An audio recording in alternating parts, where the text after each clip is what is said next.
Chapter 121. Where you stand is it. Upon hearing Qin Wuju's words, everyone felt a wave of disappointment wash over them. They had initially thought that by arriving at the Imperium of Wujia and meeting the Emperor Wujia, they would finally uncover the whereabouts of the City of Elves. Now, it dawned on them that they had perhaps overestimated their expectations.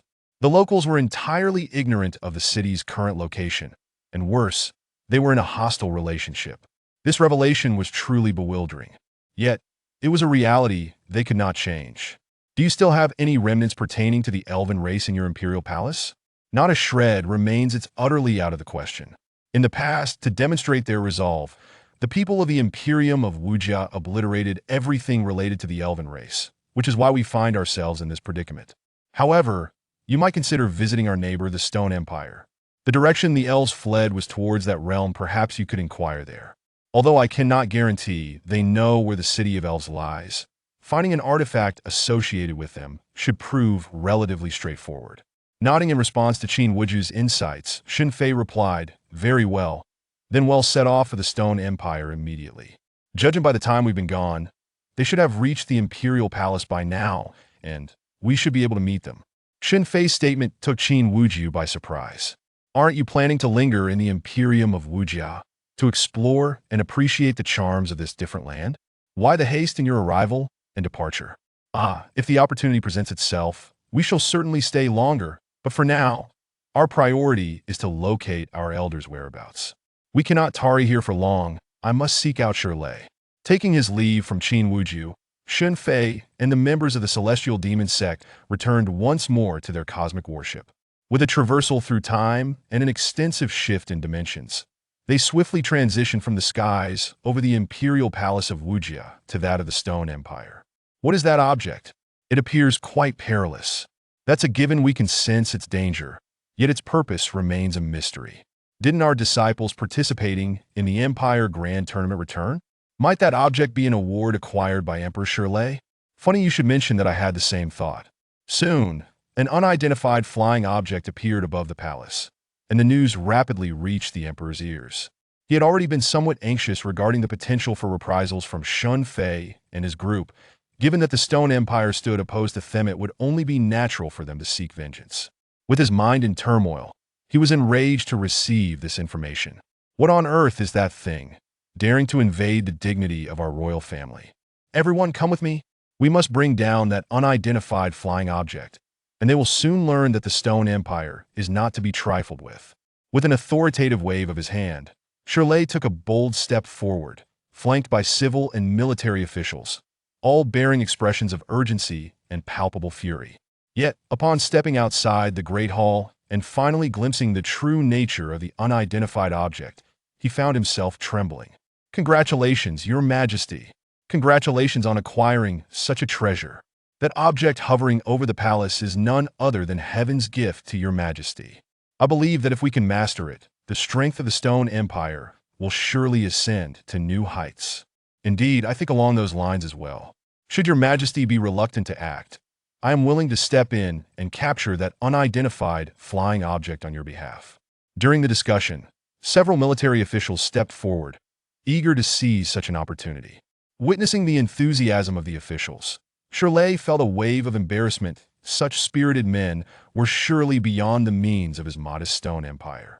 Could they forget how the fearsome, heavenly profound sect had been entirely eradicated by that young man? At that time, they too had been aboard such a cosmic warship. Yet now, the vessel before them appeared even more spectacular than the last. Even so, its fundamental design remained unchanged, easily recognizable as a similar craft. Enough with the babble, everyone. Hold on. All of you be silent. Remember, disaster lurks in the words that are spoken. For various reasons, we currently share a mildly hostile disposition with those aboard the warship, so I expect all of you to conduct yourselves with utmost restraint and resolve this adversarial stance. Is that understood? Upon hearing Shirley's directive, many present exchanged puzzled glances. When had they ever witnessed the Emperor in such a position of weakness? Yet at this moment, it was unmistakably clear he was genuinely apprehensive of the individuals aboard that cosmic warship. I understand many of you may be incredulous, but the strength of the master aboard that warship far exceeds our imaginations. For the sake of our nation's security, we must submit this time. Is that clear? Shirley's words acted as a wake-up call, prompting even the most indifferent to begin taking the situation seriously. After all, no one would jest with their own lives. Not long after, Shen Fei's figure appeared within the grand hall of the Stone Empire's palace. As he opened his eyes, he found numerous gazes fixated upon him, filled with confusion, skepticism, and resentment. Yet, despite the charged atmosphere, no one stepped forward to speak. It was undeniable that the Emperor's authority still held sway. Young brother Shen has arrived. Might I inquire if you have important matters to address in our empire? With the Emperor of the Stone Empire expressing such cordiality, Shen Fei saved considerable time. Indeed, do you happen to know the current whereabouts of the city of elves? The moment Shen Fei's question left his lips, Shirley fell into deep contemplation. Why does young brother Shen so ardently seek the location of the city of elves? It is a matter of urgency. It is said that one of our elders ventured forth to seek the elven race, but has since disappeared without a trace. We simply wish to know their whereabouts. I am indeed aware of where the city of elves lies, but there is no trace of your elder's information here. Why do you say that? Shirley's words left Shen Fei perplexed. If he knew the location of the city of elves, why did he claim that there were no leads? Because the very spot where you stand is the ruins of the city of elves. Chapter 122. The Elven Race. Heart of life. Upon hearing Shirley's words, Shen Fei found it difficult to maintain his composure, but he never anticipated such an outcome. The Elven City, which he and his companions had diligently sought, lay right beneath their feet. Yet, what significance did this Elven City hold in such a context? Shen Xiaoyu, I advise you to abandon this line of thought that I in the past, within the boundaries of the Wujidi Empire. The Elven race was relentlessly pursued by the agents of the Tao of Heaven, fleeing into our Pan-Shur Empire. Only a small fraction of the Elven populace survived, and they subsequently established the Elven City here. However, their refuge was eventually discovered by the agents of the Tao of Heaven. Our ancestors, standing in solidarity with the Elven race, attempted to beseech the Tao of Heaven to refrain from imposing punishment. Alas, their pleas bore no fruit, and instead incited the ire of those deities, who, in a fit of rage, obliterated the entire Elven City along with countless surrounding mountains, draining the life force from the very earth. The Elven race has lived in perpetual hiding. Yet ultimately, they were discovered and exterminated. At that time, even the people of our Pan-Shur Empire suffered significant losses at the hands of the Tao of Heaven, including the Emperor who held power, who also perished at their hands.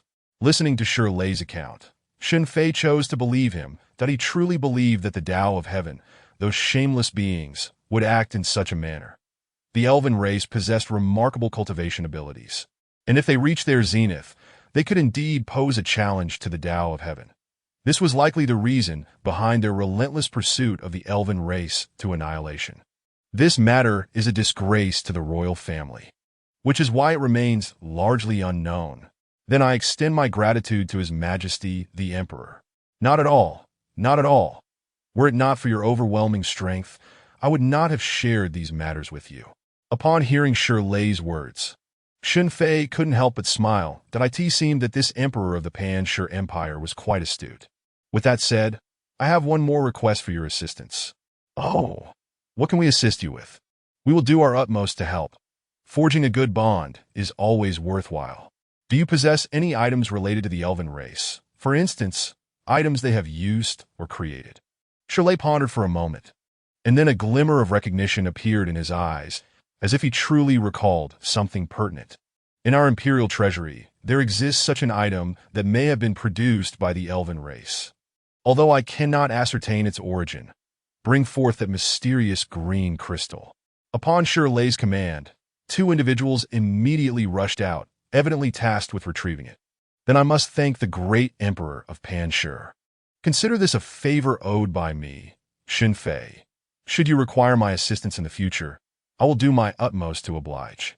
Shen Fei's words elicited a smile from Shirley. Trading a crystal that had eluded research for countless years for a favor from an unparalleled powerhouse was certainly a profitable exchange.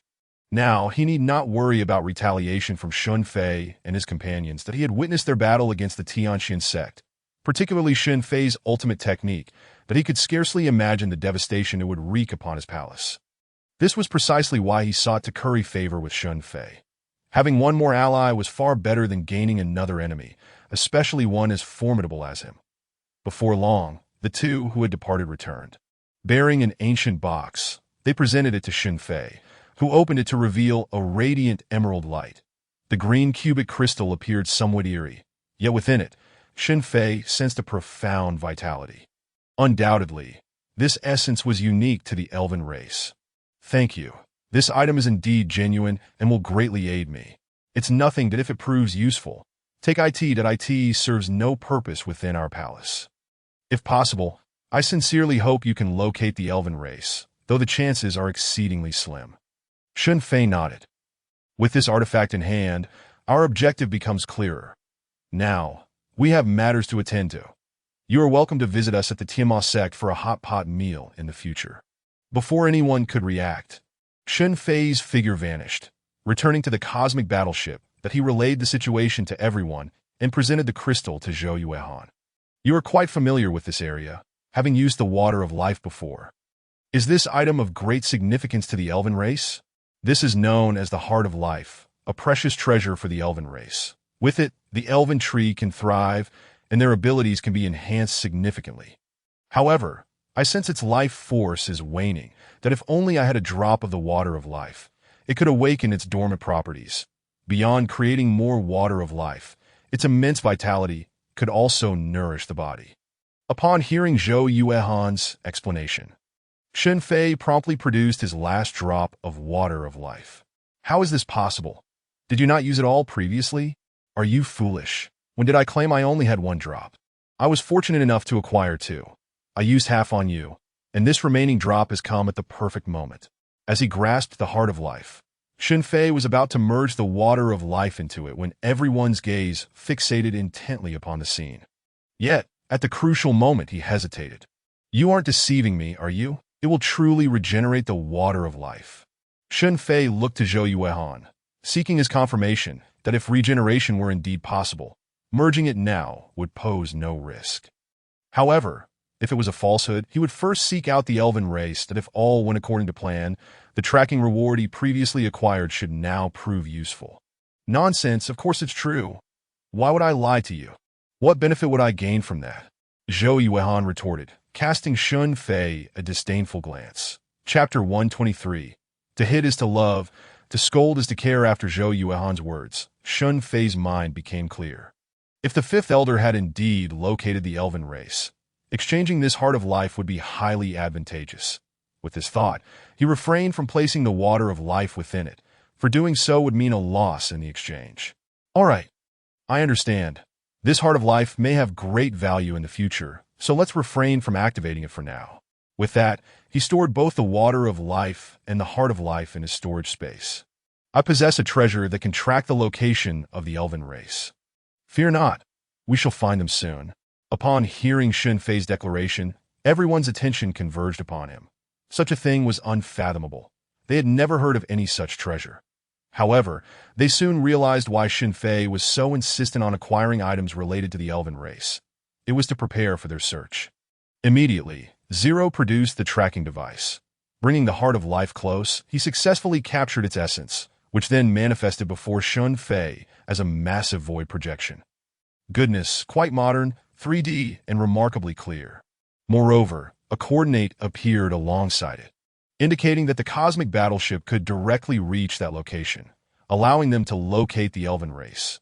Shen Fei was somewhat astonished, for the coordinates indicated a position not far from the palace of the Wujidi Empire. How could this be? Even Shen Fei found himself questioning the accuracy of the device. The proximity to the palace seemed implausible. How could it not have been discovered by the Wujidi Empire? If this were not produced by the system, which had never erred, he might have shattered it out of skepticism. Yet, he retained a sliver of belief. If that were the case, it was worth investigating. You all see the coordinates. They lie just beyond the palace of the Wujidi Empire. Although it seems far-fetched, should we not take a look? Everyone exchanged incredulous glances. unable to fathom that the typically astute Shen Fei would make such a decision, clearly indicating his trust in the device. If that is the case, let us proceed together. It won't take much time. But does this imply that the Wujidi Emperor is lying?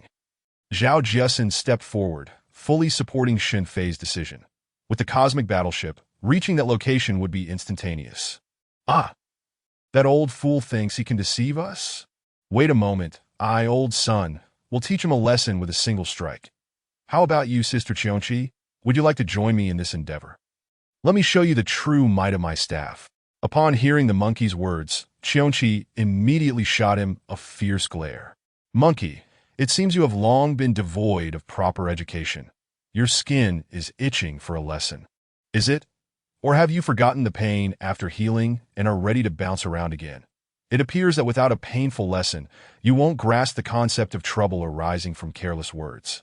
With that, Qiongqi revealed a radiant smile, one that was strikingly different from her previously frosty demeanor. However, only the monkey trembled at the sight of that smile. The remaining 3 fierce beasts watched the monkey with great amusement. As mere spectators, they were more than eager to witness the unfolding drama. Though the monkey was notoriously mischievous, after spending so much time together, they considered him a brother and thus had no intention of beating him up. But Qiongqi was a different story. Whenever she displayed such a beautiful and dazzling smile, it signaled her intent to unleash fury upon others. They all adhered to a saying, better to make Qiongqi weep than to witness her smile. Boss, I want to give the monkey a good thrashing. Do you think I can take action here? Upon hearing Qiongqi's words, everyone present erupted in laughter. Haha, of course, go ahead and hit him as you please. Although the monkey's skin is tough, the defensive capabilities of our cosmic battleship are commendable. Strike him hard until he cries for mercy. Upon hearing Shen Fei's encouragement, the monkey jumped up in protest. Boss, this is so unfair. I despise you. However, the monkey soon found himself without a chance to speak, as Qiongqi hoisted him up and began to pummel him, the sounds of impact echoing as he crashed against the deck. For the monkey, it was undoubtedly painful, but for the onlookers who cheered and clapped, it was an entirely different spectacle. This can't be. I believe Sister Qiongqi is definitely holding back. I think so too. She hasn't even used her full strength. Look at the monkey. He still has a smile on his face. Clearly, he doesn't feel much pain. His skin is indeed tough. How long do you think the monkey, that rascal, can endure this time? Let me guess. I say a maximum of 15 minutes, no more. Ha. I reckon it will be resolved in half that time. The individuals engaged in this banter were all quite familiar with the monkey, as for Zhou Yuehan and Wen Xiaoxin, who had just joined. They remained quietly observing, thoroughly entertained by the fight. What is going on? Why do I sense a peculiar chemistry between them? The one who voiced this thought was Zhao Jiasin, influenced by Shen Fei's exposure to various novel terms. With chemistry being one of them, everyone says that to hit is to show affection, and in moments of urgency, a kick may suffice. Clearly, this beating is Qiongqi's way of expressing her deep affection for the monkey. Shen Fei responded to Zhao Jiasin's inquiry. This fresh perspective was novel to everyone present, evoking a sense of intrigue.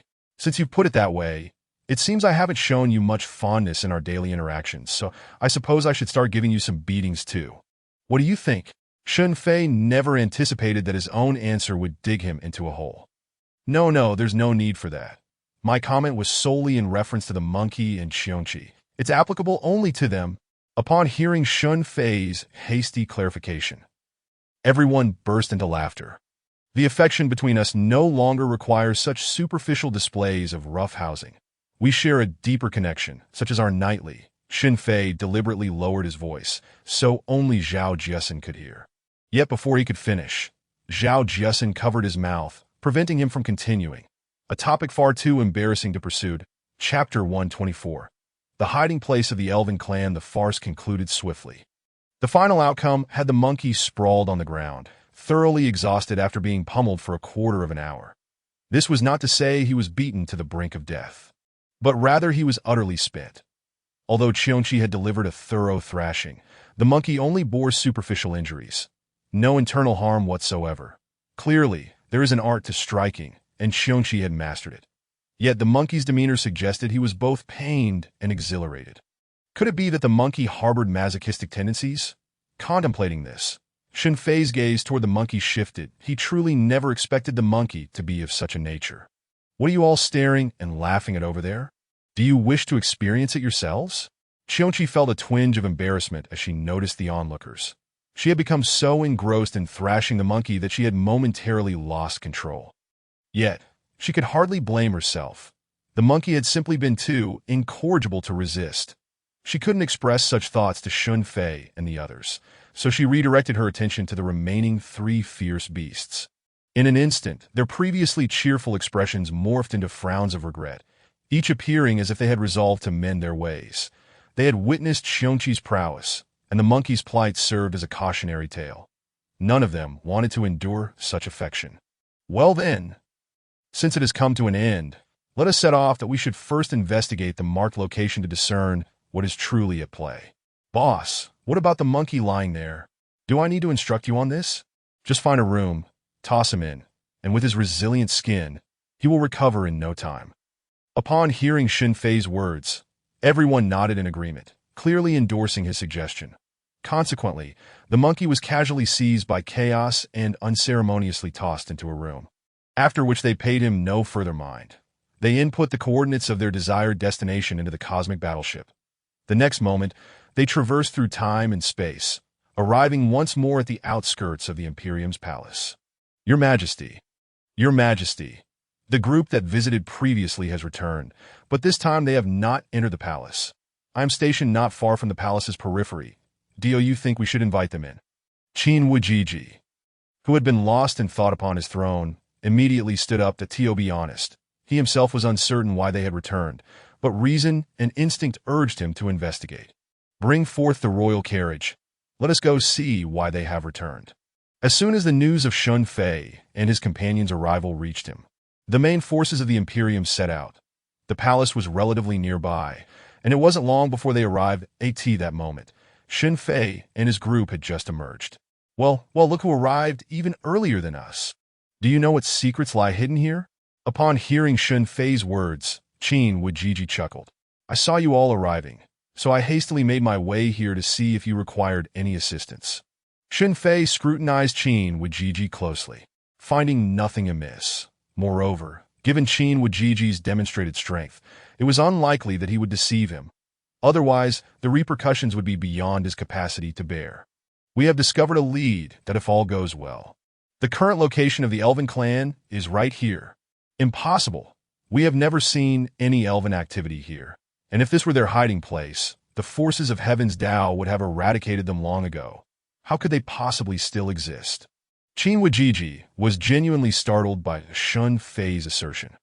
The palace's outskirts, right under the nose of the reigning emperor, concealed the elven clan. It was utterly unfathomable.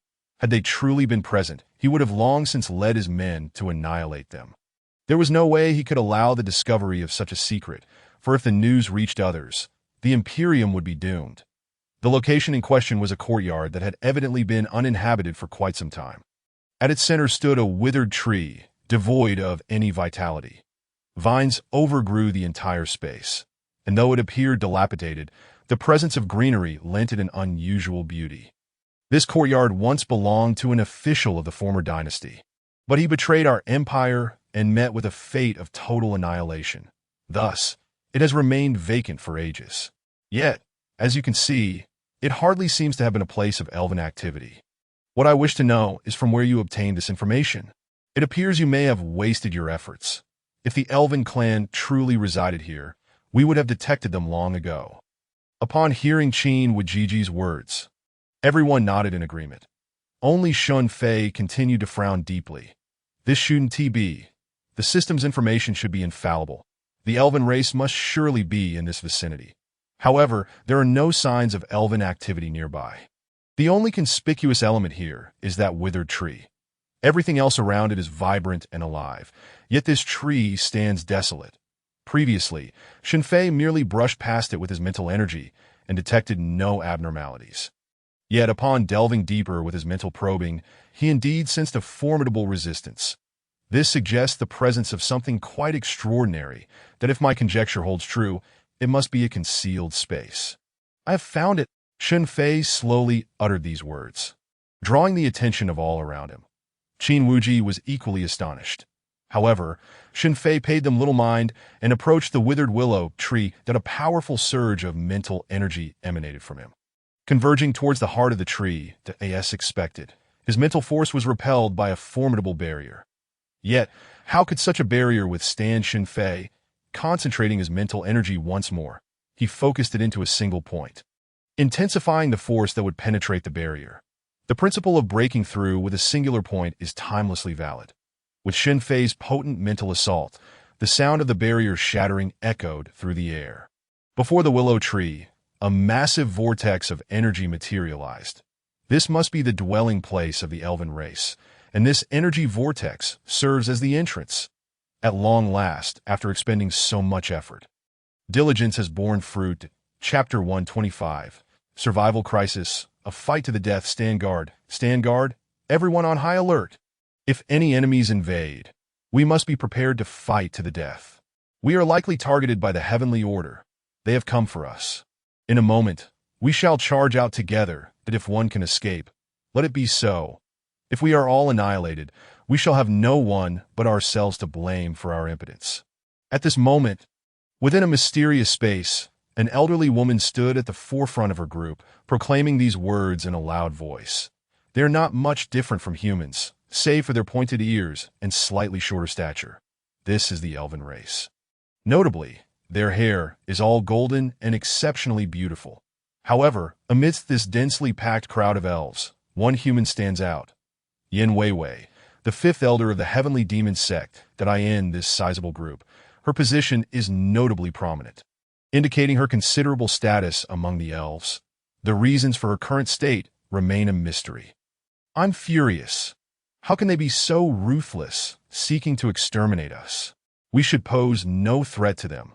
These heavenly order individuals are truly shameless. Bullying the weak. It is the way of the world. Survival of the fittest, that we have existed in this manner for so long. If it comes to it, we shall fight to the death. At this moment, Yin Weiwei remained silent, her grip on the sword in her hand conveying her resolute stance. Standing at the forefront is the current leader of the elven race, named Anya. Her strength has reached the level of a great emperor at the 9th star, making her quite formidable. Yet compared to those of the heavenly order, she remains insignificant. There is no choice. Our tree of life has withered, preventing any further breakthroughs. The leader cannot defeat them.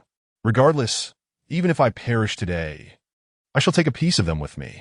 Count me in. I have longed to strike at them. Witnessing the righteous indignation of the elven disciples, Anya, standing at the front, couldn't help but smile, though her smile concealed a hint of helplessness, evoking sympathy. Very well, this time we, the elven race, shall fight to the death against the invading outsiders. Prepare for the ceiling. It is about to be broken. The moment it shatters, strike alongside me. Hearing Anya's declaration, all the elves fell silent, gathering their energy, ready to strike at any moment. Weiwei, you should refrain from joining this battle. To be precise, you are not one of us. If you withdraw from combat, you might survive. You need not sacrifice your life for us. At this moment, Anya turned her gaze towards Yin Weiwei, speaking to her with deep emotion, although the chances of survival are slim. If it could ensure her sister's safety, it would be worth it. She recalls how long ago Yin Weiwei sought them out, initially believing her to be one of the heavenly order, only later to discover her true identity. However, it was evident that by then, the tree of life had already withered, and the core of life was lost, not to mention the production of life-giving water.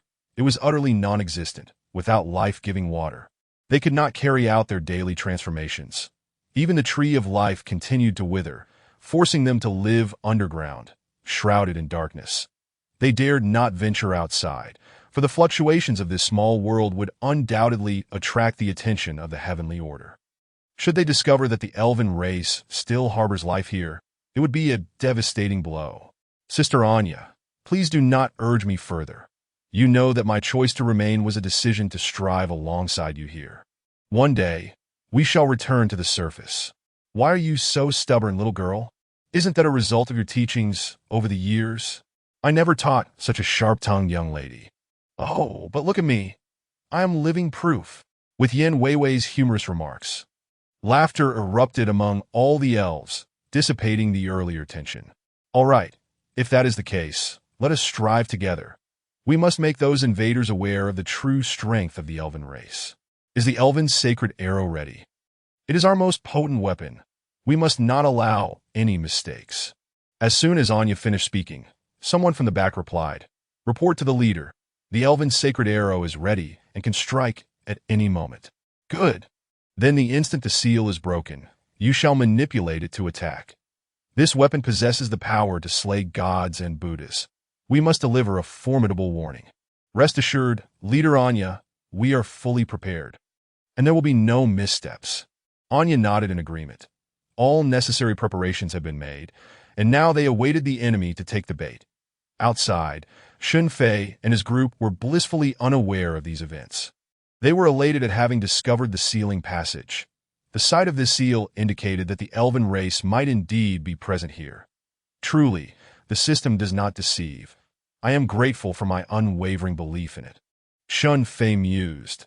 However, if the system could express emotions, it would undoubtedly roll its eyes at him now. Do not be so astonished. I told you the elven race is here, and here it is. Let us proceed and see what the situation entails. With that, Shen Fei placed his right hand against the void. A massive palm materializing above the formation not far away, it struck down heavily upon the formation, shattering it into fragments upon contact. It is done. The passage is now open. If you wish to enter, follow my lead. Those who prefer to stay behind may do so. Turning around, Shen Fei regarded the group behind him, solemnly addressing them. These words were primarily directed at Qin Wuji and his companions. There was little he could worry about. The unknown lay within, and the strength of the heavenly demon sect's individuals was formidable. Yet, the capabilities of the officials and generals from the Wuji Empire remained uncertain. Chapter 126. Merely here to ask a few questions. You need not all enter. I shall go in alone to assess the situation. Upon hearing Qin Wuji's assertion, the officials and generals behind him turned pale with fear. After all, he is the emperor of a nation. How could he risk his life in such perilous circumstances? Should anything go awry, their heads would surely be on the chopping block. Your Majesty, that is out of the question. It is far too dangerous that I believe it would be safer to send troops to investigate. Why should you expose yourself to such risks? Hearing this, Shen Fei could hardly contain his laughter. Zhao Jiasen, noticing Shen Fei suppressing a chuckle, playfully pinched him at the waist. Ouch, my dear. Why did you pinch me? What were you just thinking about? I was thinking of nothing. Perhaps you are overreacting, my dear. You say that, yet I have been corrupted by you. Goodness. Zhao Jiasen powdered her cheeks and turned her head away, resolutely deciding to ignore Shen Fei for a minute. What was there to fear? Hadn't she seen those from the Celestial Demon Empire entering as well? Did you all doubt my strength? No, Your Majesty, we merely... Enough, there is no need for further discussion. My decision is final. After observing their agreement, Shen Fei took the lead, transforming into a streak of black lightning as he charged inside. The moment his foot crossed the entrance, he sensed that he was being locked onto by something. Though these elements exuded a hint of danger, they were far from lethal for him.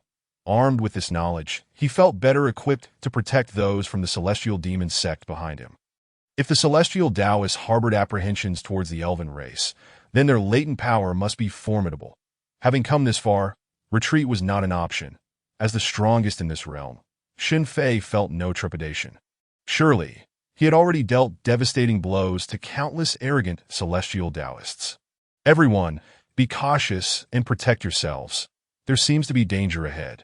With that, Shen Fei swiftly embraced Zhao Jiasen, prioritizing the safety of his beloved. In the next instant, a green streak of light surged toward Shen Fei, radiating a sense of peril. This was likely the source of the danger he had sensed, faced with such a formidable magical arrow. Qiongqi appeared intrigued. Just in time, she unleashed her own ice arrow, a spell with similar resonance.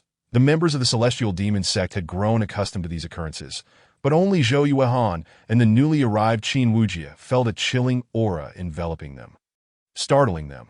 When they turned to see that it was Qiongqi's skill, they finally relaxed. This display left Qin Wujie bewildered. He had thought Shen Fei immensely powerful, only to realize that each person beside him was extraordinary. Just moments ago, Qiongqi had unleashed a magical ice crystal arrow. If it had been aimed at him unexpectedly, he would have found it impossible to block. This realization left Qin Wujie, a great emperor, feeling somewhat disheartened. Comparisons were truly disheartening, making him feel utterly inadequate. The clash of green and azure energies seemed poised to collapse the very passageway.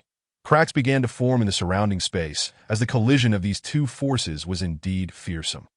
However, this state of affairs did not linger, as another elven arrow shot forth, combining its might with the first and overwhelming Qiongqi's ice crystal arrow in an instant. Naturally, Qiongqi was unwilling to yield, aiming to continue her assault. Yet this time, she unleashed a barrage of five-star arrows. However, the elven race was evidently prepared, continuously firing arrows towards them that if this exchange continued, the passage would be utterly destroyed, putting everyone in peril. Fortunately, Shen Fei waved his hand, dissipating the two terrifying energy waves as if they had never existed. The celestial demon sect members had grown accustomed to Shen Fei's might, so they did not display much astonishment. However, for the elven race on the other side, this was nothing short of a nightmare. This individual was far more powerful than the deities who had previously sought to annihilate their kind. Previously, these elven arrows had possessed lethal capabilities against the celestial Taoists, yet now they seemed utterly ineffective, leaving them momentarily at a loss. They had believed themselves capable of fighting back against the outsiders. But now it all seemed ludicrous. This is unacceptable, Chief. Our sacred elven arrows have no effect on them. What should we do now? Faced with this predicament, Anya could only manage a bitter smile. There is no other option. We must fight to the death. Our remaining elven kin number little more than 100, barely clinging to life. It is time to bring this to a conclusion. Upon hearing Anya's words, the eyes of all the elves shimmered with the resolve for battle. They had arrived at a critical juncture of life and death. Though this was a battle they knew they could not win, even cornered beasts would struggle fiercely. Prepare all remaining sacred elven arrows. In an instant, numerous arrows were aimed at the dark passage, poised to be unleashed at a moment's notice. Enough. I advise you not to be ungrateful. Lay down your weapons, or I will obliterate this place entirely. A cold, merciless voice echoed, carrying an almost imperceptible pressure that rendered the elven race breathless. What manner of strength was this? Merely the words instilled in them a sense of reverence. It seemed that if this person remained, their attacks would hold no efficacy.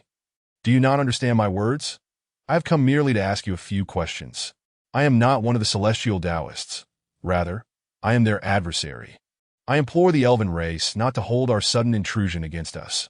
We have tracked a lead here and seek only an answer.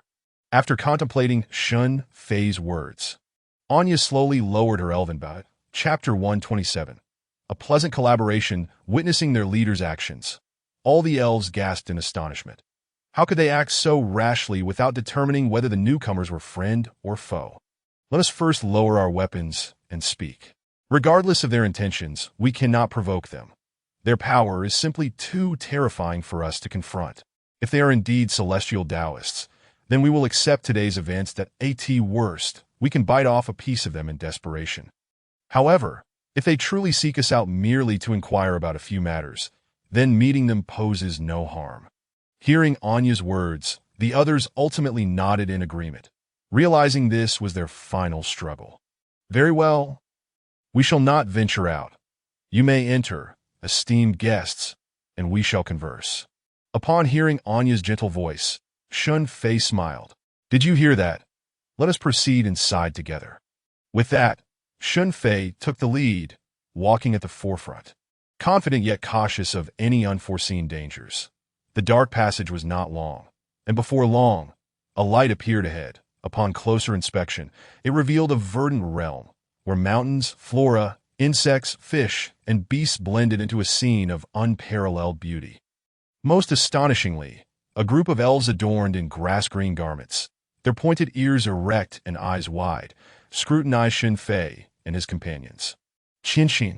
At that moment, an urgent voice called out that it was the human woman among the elves, her gaze brimming with excitement as she spotted Shen Fei's group.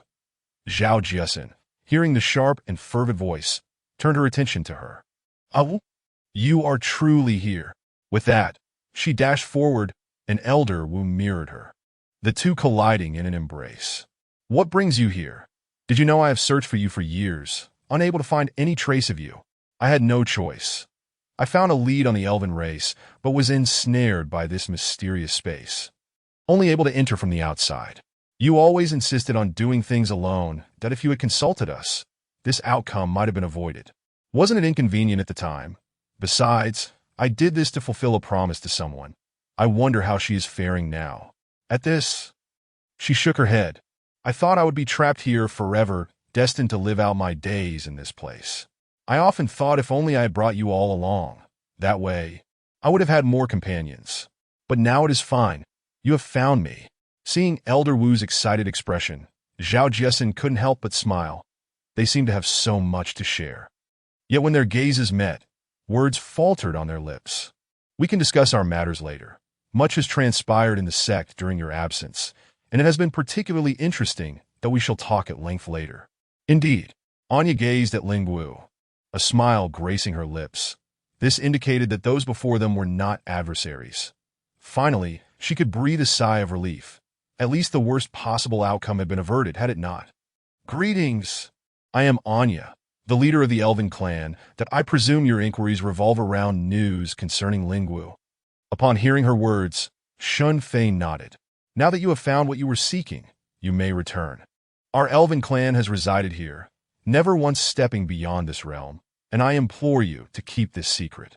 Casting a glance at Shen Fei, Anya's tone carried a hint of desperation.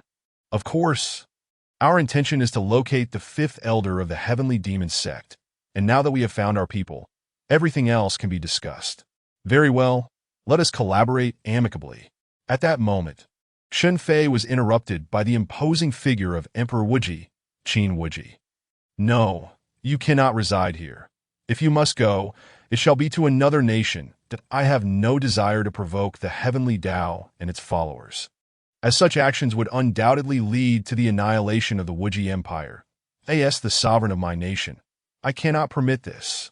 Qin Wuji stood forth, revealing his identity. The visible fury in the eyes of the elves suggested a desire to rend a man before them asunder. "I understand that our ancestors betrayed the elven clan. However, had I been faced with that choice, I would have acted similarly, that I cannot gamble the lives of my countless subjects for your sake." Upon hearing Qin Wuji's declaration, Anya sighed heavily. "If that is the case, then there is little left to discuss, that if you insist on driving us away, let us settle this through force. Though our clan may be diminished, we have never feared anyone throughout history, that we possess integrity and fortitude. If you seek battle, we shall oblige." As she spoke, a fierce warrior spirit erupted from Anya, leaving Shen Fei somewhat astonished.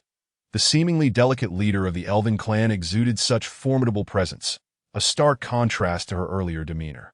"Do not compel me. The Wuji Empire is no pushover. We have never sought to pressure you. It is you who are forcing us. Truly, you infuriate me. Brother Shen, please disregard my plight. Since you have found who you sought, I urge you to leave. It is time to bring our dealings with the elven clan to a decisive conclusion." Yet, Shen Fei did not yield. "Emperor Wuji, what if I were to assert that I intend to protect the elven clan?" This proclamation struck Qin Wuji like a bolt from the blue. If Shen Fei sought to safeguard them, then even his own formidable strength would be insufficient against Shen Fei at such heights. Mere numbers would prove futile, rendering the situation rather precarious. Yet should conflict arise, there were strategies to employ, though he preferred to reserve them for dire circumstances. "I perceive your intentions. You wish to collude with the followers of the heavenly Tao to vanquish us, do you not? However, you overestimate your position, that we have never feared the heavenly Tao, having even slain numerous deities. Should you remain skeptical, feel free to test us. But be warned, There will be no turning back once that threshold is crossed. As he spoke, Shen Fei's aura erupted forth. Not only did Emperor Wuji feel its weight, but even the distant elves trembled. The power radiating from this young man was akin to a raging tempest, rendering it impossible for anyone to meet his gaze. Confronted by such force, Emperor Wuji relented. Though he maintained a skeptical stance regarding Shen Fei's words, as if such notions had become ingrained within him. Humans could not defeat deities. Xin, please manage the situation that I ask that youth one of our heavenly demon sect. The elven clan means no harm. They merely exist within this space and should pose no significant threat. Over the years, I have developed a bond with them. Perhaps we should let them be. Zhao Jiesin nodded and glanced at Shen Fei, as if seeking confirmation. Do you now grasp my meaning? To continue residing here appears impossible. With this thought, Shen Fei voiced his conclusion, having long since resolved to protect Lingwu and his wife. Why? Do you truly intend to resort to violence? Upon hearing Shen Fei's words, Anya tensed once more, retreating alongside her fellow elves, manifesting a demeanor of impending conflict. Nay, do not misconstrue my intentions. I harbor no desire for combat, that I merely wish to impart a few objective truths. The first of which is that when we unseal the barrier, your presence will inevitably be sensed. This means that even without our interference, it will not be long before the followers of the heavenly Tao locate this place and seek to eradicate you. Furthermore, once the Wuji Empire gains the backing of the heavenly Tao, they shall undoubtedly disregard the fate of your kin. That am I not correct, Emperor Wuji? The final point rests upon your decision that I can unequivocally inform you that our heavenly demon sect is fundamentally opposed to the heavenly Tao. Should you be amenable, you may join our ranks, thereby securing a safe environment for your continued existence. Contemplate this carefully. I await your response. Anya fell into deep contemplation, harboring no doubts regarding Shen Fei's strength. Having just witnessed it firsthand, Sister Ya, why not accompany us? Everyone desires to explore the outside world, and this presents a perfect opportunity. Lingwu joined in persuading her. Moments later, Anya nodded, just as Shen Fei had suggested. This choice was indeed the wisest option. Brother Shen, you must consider carefully. The heavenly Tao will never tolerate the elven clan. Your actions may inadvertently bring peril upon yourselves, even endangering your empire. Heed my counsel. This path is fraught with danger. Shen Fei merely chuckled. I have always acted according to my own inclinations. What is the heavenly Tao to me, regardless of whether they provoke me? I will one day obliterate all who serve the heavenly Tao. The audacity of Shen Fei's declaration astonished not only Emperor Wuji, but even the elves themselves, who were awestruck by his formidable presence. Do you truly mean what you say? Indeed, my words carry weight. Then in the future, should the elven clan be of any assistance, we shall not hesitate to lend our aid. Anya regarded Shen Fei, her eyes alight with excitement. This young man, like them, viewed the heavenly Tao as an enemy, and he possessed terrifying strength. Surely, he could achieve such a feat. Let us depart from this place for now. We can discuss other matters upon our return. With that, Shen Fei led everyone out of the space. Wow, what an impressive display of power. So formidable, it feels just a tad intimidating. What are those slender conduits? They exude an aura of danger. The elven clan, witnessing such a colossal spacecraft for the first time, especially one upgraded with Shen Fei's advanced technology, were naturally captivated. Brother Shen, have you truly resolved to proceed in this manner? Is it not already manifest before us? Very well then, I shall refrain from further comments, that I wish you all good fortune. With that, Emperor Wuji and his entourage of officials departed, returning to their palace. The elvenkin seamlessly boarded Shen Fei's cosmic vessel. However, Anya lingered behind, slowly emerging with a small plant seedling in hand. Though diminutive, it radiated an immensely powerful life force. This is the treasured heirloom of our elven clan, known as the Tree of Life. It possesses the ability to alter environmental conditions, enhance cultivation capacity, and rejuvenate vitality, though these powers have sadly waned. As she spoke, sorrow clouded Anya's features. Leader Anya, I possess something remarkable to show you, which I believe will pique your interest. Aside from those returning to rest and reminisce, many remained on the deck. Naturally, all the elven clan members were present. Upon hearing that Shen Fei was about to unveil something, their gazes converged upon him. Shen Fei did not keep them in suspense. He retrieved the core of life from his storage space. I have located you through the essence of this object. It must be of considerable value, as I can sense its vitality akin to that of the tree of life in your possession. Upon seeing the small cube in Shen Fei's hand, the expressions of the over 100 elves were filled with excitement, a desire to venerate. Even Anya, standing at the forefront, lost her composure upon witnessing the item Shen Fei produced. How could this object be in your possession? I found it at the royal palace of Shirley, from the Panshur Empire. Anya nodded, realizing it likely fell during their exploits in the vicinity of the Panshur Empire. Now, with the core of life reclaimed, the future of the elven race promised to be extraordinarily bright. Anya believed wholeheartedly in this, feeling fortunate to have allied with the right individual. Chapter 129. Joining the heavenly demon sect, Anya eagerly seized the core of life from Shen Fei's hands. She had not anticipated such an outcome. With this object, the elven clan could soon soar to new heights. One could only imagine the significance of this item for the elves. However, when she grasped the core, her countenance shifted. There was not a trace of life within it. It resembled an ordinary cube, utterly devoid of value. Previously, it would have been different. Having accumulated ample life water, even a single drop could continually generate life force. Yet now, life water was a distant memory, and even their tree of life had withered. Thus, to revive vitality seemed an impossible endeavor, as only the elven clan possessed the life water. It appeared all her hopes had been in vain. The elves behind her, sensing the anomaly of the core, shifted from eager anticipation to profound disappointment. The most daunting reality was the shadow of hope transforming into despair. Ah, what a futile endeavor! I had thought our elven clan would awaken anew. It seems my hopes were misplaced. Anya returned the life core to Shen Fei, her face a portrait of disappointment, whispering, "You should not rush to conclusions. I still possess something that will surely delight you." "What is it?" "I shall reveal it shortly.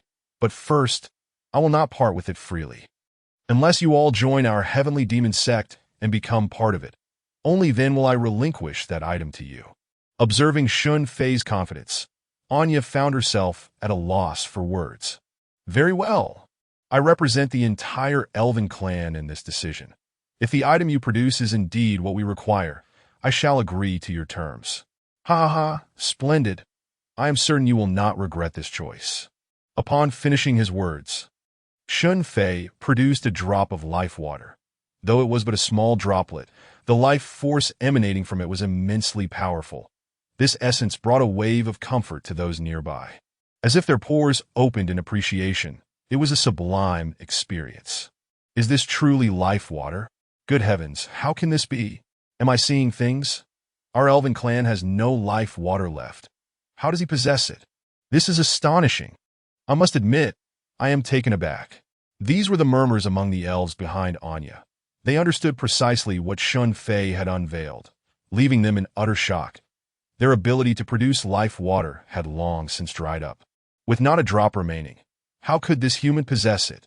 Such a phenomenon was indeed unfathomable. Is this true? Are you genuinely willing to give us this drop of life water? Anya's face flushed with excitement. Not from shyness, but from exhilaration. This single drop could facilitate a qualitative leap for their entire elven race.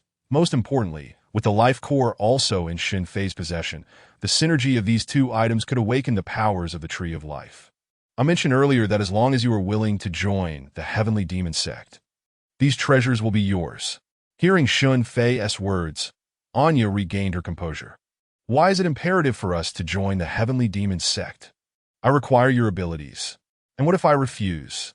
Any wise individual would opt for the former. Moreover, you incur no loss. Not only will you gain the protection of the Heavenly Demon Sect, but we can also unite against a common enemy, allowing you to reap benefits that will lead to the flourishing of the Elven clan. It is a proposition that bears no detriment. At this, Anya smiled. Indeed, Dealing with an astute individual is a relief that I agree. Our elven clan shall join the heavenly demon sect, and we shall never betray. Turning to the assembly of elves behind her, she declared, I have resolved that our elven clan shall henceforth join the heavenly demon sect. Anyone wishing to depart may do so. I shall not coerce anyone. However, once you join the heavenly demon sect, betrayal shall not be tolerated. The choice is yours. As they gazed at Anya, the elves' eyes glistened with emotion. Leader, we shall not depart. Indeed, we have yet to seek vengeance against those traitorous dogs of Tiandao. We will not betray. Wherever you are, we shall be. Anya's decision was met with unanimous support from all the elves. After enduring numerous trials, true sentiments had emerged. Following their unfortunate tribulations, Anya had cared for them. Thus, they could not turn their backs now. Very well. Welcome to the Heavenly Demon Sect. From this day forth, all of you shall hold equal status as disciples of the Heavenly Demon Sect, permitted to engage in free love and interspecies matrimony. Leader Anya shall serve as our vice sect leader, overseeing all internal affairs. Our Heavenly Demon Sect is surrounded by numerous mountains. You may select one as your activity space, where you can plant the tree of life. All facilities within the sect are open to the Elven clan, including the cultivation tower, the library, and the resources obtained monthly, treated with equal fairness. Vice Leader Anya, what are your thoughts? Upon hearing Shen Fei's declarations, Anya was once again astounded. The conditions offered were indeed extraordinarily generous, even bordering on surreal. Previously, she had assumed her elven clan would need to toil for Shen Fei. It seemed she had underestimated the situation. Sect leader, these conditions are exceedingly generous. It would be difficult for us to refuse. No, I am not the sect leader. You may refer to me as the ancestor. My wife is the true leader of the Heavenly Demon Sect. However, let me make this clear. Now that you have become part of the Heavenly Demon Sect, should any of you commit acts of treachery against the sect, do not blame me for being ruthless with my strength. Even if you flee to the ends of the earth, it would be of no consequence. With that, Shen Fei cast a sweeping glance over all present. The elves dared not meet his gaze. His eyes were reminiscent of a fierce, venomous serpent, instilling fear that made them lower their heads. Chapter 130. Lying here playing games is surely delightful. Rest assured, you need not worry. Should any traitorous individuals arise within our elven clan, I shall be the first to deal with them. Yes, I hope you remember those words. There is nothing more to discuss. Let us return to the Heavenly Demon Sect. With that, a mysterious spatial tunnel appeared before the cosmic battleship, and in the next moment, they found themselves hovering above the Heavenly Demon Sect. Still in a state of bewilderment, the adorable elves had yet to grasp their new surroundings, realizing they were now in an entirely different realm. Surrounded by mountains and shrouded in mist, it was evidently a place of great fortune.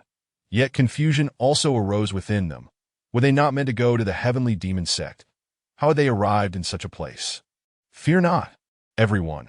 The Heavenly Demon Sect lies right here. What you see is an illusion, the effect of our protective array, which creates a fantastical space that is difficult to perceive. With a wave of his hand, Shen Fei dispelled the protective array, revealing the true visage of the Heavenly Demon Sect to the elves. Wow, this is breathtaking. How are these buildings constructed? It's so peculiar. Look at that mountain. What is that structure? It is so tall. Look at how remarkably smooth the road surface is here. Observing the astonished expressions of the elves, Shen Fei couldn't help but chuckle that it was a natural reaction for anyone witnessing such a sight for the first time. After all, this was a creation of Shen Fei, a modern individual. The cosmic battleship gently descended upon Mingyue Mountain, catching the attention of numerous disciples who hurriedly gathered around, eager to discover what their master had accomplished during his prolonged absence. The elder, along with the others, approached, sensing an extraordinary aura in the vicinity. Meanwhile, the little creature that had been perched on Shen Fei's shoulder, Xiaohong, had vanished without a trace. Xiaohong exclaimed, "Finally back! My adorable bamboo shoots await me." Shen Fei was well aware of its destination and chose not to intervene. "Master, you have returned at last. How did it go? Did you manage to find Fifth Sister's whereabouts?" Haha, Elder, we successfully located Fifth Elder. You need not worry. Surely you have confidence in my abilities. What? Master, is that truly the case? Where is Fifth Sister now? Why the rush? She is currently bonding with my wife. Do you wish to join them? No, that's quite unnecessary. After this exchange, the elder muttered under his breath. Who would dare go? You'd surely skin me alive. Elder, what are you mumbling about? Oh, nothing. By the way, who are these individuals accompanying you? Are they also interested in joining our heavenly demon sect? Indeed, they are from the elven tribe and shall henceforth be a part of our heavenly demon sect. As elders, you must not harbor any biases. We are well aware and will certainly not. The other elders echoed their sentiments. Well then, everything is in order. I kindly ask you to prepare for a celebratory hot pot feast this evening, in honor of Fifth Elder's return and the elven tribe's induction into our heavenly demon sect. Haha, no problem. Leave it to me. I shall attend to it right away. If you wish to catch up with Fifth Elder, please wait here for a moment. I will take the little elves to prepare their designated area. The elder nodded, indicating his understanding. Shen Fei said nothing further and led the elven group away from the deck. Arriving at a peak, you require a place to cultivate the Tree of Life, do you not? This mountain range is quite suitable. As for the Tree of Life's core and the life water, I entrust those tasks to you. With that, Shen Fei placed these two items into Anya's hands. Have you noticed the house down the mountain? It contains ample rooms to accommodate over 100 of you comfortably. By the way, this evening, our heavenly demon sect will host a hot pot banquet, and you all must attend. That I will send someone to notify you. Understood, Master. I will ensure our presence.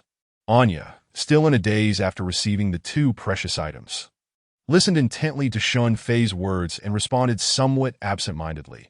She had never anticipated that Shen Fei would hand such valuable objects directly to her. Well then, let us leave it at that for now.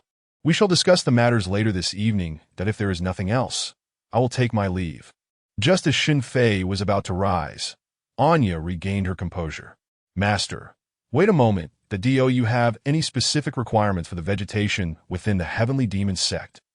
Once we activate the Tree of Life, we will have the ability to alter the terrain, potentially covering the entire sect. Oh, such a delightful prospect. Do proceed to demonstrate. This piqued Shen Fei's interest. The trees lining the roads of the heavenly demon sect had been artificially planted and were still relatively small, with a long way to go before reaching the stature of towering giants. However, if Anya's words were to be believed, it seemed they could stimulate their growth directly, thus eliminating the lengthy wait. Hence, he eagerly urged Anya to give it a Anya planted the Tree of Life into the earth. She fused the life water with the life core. In the next moment, a tremendous surge of life energy was released. As if all the plants rejoiced, the once vibrant green life core now appeared to have flowing water within, rippling like gentle waves. Subsequently, the life core gradually diminished in size, merging into the Tree of Life. The formerly small sapling transformed in the blink of an eye into a majestic giant tree. Within its trunk formed a unique space, enveloped by life energy, with verdant light cascading down, creating an immensely comfortable atmosphere. The hidden space within the tree was invisible from the outside, yet it offered a clear view of the surroundings, allowing for a mental command to sever the connection with the outside world. This place was splendid. It provided a remarkable sense of comfort, making it an ideal spot for gaming. Anya did not pause. With a graceful wave of her slender right hand, all the plants upon the mountain began to flourish. The already lush landscape transformed into a deeper, more enchanting green, rendering it nearly impossible to find one's way out if one were to become lost within. Witnessing her ability to manipulate the trees, Shen Fei released his own spiritual energy, curious if he could exert control as well. Chapter 131. The sudden influx of purifying power. Seeing Shen Fei's actions, Anya felt slightly that he was overestimating his abilities. After all, the Tree of Life was a sacred entity of their elven tribe. How could an outsider hope to wield control over it? Was that not a jest? Yet her skepticism was swiftly cast aside. Upon contact with Shen Fei's spiritual energy, her own, which had been governing the tree, was forcefully expelled, severing their connection. How could this be? How could an outsider possibly displace her spiritual energy? Was Shen Fei perhaps an elf in disguise? Anya scrutinized him once more, shaking her head. He was undeniably no elf. Master, how did you accomplish this? You are not an elf. How can you manipulate the tree of life? With curiosity, Anya could not resist posing the question to Shen Fei. I am uncertain. Perhaps my spiritual energy is simply far more powerful than yours, he replied. Genuinely perplexed, when he acquired the life core and life water, the tree of life had already recognized him. After all, those two items had to be integrated into the tree. Shen Fei's essence intertwined with them, rendering him intimately familiar, thus granting him the ability to command the tree as an outsider. With his newfound capability to manipulate the tree of life, Shen Fei set to work, transforming the entire heavenly demon sect. The small trees once lining the pathways now towered majestically, enveloping the sect in a verdant sea that lifted the spirits of all. The areas beyond the pathways flourished with neatly arranged lawns, a wondrous type of grass that would restore itself overnight, provided the roots remained unscathed. This enhancement significantly elevated the quality of life for those residing in the heavenly demon sect.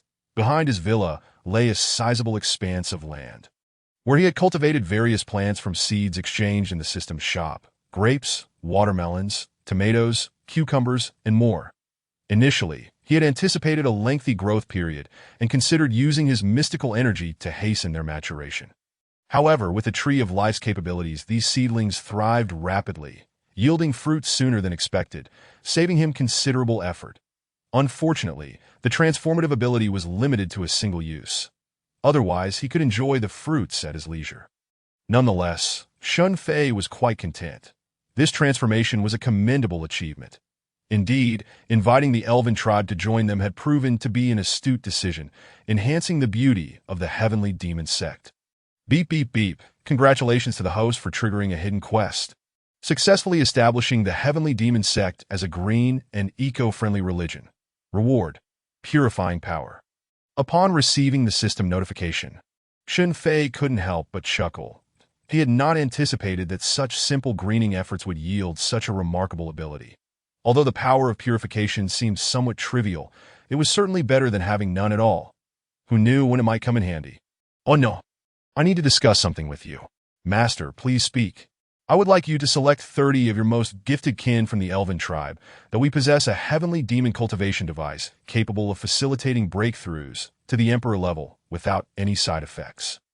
This time, we have only 200 slots available, and I will allocate an additional 30 to you. The remainder will be determined through selection. Of course, your kin may also participate in the selection. Upon hearing Shen Fei's words, Anya was truly astonished. Is there truly such an instrument in this world that can directly elevate one to the level of a great emperor? What distinguishes this from an instant ascent to greatness? Master, is what you say true? Certainly, there is no need to deceive you. Our heavenly demon sect has had around 300 individuals who have ventured in and achieved commendable results. Very well, I shall select 30 individuals immediately. There's no rush. Let us wait until after our banquet this evening before making the selection. You have yet to experience our heavenly demon sect's hot pot, and by nightfall, you shall discover what true culinary delight entails. Oh, is that so? I shall await it eagerly. Just as Shen Fei was about to take his leave, a rather immature thought suddenly crossed his mind. Anya, do you think the life essence of this tree of spirits can be transferred to another structure? What do you mean, Master? I do not quite understand. As you have just seen, our heavenly demon sect's tallest edifice is our disciples' training tower, where each member possesses an individual training chamber, and you shall certainly have one as well. In the training chamber, one's comprehension and cultivation speed will see a significant enhancement, which is why you have not observed many disciples around. They are all engaged in their cultivation. Anya was at a loss for words. The notion of a cultivation instrument had transitioned to that of a training tower, if this were indeed true. It seemed utterly extravagant. Perhaps now she comprehended why Shen Fei was so extraordinarily powerful, that if this were the case, it would indeed provide a solid foundation for combating those who oppose the heavenly path. Thus, I wish to transfer the life essence here into the training tower. This would not only render their cultivation more comfortable, but also allow them to absorb life force, yielding a remarkable efficiency. Anya was astonished by Shen Fei's extraordinary idea. She had never considered the possibility of such an endeavor. In theory, it is feasible, but I have never attempted it. Shall I give it a try? After all, this was a matter concerning the elven lineage, and Shen Fei knew he must seek their consent. With Anya's nod, Shen Fei commenced his operation, once more channeling his mental energy into the Tree of Life, enveloping the life core and guiding the life essence within. In the next moment, it was indeed extracted, seemingly forming a verdant river. As his mental energy extended, this life essence moved alongside him, ultimately reaching the training tower and pouring in from above. This monumental transformation tinted the clouds above with shades of green, as if a river of life had materialized in the sky, creating a breathtaking spectacle. Chapter 132. Why is there such a vast difference between people? What on earth is this? So green. What are these gases? How can they enter the training tower? It feels a bit strange, but quite pleasant. As the training rooms were individual, they could only converse with themselves. Nevertheless, they held great faith in Shen Fei that if this gas were truly toxic, how could it so easily infiltrate the heavenly demon sect and the training tower? Upon inhaling the green gas, they felt immensely refreshed, even experiencing a notable increase in their cultivation speed. With this realization, they understood that this was Shen Fei's doing. Consequently, they continued their diligent training without any apprehension. Meanwhile, disciples on the path observed a green river emerging in the sky, connecting the towering trees on the mountain with the distant training tower, a truly wondrous sight. Shen Fei's objective was thus fulfilled, and he departed, leaving the elven mountains for the elves themselves. The series of mountains had been transformed into the elven mountain range by Shen Fei, albeit with a somewhat hasty name, yet one that was easily memorable. He was eager to return and check on the produce in his backyard garden to see if it had ripened. Upon arriving at his doorstep, his presence stirred Xiao He, who had been sleeping nearby. Upon witnessing the scene before him, even Xiao He felt a tinge of surrealism, unable to resist rubbing his eyes with his chubby paws. Before him, the small wooden cabin was surrounded by a profusion of bamboo shoots, as if they had all sprouted while he slept. This was simply marvelous. He had intended to cling to Shen Fei, but was instead captivated by the bamboo shoots, rolling around joyfully. He began to munch on one after another. Goodness, if only every day could begin with such a sight. Darling, stop playing games and come eat these fruits I've grown. You surely haven't tasted anything like them. Elder Wu had already left his home to reminisce with Elder De and the others. Shen Qingyin had also not made an appearance, leaving Zhao Jiasen to play games alone, lounging comfortably on the sofa. Shen Fei approached with a massive platter filled with grapes and watermelon, chilled to perfection, enhancing their delightful flavor. The aroma of a single watermelon filled the entire room, evoking the essence of summer. What kind of fruit is this? It looks absolutely delicious. These are from the garden in our backyard. But didn't you just plant them not long ago? How could they ripen so quickly? Oh, I utilized the transformation ability of the elven lineage and their tree of spirits, which enables rapid plant growth, that I applied it to our heavenly demon sect. And once you step outside, you shall witness the remarkable changes. Oh, I see now. Please keep playing for a moment. I will go wash my hands. With that, she handed her phone to Shen Fei. Upon glancing at the screen, he was amused to find that the player was using Little Luban, with a record of 1-8. Fortunately, Zhao Jiasen remembered Shen Fei's advice and promptly muted all notifications upon entering the game. Otherwise, the scene would have been quite different. Shen Fei, intrigued, unmuted the notifications and noticed messages flooding the public chat. Everyone, someone report this Luban for intentionally feeding. Everyone, I can't believe I keep encountering such terrible teammates. Everyone, I'm done. They've given up entirely. How can we continue playing? Just surrender already. Reading these messages, Shen Fei couldn't help but chuckle that he then began to roam the map, even taking the opportunity to farm some jungle monsters. Initially, his economy was at the lowest level, relying on tower defense and minion clearing, but before long, he had stealthily developed into a formidable position. Triple kill, quadra-kill, pentakill. With his cautious movements coupled with Little Luban's powerful late-game output, Shen Fei's damage output became truly terrifying. Those who had initially mocked him began to return, eager to seek his assistance. "Big boss, I need a carry. Take me along. Did you switch accounts?" Even the opposing players expressed their admiration.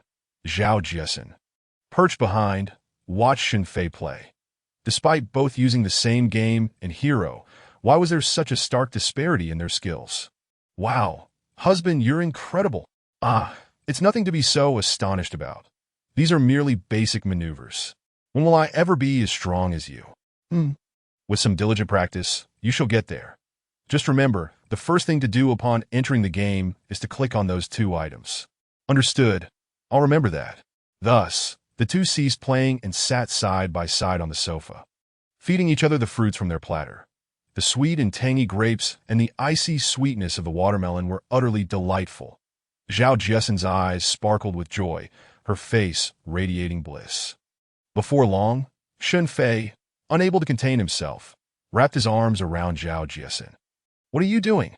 "Darling, it's been a while since we've shared a sleep together." "Then you should go to sleep. Why bring me along?" "Hee. Dear, why don't you join me for a moment? You'll soon understand my intentions." With that, he swept her into a princess carry and hurried back to the room. Ahem, the subsequent events could not be fully described in dozens of chapters. In any case, when Shen Fei opened his eyes once more, the sky outside the window was awash in orange hues. With the celestial array of sun, moon, and stars in place, the evening glow within the heavenly demon sect became extraordinarily beautiful. Now that the greenery was flourishing, the sky and the verdant earth harmoniously intertwined, creating a breathtaking vista as night fell. The previously flowing river of life emitted a green luminescence, adorning the entire sky. Darling, rise and shine. We are to attend the hot pot banquet." He pinched Zhao Jiesen's nose, who was sleeping soundly. "You go out. I need to change my clothes." "Oh dear, we are like an old married couple now. So, I want to be going out. Just don't peek, okay?" Zhao Jiesen felt somewhat helpless. Even though they had indeed become like an old married couple, changing clothes in front of Shen Fei still made her feel a bit shy. As Shen Fei approached, the elven clan had just arrived atop Mingyue Mountain. Chapter 133. The exquisite delicacies of the world. The elven clan had spotted the scene from afar. Previously, they had only heard that the heavenly demon sect had just over 3,000 members. But they were astonished by the grand scale when everyone gathered together. That it was primarily due to the multitude of tables laden with various dishes that created the illusion of a vast assembly. In truth, if they were all arranged to stand together, it would not be as impressive. "Anya, have you all arrived? Come, over here, we have set aside a table just for you." Shen Fei directly approached them, gesturing toward a dozen empty tables nearby, which had been specifically prepared for the elven clan. Throughout the afternoon, Shen Fei had the Great Elder show them around the heavenly demon sect, even distributing uniforms tailored to each individual's size. Besides their golden hair and pointed ears, the elven clan bore little distinction from humans. Upon seeing their arrival, the disciples of the sect did not display much excitement, for they had already received the news earlier that afternoon. However, they couldn't help but steal glances at the elves, intrigued by their unique appearance. "All right, since everyone is nearly gathered, let us commence tonight's banquet. Firstly, I would like to announce a few matters and explain the reason for hosting the Heavenly Demon Hot Pot Banquet." As soon as Shen Fei finished speaking, someone below responded, "Master, I know. It's the return of the fifth elder." "Yes, I believe I saw her as well." Shen Fei clapped his hands, signaling for silence. "Indeed, the first piece of news is that our fifth elder has returned, which is certainly a cause for celebration. As for the second matter, our heavenly demon sect welcomes over 100 new friends, the unparalleled elven clan. I hope that within our sect, we treat everyone equally and refrain from any form of discrimination. Of course, we do not impose restrictions on romantic freedom, so young men seeking love should put forth their best effort." Upon hearing Shen Fei's words, both men and women erupted into laughter. "Moreover, I would like to announce the final appointment within our sect. Anya, the leader of the elven clan, is appointed as the deputy sect master of the heavenly demon sect. There is one more matter that I know you are all eager to hear about. The slots for the disciples' cultivation ceremony have been released. Aside from allocating 30 spots for the elven clan, we will also need to select 170 individuals. The selection event will take place next week, so after tonight's hot pot, disciples wishing to obtain qualification must intensify their training. This last piece of news left the crowd momentarily speechless. Did I hear correctly?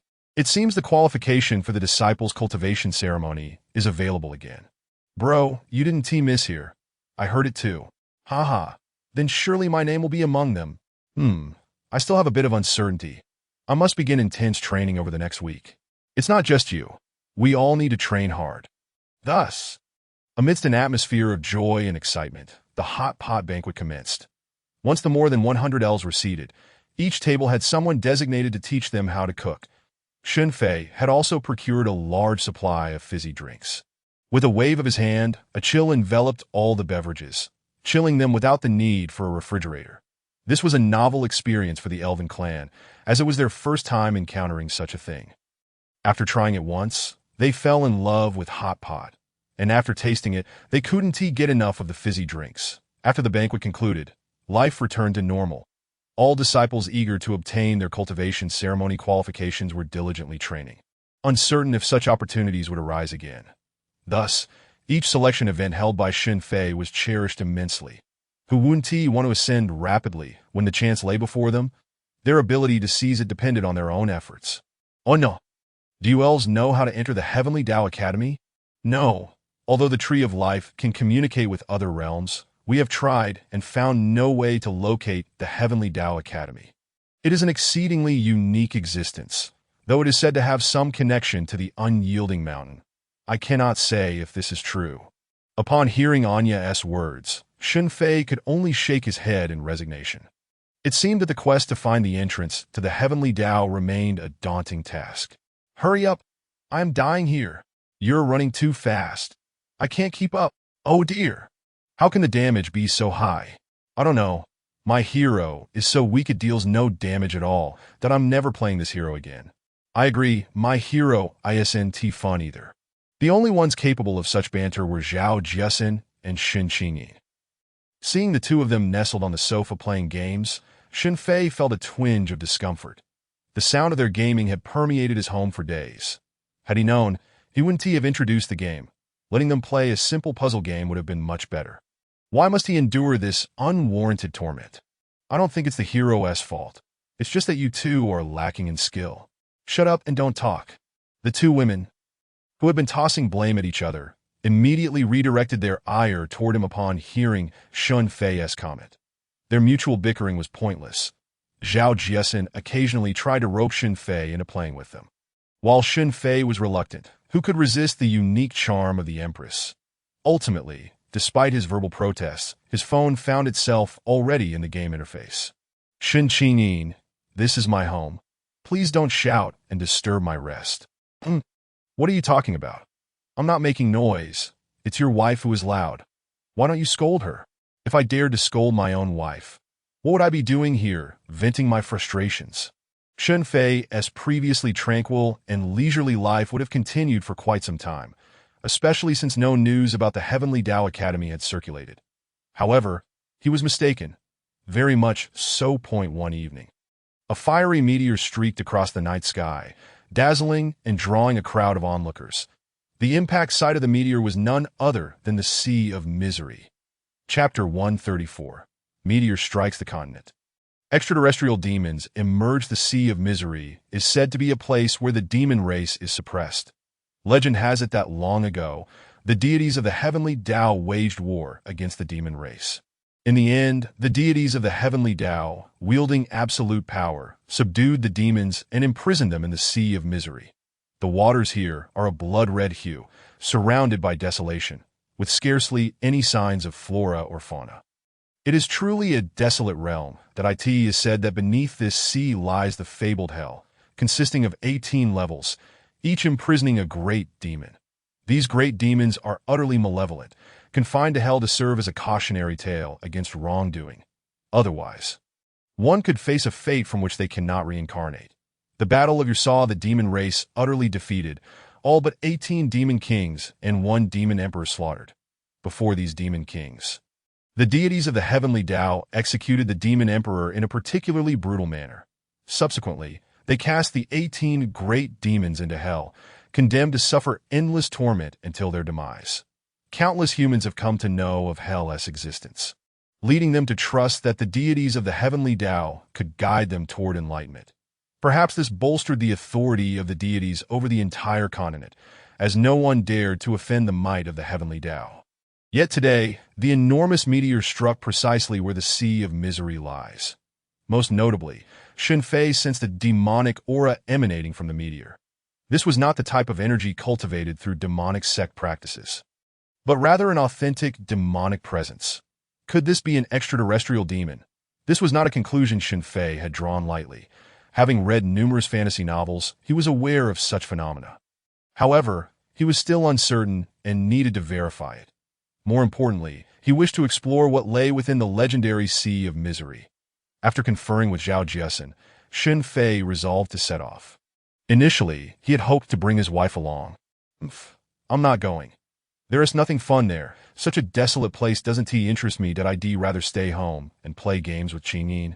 Receiving such an answer, Shen Fei's face darkened, but he truly regretted his decision to create this game. It seemed akin to lifting a stone only to drop it on his own foot. Had it not been for this game, Zhao Jiasen would undoubtedly have accompanied him. Yet now, apart from a small creature perched upon his shoulder, he was left to traverse this path alone. This, however, was rather fortuitous, as he need not rely on a cosmic battleship. He could simply tear through space to reach the abyssal sea. It is noteworthy that only those of the Emperor 9 stars level or higher could traverse this space without being torn apart by its fabric. Yet, how could the little creature on his shoulder possess such strength? It remained comfortably asleep, seemingly unfazed. This was indeed perplexing. Evidently, the system's incubation process produced anything but ordinary results. It seemed the time had come to conduct a small experiment on the little creature, to ascertain its true power and limits, and to explore the possibility of evolution. If it could indeed purify itself, it would bear resemblance to Pokemon. The thought of containing this little fellow within a Pokeball was rather amusing. Fortunately, the creature was currently in a deep slumber. Had it been aware of Shen Fei's intentions, it might have felt quite distressed. I consider you a brother, yet you view me as mere plaything. How outrageous, truly excessive. Casting aside this thought concerning the little creature, Shen Fei turned to survey his surroundings. The enormous meteorite had obliterated all the surrounding seawater. Indeed, you are not mistaken. It had completely annihilated it. What was once the abyssal sea now bore not a single drop of water, let alone the former scenery. This colossal meteorite had landed here, evaporating every last vestige of the sea. The distant waters sought to surge forth. But upon entering the meteorite's domain, they vanished without a trace. That no one could have anticipated that this immense pit had once been a sea. Following its impact, there was little of beauty left to behold. Beep, beep, beep. Task selection activated. Option 1. Foster the hatching of the demonic egg and rule the entire continent alongside the outer demons. Option 2. Collaborate with the demon race to overthrow the Celestial Path Academy, and subsequently unite to vanquish the outer demons. Option 3. Prevent the hatching of the demonic egg, or eliminate it once more. Please make your choice, host. Upon completion, rewards will depend on the success of the task. Go for it. Strive onwards, young man. Charge forth. Upon receiving this prompt from the system, Shen Fei couldn't help but smile. That it was evident that he ought to select the third option. Otherwise, if he chose the first, what rewards could possibly remain? Only a fool would opt for such a path. Congratulations, host, for accurately guessing the rewards. Should you have selected the first task, you would have received the title of Supreme Fool, with permanent usage rights. Upon hearing this, Shen Fei felt an overwhelming urge to give the system a good beating. Could this truly be deemed a reward? If such nonsense qualified as a reward, then what need was there for punishment? Having made up his mind, Shen Fei resolved to take action immediately, lest he prolong the inevitable. Such extraterrestrial monsters ought to be snuffed out in their cradle, preventing them from growing unchecked. However, just as he was about to strike, an unexpected change occurred. The once stable meteorite vanished from its place. More accurately, it continued its descent, and if legends held true, Beneath this spot lay the infernal prison of 18 formidable demons. Given the task presented by the system, could this impending invasion of outer demons be linked to those great demons? It seemed prudent to investigate further. Fortunately, Shen Fei did not linger. Instead, he followed the outer demon deeper below. As he descended, a cacophony of terrifying, rending sounds filled the air. The meteorite now shimmered a pale violet, surrounded by sharp spires. When it finally came to a halt, it had shattered the depths of the Hell Tower. The 18 levels of the tower had indeed been obliterated by this singular stone, that if that were the case, these beings could potentially return to the outside world. Was this a blessing or a curse? Before Shen Fei could voice his thoughts, he sensed a multitude of powerful presences closing in on him. Chapter 135. Oh, do you think you are worthy? Sensing these energies, Shen Fei felt no trepidation. As long as they appeared and possessed strength greater than his own, as the strongest man in this dimension, his power would naturally surpass theirs. Regardless of their numbers, he could resolve the matter with a single blow. Who are you? Why have you intruded here? Do you not know this is hell? The path to heaven lies open before you. Yet you choose to enter hell without invitation. I am unsure whether to admire your courage or label you as truly foolish. Brother, spare us the lengthy discourse. We have emerged from our confinement and are fortunate to encounter a living soul. Is it not appropriate to engage him in conversation? Indeed, it has been many years since we last saw a living person. We have emerged. Our plans for vengeance must be set in motion. Quickly, eliminate this brat so as not to interfere with our grand designs. As their voices echoed, 18 figures slowly revealed themselves. Clad in black robes, their human-like forms obscured their faces, rendering them unrecognizable. The tallest among them stood at the forefront, wielding a gleaming, silver-edged knife that exuded a menacing aura. He was undoubtedly the leader of this group, and likely the most powerful among them. Brat, the choice is yours. Will you take your own life, or shall we do it for you? The power to decide rests solely in your hands. The leader spoke in a gravelly voice. Yet beneath the surface lay a hint of terrifying power. With each gesture, an overwhelming blade aura radiated forth, surprising even Shen Fei. And what if I refuse? I shall choose neither option, and perhaps I shall bring you all to your knees, compelling you to choose between submission or death. Upon hearing Shen Fei's retort, the 18 figures erupted into laughter. After all these years, this is the most amusing jest I have heard. What say you? I too find it hard to believe that upon emerging from hell, we would encounter such a fool. Frankly, it is rather unfortunate. Brad, has your head been caught in a door? How can you utter such words? A mere youth, barely out of childhood, dares to boast of his strength here. Enough of your prattle. Is it not entertaining to watch the monkey dance before us? Amidst their derision, Shen Fei remained unperturbed, standing resolute, seemingly unaffected by their mockery. Are you all truly so brazen as to laugh? Is colluding with the outer demons a matter of pride, though you proclaim vengeance against the celestial path? In truth, you conspire with the outer demons to seize control of the continent, that you believe such actions are righteous, relying on other strength to shatter seals while boasting of your might. How embarrassing. Even I feel shame for you. With just 3 sentences, Shen Fei rendered them speechless, igniting a fervor of rage within them. Brat, how do you know these things? Who are you? Are you a lackey of the celestial path? Third brother, cease your words. Just kill him already. There is no need for such banter, that my hands are itching for action. As they spoke, Shen Fei showed no signs of retreat. Do you think you are worthy? When he uttered these words, a terrifying aura emanated from Shen Fei. He could sense that his strength had not undergone any significant change. This meant that the 18 demons before him were not his opponents. Come now. Did you not claim you would kill me? Did you not offer me 2 choices? Come then, let us see. Upon feeling the terrifying aura Shen Fei exuded, they finally realized the truth. He was not a mere hothead, but possessed overwhelming power. Regrettably, they had judged him by his age, assuming him a fool devoid of strength, and now they felt the sting of their misjudgment. The true jesters were they themselves. Who are you? How can you possess such a terrifying presence? Are you truly of the celestial path? Rest assured, I am not one of their ranks, but rather an enemy of the celestial path. Otherwise, do you think you would still be standing here? Upon hearing this, a collective sigh of relief escaped their lips that as long as he was not with the celestial path, he was an ally by default. Ha ha, young friend. We were indeed presumptuous moments ago. We have just broken free from our seals and are still trying to comprehend our current situation. I hope you will not take offense. We are merely exercising caution, for ultimately, we are destined to confront those from the heavenly path, remarked a figure standing behind their leader, if I am not mistaken. This individual should be their second-in-command, the strategist of their group, or perhaps their cunning advisor.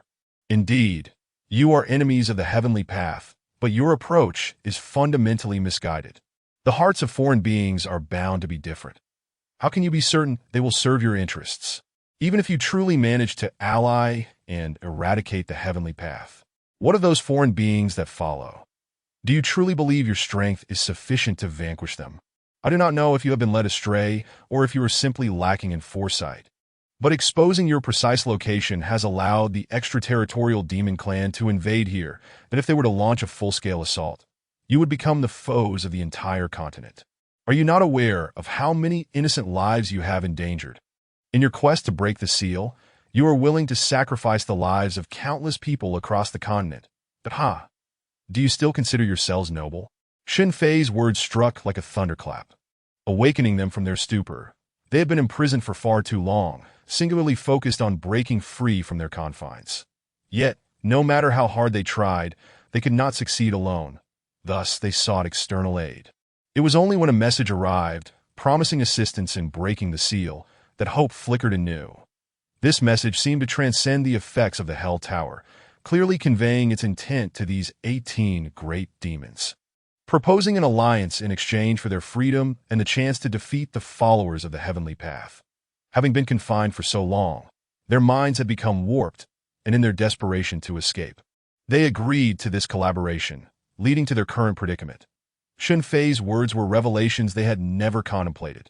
Their hearts were consumed by hatred and rage, fixated solely on vengeance, leaving no room for broader considerations. Thus, when Shen Fei articulated these insights, they were rendered speechless.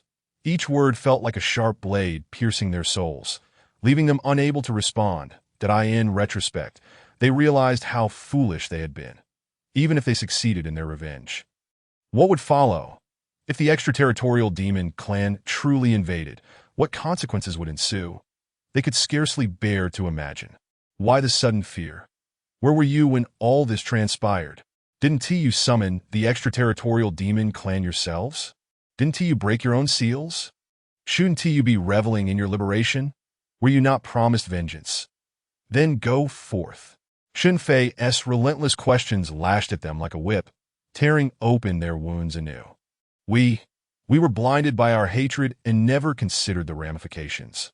What are we to do now? Awakened by Shen Fei, the 18 individuals resembled errant children, cautiously seeking guidance on their next steps. There is no recourse. Now that an extraterritorial demon has arrived, they have undoubtedly pinpointed this location. If they intend to invade, they must already be in motion. What shall we do? It is our fault for not thinking clearly. We may become eternal pariahs. This is not the outcome we desired. Enough with the lamentations. Given the urgency, it is better to contemplate our next course of action than to dwell in remorse. Hearing the murmurs behind him, the leader silenced their thoughts with a firm hand. For the moment, we should be safe.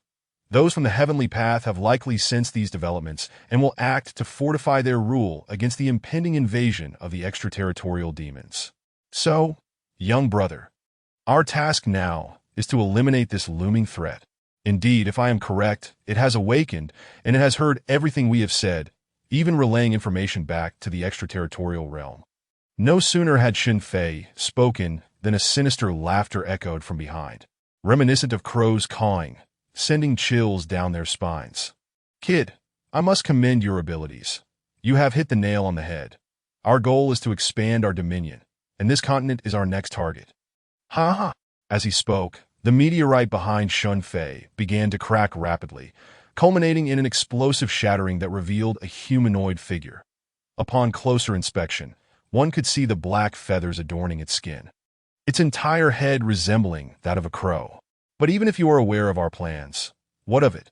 With your meager skills, how could you ever hope to defeat our Lord of Demons? Ha ha ha! Prepare yourselves. This continent shall surely become the territory of our Lord of Demons. Hearing this, the Hell 18 could no longer contain themselves, for they were indeed the architects of their own misfortune. Without hesitation, they unleashed their demonic powers, their collective might intensifying in unity. They appeared formidable. However, as they charged towards the extraterritorial demon, a mere wave of its hand halted their advance. That it was as though a transparent barrier had materialized within the space, impenetrable and impervious to their assaults. Ha! With such paltry strength, you dare to boast. Let me be frank. If it weren't for our need to acquire the coordinates of this place, do you think we would even consider collaborating with you? With such lowly power, I would choose to end my life before ever facing the world again. The taunts of the extraterritorial demon were delivered with a biting scorn that left the Hell 18 trembling, planting deep seeds of doubt about their own capabilities. Here stood an insufferably arrogant foe, one they could not even touch. Who could swallow such humiliation? You, hideous and dark crow, do you dare to remove your shield? Let us engage as men, rather than cower behind your defenses. Do you take me for a fool? With this shield, you cannot touch me. My teleportation array is nearly complete. Soon, countless troops will descend upon you. Indeed, beneath its feet, a mystical blue sigil began to glow faintly, its radiance intensifying that in no time it would depart without sustaining a scratch.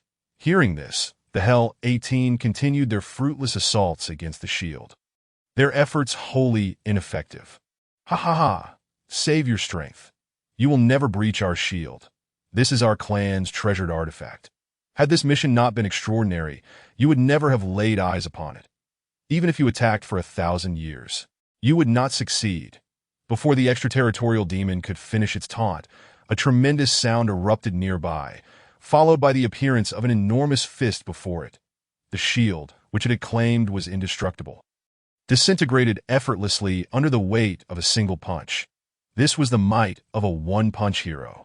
No, how is this possible? How could you mere ants shatter my demon shield? Oh, I can not only shatter your shell, but also ensure you will never escape this place. As Shen Fei spoke, he pointed forward, and the teleportation array, which had been forming slowly, vanished in an instant. How is this possible? How did you accomplish this? Why can you dismantle our teleportation array? Who are you? The grotesque extraterritorial demon was now bombarded with a barrage of questions, utterly astounded by Shen Fei's actions. With a single punch, he had obliterated what it considered a divine defensive artifact and disrupted its infallible teleportation array. How could such a formidable human exist in this realm? Unlike the earlier demeanor of confidence and arrogance, he now truly felt the looming threat from his opponent. Had it been the 18 individuals who charged at him moments ago, it would have been impossible for them to restrain him here. Yet, the young man standing before him exuded an aura of power that he could not fathom. This could only mean two things. Either his adversary possessed a formidable artifact that concealed his true strength, rendering him undetectable, or his power was vastly superior to his own, making it impossible to gauge. Given the earlier display, the latter seemed far more plausible. You, don't come any closer. You must understand that if you kill me, the outer demon race will retaliate, becoming the bane of all life on this continent. That I urge you to weigh the consequences carefully. It would be in your best interest to let me go, or else the repercussions will be beyond your capacity to bear. This was his final gambit. After prolonged interactions with the 18 from Hell, he had learned that the beings of this continent valued loyalty and cherished peace. This was their Achilles heel. Oh, is that so? Then come and attack, for I shall await your arrival right here. However, I suggest you consider your own worth. That do you truly believe that the outer demon race would choose to wage war against us for the sake of such an unappealing demon as yourself? Do not overestimate your significance before them. You are merely a jester, a tool devoid of substantial weight. While Shen Fei's words were blunt, They struck true, yet the outer demon race was clearly unwilling to acknowledge this. Do not force my hand. What are you saying? We are not forcing you. Do you not wish to return? But it appears that escape is no longer an option for you, if you wish to avoid a particularly gruesome demise. You should share with me everything you know about the outer demon race. Shen Fei's gaze was as piercing as that of a serpent, and initially, they had expected the outer demon to resist. To their surprise, it capitulated immediately. I will tell you everything, as long as you spare my life, that I can serve as a spy for the outer demon race. Whatever you wish of me, I shall comply. Oh, how fascinating. Were you not just brimming with arrogance moments ago? What accounts for your sudden humility? There is no alternative. In the face of absolute power, if one wishes to survive, one must adopt such a stance. First question, why have you set your sights on our continent? The expression of the outer demon shifted, and after a moment's hesitation, it replied slowly. Every continent possesses its own energy core. We of the outer demon race require these cores to augment our strength, and this is the rationale behind our invasions. We have had our eyes on this continent for quite some time, yet it seemed to be hidden by some energy barrier, preventing us from determining its precise coordinates. However, through certain special means, we communicated with the Tower of Hell, and following the information provided, I arrived here. Shen Fei nodded, evidently pleased with this response. Now for the second question. You must have relayed this location back to your comrades already. How long until the forces of the outer demon race arrive? I cannot say. It depends on our demon lord's disposition. However, it should not take long. By human reckoning, they will arrive within a month at the latest. When that time comes, this place will be engulfed in flames, and countless lives will be lost.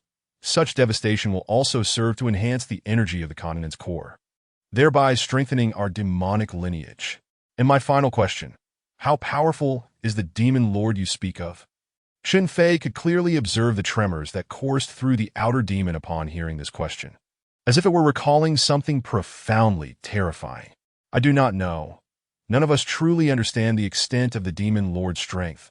We have not even glimpsed his true visage. However, merely witnessing his silhouette is enough to instill an overwhelming dread. His power is beyond our comprehension. With these revelations, Shen Fei smiled, uncertain of the veracity of the information he had received. Well then, you have said all that needed to be said, and I have asked all my questions. You have delayed long enough. The formation should be ready by now, correct? The outer demon trembled slightly and raised its gaze to Shen Fei, who regarded it with a knowing smile, as if everything was under his control. No, what are you talking about? What formation? I do not comprehend. After saying this, the outer demon lowered its right hand, previously hidden behind its back. Feigning innocence. Before me, you still attempt to feign ignorance that I am acutely aware of every movement you make. I chose not to intervene. You have used the information I sought to buy time. And now that I possess what I wanted, it is time for your departure. With that, Shen Fei snapped his fingers, and in an instant, the nearly completed formation he had drawn shattered once again. Please, do not kill me. I have much more to share. I can be your spy within the outer demon race. Whatever you require of me, I shall do, as long as you spare my life. Ah, but did you not just claim the same? No, I assure you, this time I will not flee, that I will do as you command. Before it could finish its desperate plea, Shen Fei struck it down with a single blow. Little brother, since it has acknowledged your authority, why not spare it this once? Having it as a spy could prove advantageous. The leader of the 18 from Hell addressed Shen Fei. Did I not mention this before? As a member of the outer demon race, its loyalty can never be assured. Rather than harbor a potential threat, it is better to eliminate it outright. Besides, we have already acquired the information we sought. That is a valid point. So, little brother, what are your plans moving forward? We shall await their arrival. Although I am at odds with the celestial beings, they will inevitably protect this continent from the outer demons. Let them battle it out while I observe the situation before making further decisions. You make a compelling argument. To reap the benefits of their conflict could prove quite advantageous. Your strategy is indeed astute, little brother. Enough flattery. The matter here has been resolved, and I shall take my leave. With that, Shen Fei turned to depart. However, instead of immediately tearing through the fabric of space, he turned back, taking a few steps forward with a confident smile gracing his features. 5, 4, 3, as he counted down the seconds in his mind. A voice called out from behind him. "Little brother, wait for us." "Oh, what do you want?" "I am returning to my home. Do you have any business with me?" "Well, given that we share a common enemy, and that enemy is so formidable, little brother, since you are so powerful, why not allow us to join you? Wouldn't it be better if we united our strengths?"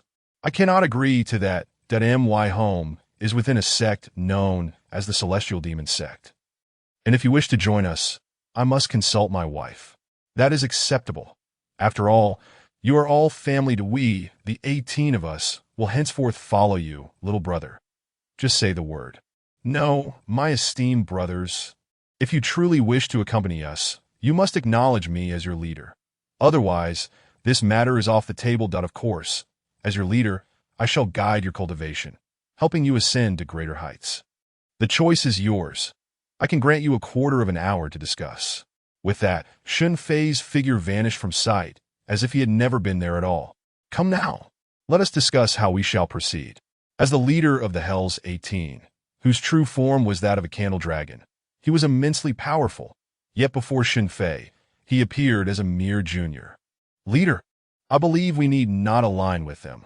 With our own strength, we can forge our own path." No, leader, my perspective diverges from that of Xiao Jiao. Just now, we all witnessed how terrifying that individual's power was. The fact that he has yet to engage the celestial beings speaks volumes, does it not? After a brief pause to allow for contemplation, he continued. "Indeed, the strength of our 18 individuals is not insignificant. However, when juxtaposed with the elite, we are undeniably far from their caliber. If we were to confront the celestial path with our current capabilities, we might manage to fend off the lesser minions. But when faced with the formidable deities of the higher echelons, would we not meet the same grim fate? Perhaps even a more dire one. Thus, in my estimation, aligning ourselves with the esteemed individual we just encountered is a judicious choice. Moreover, he has indicated his willingness to assist us in enhancing our cultivation. Such an opportunity is too advantageous to overlook." The one who previously voiced dissent, known as Xiao Jiao, also nodded in agreement. This analysis bore no flaws. However, we cannot acknowledge him as our leader. We have but one leader, and that is Zhulong. Yet, this does not preclude us from expressing our loyalty, that we have already erred gravely. And had it not been for him, we might well have lost our lives here. Therefore, I propose we offer him our soul fire as a gesture of allegiance. This way, we neither concede leadership nor fail to demonstrate our fidelity. I have articulated my thoughts. This encapsulates my entire perspective. Many present fell into contemplation, for the speaker was their second in command. The strategist among them, it is often proven that his words ring true. I concur with the second in command's rationale. However, I hope that our 18 can remain united. After all, we have been comrades for quite some time, and I have no desire to part ways with you. Thus, if a majority opposes, let us depart together. Leader, I agree to join the Celestial Demon Sect. We must avenge our grievances against the Celestial Path. Leader, I too, for the outsider demons were summoned by us, and we must take responsibility. Subsequently, all voices rallied in agreement to join the Celestial Demon Sect. Yet they refused to recognize Shen Fei as their leader. Their allegiance lay solely with Zhulong. All right, little brothers, we have reached a consensus. Upon hearing Zhulong's words, Shen Fei reappeared before them. We will join the Celestial Demon Sect. Yet we do not recognize you as our leader. We will heed your words, and we can offer our soul fire to express our loyalty. At their declaration, Shen Fei waved his hand dismissively. No need for that. You need not submit your soul fire. Instead, return with me to the Celestial Demon Sect. While other matters may be inconsequential, loyalty to the sect is paramount. Should I discover any of you engaging in acts of treachery against the sect, no matter where you flee, I will personally hunt you down. I assure you, I am capable of this. With that, Shen Fei's eyes flashed with a fierce intensity as he cast a cold glance at them. Little brothers, we understand. We shall never betray you. Very well. Since you have all joined the celestial demon sect, you may henceforth address me as master. Let us depart at once. I shall guide you back to the sect for acclimatization. With a thought, Shen Fei summoned a colossal cosmic warship before them. The sight of Shen Fei's grand display left the group in astonishment. Mouths agape. They had never witnessed such an imposing vessel. Even now, they felt somewhat dazed. Who exactly is Shen Fei? How does he possess such formidable power and command such extraordinary artifacts? This is our mode of transportation for the celestial demon sect, known as the celestial demon warship. It facilitates long-distance spatial traversal, proving quite convenient. What are you all doing? Hurry aboard. Do you require me to descend and invite you personally? Chapter 139, Mobilization Conference of the Celestial Demon Sect, not long after. The group returned to the Celestial Demon Sect. Upon witnessing the scene before them, the 18 from Hell were left utterly astounded. The Celestial Demon Sect had been constructed into an extravagant establishment, leaving any first-time visitor in awe. Is this truly a sect? It is far too opulent. This is my first encounter with such a sect.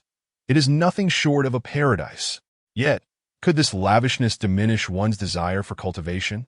Hearing their remarks, Shen Fei shook his head, but did not interrupt their discourse. Confident that they would soon glean the answers they sought, he contacted the Grand Elder, instructing him to familiarize the 18 with their surroundings and arrange accommodations. With no other positions available, he decided to have them accompany Qianqi. The Grand Elder was no longer surprised by Shen Fei's latest return. After all, Shen Fei had a penchant for extraordinary exploits. Bringing back 18 formidable individuals was relatively mundane for him. Had he known that this time not only did he return with these individuals, but also vanquished an outsider demon, his perception might have shifted. After completing these tasks, Shen Fei returned home, feeling it prudent to inform his wife of recent events. Is what you said truly the case? Indeed. Why would I deceive you? I have successfully brought the 18 from Hell back to the Celestial Demon Sect. What should we do then? Will the outsider demons truly invade? Invasion is inevitable. They require the energy of our continent to bolster their power. Now that we are aware of their intentions, it won't be long before they take action.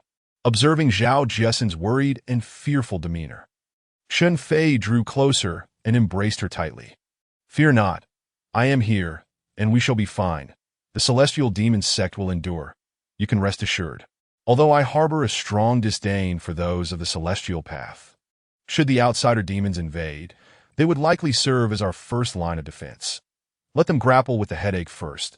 This may even reduce our adversarial forces. That is a valid point. However, we must prepare thoroughly. While we cannot shield the world, at the very least, our celestial demon empire, and specifically our sect, must remain unscathed by the ravages of war. Rest easy. Is it not true that your husband is here? I will protect everyone diligently. You must trust in my strength. Hearing Shen Fei's words, Zhao Jiesen felt a sense of relief. Indeed, Shen Fei's power was formidable. Even she did not know the extent of his capabilities. Time and again, he had triumphed over stronger foes with ease, living up to the man she had chosen. Of course, I trust you, but we must remain vigilant. Our celestial demon sect boasts several hundred disciples of the Emperor level. This strength should place us among the elite on the continent. That is certainly the case. My disciples possess formidable cultivation techniques, ensuring we will weather this storm. Let us hope so. I must also seize the time to continue my training. Having been idle for so long, I have become quite rusty with my previous techniques.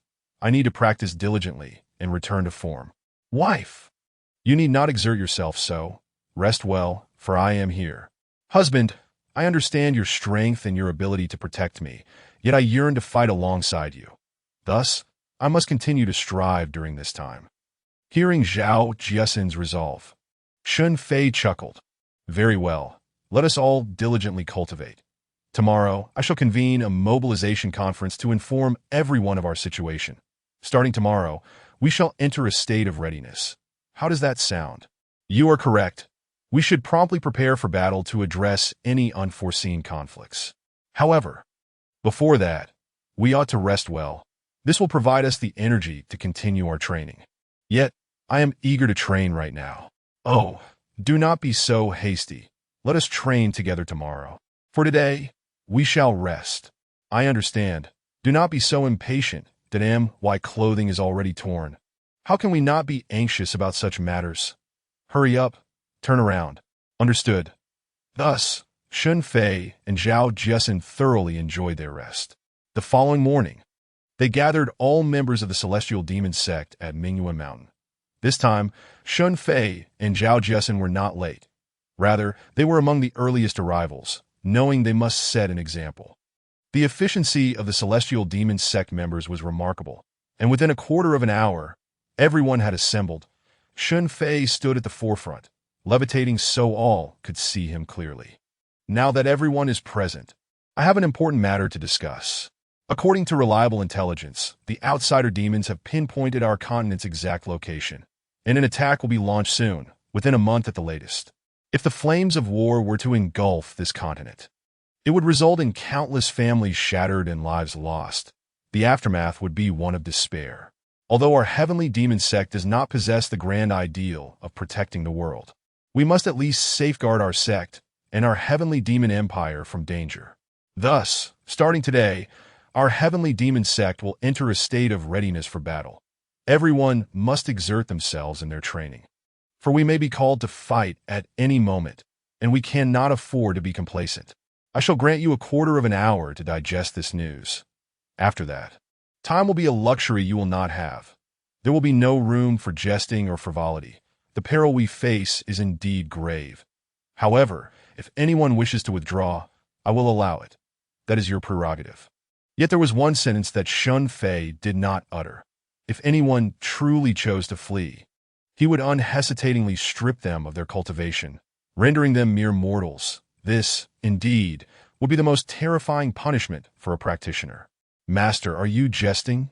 Indeed, the rise and fall of the sect is a shared responsibility. How could we ever consider retreat? The heavenly demon sect is our home, and we vow to protect our homeland with our lives. From this day forth, I shall strive even harder in my training. I will contribute my part. Absolutely, we must all put forth our utmost effort. Chapter 140 Shocked. The system military war mall opens observing the earnestness of all the disciples of the heavenly demon sect. Shen Fei could not help but smile, his heart swelling with pride and gratitude. Not a single soul among them showed signs of cowardice. Their strong sense of belonging had transformed the heavenly demon sect into their true home, that a home is something to be defended with one's very life. At that moment, as he gazed into the steadfast eyes of each disciple, Shen Fei was profoundly convinced that they would willingly lay down their lives to protect the heavenly demon sect. These lovable disciples ignited a vow within Shen Fei's heart to safeguard them with all his might. In that case, let us all strive together. With this bowl of wine, our state of readiness will remain until the external demonic forces are vanquished. Upon finishing his statement, countless ceramic bowls filled with exquisite wine flew forth from behind Shen Fei. With a wave of his right hand, each bowl found its way into the hands of every disciple. Army, we have had our grievances in the past. I confess I have not been fond of you. However, I no longer wish to engage in conflict. Let us see who can slay the most external demons. Ningdu, it seems we've arrived at the same conclusion. Very well, let us adhere to this competition. If we both survive, we shall set aside past grievances. You'll be hard-pressed to outlive me. I wish you luck with that. Such exchanges were commonplace, for the heavenly demon sect was a diverse assembly, and friction between disciples was inevitable. Yet, their conflicts remained private. When it came to the sect, all personal disputes were shelved, particularly during missions, where unity reigned supreme, especially in such perilous times as these. With this bowl of wine, all grievances would be laid to rest. With this bowl of wine, they would immediately enter a state of readiness. With this bowl of wine, they would be prepared to rush in a battle at any moment.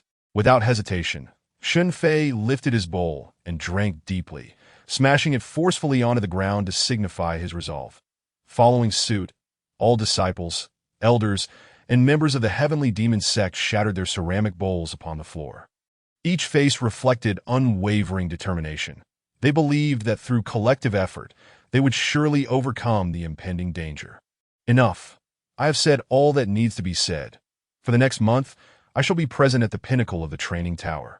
Should you encounter any difficulties in your cultivation, feel free to seek my counsel. I shall strive alongside you. Very well. Unless there are further matters to address, let us conclude this meeting, that if you have tasks to attend to, do so swiftly, then enter your training state.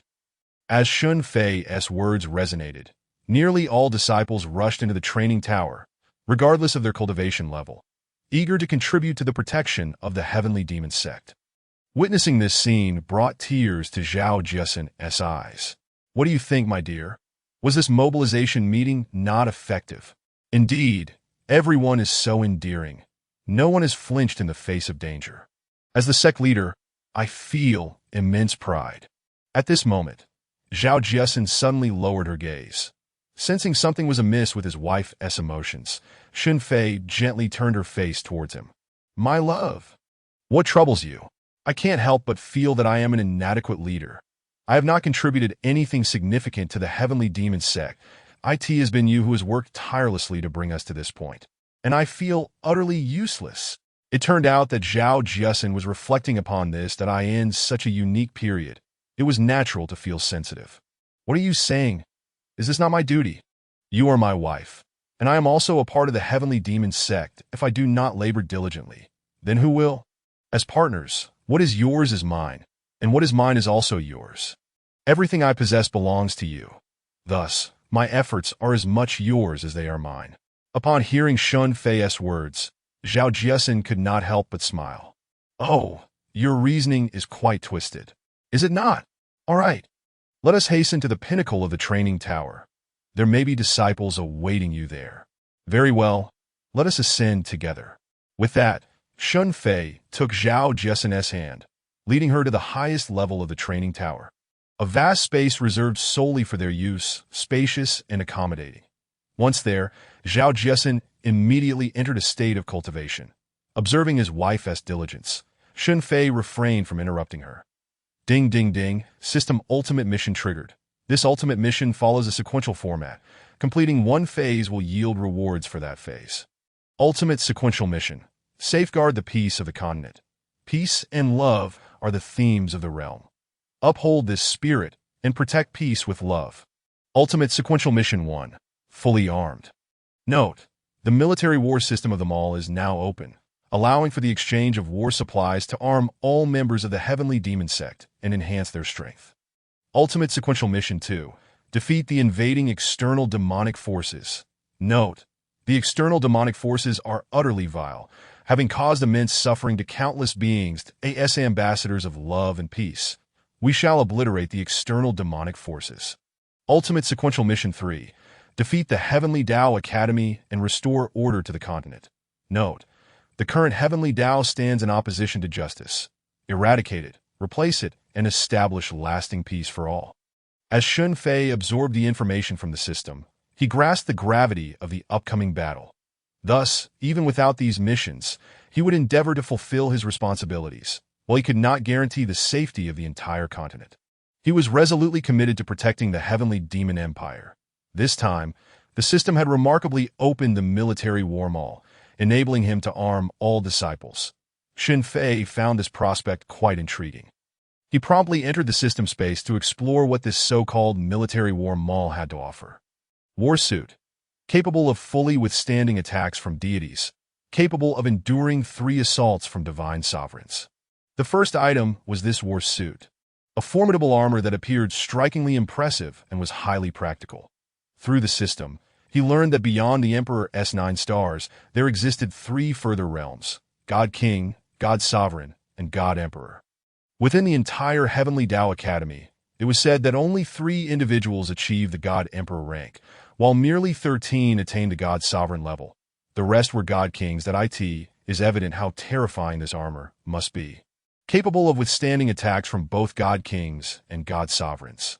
Moreover, its equipment bore no restrictions on cultivation level, meaning that even ordinary individuals could don such armor and receive its protection. Which was indeed astonishing. That it was imperative to provide everyone with a set. After all, preserving life is paramount above all else. Chapter 141. What we have in abundance are spirit stones in addition to this sturdy armor. A variety of weapons were displayed. There were not only melee options but also ranged ones. Although the selection was limited, each appeared quite practical. The demon-slaying sword increases attack power against external demonic forces by 100%. Demon-slaying laser gun, a long-range weapon whose effectiveness is proportional to one's own strength, enhancing attack power against external demonic forces by 100%. Demon-slaying cannon, a weapon of terrifying might capable of inflicting widespread devastation. Effective only against external demonic forces, and can only be wielded by those of the God Emperor realm. That demon-slaying origin bullet. One strike shatters myriad laws. Upon seeing this final weapon, Shen Fei could hardly contain his laughter. When external demonic forces arrive, a single origin bullet would send them fleeing in terror. However, Shen Fei quickly noted a small line of text behind the demon-slaying origin bullet. This item is only effective against the main stronghold of the void external demonic forces. It cannot be detonated elsewhere. The text is exceedingly small. Had it not been for Shen Fei's desire to research the original bomb, he would have completely overlooked this information. This implies that the original bomb is unusable in this realm. Contemplating this, one might envision a scenario where, during a standoff between two armies, one throws a completely ineffective stone. What a mortifying spectacle that would be. This system is truly treacherous. Not only does it provide no hints, but its exorbitant prices suggest a dire need for funds, as if one were scavenging in their grandmother's home. The initial two basic weapons are priced at 300 spirit stones each, while the subsequent two escalate tenfold. Thus, each original bomb costs a staggering 30,000 spirit stones. Currently, the entire Heavenly Demon sect possesses approximately 1 million spirit stones, and engaging in this battle would likely deplete that reserve entirely. Perhaps, if everyone were equipped, it would still be insufficient. Fortunately, the system exhibits a modicum of benevolence. The defensive armor is merely symbolically priced at 1 spirit stone. Shen Fei has made up his mind. Each person shall possess a set of armor, while only those at the Emperor level and above may wield the offensive weapons, enabling them to better harness their powers. As for the cannons and original bombs, only Shen Fei will be able to utilize them. In truth, he is uncertain why he feels compelled to prepare so extensively. He merely senses that danger is imminent, that a week passed in this tense training routine, with Shen Fei remaining vigilant for any unusual occurrences. However, he was inevitably disappointed. This week unfolded as mundanely as any other, and the prevailing tranquility bred a sense of unease, akin to the calm before a storm. Upon concluding a week of training, Shen Fei convened a meeting with all disciples, presenting the previously discussed weapons and armor. My goodness, the ancestral master is extraordinarily powerful. Is it truly possible to acquire such formidable weapons? An increase of 100% in defense against the outer demons is indeed monumental. I never anticipated that these weapons were specifically created to combat the outer demonic tribes. The ancestral master is truly remarkable. With these armaments, the casualties among our heavenly demon sect would be significantly reduced. Should war ensue, we would undoubtedly astonish them. Haha, you make a valid point. While I am not overly eager for conflict, should it come to that, we are fully prepared. These sentiments reached Shen Fei's ears, filling him with solace, for none had wavered in the face of adversity, instead contemplating their response. Shortly thereafter, Shen Fei successfully exchanged for the equipment and distributed it among the disciples. This time, I can perceive that everyone has made considerable progress. Although this week bore no significant changes, we must not become complacent. We are all aware of the tranquility that precedes a storm. Thus we must continue to strive diligently. Rest assured, Ancestral Master, we are already aware of this without your prompting. Indeed, the affairs of the Heavenly Demon sect are the concern of each of us, and we must diligently safeguard our homeland. We shall not falter. With our enhanced strength, should conflict arise, we will possess greater assurance. Following the conclusion of this collective meeting, everyone returned to their rigorous training. Shen Fei, meanwhile, did not remain idle. Accompanied by Zhao Jiasen and by Meng Yun, he visited the palaces of various nations to inform them of the impending threat, urging them to prepare promptly. The Rock Empire, Night Empire, Flame Empire, and Limitless Empire all responded positively. Trusting Shen Fei's warning was not without foundation. In contrast, other nations seemed indifferent, regarding Shen Fei's concerns as an overreaction, convinced that such calamities would not transpire. Out of humanitarian concern, Shen Fei had preemptively notified them. Whether they chose to implement countermeasures was no longer his concern. 14 days later, a colossal rift tore through the northeastern sky. On this day, countless outer demons surged through the breach, overwhelming the Flowing Cloud Empire, Clear Wind Empire, and Iceheart Empire with astonishing speed. Within a mere day, these three nations were reduced to a hellish wasteland, their inhabitants ruthlessly harvested by the invading forces. Upon receiving this news, every member of the Heavenly Demon sect, alongside Shen Fei, was struck with disbelief at the alarming swiftness of the assault. Not long after the news spread, within the Grand Hall of the Heavenly Demon Empire, emperors from the Flame, Limitless, Night, and Rock empires gathered, alongside by Mingyun, Shen Fei, Zhao Jiasin, and numerous elders of the Heavenly Demon sect to deliberate strategies for response. Ancestral Master, you were indeed correct. What shall we do now? I can provide you with equipment to resist the outer demons, though it requires spirit stones for exchange. Our Heavenly Demon sect's reserves are nearly exhausted, so I cannot directly furnish you with them. Upon hearing Shen Fei's words, the emperors of the four great empires erupted in laughter. As royal families with long-standing legacies, their treasuries were not lacking in spirit stones. No problem. Ancestral Master, how much equipment can you provide? We will purchase it all. This highly defensive armor shall be my gift to you. For the remaining two types, you will need to purchase at 500 spirit stones each. How many do you wish to acquire? Having already tested Shen Fei's formidable weapons and armor, they recognized the immense strength of these offerings. Even attempting to breach the armor would require considerable time. The fact that Shen Fei was gifting them such precious items was undeniably touching. The effects of the remaining weapons, which Shen Fei had described as possessing formidable offensive capabilities against the outer demons, were also appealing due to their reasonable pricing.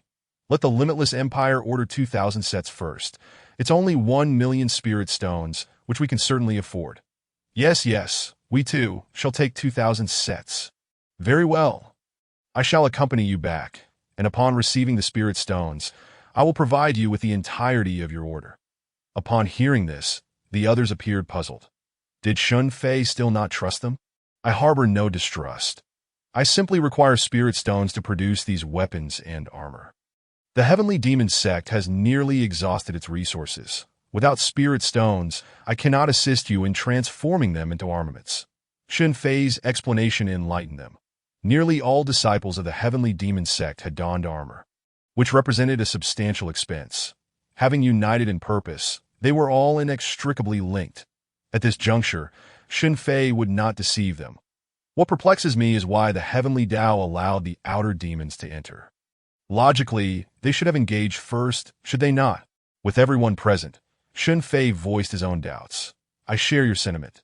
Thus, during our preparations, we remained vigilant for intel that I never anticipated that the outer demons would breach the Heavenly Tao's barriers and invade our territory. Fortunately, they struck in the northeast. Had it been here, we would have faced utter annihilation. Qin Wuji expressed his relief, grateful they had chosen a different direction, or else their nation would have been the one to perish. I have a bold hypothesis. What is it? Clearing his throat, Shen Fei slowly elaborated. I suspect the Heavenly Tao never intended to obstruct them. They simply permitted their entry. Have you considered this possibility? That seems implausible. The Heavenly Tao must possess its own boundaries. How could they allow the outer demons to assault our realm? My perspective diverges entirely from yours, that I even have reason to suspect that those within the Heavenly Tao have colluded with the outer demons. Although we do not yet know their precise motives, there must be something sufficiently enticing for them. After Shen Fei concluded, the assembly fell into contemplation. What could be so enticing? There are essentially three things: wealth, power, and strength. The first two are likely unnecessary for them, leaving only the last. If my conjecture is accurate, they wish to join forces with the outer demons to divide the energy of this continent and enhance their own power. Seeing that they had yet to grasp his point, Shen Fei felt compelled to clarify. Upon hearing his words, The others found his reasoning increasingly plausible. The foreign demon clan is brazenly invading, yet the celestial path remains indifferent, offering no resistance whatsoever. They allow the demons to flourish and devastate humanity's homeland. Is this not sufficient to reveal the truth? Even now, those associated with the celestial path exhibit no reaction. There is a significant possibility that what Shen Fei has stated is indeed accurate. I believe the master is correct. At this moment, a striking blonde woman stepped forward, tall and enchanting. Her eyes seemed to convey unspoken words, yet within them sparkled a glimmer of hope. This individual was none other than the former holy maiden of the celestial path, Zhou Yuan. Did I not mention before? The god emperor of the celestial path, Tian, has become exceedingly peculiar since assuming control of the Celestial Academy, that he even issued orders to exterminate the elven race. Not only that, but many distinguished celestial beings have been imprisoned in the god prison mountain. Something is definitely amiss that if we are to confront the Celestial Academy, we must first subdue their leader. Upon hearing Zhou Yuan's words, a sudden thought struck Shen Fei. Could the god emperor Tian, she referred to be one of the foreign demon clan? However, he quickly dismissed this hypothesis that if Tian were truly a member of the foreign demon clan, they would not need to painstakingly locate this place. It would contradict itself. The latter was clearly of the foreign demon clan. Thus the former could not be. The most reasonable explanation is that they are engaged in some unspeakable collaboration. Now that we are aware of this, what shall we do next? The faces of the emperors from the other four empires revealed their anxiety. They found themselves in a precarious situation. If the foreign demon clan launched another attack, their empires would surely perish. This reality compelled them to take the matter seriously. We must take the initiative and cannot remain passive within our empires, waiting for their assault. Their capability to annihilate 3 empires in a single day underscores the terror of their strength. In order to safeguard our homeland and peace, we have no choice but to strike first. To capture the thief, one must first seize the leader. If we can eliminate the head of the foreign demon clan, our subsequent battles will be significantly strengthened. Otherwise, let us form a coalition of the 5 nations, calling upon the world to launch an offensive against the foreign demon clan starting tomorrow. Agreed. But today, the master needs you to return with us, so we can prepare the necessary materials and spirit stones. You can simply come along. Indeed, enhancing our strength is paramount. It would be best to elevate all of us, for in battle, the blade is blind, and death can come swiftly. The meeting was brief, yet decisive. Ultimately, they reached a consensus to unite and vanquish the foreign demon clan, restoring clarity to the continent. Shen Fei followed them through one nation after another, profiting 200 from each weapon, sufficient to procure several demon-slaying cannons. Thus, the spirit stones he had previously depleted were once again replenished in his pockets. With this resolution, the 4 emperors returned to their respective realms, their sole task being to summon their armies. Shen Fei required each nation to muster an army of 20,000 cultivators, culminating in a total force exceeding 100,000, a formidable number for a continent that was not densely populated. If they could indeed organize this, combined with the enhancements provided by Shen Fei's system, they would stand a good chance against the foreign demon clan. Should they fail to withstand the onslaught, the continent would face ruin, a fate Shen Fei was determined to prevent at all costs. That night, Shen Fei did not rest. Instead, he accompanied by Ming Yun to rally the cultivator soldiers of the Demon Empire. Upon learning that Shen Fei himself was leading the charge, nearly all soldiers expressed their desire to partake in the battle. Consequently, the 20,000 troops were swiftly selected. Those chosen were overjoyed, for it was the soldiers' duty to fight, and to die in battle was the ultimate honor. Beep, beep, beep. Congratulations, host, for completing the hidden task of assembling an army of 100,000 rewards. Legion Glory Aura X1. Yu Wang Ba Sword. Demon Worship Upgrade Blueprint X1. Upon receiving this notification from the system, Shen Fei felt as though he could soar with Joy.it was as if he had found a pillow just when he was drowsy. Truly timely. Legion Glory Aura grants a 100 morale boost, along with a 100 increase in defense and attack power for soldiers within the aura's range, and a 100 increase in marching speed that a well-trained army. Host makes you the strongest leader on this foreign continent. Yu Wang Ba Sword. Yin Ri, Duan Shui, Zhuanpu, Xianjian, Jingtai I, Niehun, Keixia, Jinggang. Utilizing the Yuang Ba sword elevates the wielder's strength by an entire realm. When equipped by an assassin, combat power is enhanced by an additional 200%. Demon Warship Upgrade Blueprint further enhances the demon warship's attack and defense capabilities, increasing laser weapon power and raising the maximum capacity to 200,000. Shen Fei found these three rewards exceedingly valuable. He had not anticipated such a significant enhancement, which was indeed monumental news. Moreover, the Yuang Ba sword was particularly fortuitous, as he had the 7 assassins at hand. Equipping each with one would yield a terrifying increase in combat effectiveness. At the very least, elevating their realm would unleash powerful forces, given their training in the assassin lineage. As for the final upgrade of the demon warship, Shen Fei did not hesitate to implement it, for simply expanding its capacity to 200,000 was already fearsome, not to mention the considerable boost to its defensive and offensive capabilities. However, upon inspecting the upgrade process, Shen Fei realized it was remarkably extensive, requiring an entire hour to complete.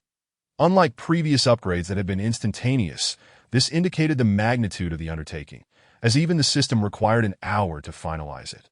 In the ensuing period, Shen Fei chose not to wait idly for the demon warship's upgrade. Instead, he left it atop Mingyue Mountain and sought out the 7 assassins. I have come to offer you some fitting weapons, extraordinary ones that can significantly enhance your strength, that I hope these divine arms do not gather dust in your hands. You 7 shall be our secret weapon in the forthcoming battles. Master, we will not fail your expectations. Excellent. Here are 8 treasured swords. Choose one that suits you best. With that, the Yuang Ba sword appeared before Shen Fei, each blade emanating a terrifying aura. Yet devoid of any gleam, and no matter the angle, they reflected no light, embodying the essence of the assassin's blade. Undetectable until it strikes. Upon witnessing the sword Shen Fei presented, the eyes of the 7 assassins widened in astonishment. They understood the immense value of these blades. These swords transcended mere treasures. They seemed almost alive, their subtle killing intent a constant reminder of the lives they had claimed. Before long, the 7 had chosen their respective swords, leaving only one masculine blade unclaimed. Given its robust design, it was unlikely any of them would select such a heavy sword, especially as assassins. Initially, Shen Fei contemplated whom to bestow this sword upon when a figure materialized in his mind. The leader of the 18 Hells, Zhu Long, would likely appreciate such a formidable sword. After imparting a few final instructions to the 7 assassins, Shen Fei departed, and in the next moment he found himself at Zhu Long's location. Master, we too wish to go to battle. Regardless of the circumstances, the invasion of the foreign demon clan upon our continent is a consequence of our actions. Of course you shall join the fray. But whether you are solely responsible is still open to debate. Have you considered that the celestial paths in action may signify something significant? Having said this, Shen Fei chose not to elaborate further. It was merely a conjecture, and he himself was uncertain of its validity. Enough, do not dwell on such thoughts. Regardless of the situation, we must safeguard our homeland. I possess a fine sword, one I believe you would greatly appreciate. Why not give it a try? Upon uttering these words, the masculine sword materialized before him. At that moment, the candle dragon felt an overwhelming sense of familiarity, as if bound by a bloodline connection. Master, when did you acquire this sword? That is of no concern to you. From now on, it shall belong to you. That I hope you will not let this sword down in the forthcoming battle. Rest assured, Master, I shall not disappoint, especially since we have over 10 brothers by our side. Observing the candle dragon's confidence, Shen Fei nodded approvingly. Confidence is indeed a splendid trait. Chapter 144. The Prelude to War. Ding, ding, ding. Hidden task completed. The masculine sword has found its most suitable owner. Mutual cooperation enhances combat prowess by 100%. Reward. Combat formation. The Great Invincible Formation of 18 Brothers. The Great Invincible Formation of 18 Brothers, capable of enhancing the attributes of 18 individuals comprehensively, allowing the aggregation of strength into a single person for explosive power that, if executed with synergy, it can achieve the level of fighting beyond 1's rank. The rewards of recent days have truly astonished Shen Fei. If the Hells 18 were considered formidable before, with this formation, they would ascend to the ranks of the most elite combat forces. With their inclusion, the pinnacle strength of the Demon Empire would undoubtedly grow even more formidable. All of you must strive diligently.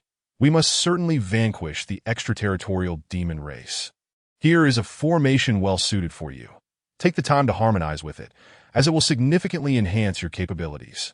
Without waiting for their response, Shen Fei directly implanted the combat formation into their minds, then vanished. This period has been the most hectic since his arrival in this world. Faced with the relentless invasion of countless extraterritorial demons, it was clear that his strength alone was insufficient. Thus, a coalition of forces was imperative to establish a unified front, for only then could they hope for ultimate victory. Of course, with his power, he could indeed ensure the survival of the demon sect. Yet if the entire continent were to vanish, along with their homeland, what would be the significance of such survival? Without further ado, within the Grand Hall of the Demon Sect, the leaders of the four great empires convened through the teleportation array. This time, we shall take the initiative. The members of our demon sect will form the vanguard to confront those high-powered foes, while the remaining extraterritorial demons shall be entrusted to you all. Fear not, Master. Our coalition will undoubtedly triumph over them. However, should we not deploy our Emperor-level experts in the vanguard? Indeed, this would bolster our chances against the extraterritorial demons. That is unnecessary. Leave it to our demon sect. I have faith in their strength, and your forces must also have powerful figures to anchor them, thus minimizing casualties. This matter is settled. Let us speak no more of it. Tomorrow, we shall embark together to eradicate these extraterritorial demons. Very well. Tomorrow we shall engage them in a decisive battle. We shall surely succeed. After a night of rest and preparation, the Allied army gathered and advanced towards the territory occupied by the extraterritorial demons. Shen Fei led the Emperor-level disciples of the demon sect, their combat capability significantly enhanced by the battle aura and their exquisite equipment. Their prowess was indeed formidable. To further instill fear, Shen Fei had even procured a nuclear bomb. Do not inquire about the source of those spirit stones. The previous night, Shen Fei had not remained within the confines of the demon sect. He only reappeared that morning. The spirit stones he had gathered were sufficient to exchange for multiple nuclear bombs. Accompanying him were Zhao Jiesin and Shen Qingyin. The 7 assassins had disappeared into the shadows, their speed unleashed as they raced ahead towards their destination. The 4 great beasts, including the monkey and the little black one, followed closely behind Shen Fei, embodying the pinnacle strength of the demon sect. Moreover, even Zhou Yuhan and Hao Yan, having emerged from the prison god mountain, joined the fray. They had felt a sense of guilt, believing this predicament was of their making. And with the formation Shen Fei had bestowed upon them yesterday, their confidence in this battle had surged. As the vanguard, their task was straightforward: to ignite the war by swiftly defeating the higher-tier enemies, thereby granting the main forces a decisive advantage. That moment, they congregated on the deck of the demon warship, while the other combatants rested in their quarters, utilizing the demon warship to tear through space. They soon found themselves within the territory occupied by the extraterritorial demons. Upon releasing his mental energy, Shen Fei sensed a complete absence of human presence. An entire empire had vanished without a trace. Clearly, only the extraterritorial demons possessed the capacity to orchestrate such an event. This was precisely why they could not be allowed to continue. Should they prevail, all humans on the continent would face annihilation. However, it was too late to dwell on these matters. All that remained was to exert their utmost effort to eradicate the extraterritorial demons right here. With the absence of human life, they could act without restraint, unleashing 3 nuclear bombs. Protected by the demon warship, they would suffer no harm, while the extraterritorial demons, particularly those stationed at the fortifications, were caught unawares and obliterated by the nuclear blasts, leaving no remnants behind. The nearby extraterritorial demons were also affected. The terrifying shockwaves shattered them, showcasing the fearsome nature of nuclear weaponry. After systematic modifications, the power of these nuclear bombs had indeed increased. Yet their hazards had diminished, no longer containing radioactive elements that would poison the land and render it barren. This was the most significant difference. 3 cities were thus annihilated, as if they had never existed, catching everyone off guard. Even those aboard the demon warship were left in stunned silence. They were aware of Shen Fei's strength, yet witnessing this spectacle was unprecedented for them. Such indiscriminate, devastating strikes had never been seen before, leaving them utterly astounded. Is this truly the ruckus you have caused? Zhao Jiasen, standing beside Shen Fei, wore an expression of disbelief, having just witnessed Shen Fei's formidable display of power, astonished that those dark objects could unleash such might. Chapter 145, An Assault on the Heavenly Tao. Ha ha, indeed. This is the might of your formidable husband. Enough of such banter. We shall discuss it later. It is time to launch our offensive and eliminate these extraterritorial demons. The fate of our continent rests on this war. The armor of the bright rainbird was unleashed, its massive wings unfurling as Shen Fei donned his armor, emanating an imposing aura. His strike resembled a colossal meteor hurtling toward the gathering of extraterritorial demons. With Shen Fei leading the charge, the others surged forth in unison. The 4 great beasts transformed into their true forms, resembling massive mountains as they descended upon the enemy. The monkey, not to be outdone, morphed into an ancient giant ape, charging ahead. With their leadership, they pierced through the ranks of the extraterritorial demons, advancing relentlessly. Their goal was to assert their dominance, to eradicate the higher-tier foes that in the ensuing moments. They succeeded. Among the extraterritorial demons, the more heads one possessed, the stronger they tended to be. This was readily discernible. Thus, 7 ghostly figures flickered across the battlefield, and with each appearance, a high-ranking extraterritorial demon fell to their blades. Thanks to the enhancement of the 8th sword of the Overlord, their strength had significantly improved. The extraterritorial demons gradually caught on. They too had leaders who began to rally their forces. The main coalition army commenced their assault, bolstered by Shen Fei's upgraded weaponry, their combat abilities substantially enhanced, allowing them to contend with all but the highest-tier demons that as for the more advanced demons. There are indeed formidable experts within their ranks, a proposal put forth by Shen Fei, which has now proven to be of great utility, that in the ensuing time, the extraterritorial demons found themselves in a relentless retreat, while the morale of the allied forces soared ever higher. The high-level combatants of the opposing side had been thoroughly vanquished by Shen Fei. With his mental energy fully unleashed, Shen Fei could directly sense the elite combat prowess among them, and he proved to be unerring in his strikes that if this continued, it would not be long before these extraterritorial demons were entirely eradicated. However, at that moment, Shen Fei finally located something he had long sought, an unassuming teleportation array, seemingly akin to one he had constructed himself.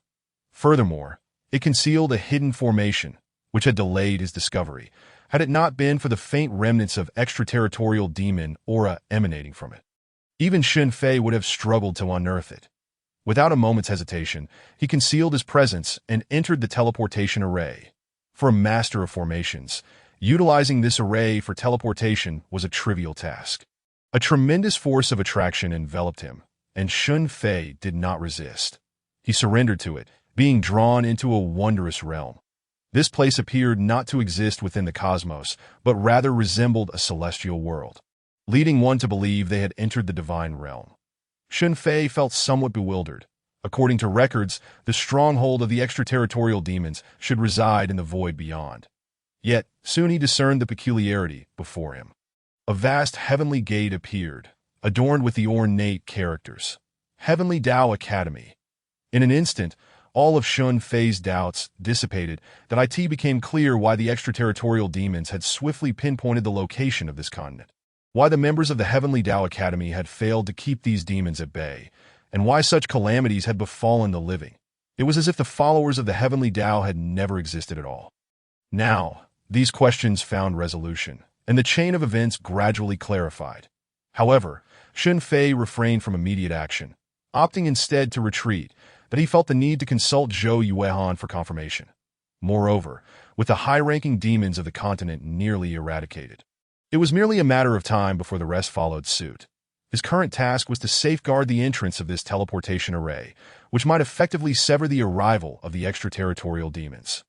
Before long, Having received Shen Fei's signal, the four fierce beasts, the monkey, the 7 assassins, the 18 from hell, and Zhou Yuehan arrived. When Shen Fei relayed the news, everyone except Zhou Yuehan displayed expressions of astonishment. The information he provided was simply too shocking.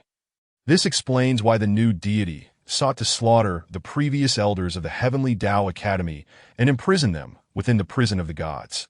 Perhaps this is the greatest reason. I never anticipated such a turn of events. The Heavenly Tao Academy, originally established to maintain peace on this continent, has now colluded with the extraterritorial demons. It's truly hard to believe. Indeed, I'm still trying to wrap my head around it. Hearing their desire to continue discussing, Shen Fei interrupted them. All right, let us save these discussions for later. Our current task is to eliminate the passage connecting us to the extraterritorial demons. Upon hearing Shen Fei's words, everyone fell silent. Indeed, this was not the time for discussion. Thus, I now have two plans that, as you can see, this passage serves as the entryway for the extraterritorial demons into our continent. However, if we enter, we can reach the Heavenly Tao Academy directly. They believe their array is well concealed. But it remains within my sight. Therefore, one option is to enter and leave a portion of our group to guard the passage, preventing other demons from crossing. Many furrowed their brows at this suggestion. While feasible, it seemed to lack something vital. The other option is to destroy the passage as soon as we enter, achieving a lasting solution. Once we eliminate the followers of the Heavenly Tao, the crisis will be averted. Shen Fei's latter proposal ignited a spark in everyone's eyes. The previous plan had been deficient as it did not allow everyone the opportunity to confront the Heavenly Tao. Now, this new plan was perfect. After all, they had gathered for a common purpose, united against a shared enemy, the Heavenly Tao. They were finally at this juncture, poised to engage in battle with the followers of the Heavenly Tao. And just the thought of it stirred their blood. They had long awaited this day. Boss, let us destroy this passage. We want to join you in vanquishing the followers of the Heavenly Tao. Or rather, they can no longer be considered followers of the Heavenly Tao. They are all extraterritorial demons. The monkey voiced his opinion, feeling now that he possessed the strength to defeat the once mighty demon monk. With this thought in mind, he grew eager to show them the might of his staff. Very well. Since everyone feels this way, let us set forth. With the decision made, Shen Fei wasted no time in obliterating the spatial passage, then turned his gaze toward the distant heavenly gate. Chapter 146. 30 Years of Changes, Heavenly Demon Palm. Upon arriving here, Shen Fei's power surged once more. This realm was akin to a separate dimension, and as the strongest realm defined by the system, it naturally adhered to that designation. With a single strike, imbued with boundless fury, he shattered the enormous heavenly gate into fragments. Witnessing Shen Fei's display, everyone was awestruck. It was immensely satisfying, embodying the very momentum they desired. A tremendous sound reverberated, and many followers of the Heavenly Tao witnessed this spectacle, quickly grasping the intentions behind the intruder's arrival. In this instance, Shen Fei did not conceal the presence of his companions. The moment he released it, he lifted the veil, aiming to draw the attention of the followers of the Heavenly Tao. The result was evidently effective, as their objective was achieved. Monkey, I never expected you to truly dare to create chaos in the realm of the Heavenly Tao. Should I call you foolish or commend your bravery? Either way, it matters not. You shall remain here forever, to face your demise. The individual who appeared was none other than the demon monk, a figure the monkey had longed to confront. However, this longing was not born of genuine affection, but rather a driving force for motivation. Now, the monkey's wish had finally come to fruition. Ha ha, old bald donkey, come here and die. With that, he charged forth, and Shen Fei made no move to stop him. It was evident that the monkey had made significant strides during this time, although he could not yet defeat the formidable Qiongqi. It was clear that he was growing stronger. Without further ado, the monkey unleashed a flurry of strikes, each accompanied by a force of shockwaves, leaving the demon monk with no time to react. Even the supreme Dharma form was shattered by the monkey's spatial shockwave. This was something the demon monk had never anticipated. In such a short span, the monkey's strength had ascended to this level. Soon, he found himself overwhelmed. The monkey showed no mercy, condensing a total of 81 strikes, delivering a heavy blow. Had the demon monk chosen to flee, he would have sustained grievous injuries but would not have faced a life-threatening situation. Yet at this moment, he made no attempt to evade, not even a single evasive action. He relinquished all resistance, gazing calmly at the monkey as if entirely unaware of the impending danger. "Wukong, I am sorry, but now I am finally free. Thank you." With that, he pressed his palms together, his body transforming into countless fragments under the monkey's shockwave, ultimately coalescing into a relic that floated beside the monkey. The monkey's expression remained unchanged as he gently grasped the relic in his palm, then turned and returned to Shen Fei's side. Upon seeing the monkey's demeanor, Shen Fei was about to utter a few words, but ultimately refrained. Such matters were better resolved within the monkey's own contemplation. "Ha ha ha, I knew the demon monk would surely go easy on you. Since he dared to betray our deity, this is his fate. He must have believed that his former disciple would show him mercy. But that was a foolish notion. Indeed, he is quite the fool." Before they could finish their remarks, the monkey charged ahead, and the two mere celestial attendants were no match for the might of his staff. In the blink of an eye, they bore the consequences of their words and actions. Audaciously, this is not a place for your reckless abandon. Are you all prepared to remain here for eternity?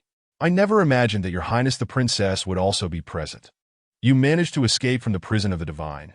It seems my lord was too lenient back then. Had he heeded my counsel, you would not have survived to this day.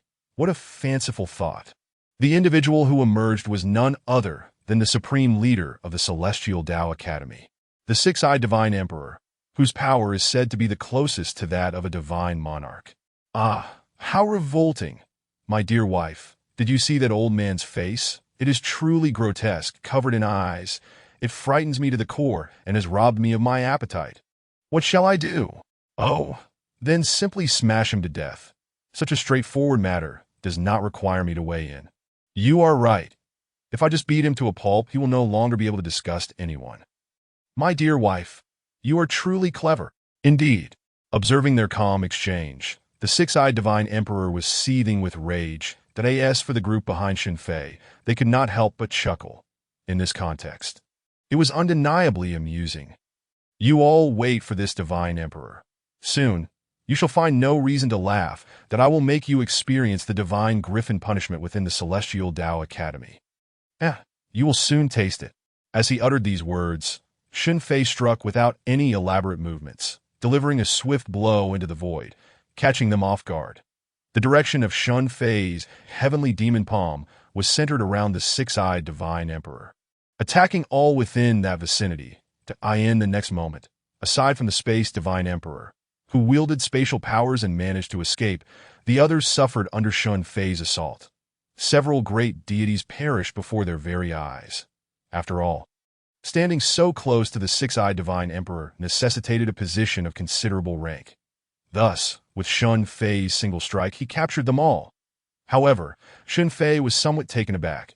The lofty six-eyed divine emperor had not fallen immediately, but still exhibited signs of vitality, indicating that he had withstood Shen Fei's heavenly demon palm. Logically, upon arriving here, his strength should have become the strongest in this realm, yet this six-eyed divine emperor managed to withstand Shen Fei's blow, which should not have been possible. There must be some hidden intricacies at play. Ha ha ha, boy, you did not see this coming, did you? Did you think I could be so easily defeated? You are mistaken. Observe my protective divine light with such a trivial attack. You dare to harm me? Ah, you are dreaming. As the six-eyed divine emperor spoke, silence engulfed the arena. Although he himself was unharmed, it was important to note that all those deities who had stood beside him had failed to withstand Shen Fei's onslaught. Chapter 147, shattering the divine light with a heavy blow. Thus, apart from the six-eyed divine emperor, who possessed a means to counter Shen Fei's attack, the others remained in peril. Shen Fei's power, nay, the power of everyone he had brought, far surpassed their expectations. It was simply monstrous. Moreover, within the resource-scarce human realm, this was nothing short of miraculous. Who could have anticipated that a mere human, once regarded as insignificant, could unleash such formidable strength? His casual strike was terrifyingly potent that it truly validated the timeless saying, an inspirational tale of humanity. 30 years in the East, 30 years in the West. Do not underestimate the youth and poverty. How fitting this phrase was in this moment. Heh. Boy, even if you possess immense strength, it cannot surpass that of our divine monarch. Once our divine monarch emerges, you will all meet your demise. Heh. You dare to utter such words from beneath your feeble shell. If you have the courage, step out. I, the old sun, will ensure you experience the taste of my golden cudgel. At this moment, the monkey's golden cudgel struck repeatedly against the six-eyed divine emperor, yet it was shielded by a golden barrier. The monkey's attacks merely bounced off, having no effect whatsoever. If you possess the capability, shatter this divine light barrier. If you cannot, what right do you have to seek vengeance, to defeat our celestial Tao's strongest? Naive and laughable. Upon hearing this, everyone was incited to attack, but Shen Fei intervened. There are so many from the celestial Tao here. You should eliminate them swiftly. Leave this to me. With so many present, do not waste time. After Shen Fei's words, the crowd calmed down, realizing that prolonging the conflict was not advisable. It was better to act decisively to this moment. Before Shen Fei could speak again, Qianqi charged forward, targeting the Space Divine Emperor who had narrowly avoided Shen Fei's attack. Her abilities were also spatial in nature, and she naturally wished to engage in a contest. Seeing Qianqi charge ahead, the others followed suit, eager not to lag behind. The first to strike were the 7 assassins, whose forms melted into the shadows once more. When they reappeared, it was amidst the decapitation of their foes. I never thought this day would come. I can truly seek vengeance with my own hands. Indeed, after being sealed for so long, I thought this opportunity would elude me. But now, it feels as if everything is merely a dream. How surreal. What does it matter? Slaying gods is as easy as slaying dogs. What a delight! The speakers were the 3 great beasts, aside from Qianqi, who had long awaited this day. Though it felt dreamlike, it was indeed reality. They had entered the Celestial Tao Academy and achieved their revenge. To reach this day was an arduous journey. Now, their minds were singularly focused on one thing: massacre, an unending wave of slaughter against those who had sealed them away within the Celestial Tao Academy. The exhilaration was unparalleled, but of course, the others were not idle either. They all sprang into action, including the small black creature, launching attacks repeatedly. This time, its abilities had undergone significant enhancement, although it still summoned a massive bamboo shoot from the ground. Unlike before, it now boasted lethal capabilities. The bamboo shoot was imbued with penetrating essence, meaning that its lethality had drastically improved. Presently, with a simple swipe of its tiny paw, it could effortlessly claim the life of a celestial Tao guard, a truly formidable feat. Moreover, this seemed remarkably effortless, as if it were merely playing around. Shen Fei understood that this ability required minimal energy, akin to the ease of waving a paw. After observing for a moment longer, Shen Fei's gaze returned to the 6-eyed Divine Emperor directly before him. The 6-eyed Divine Emperor was acutely aware that Shen Fei had been fixated on him. Thus, he dared not emerge from behind his shield. Should he do so, his demise was imminent. He had witnessed Shen Fei's earlier attack, a single blow capable of slaying a divine being. If he stepped out, he would meet the same fate. How much longer do you plan to hide? If you wait any longer, all your people from the Celestial Tao will perish. Boy, do not celebrate too soon. Our divine monarch shall undoubtedly slay you all. You, a mere ant, have no right to exist here. An ant. Yet your exalted divine monarch and divine emperor are being pursued and hammered by us mere ants. Do you not find that amusing? What does it matter? As long as our divine monarch is present, the Celestial Tao will not face annihilation. Await our reprisal. When the time comes, not just you, but your wife and kin shall be tormented and imprisoned, suffering the scorn of the multitude.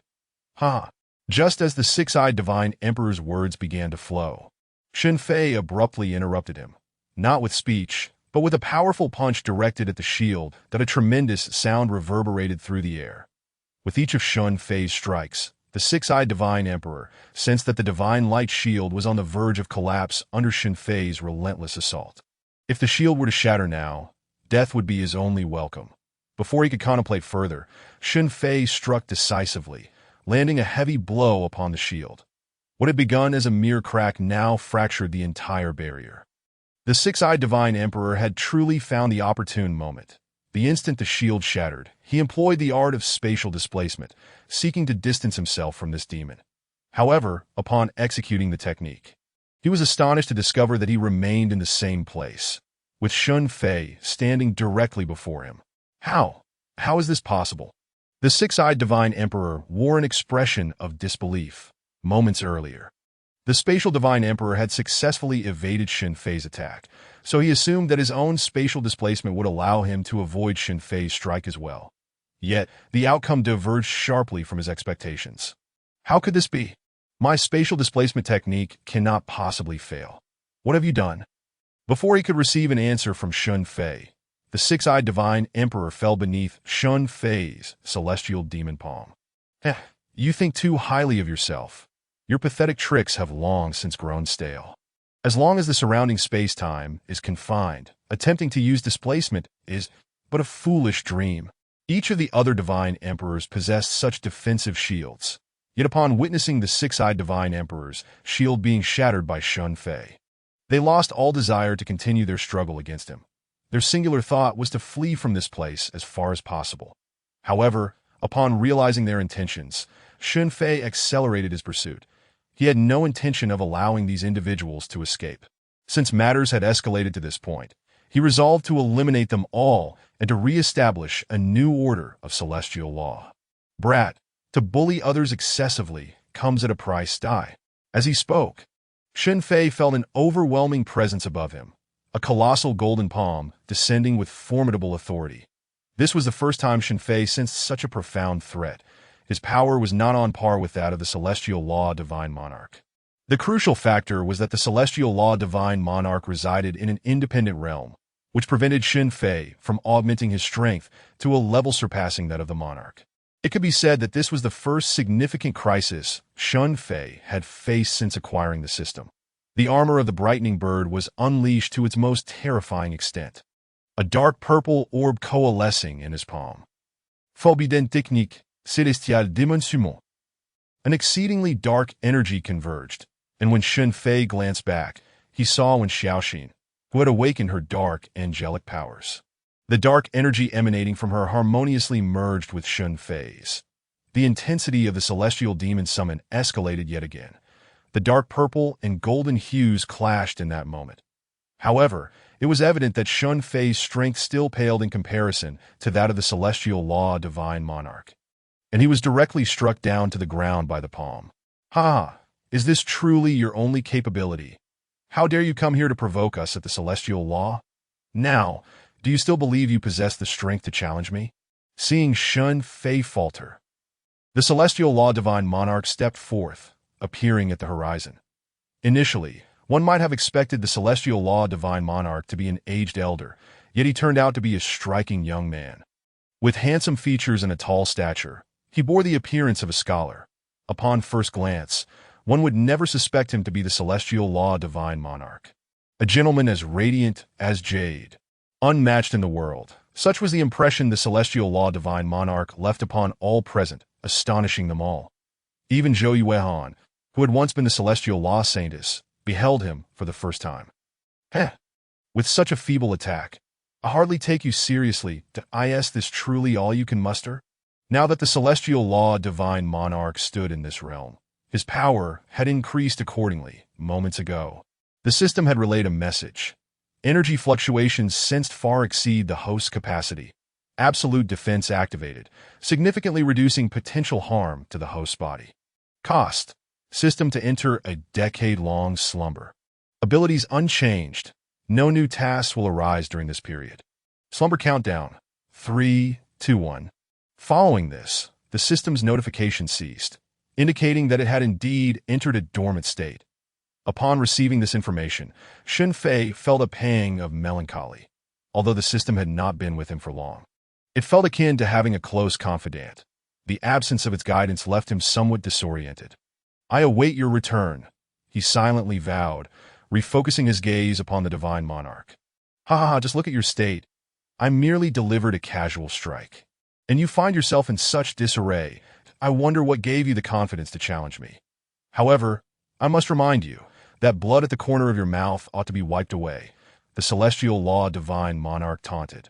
Indeed, Shen Fei appeared somewhat disheveled. This was unavoidable.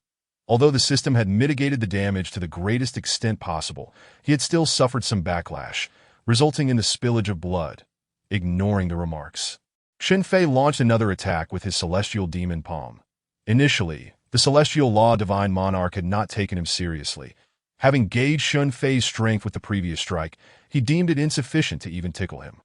Yet, as Shen Fei's palm descended with tremendous pressure, the monarch sensed a shift in the situation, realizing subconsciously that he might not be able to withstand this blow. Divine Beast Battle Armor. In the next instant, 4 ethereal forms of sacred beasts appeared behind him. The azure dragon, white tiger, vermilion bird, and black tortoise. At that moment, a grand set of battle armor adorned him, though the eyes of the 4 sacred beasts had turned jet black, devoid of vitality. With this armor in place, the divine monarch managed to deflect Shen Fei's seemingly casual strike. This was all orchestrated by you, was it not? Now that matters have reached this juncture, do you not wish to share your thoughts with us? At this moment, Shen Fei stood before the divine monarch, their heights equal. "Heh, you are all but doomed. I shall show mercy this once and allow you to understand your fate. You are indeed correct. This was my design. Or rather, my identity extends beyond that of the celestial monarch. I am, in fact, the demon monarch." Aside from Shen Fei, everyone else found this revelation hard to believe, and oh wonder the celestial beings had turned upon one another. No wonder they had shown no resistance when the foreign demon race invaded, allowing them entry without a fight, and oh wonder, when the human empire was conquered, the celestial beings had not intervened to uphold order. The origin of it all lay here. Years ago, when the foreign demon race encountered the sunless Black Sea, I, as the demon monarch, was gravely wounded and inadvertently took refuge within this divine monarch's being. Gradually, I nurtured my own power and restored my strength, and now we are on the brink of success. However, though I represent the celestial law here, I am ultimately not the rightful heir, lacking the qualifications to gain the continent's core's recognition. Thus unable to connect with the foreign demon race that I had originally planned to forcibly seize the continent's core after my breakthrough. But unexpectedly, the foreign demon race found their way here. This simplifies things considerably. Ha ha! Hearing this, all present clenched their fists in frustration. The figure before them, this divine monarch, or rather, demon monarch, was truly infuriating. Enough! Now that we have clarified the origins of this conflict, are you prepared to depart? Shen Fei's expression remained impassive as he regarded the demon monarch, his tone devoid of emotion, as though addressing a corpse. Do you still fail to recognize the reality? With your meager strength, what do you possess to oppose me? I could spare your lives if you obediently become my lackeys. What say you? The demon monarch surveyed the crowd, addressing them all.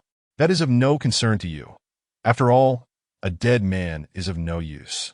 With that, Shen Fei conjured a massive purple orb once more. However, this time, the dark purple orb in his hand was markedly different from before.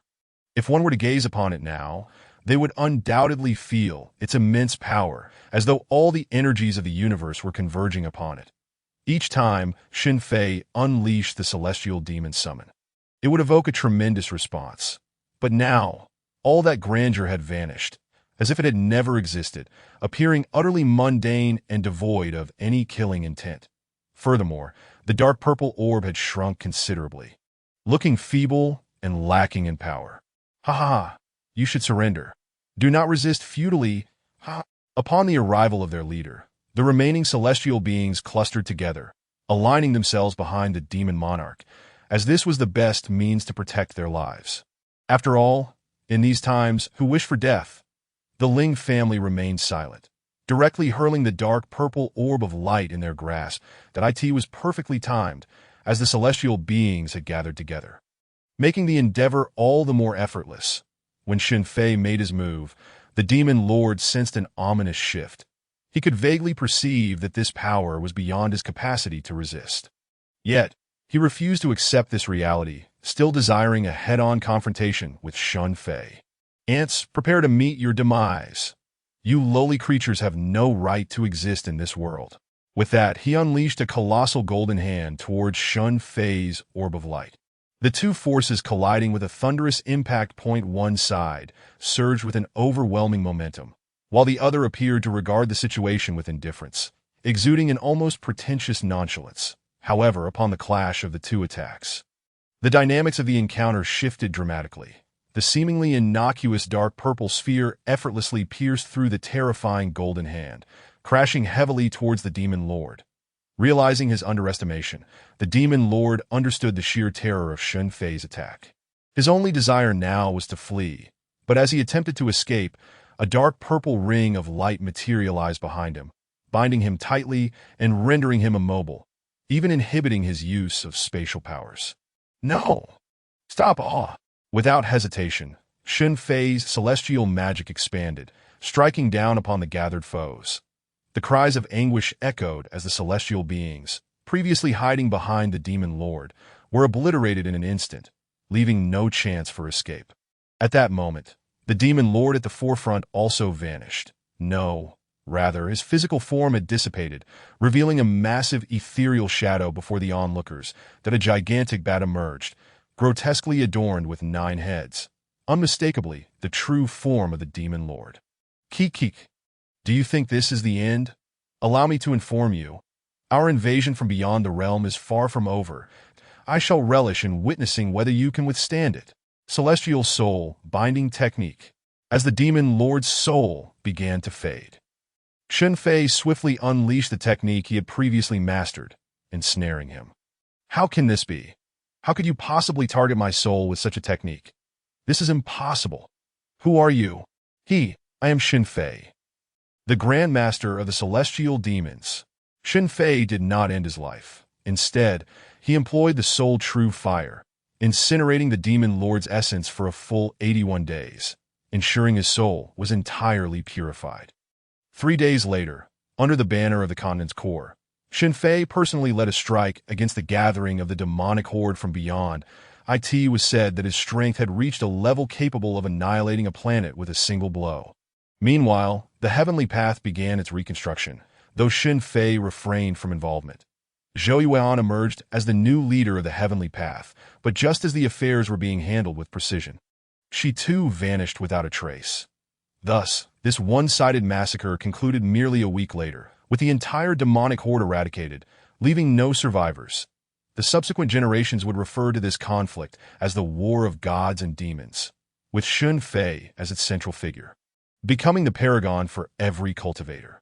Yet, following the cataclysm, he seemed to have faded from existence.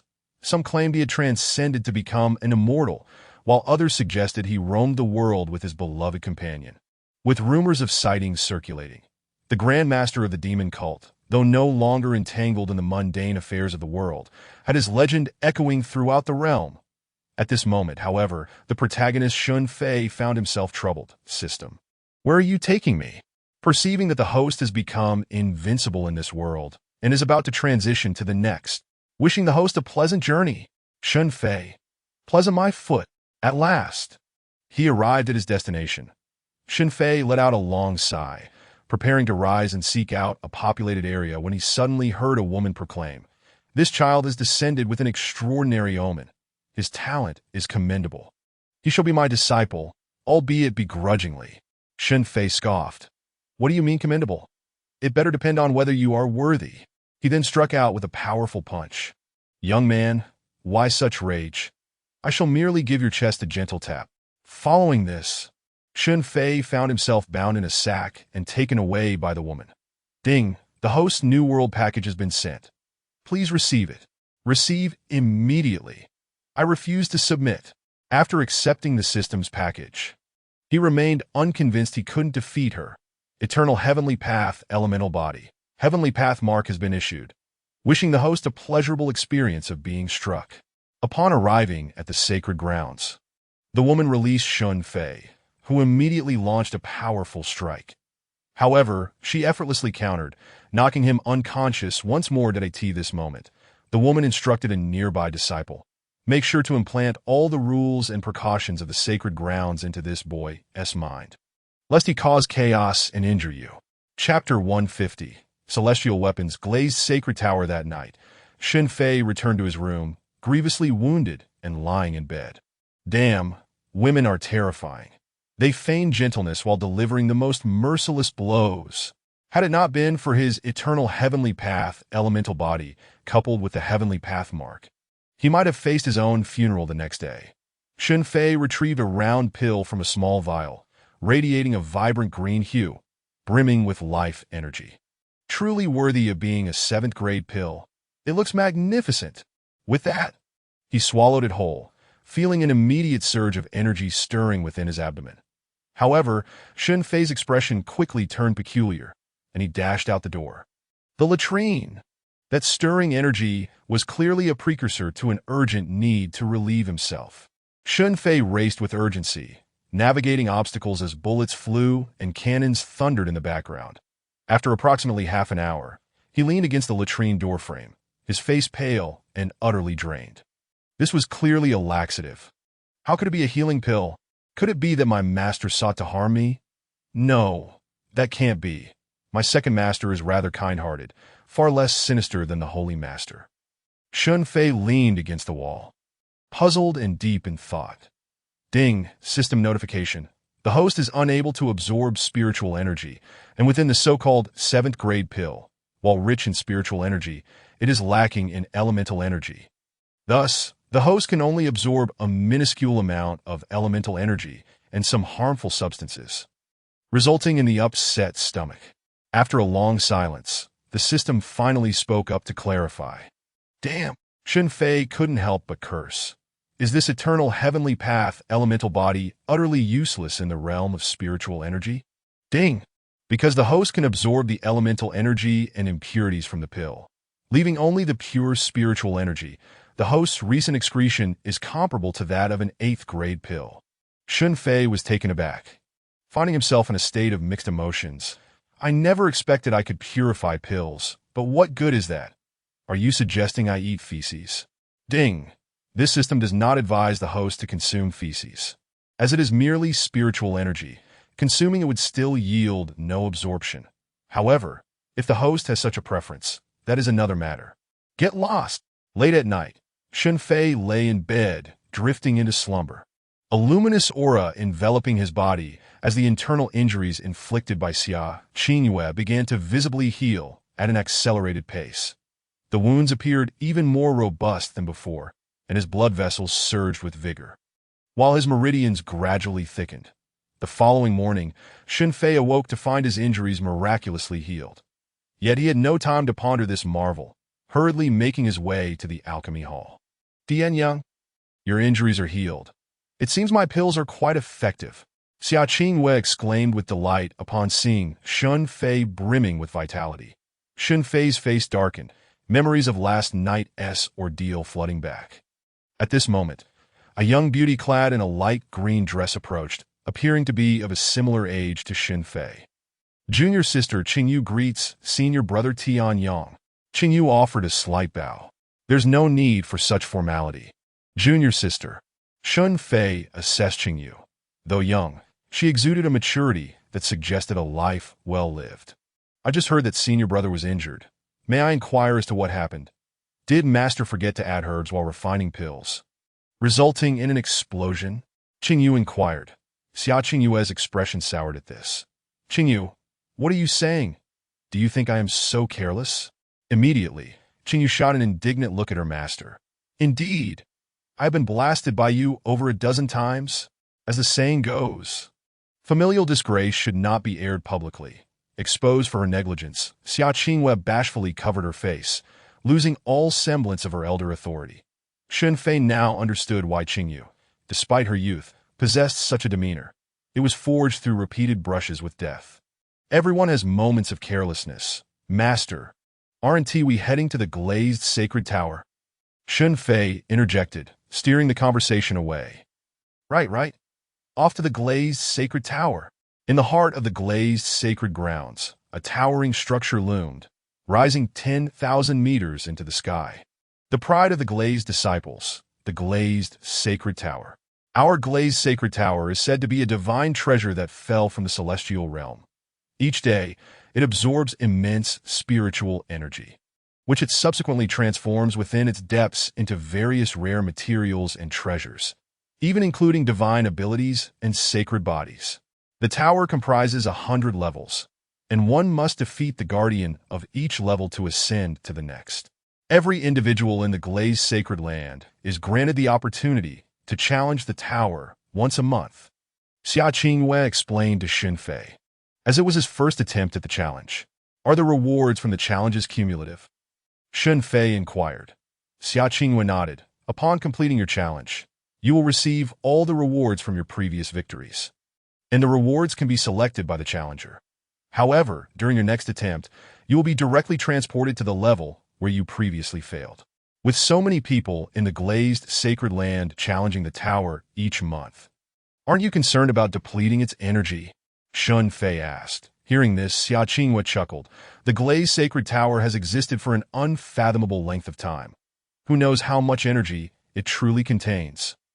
Moreover, the tower is not so easily conquered.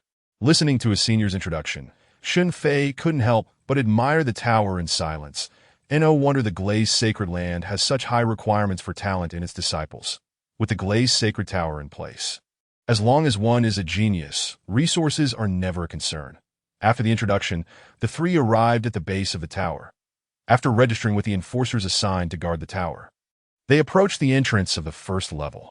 Go for it, Tianyong. The higher your talent, the further you'll ascend on your first attempt. With your abilities, you might even reach the 50th level in one go. In the past, the Sacred Lord reached the 43rd level on his first attempt, astonishing the entire continent. Later, he advanced his cultivation and has now challenged up to the 70th level. Is 70 levels a lot? Shen Fei asked, lacking any context regarding the tower, only knowing it consisted of 100 levels. Xia Qingyue's beautiful eyes widened. When the Sacred Lord reached the 70th level, he obtained the 9 Lotus Sacred Body, becoming the first in the glazed sacred land's history to accomplish such a feat in hundreds of thousands of years. The second place belongs to the now ascended ancestor of glazed, who reached the 62nd level. And the Sacred Lord is currently only in the late stage of his major completion, so he will undoubtedly continue to ascend. Shen Fei was taken aback, realizing that his master was indeed the greatest genius of the glazed sacred land in hundreds of thousands of years. No wonder he could rend the heavens with his bare hands. Following this revelation, Shen Fei entered the glazed sacred tower alongside Qingyu.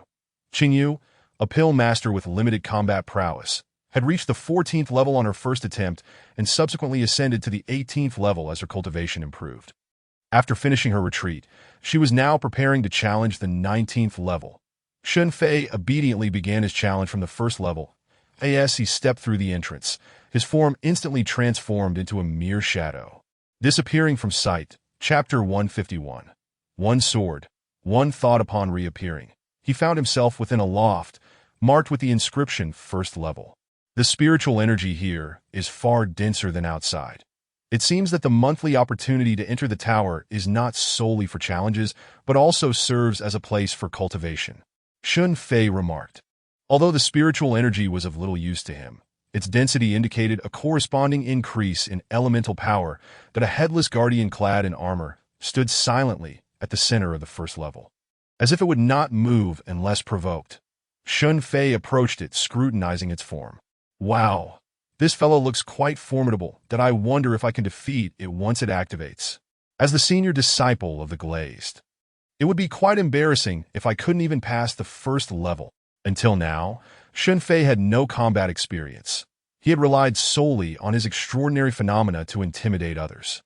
Gazing at the armored warrior wielding a giant axe, apprehension bubbled within him. No matter, I'll throw a punch first. With that, Shen Fei summoned his elemental power and unleashed a powerful punch. Bang! With a resounding crash, the guardian was obliterated into dust, scattering into the air. Shen Fei gaped in disbelief. Wow, This guy is even flimsier than I expected. Hey, little brother, if a warrior doesn't take hits, they have no future. A voice suddenly echoed within the first level. Congratulations on your successful challenge. You may now proceed to the next level. Following this, Shen Fei was transported to the second level of the glazed sacred tower. Arriving there, he again resolved the battle with a single punch. The quality of elemental power far surpassed that of spiritual energy. And after integrating the heavenly path imprint, Shen Fei's physique received a tremendous enhancement. The third level was similarly dispatched with one punch. Then the fourth level, the fifth level, the sixth level, the seventh level. Until the 20th level, where Shen Fei found that he could no longer instantaneously defeat the Guardian with a single punch. This surprised Qin Yaomu. Without hesitation, he threw another punch. Bang! He then moved on to the 21st level. If one punch wouldn't suffice, then another would do the trick. It was that simple. Shen Fei continued his triumphant ascent, charging all the way to the 50th level. Upon reaching the 50th level, he distinctly sensed a significant increase in the Guardian's strength, prompting him to draw the blade of the gale, but he pressed on with unyielding determination. Meanwhile, Qingyu, battered and breathless, gazed at the Guardian of the 19th level. Her heart ignited with fighting spirit. I bet Tianyang has already reached the 20th level. I must push myself harder. In reality, Shen Fei, wielding the blade of the gale, appeared akin to an immortal swordsman, effortlessly shattering all obstacles. Despite his lower cultivation, his extraordinary fortune and mastery of elemental power, coupled with various phenomena, rendered any prodigy at the same level as mere fodder before him. The glazed sacred tower. 70th level. Raging gale, severance. The blade's aura surged forth, overwhelming the entire floor with a terrifying intent, as countless sword shadows danced freely. The Guardian of the 70th level met its end, outside the glazed sacred tower. Xia Qingwei rested her chin on her hand, lost in thought. Suddenly, the massive tower trembled slightly, and the 71st level radiated a brilliant light, illuminating the entire sacred land. Xia Qingwei's expression turned pale. Someone has ascended to the 71st level, surpassing the sacred lord. It must be Tianyang. To reach 71 levels on his first attempt is truly terrifying. Soon, the commotion of the tower attracted a multitude of spectators, as this was a moment destined to break records and enter the annals of history. Qingwei, what is happening? Before long, several elders, including Dreamy Moon Fairy, arrived, gazing at the towering structure. Tianyang is challenging the glazed sacred tower, Xia Qingwei exclaimed, her voice tinged with uncontainable excitement. Dreamy Moon Fairy fixated on the colossal tower, her beautiful eyes sparkling with intrigue. Before long, the 72nd level lit up again. This so soon. It seems 72 levels are far from his limit. Look, the senior brother is ascending the tower, truly deserving of my admiration. His talent is unparalleled. I almost feel embarrassed to point this out. But are you merely impressed by his talent? It seems you are quite taken by him. Haha, as if you aren't. Within the glazed sacred tower, Shen Fei had transformed into an unparalleled sword immortal, vanquishing all who stood in his way. Upon reaching the 90th level, he activated the blessings of the Kanglan Fortune Star and the Great Tao Golden Lotus. While his cultivation was low, the effects were overwhelming, with all his power unleashed. Various phenomena erupted, shaking the heavens and earth out a golden radiance, and a red halo enveloped him, as golden lotus flowers bloomed slowly, 99 in total, continuously replenishing Shen Fei's strength. Before him stood the Guardian of the 99th level, a woman of graceful form, though her features remained obscured. Shen Fei, grasping the blade of the gale, had his disheveled hair dancing in the wind, his previous scholarly demeanor replaced by that of a carefree wanderer. Neither moved. Both waited for the other to act. This was perhaps the essence of a duel between masters. Sword thought. Shen Fei swiftly drew his sword, passing through the Guardian's form as if teleporting to her rear, slowly sheathing his blade of the gale. Only the innocent may rest in peace. With that, a sickening thud resounded as the female Guardian collapsed to her knees, her body cleaved in two by Shen Fei. Dissipating into the ether, the battle concluded. Cough, cough! Shen Fei spat out blood, kneeling on one knee. The essence of the gale is indeed formidable. Merely striking one sword has left me wounded. After defeating the Guardian, Shen Fei found himself still at the 99th level, not transported to the 100th level. What is going on? Wasn't it said that the glazed sacred tower has 100 levels? Help me up. I can still fight. Suddenly, Shen Fei noticed an unusual door appearing before him, leading into a realm of chaotic void. Could this door be the entrance to the 100th level? He approached the peculiar door, but was met with an invisible energy barrier that prevented him from getting closer. Without hesitation, he threw a punch against the barrier. With a muffled thud, Shen Fei felt as if his fist had struck a cloud, his power completely absorbed. System, do you have any idea what is happening? Shen Fei queried. Ding. The system is currently unable to ascertain the situation. It merely indicates that this tower is exceptionally extraordinary. That's obvious. I already know it's extraordinary. Shen Fei attempted various methods, but ultimately failed to breach the barrier. In the end, he had no choice but to abandon his challenge. Thus, Shen Fei, the glazed master brother, became the new record holder of the glazed sacred tower, having reached the 99th level, far surpassing the second place. Dreamy Moon Fairy, who had only reached the 70th level? After the challenge concluded, a radiant golden light descended upon the 99th floor, and in an instant, 99 treasure chests appeared before Shen Fei. Each chest bore a number, sequentially inscribed from 1 to 99. Chapter 152, Devouring Demonic Flames. These are the reward chests from the previous 99 levels. Shen Fei exclaimed, exhilaration coursing through him. At last, the moment of unveiling the treasures has arrived. He disregarded the other 98 gleaming chests and strode directly towards the one labeled 99. He had no time to open them one by one, naturally.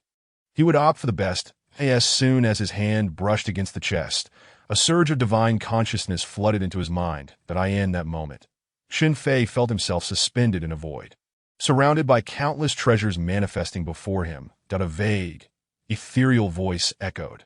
The challenger may select one from among them. Shen Fei was taken aback. So this is what my second master spoke of. The rewards can be chosen by the challenger. Faced with the dazzling array of rewards, he found himself at a loss for choice. The complete divine demon body, possessing this physique, enables the forging of an unparalleled divine demon form, allowing one's corporeal body to transcend the ages, rivaling the primordial divine demons. The Tao Spirit Ancient Body. This physique can instantaneously amplify combat power by 50 times, ensuring a 100% success rate in overcoming heavenly tribulations. The 9 Transformation Ancient Emperor Body. This physique undergoes 9 transformations, each resulting in a metamorphosis, ultimately becoming a manifestation of the Ancient Emperor, shining brilliantly alongside the full moon. The Infinite Affinity Buddha Body. The 5 Elements Reincarnation Body. Gazing at these divine bodies, Shen Fei felt an overwhelming sense of urgency. These were divine physiques, transcending the sacred bodies. That it was noteworthy that among the younger generation of the Liuli's sacred land, only 3 possessed sacred bodies. As for divine bodies, perhaps none existed across the entire Kanglan continent. That if he could possess any one of these divine bodies, he would no longer need to cater to someone as timid as Yao Yao. Beep system notification. The host already possesses the eternal Dao Yuan force body. These inferior physiques cannot be absorbed by the host. In the system's view, labeling these divine bodies as inferior was already an overstatement. I know. Can I even indulge in a little fantasy? Shen Fei retorted, slightly exasperated. Because of this infuriating system, he was forced to reluctantly dismiss these divine bodies and peruse the rewards. 7 Stars Life and Death Reincarnation Technique. Yuan Hong Immortal Demon Sword. Primordial Divine Sword. 9 Yuan Celestial Star Elixir. Observing these rewards, Shen Fei couldn't help but shake his head. There's no need for techniques. My cultivation is so low that even if I practice them, I would struggle to unleash their full potential. As for these divine swords and immortal swords, they are of no use to me. I already possess an immortal sword embryo that has matured into the swift wind sword. And regarding the elixirs, well, let's skip that. Upon seeing the elixirs, He felt a slight churn in his stomach. After flipping through for quite some time without finding a satisfactory reward, his gaze was suddenly captivated by one item on the last page. Devouring demonic flames. Saint grade. Flames are categorized into various grades. The flames typically wielded by cultivators fall into the four elemental categories: heavenly, earthly, mysterious, and yellow, beyond which lie the saint, divine, and immortal grades. Summer Qingyue's Saint Ancient Golden Flame and the Netherworld's Phantom Flame both belong to the Saint grade category. Generally, within the Lioli Sacred Tower, Saint grade flames can be found in reward chests between the 40th and 50th levels. The devouring demonic flames in the reward chests of the 99th level are, of course, of Saint grade, possessing extraordinary qualities. The devouring demonic flames can consume all flames in existence, elevating its own grade, and can enhance indefinitely. The potential for infinite enhancement signifies boundless possibilities. Yes, I choose this one. Although I lack talent, I am ultimately the protagonist. It would be embarrassing to call myself a transmigrator without possessing some growth-oriented treasure. With a mere thought, a sphere of black flames surged forth from the reward chest. Merging into Shen Fei's being that he furrowed his brow slightly. The entire process of fusion was remarkably comfortable. Before long, Shen Fei was enveloped in black flames, resembling a messenger emerging from the depths of hell. With his starry eyes ablaze in black fire, as if poised to devour all existence, bang, bang, bang, a series of sounds erupted, and the other 98 chests instantly sprang open, each releasing a sphere of flame. They can open automatically? 98 spheres of flames, varied in shape and hue, floated in the air. The majority were saint flames, with even a dozen or so being divine flames, along with several embryonic forms of immortal flames. Such treasures are exceedingly rare. The 99th floor of the Lioli Sacred Tower was immediately illuminated by a dazzling display of firelight. This works too. No need to open them one by one. Shen Fei smiled faintly. Devour! A sphere of black flames erupted from Shen Fei's hand, enveloping the 98 flames in an instant, as if they were being consumed by a black hole. The radiant flames gradually succumbed to the black fire, and the 99th floor began to dim. The devouring demonic flames are evolving. Shen Fei rejoiced.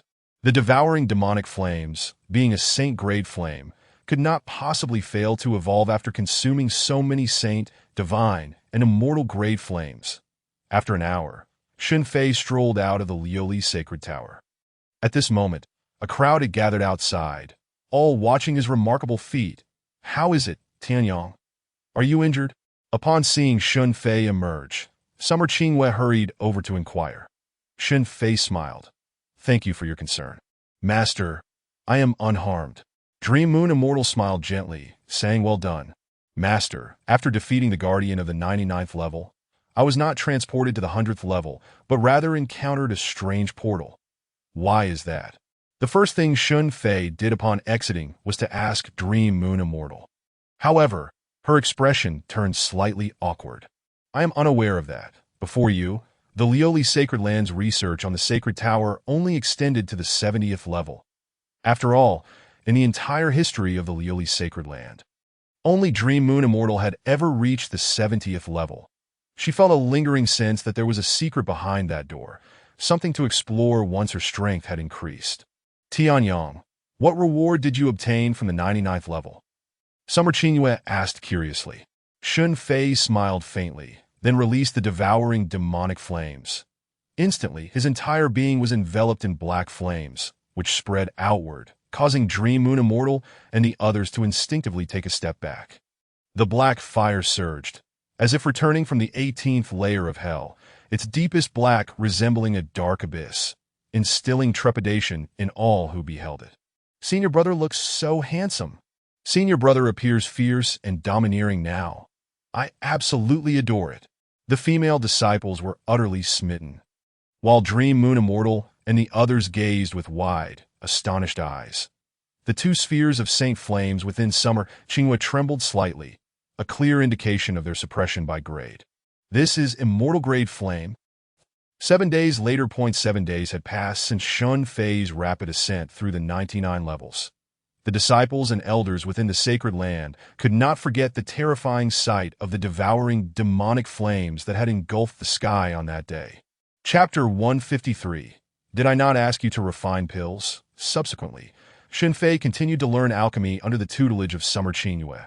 With the immortal-grade flame, his progress was twice as effective for half the effort. Inside the Lioli Sacred Hall, Dream Moon Immortal opened her beautiful eyes slightly, sensing the immense flow of spiritual energy around her. I wonder how Tianyang is faring in his alchemy studies. She had complete faith in Shen Fei, but felt somewhat apprehensive about Summer Qingyue. After years of acquaintance, she understood Summer Qingyue's mischievous nature. With a gentle wave of her delicate hand, spiritual energy coalesced, seemingly tearing open a rift in space. Inside was the scene of the alchemy hall at that moment. There, Shen Fei sat cross-legged before the alchemy furnace, skillfully controlling the devouring demonic flames, causing the furnace to sway slightly. Summer Qingyue and Qingyu stood beside him, murmuring incantations as if guiding him. Seeing this scene, Dream Moon Immortal nodded silently. Not bad, Tianyang is actually able to use Qingyue's 7 stars radiant furnace.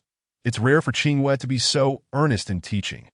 At that moment, in the alchemy hall, Summer Qingyue raised her small hand, her face beaming with joy. Tianyang, keep it up. Just one more step and you'll succeed. Qingyu stood nearby, her face filled with anticipation, her beautiful eyes fixated on the alchemy furnace. As if something extraordinary was about to be produced. Before long, Shen Fei gently waved his hands, retracting the devouring demonic flames, and the furnace ceased its motion. It's done, Shen Fei announced, though his face bore no expression of achievement, only a hint of resignation. That's wonderful. Tianyang, you're the best, Summer Qingyue exclaimed, embracing Shen Fei's neck and jumping up in delight. Then, she rushed to the 7 stars radiant furnace, slightly channeling her spiritual energy to lift the lid. In an instant, wisps of white smoke billowed forth, and a fragrant aroma swiftly permeated the entire hall. Summer Qingyue retrieved a plate she had prepared beforehand. Yes, indeed, a plate. She scooped the contents from the furnace onto the plate, inhaling the delightful scent, her small face radiating with happiness. This yellow candle chicken is simply divine. Qingyu, come and taste it with me. Qingyu quickly stepped forward, and the two of them, master and disciple, held the plate, savoring the yellow candle chicken, their cheeks adorned with a faint blush, basking in bliss. Meanwhile, Shen Fei stood to the side, utterly exasperated. Is there not a single normal person in this Lioli sacred land? With such an excellent alchemy furnace and such fine alchemical flames, they expect me to make yellow candle chicken? During these 7 days, Shen Fei had entirely become a cook under the guidance of this sweet and naive second master. Every day, she prepared an array of culinary delights, relentlessly demanding from her disciples while euphemistically referring to it as mastering the art of fire control and solidifying the fundamentals. Shen Fei could no longer restrain himself and inquired, Master Uncle, when will you teach me alchemy? My time allotted by Master is limited, and half of it has already elapsed. Xia Qingyue pursed her oily lips, playfully licking a finger, and replied nonchalantly, Oh, don't be so impatient. You've already attained the sword into the sacred. With your innate talent, learning alchemy should be a breeze. Shen Fei wore a helpless expression, having never encountered a teacher so diligent. Yet, gazing upon Xia Qingyue's sweet smile, he was reluctant to cast blame. But, Master Uncle, my time is running out, and thus far, I have yet to refine a single pill. Upon hearing this, Xia Qingyue tilted her head, her brow furrowing in contemplation. At that moment, Shen Fei felt a glimmer of hope, thinking, this silly girl has finally recognized the urgency of time. However, her next remark shattered his optimism. Haven't I had you refine a pill before? Shen Fei felt a surge of frustration, vowing never to choose a naive partner in the future. On the side, Qingyu could no longer bear to watch and, with a hint of reproach, remarked, Master, you have your brother prepare 8 meals a day. How can he possibly find time to refine pills? Xia Qingyue scratched her head sheepishly. Oh, really? Come now. Tianyang, today Master Uncle will teach you alchemy. Shen Fei was immediately filled with excitement. Was he finally going to learn the art of pill refinement? Ahem. Xia Qingyue lightly cleared her throat, exuding the aura of a teacher ready to commence a lesson. The most crucial aspect of an alchemist is the mastery of the alchemical fire. After several days of training under Master Uncle, your control over the alchemical fire has reached an extraordinary level. Listening to her words, Qingyue's cheeks flushed slightly. Xia Qingyue, undeterred by the gazes of her juniors, continued, Tianyang, you are exceptionally gifted. Today, Master Uncle will teach you to refine a 5th-grade pill hands-on. All alchemists begin their journey with a plethora of failed concoctions, and only upon successfully producing a 1st-grade pill do they truly enter the field. Yet she intended to have Shen Fei start directly with a 5th-grade pill. This was not only a tailored approach to teaching, but also a recognition that beginning with 1st-grade pills would be an utter waste of time. Producing a 5th-grade pill would suffice for her to report back to the master, after which she could continue to enjoy the delectable meals prepared by her little disciple. Let us refine the 5th-grade Thunder Shadow pill. First, place the Thundercloud Pearl and Earth Spirit Grass as the primary materials into the alchemical furnace, and then add some other spiritual herbs to balance and harmonize the energies. As for what to add, that decision lies with you, Xia Qingyue instructed.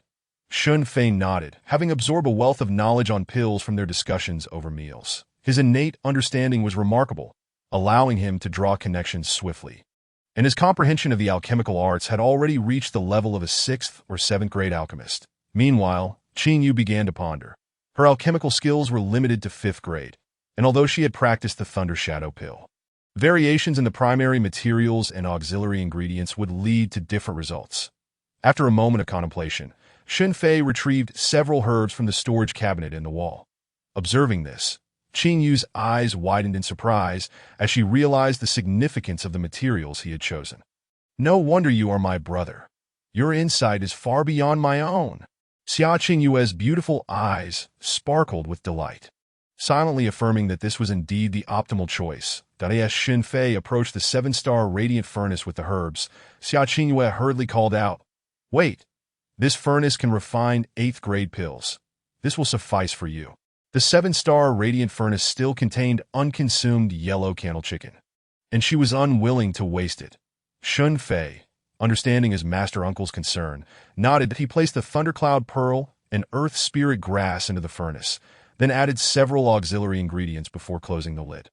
The devouring demon flame enveloped the furnace with exquisite precision, a control over the alchemical fire so refined that many seasoned alchemists would feel inferior, completely unrecognizable as a novice attempting alchemy for the first time. Shen Fei maneuvered the devouring demon flame with practiced ease. Attempting a 5th-grade pill on his first try, he felt no difficulty at all, even contemplating a 6th-grade pill. Qinyu watched in astonishment, her jaw agape at his skillful technique, feeling a pang of inadequacy. Chapter 154. You are not useless. I am the one who is useless. My years of self-study in alchemy have been utterly in vain. Xia Qingyue beamed with a sweet smile. This is wonderful. We can almost present our results. Soon, we can indulge in delicious food again. Just as the pill was on the verge of completion, the alchemical furnace suddenly shook violently. Shen Fei sensed something amiss. The furnace seemed beyond his control. Boom! With a resounding crash, the furnace exploded. Alchemy is inherently perilous, and thus alchemical processes often involve special defensive formations. Otherwise, if a furnace were to explode, the precious materials within the alchemy hall would be lost. Sensing the disturbance, the defensive formation activated instantaneously, creating a barrier of spiritual energy to contain the explosion's aftermath. That a cloud of black smoke engulfed the hall, permeated with the acrid scent of gunpowder. Cough! Cough, cough! Cough! As the smoke cleared, the three of them found themselves in a state of utter disarray. While the formation could protect the hall, it could not shield the people within. For alchemists, these materials were more precious than life itself. Shen Fei was left in shock, unable to comprehend. Did I really just blow up the furnace? Although he had accepted the reality of being deemed talentless, he still held a great deal of confidence in his inherent abilities. He had mastered the sword with ease and could swiftly grasp complex alchemical knowledge without feeling any difficulty. Everything had been progressing smoothly until this unexpected explosion. Xia Qingyue's hair was somewhat disheveled as she comforted him. Tianyang, don't be disheartened. It's perfectly normal to fail on your first attempt at alchemy, especially with a 5th-grade pill. Indeed, brother, when I first tried alchemy, I couldn't even manage a 1st-grade pill. Yes, Qingyu couldn't even succeed with a 1st-grade pill. We must take it step by step. Qingyu. Shen Fei sighed and replied, yes, I will not give up. He pondered. Perhaps he had been too hasty and should take things one step at a time. While Xia Qingyue was reassuring him, she could not help but feel puzzled. To her, Shen Fei's execution had been flawless, remarkably skilled. So why had the furnace exploded? A sense of urgency washed over her. Come, Tianyang, let us try refining a 1st-grade gathering spirit pill, Xia Qingyue declared, retrieving a new alchemical furnace from her storage device. The gathering spirit pill was among the most fundamental of pills, designed to gather surrounding spiritual energy and enhance cultivation speed. However, its efficacy diminished significantly once one reached the foundation establishment stage. The materials for the gathering spirit pill were largely fixed with little variability. Shen Fei meticulously gathered the herbs, double-checking to ensure no errors before placing them into the furnace, but he then unleashed the devouring demon flame, gradually applying heat. Every step was executed with utmost care, ensuring nothing was amiss. Tianyang, have faith. This time, you will surely succeed. Xia Qingyue encouraged from the sidelines. That a quarter of an hour later, boom. Another resounding explosion filled the alchemy hall with smoke. The same scenario, the same outcome. Tianyang, failure is quite normal. Let us try once more. Xia Qingyue urged. Yes, brother, don't lose heart. Keep it up. Qingyu chimed in with encouragement. Shen Fei felt immensely frustrated. Determined to give it another go, he placed all the materials into the furnace. Xia Qingyue and Qingyu quickly retreated, positioning themselves at the entrance of the hall.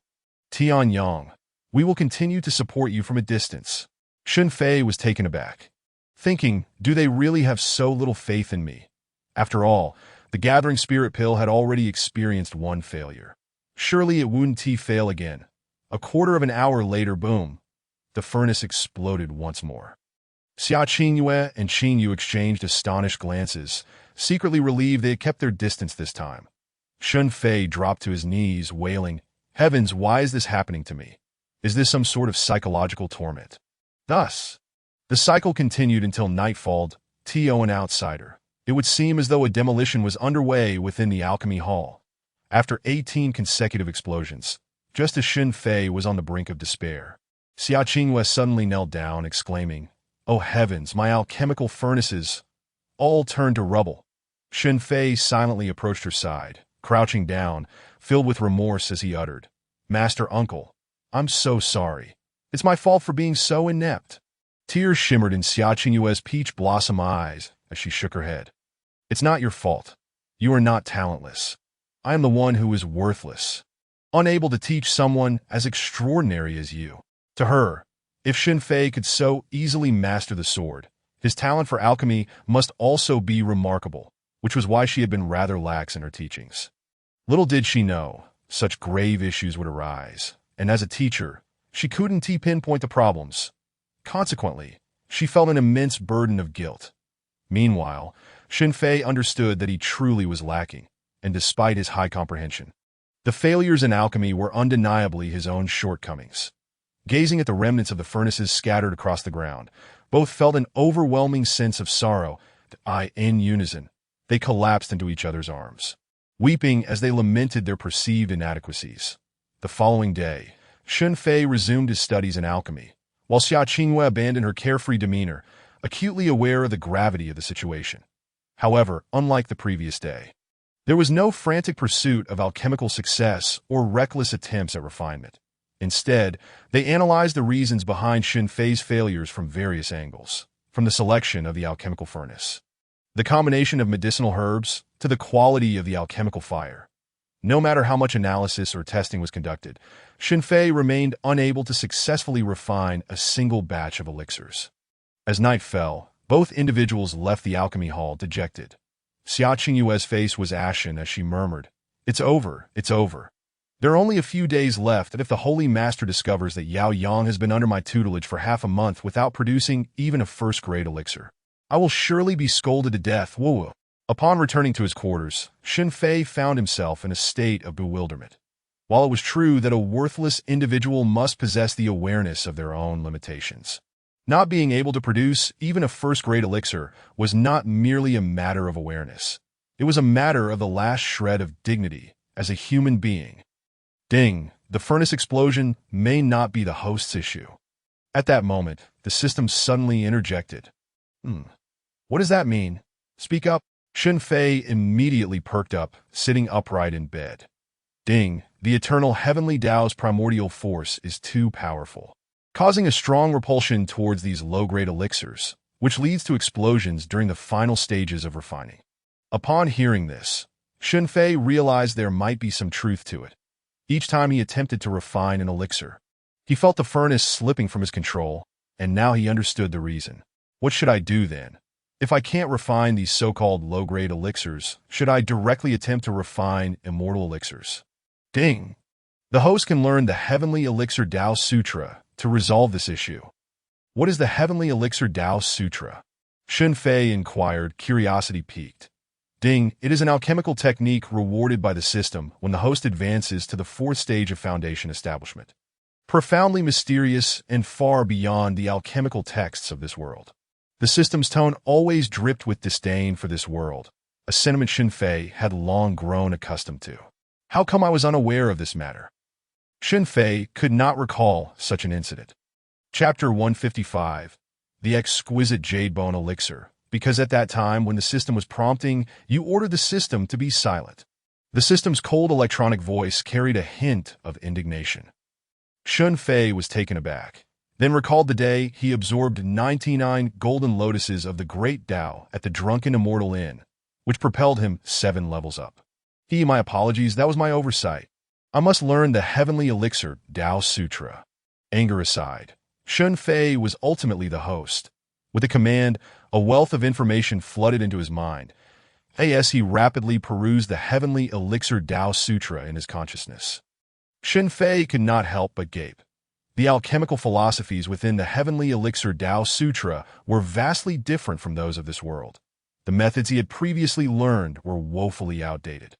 He suddenly felt as though he had been trying to start a fire by rubbing sticks together while others were simply using an electric rice cooker. This disparity was monumental. Originally intending to rest, he was now invigorated, deeply engrossed in comprehending the alchemical principles of the Heavenly Elixir Tao Sutra. Beyond the philosophies and methods, there were numerous novel elixir recipes, each possessing terrifying effects, utilizing a variety of rare and extraordinary materials. Among these formulas, the lowest grade was at the Saint grade, surpassing the 9th tier. That a sleepless night ensued. Shen Fei felt no weariness. Rather, he was filled with excitement at by dawn. He had essentially grasped the Heavenly Elixir Tao Sutra. Such insight was rarely seen throughout the ages. With renewed vigor, Shen Fei made his way to the alchemy hall, determined to surprise his master uncle. Upon arriving, however, the hall was eerily empty. Ling Yu had been spurred into challenging the 6th grade alchemist level due to Shen Fei's earlier encouragement. And Xia Qingyue was nowhere to be found out on the 7-star radiant furnace. He discovered a note penned in Xia Qingyue's handwriting. Tianyang, perhaps my qualifications fall short in teaching you, yet I shall do my utmost to assist you in resolving the furnace explosion issue. I will return in 3 days. Do not worry. Upon reading this, a warm wave surged through Shen Fei's heart. Though his second master uncle often seemed foolish, he truly harbored a kind and lovable heart. I wonder where that silly second master uncle has gone. Although Xia Qingyue was a transcendent cultivator, Shen Fei felt a lingering worry. First, I must refine the elixir.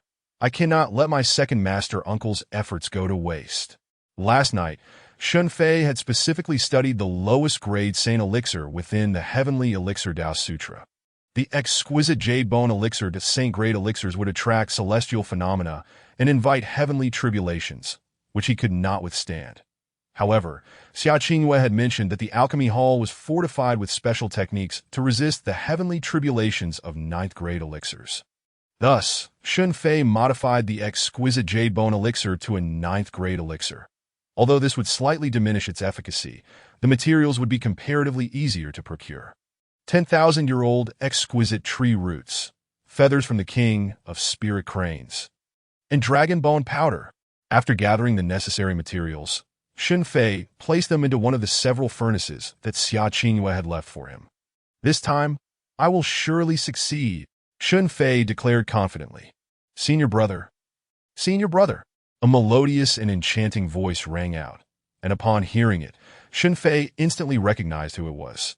Turning around, he saw a playful and charming girl, akin to a sprite, sprinting towards him. Yudi, what brings you here? Shen Fei asked with a smile. Hua Yudi flashed a gentle smile, revealing two adorable dimples. I came to prepare for the Lioli Saint Pagoda challenge, and thought I would stop by to see my senior brother. Senior brother, are you refining elixirs? Whereas second master uncle gone? Second master uncle is out on business.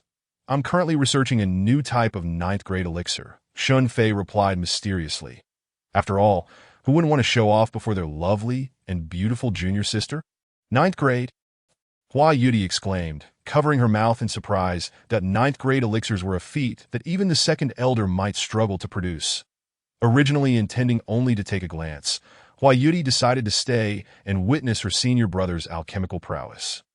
After all, which junior sister would not want to witness their senior brother's magnificent achievements? Hua Yudi obediently stepped aside, refraining from distracting Shen Fei. With a wave of his hands, the obsidian-hued devouring demonic flame surged forth, enveloping the alchemical furnace.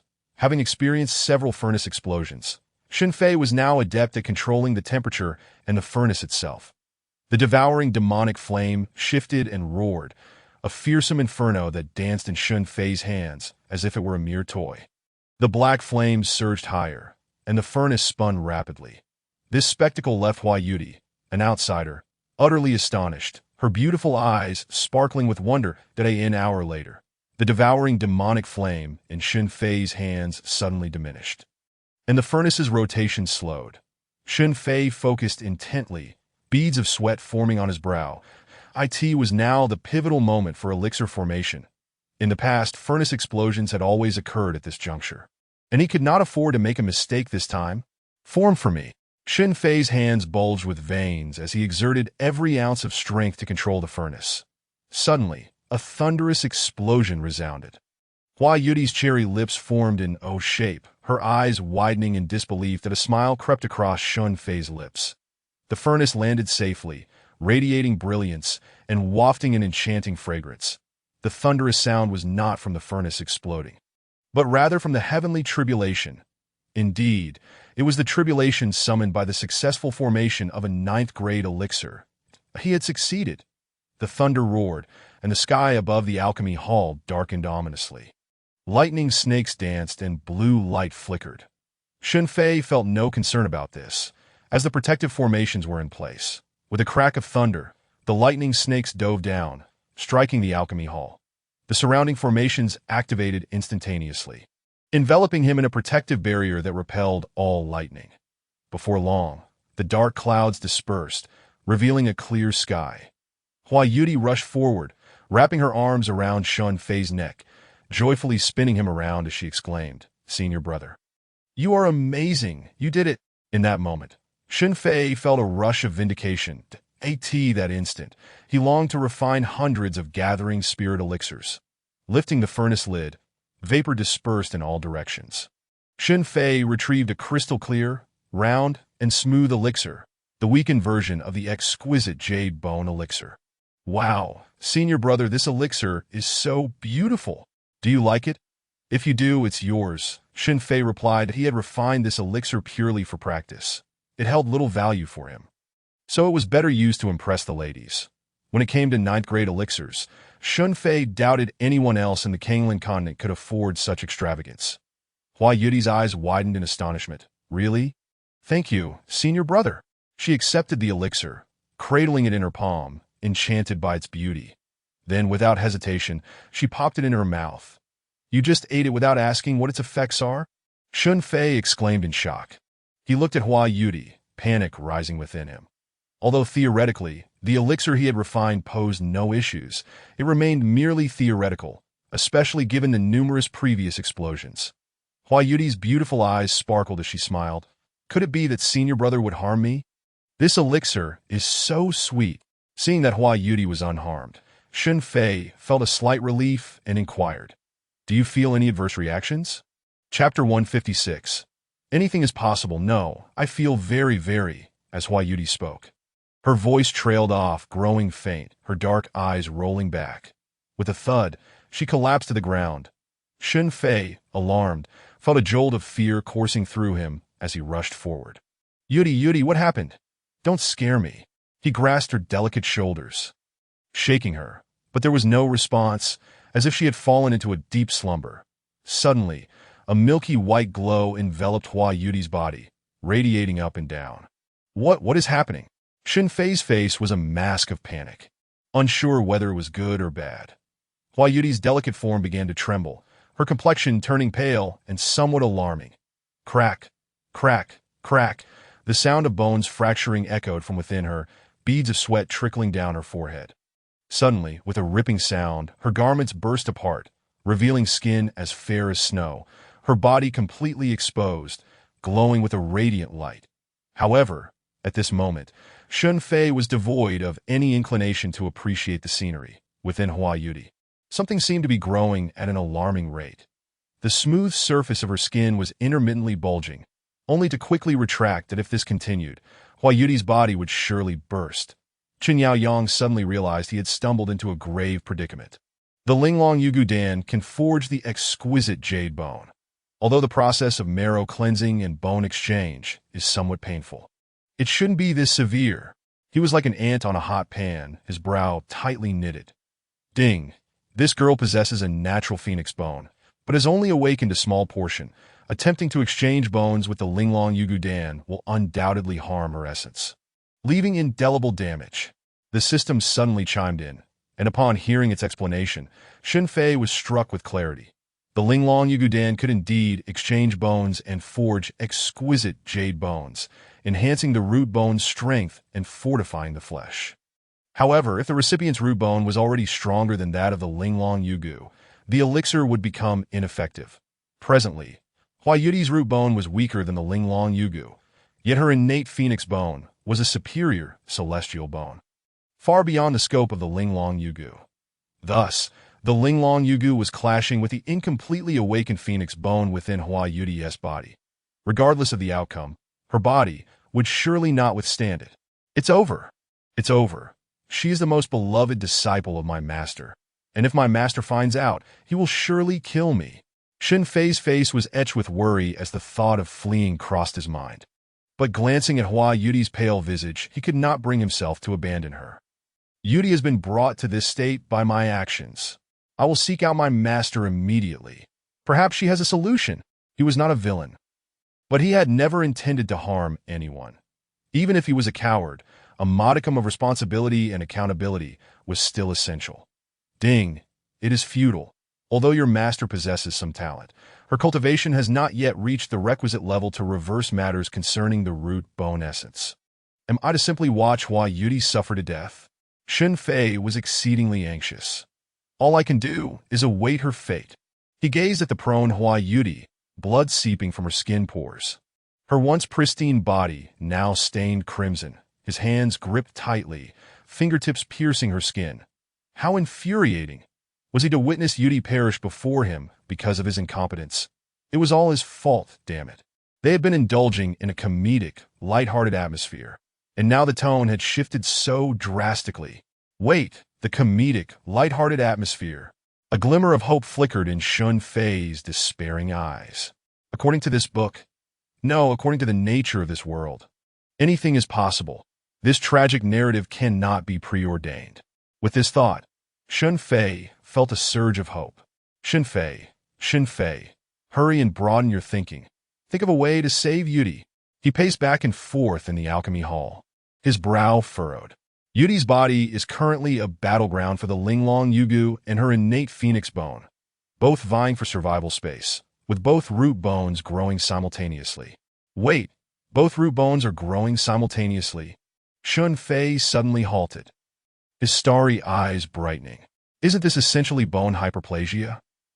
Enlightenment struck him that in his previous life, as a polymath and success expert, he had dabbled in medicine. Moreover, having suffered from bone hyperplasia himself, he had gleaned much knowledge from the old Chinese doctor who treated him. In my previous life, the medication I took was called anti-bone hyperplasia pills. Observing the radiant yet anguished Hua Yudi before him, Shen Fei inhaled deeply. I can only take a desperate gamble. The conflict between the two root bones involved a fundamental issue concerning cultivators. Yet he was preparing to treat her as if it were bone hyperplasia. He could not help but marvel at how he had been assimilated into this world, becoming so absurd. Jikshueting, Yin-Yang Fu, Gusuabu Guji, Rahuanrong, Nyoshi, Lai Yizi. Shen Fei rummaged through his mind for the formula of the anti-bone hyperplasia pills, then sought out equivalent materials in this world as if preparing a dish of Huang Tong chicken. Fortunately, the alchemy hall was replete with resources. Shen Fei selected only the highest quality substitutes. Yudi's hyperplasia appears rather severe, but with these top-tier medicinal materials, it should be curable. He then proceeded to place the herbs sequentially into the alchemical furnace, using the devouring magic flame to heat them. The purgatorial black flames and the immense furnace felt like mere toys in Shen Fei's hands. He pressed his palms together, preparing to condense the form of the elixir. Suddenly, he noticed an unexpected reaction occurring within the furnace. Ethereal light flickered, and 7 yellow energy orbs began to orbit around. Is this the Tao of Heaven's principles? Shen Fei's eyes widened. After merging with the imprint of the Tao, he had become acutely sensitive to it. The path of alchemy was indeed one of the orthodox 3,000 avenues, revolving around the fundamental laws of the universe. After countless epochs of evolution, the path of alchemy had long since taken shape. What later generations referred to as innovation was merely minor alterations within this established framework. The emergence of the Tao's principles in his furnace indicated that the elixir he was refining had surpassed the conventional boundaries of alchemy. Shen Fei was exhilarated, a smile gracing his lips. Indeed, anything is possible. The traditional herbal formula from his past life had transcended the Tao in this world. The elixir is complete, Shen Fei exclaimed, and the devouring magic flame in his hand surged as if a dragon had plunged into the sea. As the anti-bone hyperplasia pill coalesced, the world transformed. With a thunderous roar, the furnace erupted, but unlike previous explosions, the elixir had already formed. The furnace cracked open, revealing a pill radiating golden light, floating and gently rotating in the air. Surrounding it was a cascade of radiant colors, and a faint aura of immortality began to rise, suffused with celestial charm. Is this a quasi-mortal pill? Why does it feel so feeble? Chapter 157. The lightning rod arrives. Shen Fei gazed at the elixir before him, sensing its life force rapidly waning, akin to a premature infant. Boom! In a flash, the sky darkened once again, heavy clouds crackling with blue lightning. Another tribulation for the elixir. However, unlike the previous Linglong Yugudan, this tribulation enveloped the entire Lioli's sacred land. Thunder roared across the heavens. Lightning danced like serpents, resembling a hellish battlefield. Goodness, it's over. What began as a mere casual endeavor has unexpectedly become a quasi-immortal pill. Who can withstand this tribulation? Shen Fei's face was a mask of terror, his pupils trembling wildly. The distinction between a quasi-mortal pill and a ninth-grade pill was monumental. That a quasi-mortal pill was something the Tao of Heaven absolutely forbade in this world. It was far too defiant. Even if fed to a pig, it could ascend to immortality in the future. The elixir hovered in the void, the surrounding space trembling slightly, and waves of terrifying energy began to radiate outward. The brilliant light surrounding it gradually dimming. Is the quasi-immortal pill regressing? Has it become a saintly pill? Shen Fei's eyes sparkled. This sight was indeed rare. The elixir regressed. The thunder in the sky diminished slightly as well. Although it pained him to witness his elixir's regression, he felt powerless. Shen Fei could only hope that the formation within the alchemy hall would withstand this saintly pill's tribulation. Xia Qingwei had told him that the formation here could withstand the tribulation of ninth-grade pills. But the effects of saintly pills had yet to be tested. The tribulation of a saintly pill is merely several dozen times stronger than that of a ninth-grade pill. It should be manageable, Shen Fei remarked.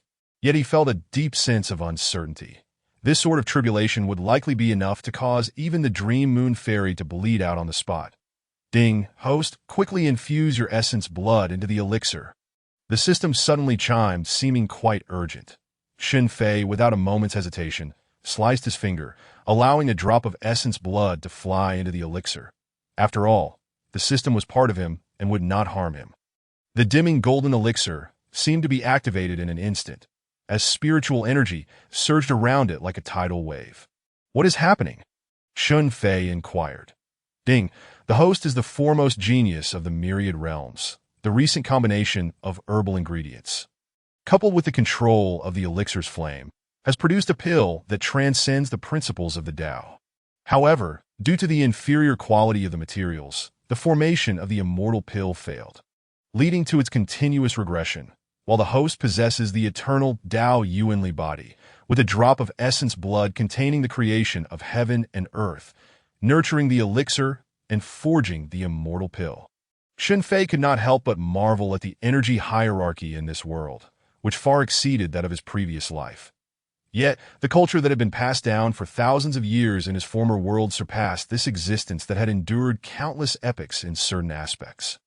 As the elixir absorbed the essence blood, an ethereal aura enveloped it, and a beam of sacred light shot up into the clouds. The previously saintly-grade elixir evolved into a true immortal-grade elixir.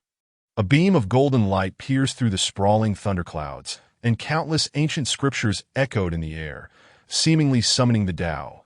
Gazing at the immortal elixir before him, Shen Fei felt immense satisfaction.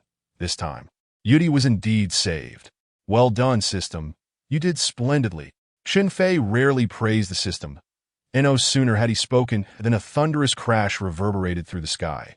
Shen Fei instantly felt a buzzing in his head, his entire essence instinctively mobilizing, sensing a menacing danger approaching. Above, the sky was suffused with ominous thunderclouds, enveloping the entire eastern continent. The cultivators from various sects and factions across the eastern continent looked upon the hellish battlefield in the sky, and fear surged through them like wildfire. Many fell prostrate on the ground, trembling as the terror rooted in their very genes took hold that in the heavens. It seemed as if a massive wound had opened, filled with a surging sea of thunder, as the cataclysmic thunderclaps resounded. The lightning flickered like a colossal wave. If the tribulation were to descend unchecked, the entire eastern continent could be devastated. Is someone undergoing the legendary 12 catastrophes of the heavenly destruction thunder tribulation? An esteemed elder of a powerful sect stood atop the mountain, gazing at the foreboding sky. No, it's not that. This is indeed a Dan tribulation. The voice of a master alchemist with great cultivation resonated across the skies of the eastern continent. All cultivators wore expressions of sheer horror. Is this alchemy or atomic fusion?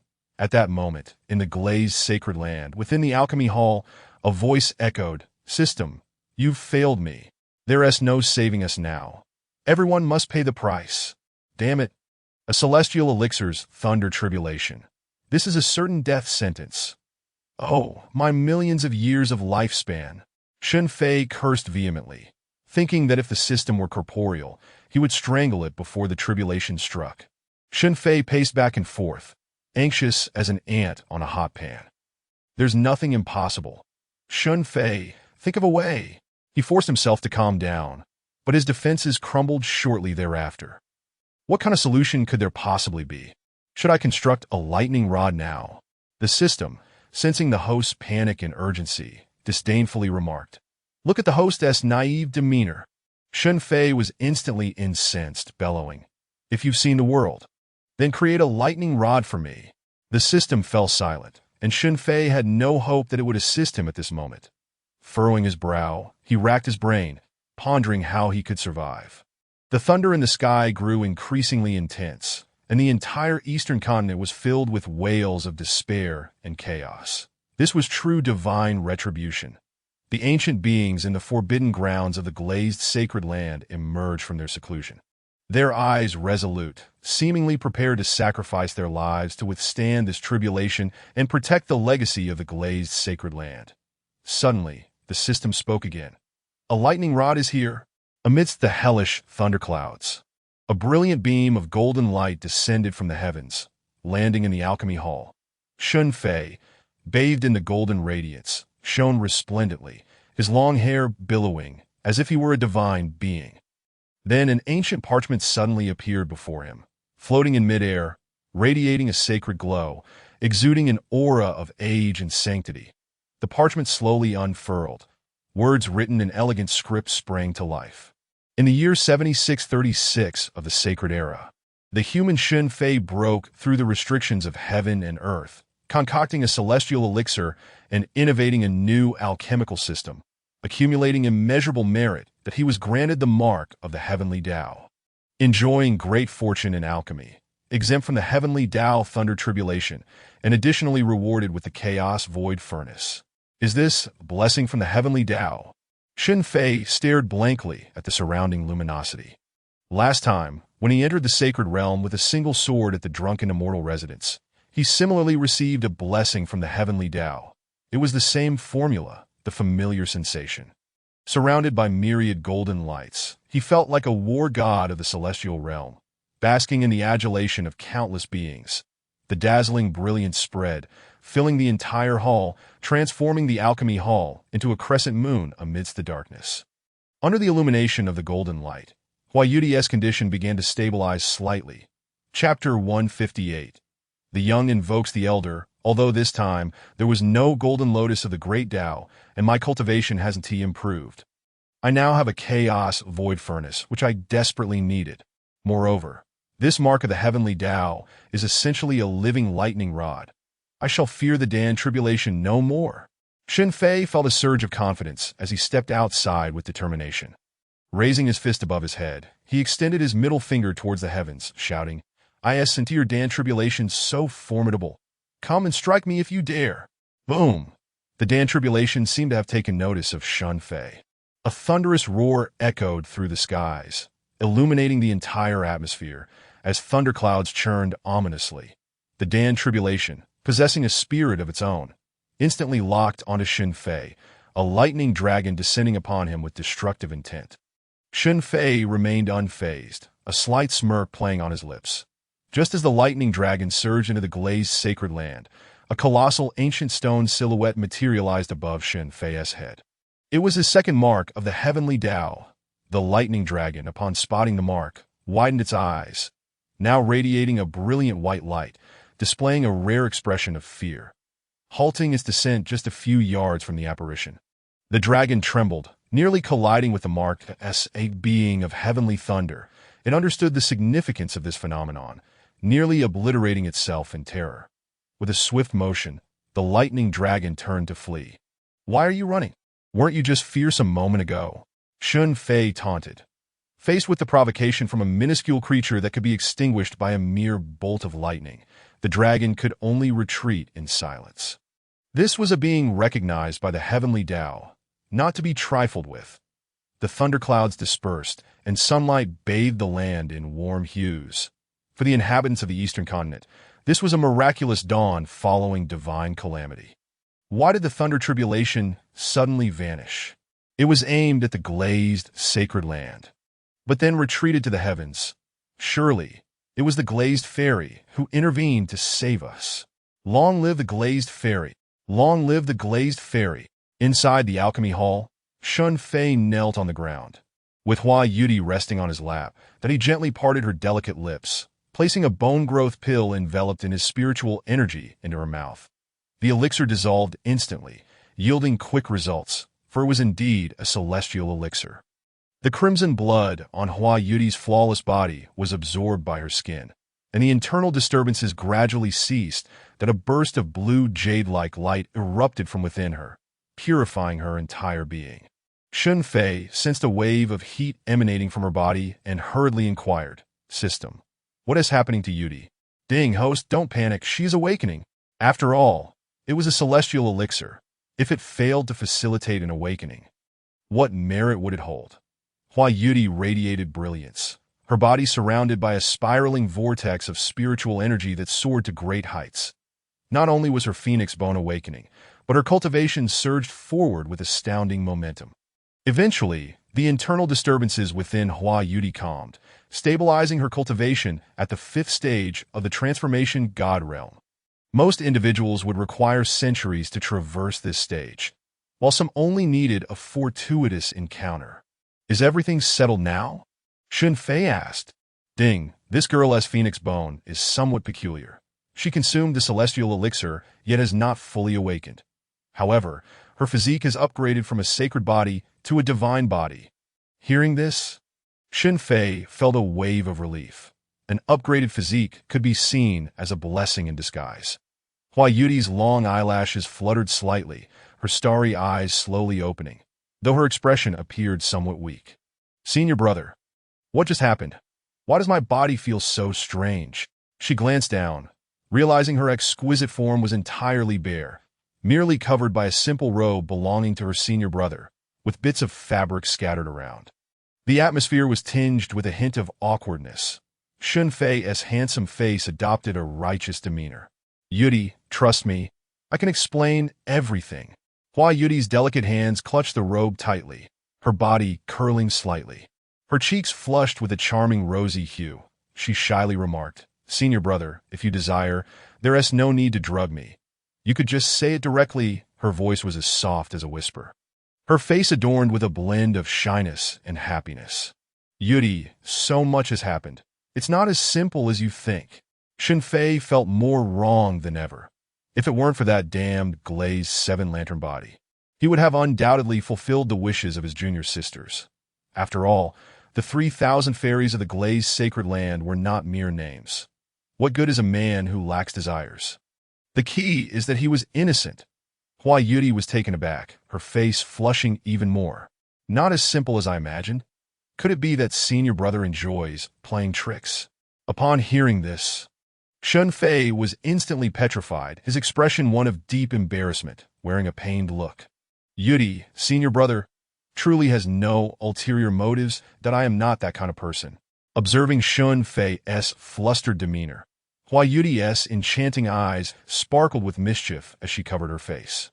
Laughing like a tinkling wind chime, watching her playful antics, Shen Fei suddenly understood the situation. Oh, so you dare to trick me? Ha ha ha. Senior brother, your expression is too amusing. I was merely physically unconscious, but my consciousness remained. Hua Yuti's mischievous nature would never let go of such an opportunity to tease her senior brother. Shen Fei's complexion shifted from pale to green in rapid succession, utterly exasperated, yet still maintaining an air of handsome frustration that as the brother and sister playfully bantered, a wave of spatial spiritual energy rippled through. And the Dream Moon Fairy appeared in the alchemy hall. Shen Fei froze, memories of fantastical novels flooding his mind. Having defeated the young, now an elder arrives. Just as he resolved the issue with Hua Yuti, here came the toxic Holy Master, Dream Moon Fairy. Yuti, Tianyang, you both. The Dream Moon Fairy rushed in, preoccupied with urgent matters, but the scene before her was too stimulating. Hua Yuti playfully stuck out her tongue, giggling, while Shen Fei had already given up on explanations. Yuti, you've awakened your divine body. Reclaim it. It will expand outward. Hua Yuti nodded excitedly, exclaiming, it was all thanks to senior brother. With the glazed 7-lantern body, the effects of dual cultivation are indeed remarkable. The Dream Moon Fairy praised. Shen Fei felt a wave of dark clouds gathering above him, as if lying on a chopping board, awaiting his fate. He inwardly thought, if it weren't for the glazed 7-lantern, you would have seen what true dual cultivation entails. Upon witnessing her disciple's awakening, the celestial being Mengyue felt an undeniable joy in her heart. Yet, as reality set in, a deep-seated anxiety marred her unparalleled beauty. Tianyang, where is your second master? Noticing the disquiet in Mengyue's expression, Shen Fei regained his composure and replied, second master has gone out on business. I am unaware of his exact whereabouts. Chapter 159. Journey to Tianwang Mountain. He then recounted the events of the past few days regarding his alchemical failures. feeling no shame in sharing that he was now capable of producing elixirs. This is bad. That foolish girl must have ventured to Tianwang Mountain. Mingyue's countenance darkened ominously.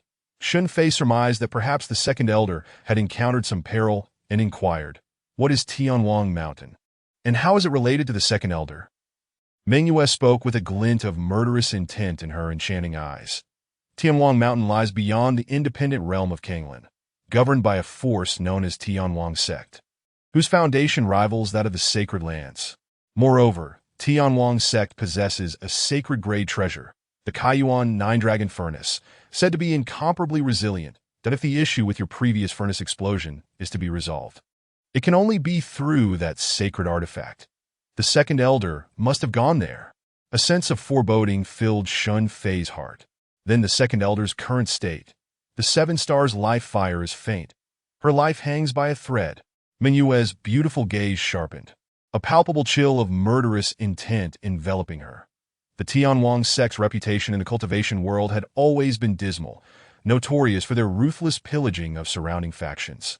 Qin Yaoyang's expression grew grim, overwhelmed by conflicting emotions that he had never anticipated that this foolish second elder would risk herself for his sake, undoubtedly facing danger at Tianwang Mountain.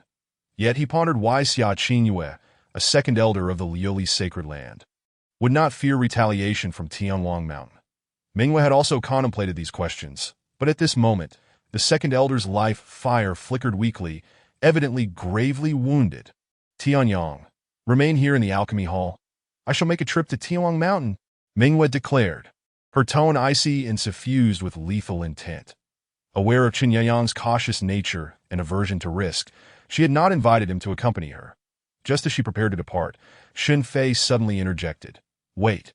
Master, this matter arose because of me. I shall go too. He raised his head, determination etched upon his handsome visage. Though venturing to Tianwang Mountain contradicted his life principles, he recognized that even with Mingyue by his side, danger loomed. However, everyone has their own boundaries. For the sake of the world, he might not save everyone, but if he were to step into danger, he must shoulder the responsibility. Even if his presence proved futile, he must act with a clear conscience. Mingyue and Huayu Dai exchanged glances, their eyes sparkling with newfound respect for Shen Fei. Very well, follow me. Without further ado, Mingyue led Shen Fei to the teleportation array of the Liuli's sacred land. The distance between Liuli's sacred land and Tianwang Mountain spanned millions of miles. Even with her substantial cultivation, Mingyue would require considerable time to traverse the distance, let alone with Shen Fei in tow. As they stood at the center of the array, a cascade of luminous energy erupted, and in an instant, they vanished from sight. Tianwang Mountain sprawled across a vast expanse, its towering peaks and rugged cliffs dominating the landscape. Although the concentration of spiritual essence paled in comparison to that of the Liuli's sacred land, it was still considered a treasure trove, primarily due to the absence of competitors, allowing Tianwang's sect to flourish uncontested. At that moment, within the Tianwang sect, atop Tianwang platform, Xia Qingyue lay on the ground, her complexion ashen, beads of sweat trickling from her brow, her body exceedingly frail. Opposite her stood a hunched elder and a young man in his 20s. Xia Qingyue, I shall graciously accept this sacred ancient golden flame. The elder cackled, his gnarled hands cradling a swirling orb of golden flame, pulsating with brilliance. Disciple, once your fire control is sufficient, this sacred flame shall belong to you. The elder had previously obtained sacred flames. Yet not all physiques, like Xia Qingyue's, could simultaneously wield two types of sacred fire. The young man gazed at the sacred ancient golden flame with unfettered joy. Thank you, master. Xia Qingyue, now lying helplessly on the ground, appeared utterly defenseless, her breath shallow and labored, exuding an alluring frailty. The young man's eyes roamed over her delicate form, revealing a glimmer of greed. Master, why not take it a step further?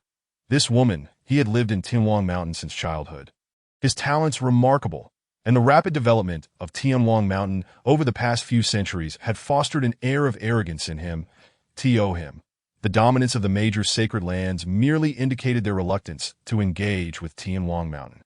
Suddenly, a resounding slap echoed through the air as the elder struck the young man without mercy, his beard bristling as he reprimanded. "Fool!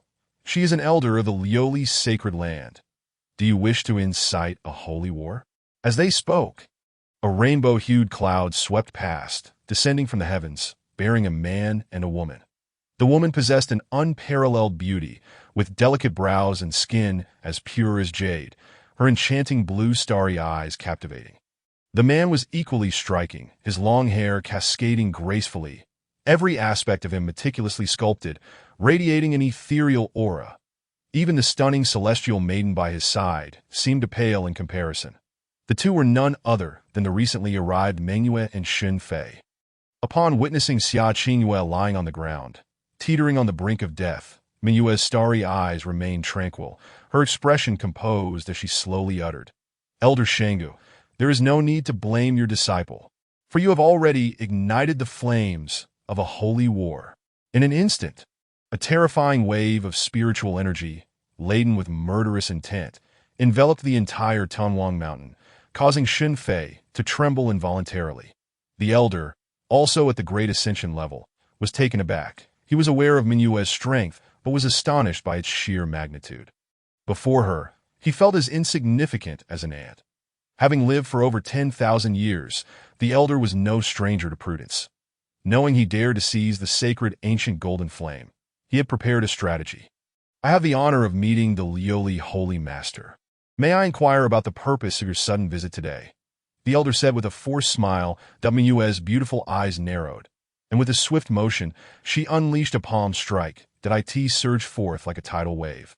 Carrying the weight of the heavens, the palm print soared past the elder's head, crashing into the mountains that stretched for billions of miles behind him.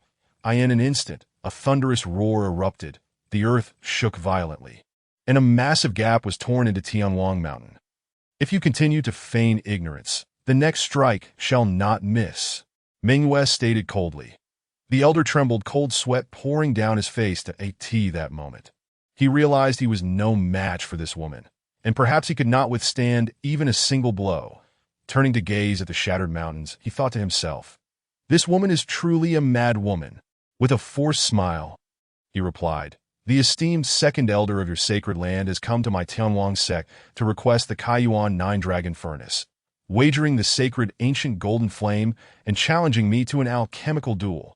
As he spoke, the elder glanced at the remnants of the furnace scattered across the ground, still emitting wisps of steam, evidently the aftermath of Xia Qingyue's earlier explosion. Chapter 160. Is this enough for a bet? Before him stood the intact Kaiyuan Nine-Dragon Furnace. The outcome was painfully clear.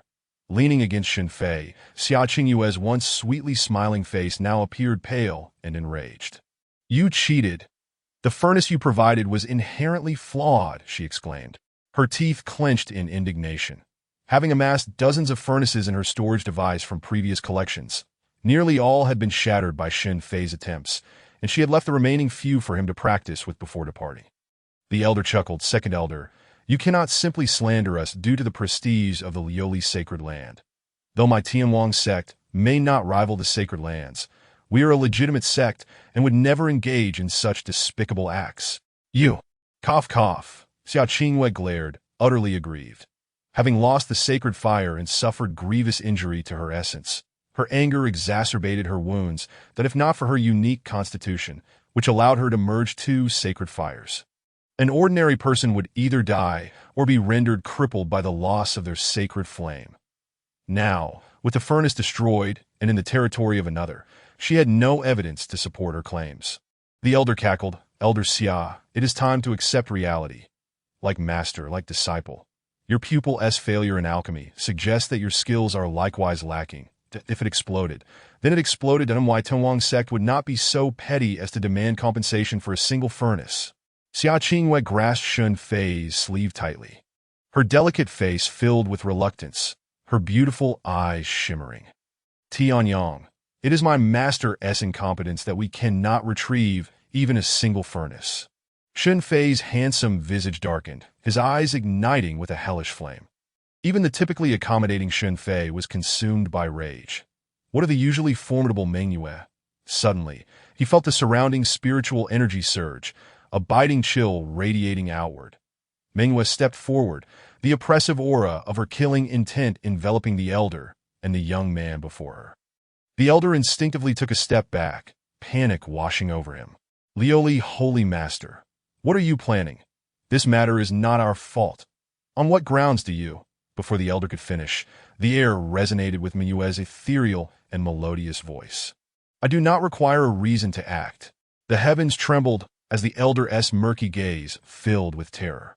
This madwoman, did she not care for the old ancestors deep within Tianwang Mountain? Holy Master, do you wish to tarnish the reputation of the Lioli sacred land? To gamble is to accept the stakes. Does the Lioli sacred land truly lack the fortitude to endure defeat? You intend to kill me today. The ancestors of the Heavenly King Mountain will not let you off easily. And how will the practitioners of the world perceive your actions? The elderly mountain ghost bellowed, yet his heart was filled with profound trepidation. Beside him, his disciple stood in stunned silence.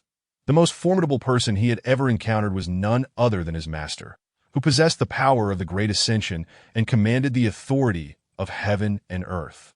Yet, before this woman, he found himself bereft of the courage to retaliate. Moreover, did this woman not fear our Heavenly King's sect?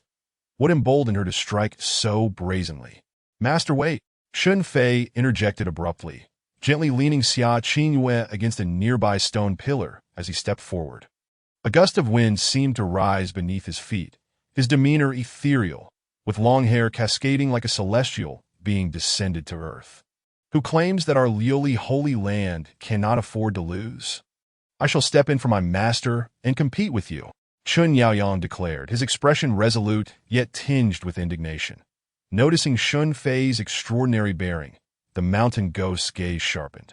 You are the eldest disciple of the Lioli Holy Land? Although the Heavenly King Mountain was a considerable distance from the Lioli Holy Land, the first male disciple in the history of the Lioli Holy Land had not gone unnoticed. Indeed, I will challenge you in alchemy on behalf of my master. Shen Fei's eyes gleamed sharply as he fixed his gaze upon the mountain ghost, the architect of Xia Qingyue's grave injuries. The Dream Moon Fairy regarded him with mild surprise. Tianyang? Xia Qingyue, propping herself up, urged, Tianyang, do not act impulsively. Shen Fei turned back with a warm smile. Rest assured. Master, I shall seek justice for you. The mountain ghost erupted into laughter, mocking. So you are the boy whose alchemical endeavors have ended in disaster. Very well. I shall grant you this opportunity. Sure Feng, disciple present, a young man beside him responded. You shall compete with that lad. Remember not to strike too hard. After all, he is the eldest disciple of the Lioli Holy Land, a beacon of hope for the Kanglan continent. The mountain ghost spoke with a sardonic tone. Sure Feng grinned broadly, his face alight with derision. Shen Fei was resplendent and renowned across Kanglan, basking in abundant resources and prestige, not to mention his throngs of junior sisters. What of him? Gifted, yet he found himself amidst a horde of robust women from the Heavenly King Mountain. He could not accept it. Shen Fei, today I shall demonstrate to you the meaning of disparity. Sure Feng, brimming with hubris, prided himself on being invincible among his peers. Yet Shen Fei's focus remained fixed on the mountain ghost. Entirely disregarding Sure Feng, I challenge you to an alchemical duel, wagering your sacred fire in that dilapidated furnace. Shen Fei said coolly. Unlike Xia Qingyue, the mountain ghost wielded two types of sacred fire, and his advanced age rendered his vitality waning. If his sacred fire were to be seized, he would undoubtedly suffer a decline in his essence, leading to his demise. Upon witnessing this, Sure Feng's face turned a myriad of colors as he seethed with rage. His opponent was blatantly ignoring him. Hey, your challenger is me. Do you even deserve to compete with my master? Sure Feng retorted angrily. Yet, Shen Fei remained oblivious to his outburst at Tio Shen Fei. Sure Feng was merely an irritating insect. Damn it, if I weren't unable to overpower this pesky insect, I would crush him like any other protagonist. Shen Fei mused inwardly. The mountain ghost scoffed, believing Shen Fei to be merely a fool blinded by momentary anger. It seemed the praises sung of the Lioli eldest disciple were but embellishments. A wager? What do you have to stake against me? Your master is wagering sacred flames, the mountain ghost taunted. Shen Fei chimed in. With your few years of cultivation, you probably lack even a proper alchemical flame, let alone sacred fire. Shen Fei's clear eyes suddenly darkened, a plume of shadowy fire igniting. In an instant, black flames erupted from his body, sweeping across 100-mile radius. That moment, the world seemed to transform into a hellish realm beneath the infernal black flames. Behind Shen Fei, a vision of hellish specters loomed, a vast aura of death engulfing the surroundings. In this moment, he stood as the arbiter from the depths of the underworld. Is this sufficient for a wager? A tempest of black light surged across the heavens and earth, the eerie flames striking fear into the hearts of all present. The nearest Shen Fei collapsed to the ground, his expression vacant, his pupils trembling. With his cultivation, he could not even discern what this phenomenon was, let alone associate it with alchemical flames. He merely felt a profound tremor within, a fear that emanated from the depths of his being. The mountain ghost's murky, profound eyes gleamed with a flicker of light as he murmured, This is celestial flame, a true celestial-grade fire." Hearing this, Shen Fei was taken aback. What had his master just said? Celestial grade. After a moment's reflection, Shen Fei's fear-stricken eyes betrayed a glint of greed that is the foremost disciple of the Heavenly King sect. A paragon of excellence, he had achieved the rank of 6th-grade alchemist before reaching 30.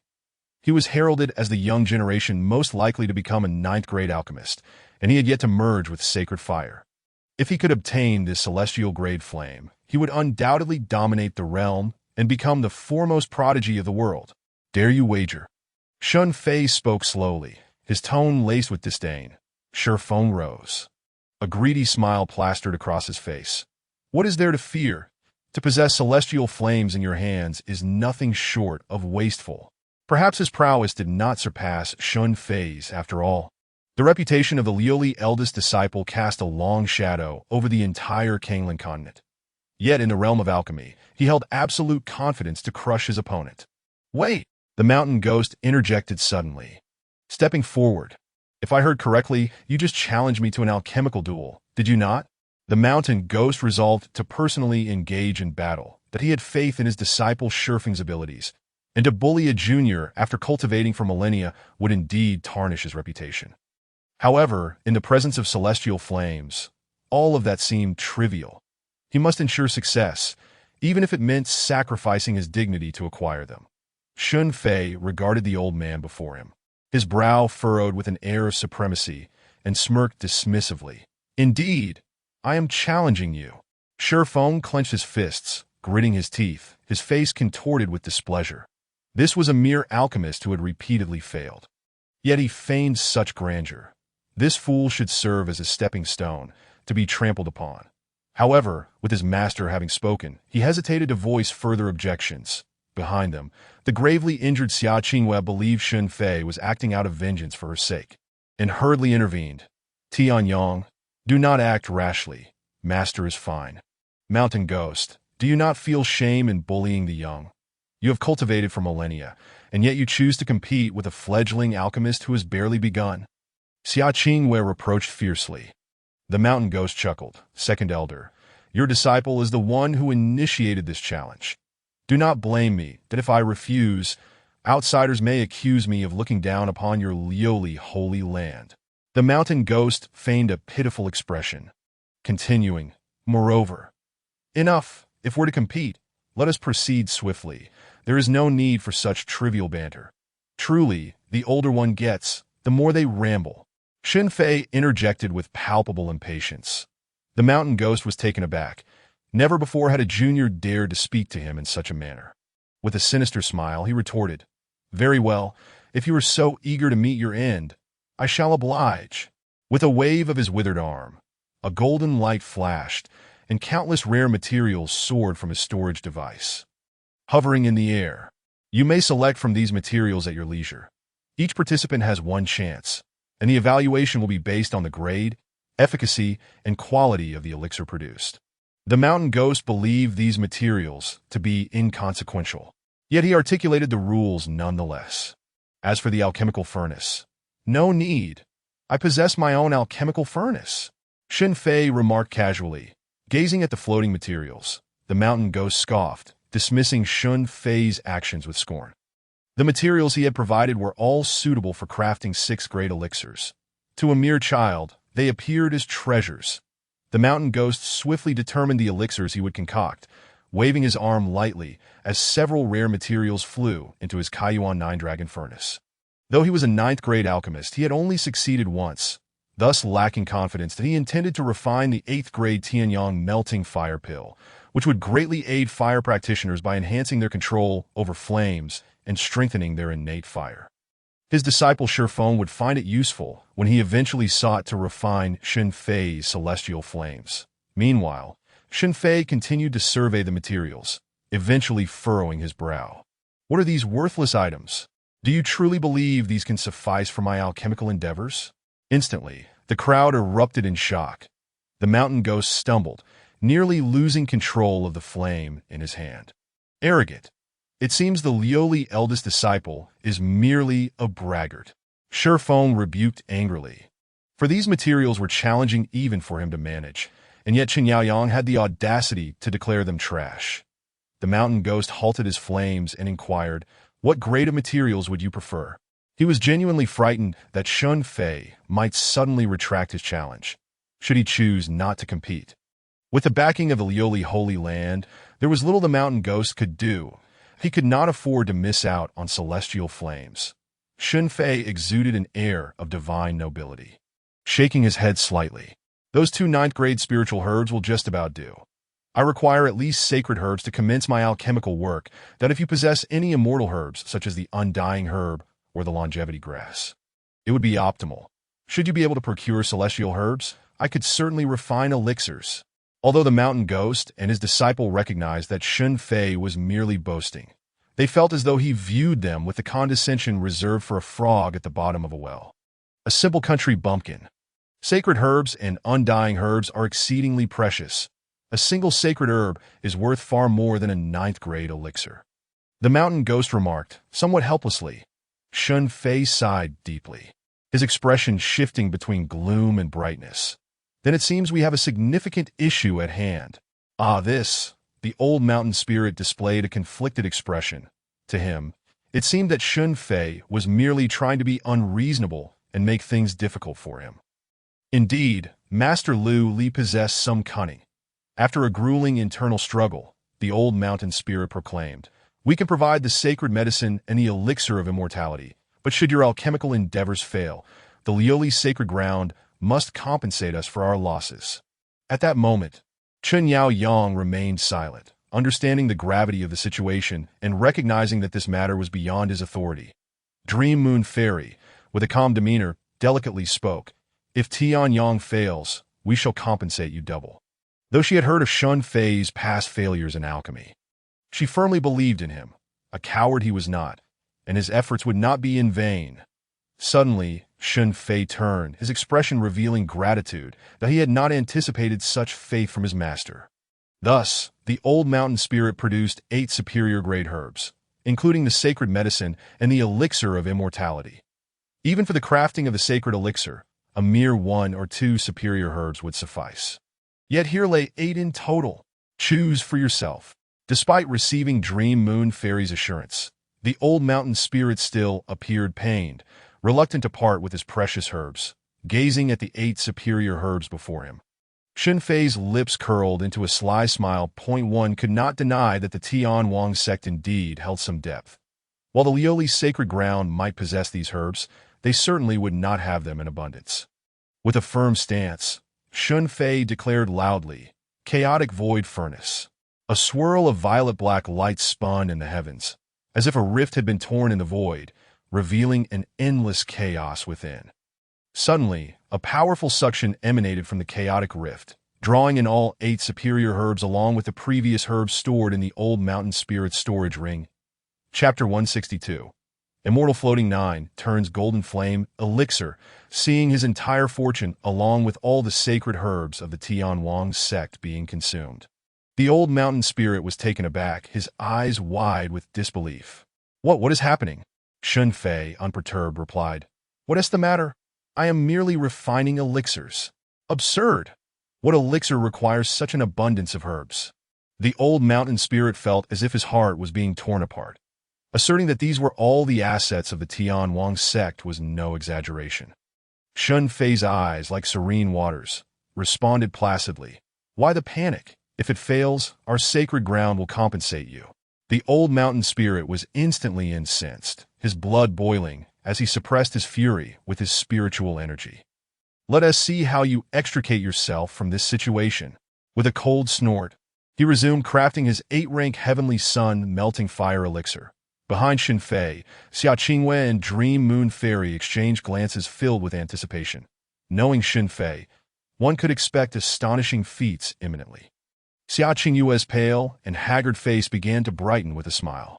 Devouring demon flame? Shen Fei's sturdy frame trembled as the black flames surged into the rift.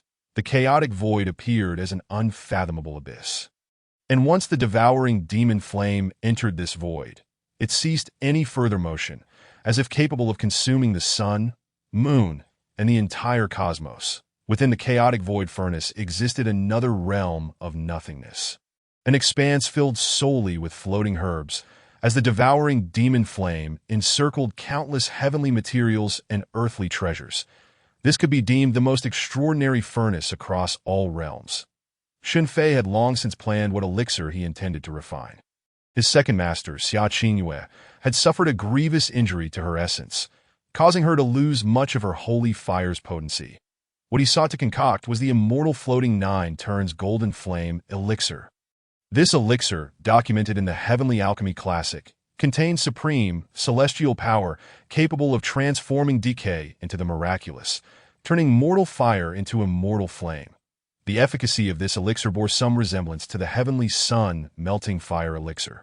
Yet its actual effects were akin to the comparison of fireflies to the bright moon. Shen Fei's mind and spirit converged, and the devouring demon flame surged forth like a flood unleashed. Wildly pouring into the void, the old mountain spirit quietly clicked his tongue. Is this the immortal flame? Truly terrifying. Any prodigy possessing such a flame would surely dominate the world. At that moment, within the chaotic void, the demon flame erupted violently.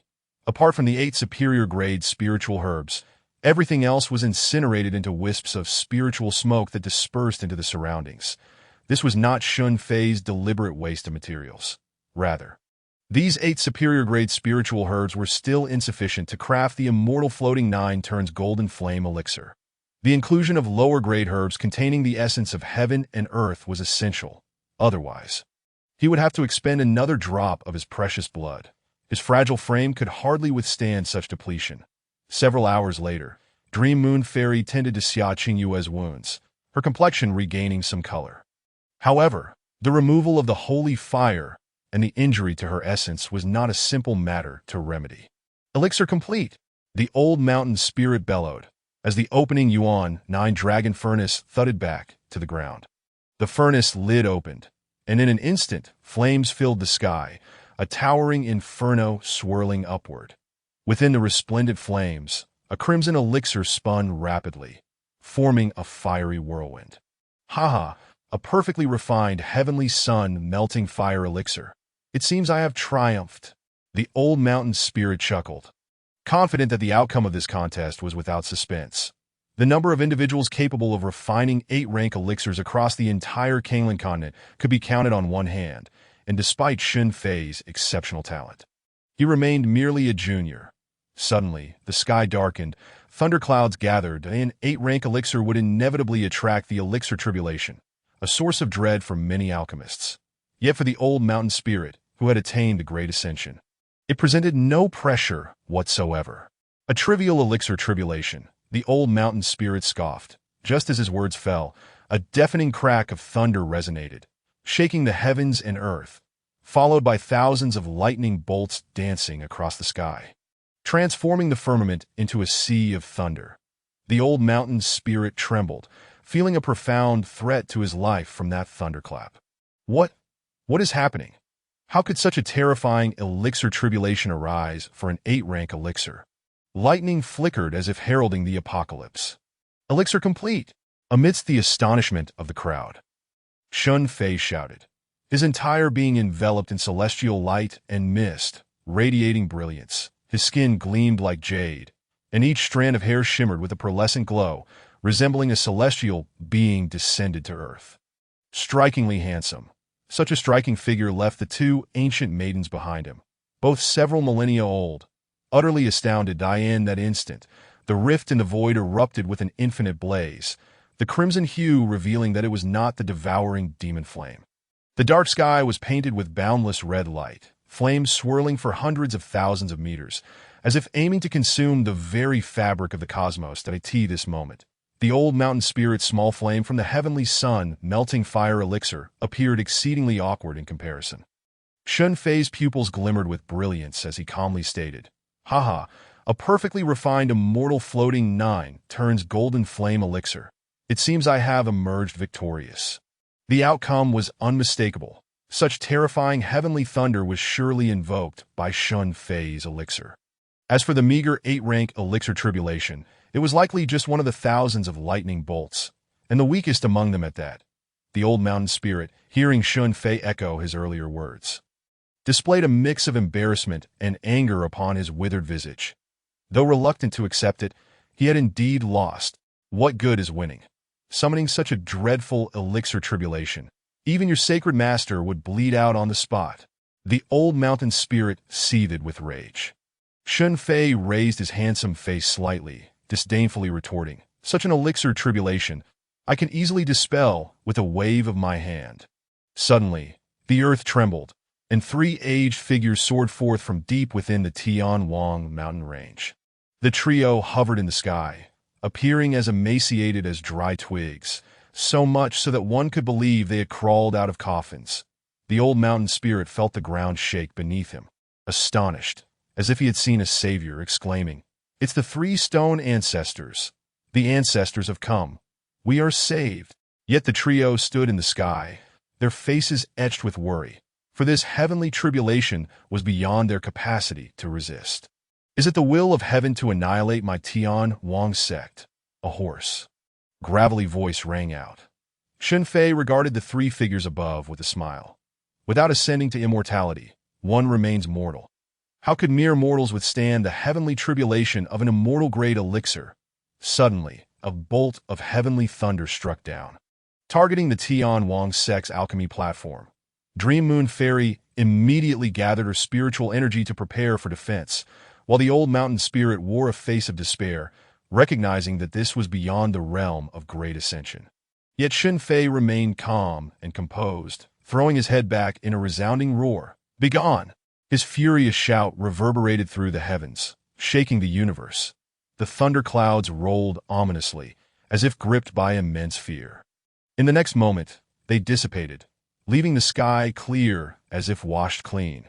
The old mountain spirit and his disciples, along with Dream Moon Fairy, stood agape, their faces a blend of shock and disbelief as they gazed at Shen Fei. As though confronted with a monster, the cataclysmic thunder would have obliterated the entire Tianwang mountain range, resulting in untold suffering for all living beings. Chapter 163. Fish die, net break. Yet Shen Fei's furious roar had repelled the heavenly tribulation. The old mountain spirit felt dizzy, utterly confounded by the events of the day. "Why you?" the old mountain spirit stuttered, bewildered.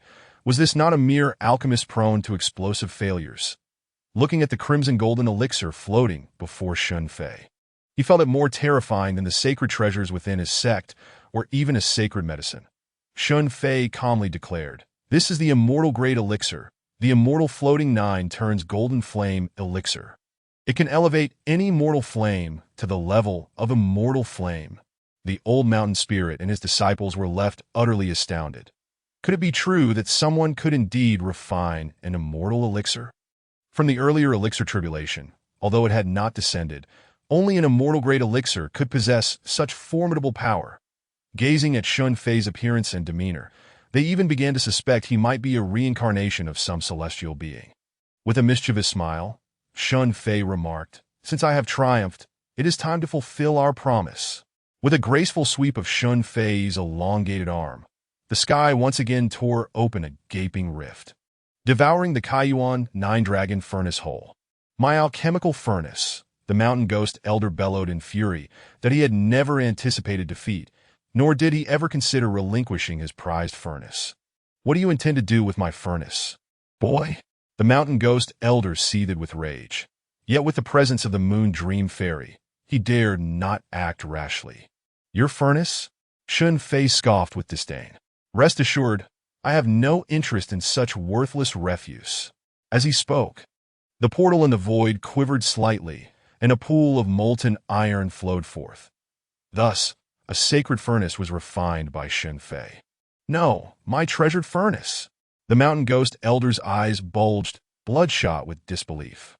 Shen Fei remained composed, as if nothing had transpired, releasing his primordial energy as the celestial pill soared into his grasp.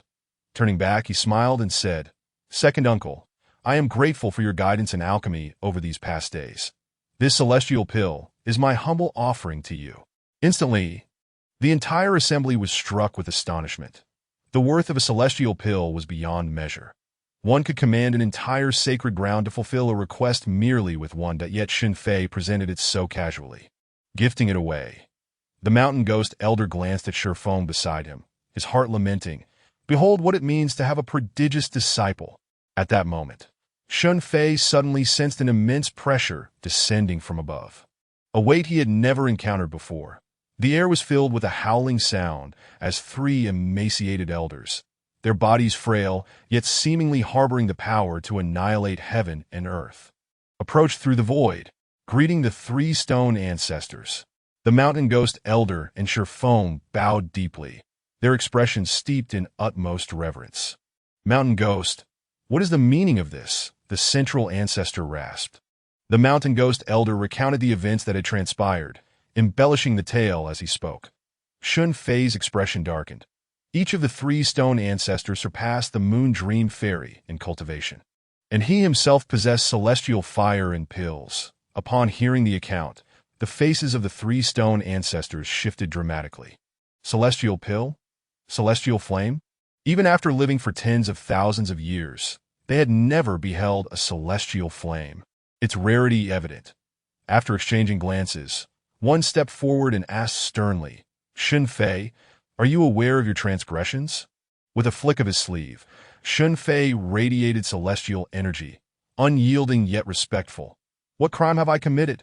The lead ancestor, his countenance cold and toned. You deliberately summoned the alchemical tribulation, intending to harm my heavenly king's sect. Fortuitously, we have the protection of the heavenly Tao, thus avoiding calamity. The three stone ancestors believed themselves to be under the auspices of a strong fate, having felt the breath of the heavenly Tao during the dissipating thunder tribulation. Shen Fei chuckled coldly. Did I intentionally refine pills? I merely competed in alchemy with the mountain ghost elder, who willingly surrendered the Kaiyuan nine-dragon furnace to me. Master, now that the contest is concluded, we should take our leave. Shen Fei refrained from explaining that he was the one who dispelled the thunder tribulation. After all, those old geezers emerging from their coffins would never believe him. With vengeance for his second uncle avenged, retreat seemed prudent, especially with all three ancestors emerging from their seclusion. Wise men do not court unnecessary danger. Hold on, you are not permitted to leave. The voice of the three stone ancestors resonated, causing the very space to tremble and the surrounding spiritual energy to spiral into chaos.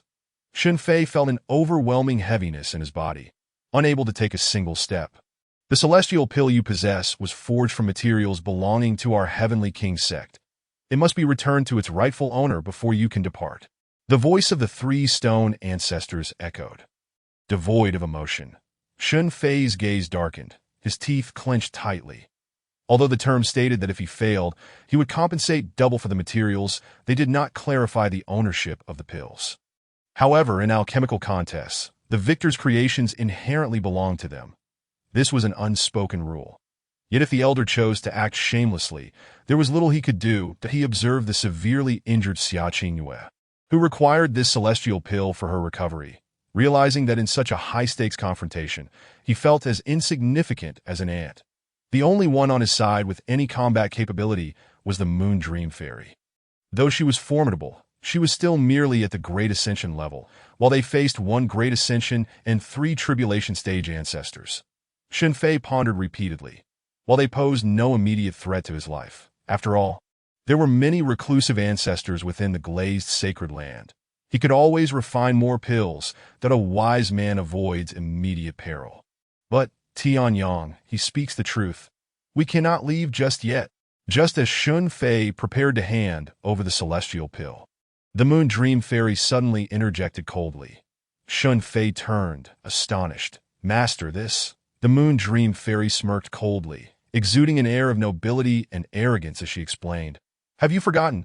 The wager included more than this. We also require his sacred fire. She pointed a delicate finger at the mountain ghost elder. Shock rippled through the crowd, even momentarily stunning the three stone ancestors. Shen Fei, in disbelief, could only watch his uniquely reasoning master with despair. Sister, do you not see the situation? Their leader has already arrived. We should be fleeing, not bullying them. Taking the mountain ghost elder's sacred fire was tantamount to taking his very life. The possibility of a holy war loomed, and the three stone ancestors would certainly not let this trio go unpunished. They might even kill Shen Fei to seize the celestial fire, and with an additional celestial pill, forge a new type of sacred flame that I end such a scenario, even if the glazed sacred land sought revenge. They would have to weigh the consequences. This mutual destruction was a last resort. Yet if it came to that, the Heavenly King sect would not shy away. The three stone ancestors scrutinized the Moon Dream Fairy. She was indeed merely a Great Ascension cultivator. Lacking any apparent confidence, they likely assumed she was just as naive as her disciple. One of the ancestors spoke up. You are the Moon Dream Fairy, correct? The last time I encountered you, you were still a nascent soul junior. Another added, the once renowned celestial maiden of Kanglan. Possessing a dual sacred body is indeed remarkable. Now you have achieved Great Ascension perfection. However, you remain but a mere insect compared to the tribulation stage. Were those old geezers from your sacred land present, we might consider our options, but you are merely a Great Ascension cultivator. I do not believe you dare to confront my Heavenly King sect. Before the elder could finish his sentence, he suddenly choked on his words, disbelief plastered across his face, his murky pupils quivering.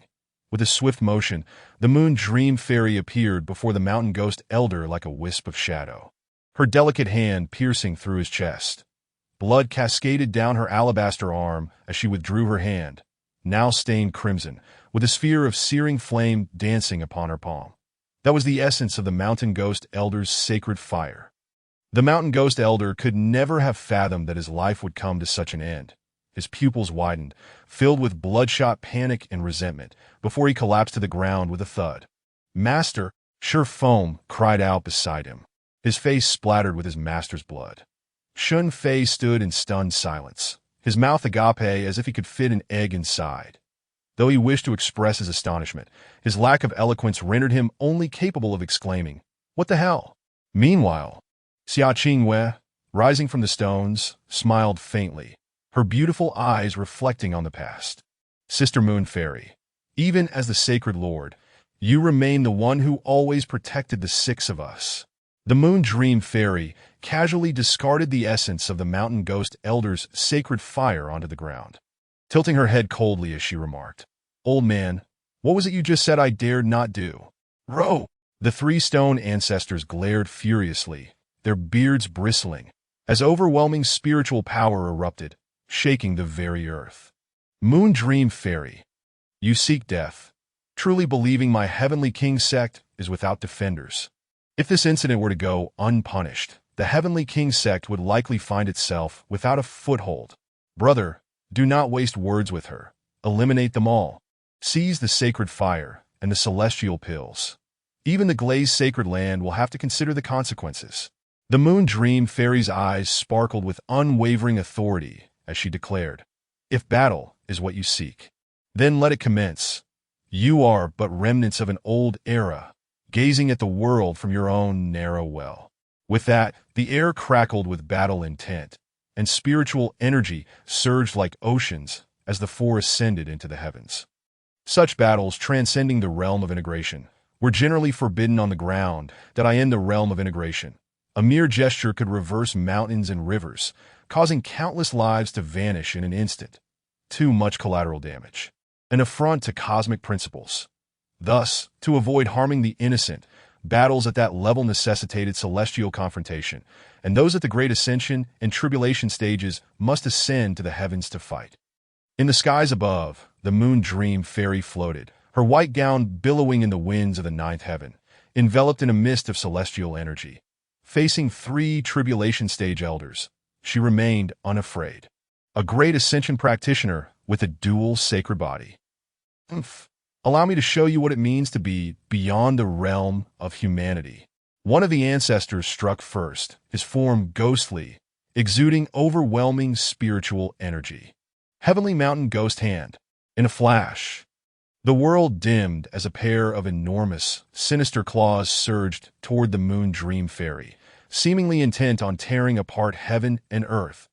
Common Great Ascension practitioners would likely find themselves powerless against such claws from a Tribulation stage cultivator. Yet the Moon Dream Fairy, as the glazed sacred lord, was renowned throughout Kangland for her formidable combat prowess. Her expression remained calm, unperturbed, even laced with disdain, as she extended her jade hand forward, gathering spiritual energy around her. The azure and blue light intertwining. Glazed shockwave palm. The azure-blue giant palm surged forward to meet the dark claws, exuding an aura of equal might that I in a resounding clash amidst the heavens. A hand met a claw, producing a thunderous roar that reverberated for 30,000 miles. Had this confrontation occurred upon the ground, the devastation would have been unimaginable. The elder, who unleashed the claw strike, was momentarily taken aback, muttering darkly, truly deserving of the tidal heavens chosen from millennia past. But let us see how you withstand the next onslaught. The old man's hair and beard fluttered wildly as spiritual energy surged around him, causing the very fabric of space to tremble slightly. 3 realms dominance, he bellowed, as a purple-black mist continuously poured forth from within him, exuding a palpable aura of death. This toxic mist coalesced in the celestial heights into a half-man, half-beast figure wielding a spear. The colossal venomous beast charged forth, its roar echoing across the firmament. Upon witnessing this, Dream Moon, the celestial maiden, retracted her earlier disdain, her ethereal visage now tinged with gravity as her delicate hands gracefully moved before her chest. Heaven's 9 lotuses. First lotus of the 3 purities. A cerulean lotus materialized before her, exquisitely carved as if from celestial jade, radiating a verdant glow, utterly sacred. The azure lotus spun violently, dispersing the toxic mist upon contact. And as it whirled, the mist morphed into a massive vortex. However, this vortex diminished in size until it was wholly absorbed by the lotus. The elder's eyes widened in disbelief, exclaiming, "How is this possible? Your 9 lotus sacred body cannot possibly purify my 3 realms dominance." Dream Moon's frost-kissed countenance curled into a slight smile. Now it is my turn. Heaven's 9 lotuses, second lotus to exterminate demons. Swiftly, a second lotus coalesced beside Dream Moon, racing towards the elder like a colossal sword of azure light, its brilliance overwhelming. The elder's pupils flickered as he hastily redirected his spiritual energy to defend. The azure lotus erupted, its shockwaves sweeping through the skies. Beneath the veil of smoke, the elder sustained minor injuries, his form swaying slightly. That it was astonishing that a mere ascendant could wound a tribulation-transcending cultivator. In this realm, those who had transcended tribulation were akin to deities, their powers boundless, instilling awe across the universe. Yet this time, he found himself bested by a junior ascendant. This girl is peculiar. Let us all attack together. Agreed. The 3-stone ancestor, who had always relished bullying the weak, now cast aside any notion of pride, and the 3 of them launched a simultaneous assault. Despite Dream Moon's formidable strength, she was ultimately only a perfected ascendant, with her dual sacred bodies. She might withstand one tribulation-transcending opponent, but facing 3 at once was a challenge far beyond mere multiplication of strength. The 3-stone ancestor, being 3 brothers who had grown up together, shared a profound bond. and their combined might increased exponentially. Moreover, the opponent she had previously faced was the weakest among them. In an instant, the heavens trembled, and the air was filled with deafening roars, a cacophony that resonated throughout the universe. Various spells erupted, divine lights radiating, creating a scene reminiscent of a battlefield between gods and demons, truly terrifying. Shen Fei and his companion stood atop the alchemy platform of the Heavenly King sect, gazing skyward as countless beams of divine light intertwined, spiritual energy surging as if the very sky were about to be rent asunder. Is this the might of a tribulation-transcending cultivator? I wonder how Master is faring. Shen Fei felt a pang of anxiety for Dream Moon's safety. Despite her domineering nature and peculiar mindset, she was still his master. Simultaneously, a glimmer of longing sparkled in his eyes. Although Shen Fei had accepted the reality of his perceived inadequacies, who wouldn't yearn to soar through the heavens, crowned in power? If only one day I could attain the tribulation-transcending realm. No, the tribulation phase involves facing heavenly tribulations. Too perilous. If only I could reach the perfected ascendant stage. Ding host, do not lose heart. You possess several million years of lifespan. With no more than 200,000 years of effort, you can surely attain the ascendant level. The system's sudden encouragement was met with Shen Fei's heartfelt retort. Xia Qingwei had already regained a fraction of her strength and approached Shen Fei, saying, "We must have faith in our master. She is far more formidable than she appears." Kneeling beside the mountain ghost elder, Shi Feng glared at the two with a sinister expression, snarling, "Humph, no matter how extraordinary you may be, before the three-stone ancestor, you shall perish." Shi Feng's eyes burned with fury, yet his gaze occasionally strayed to the ground where Dream Moon had carelessly discarded the sacred fire, revealing a glimmer of greed. Meanwhile, high above in the heavens, the conflict had attracted the attention of numerous factions, though all remained at a distance, wary of intervening. After all, this was a confrontation between the Heavenly King sect and the Lioli Holy Land. Two of the foremost powers, and none dared to recklessly interfere, hoping instead to seize an opportunity. "Dream Moon, I wonder how long you can endure." One of the three stone ancestors roared, each of them nursing various injuries.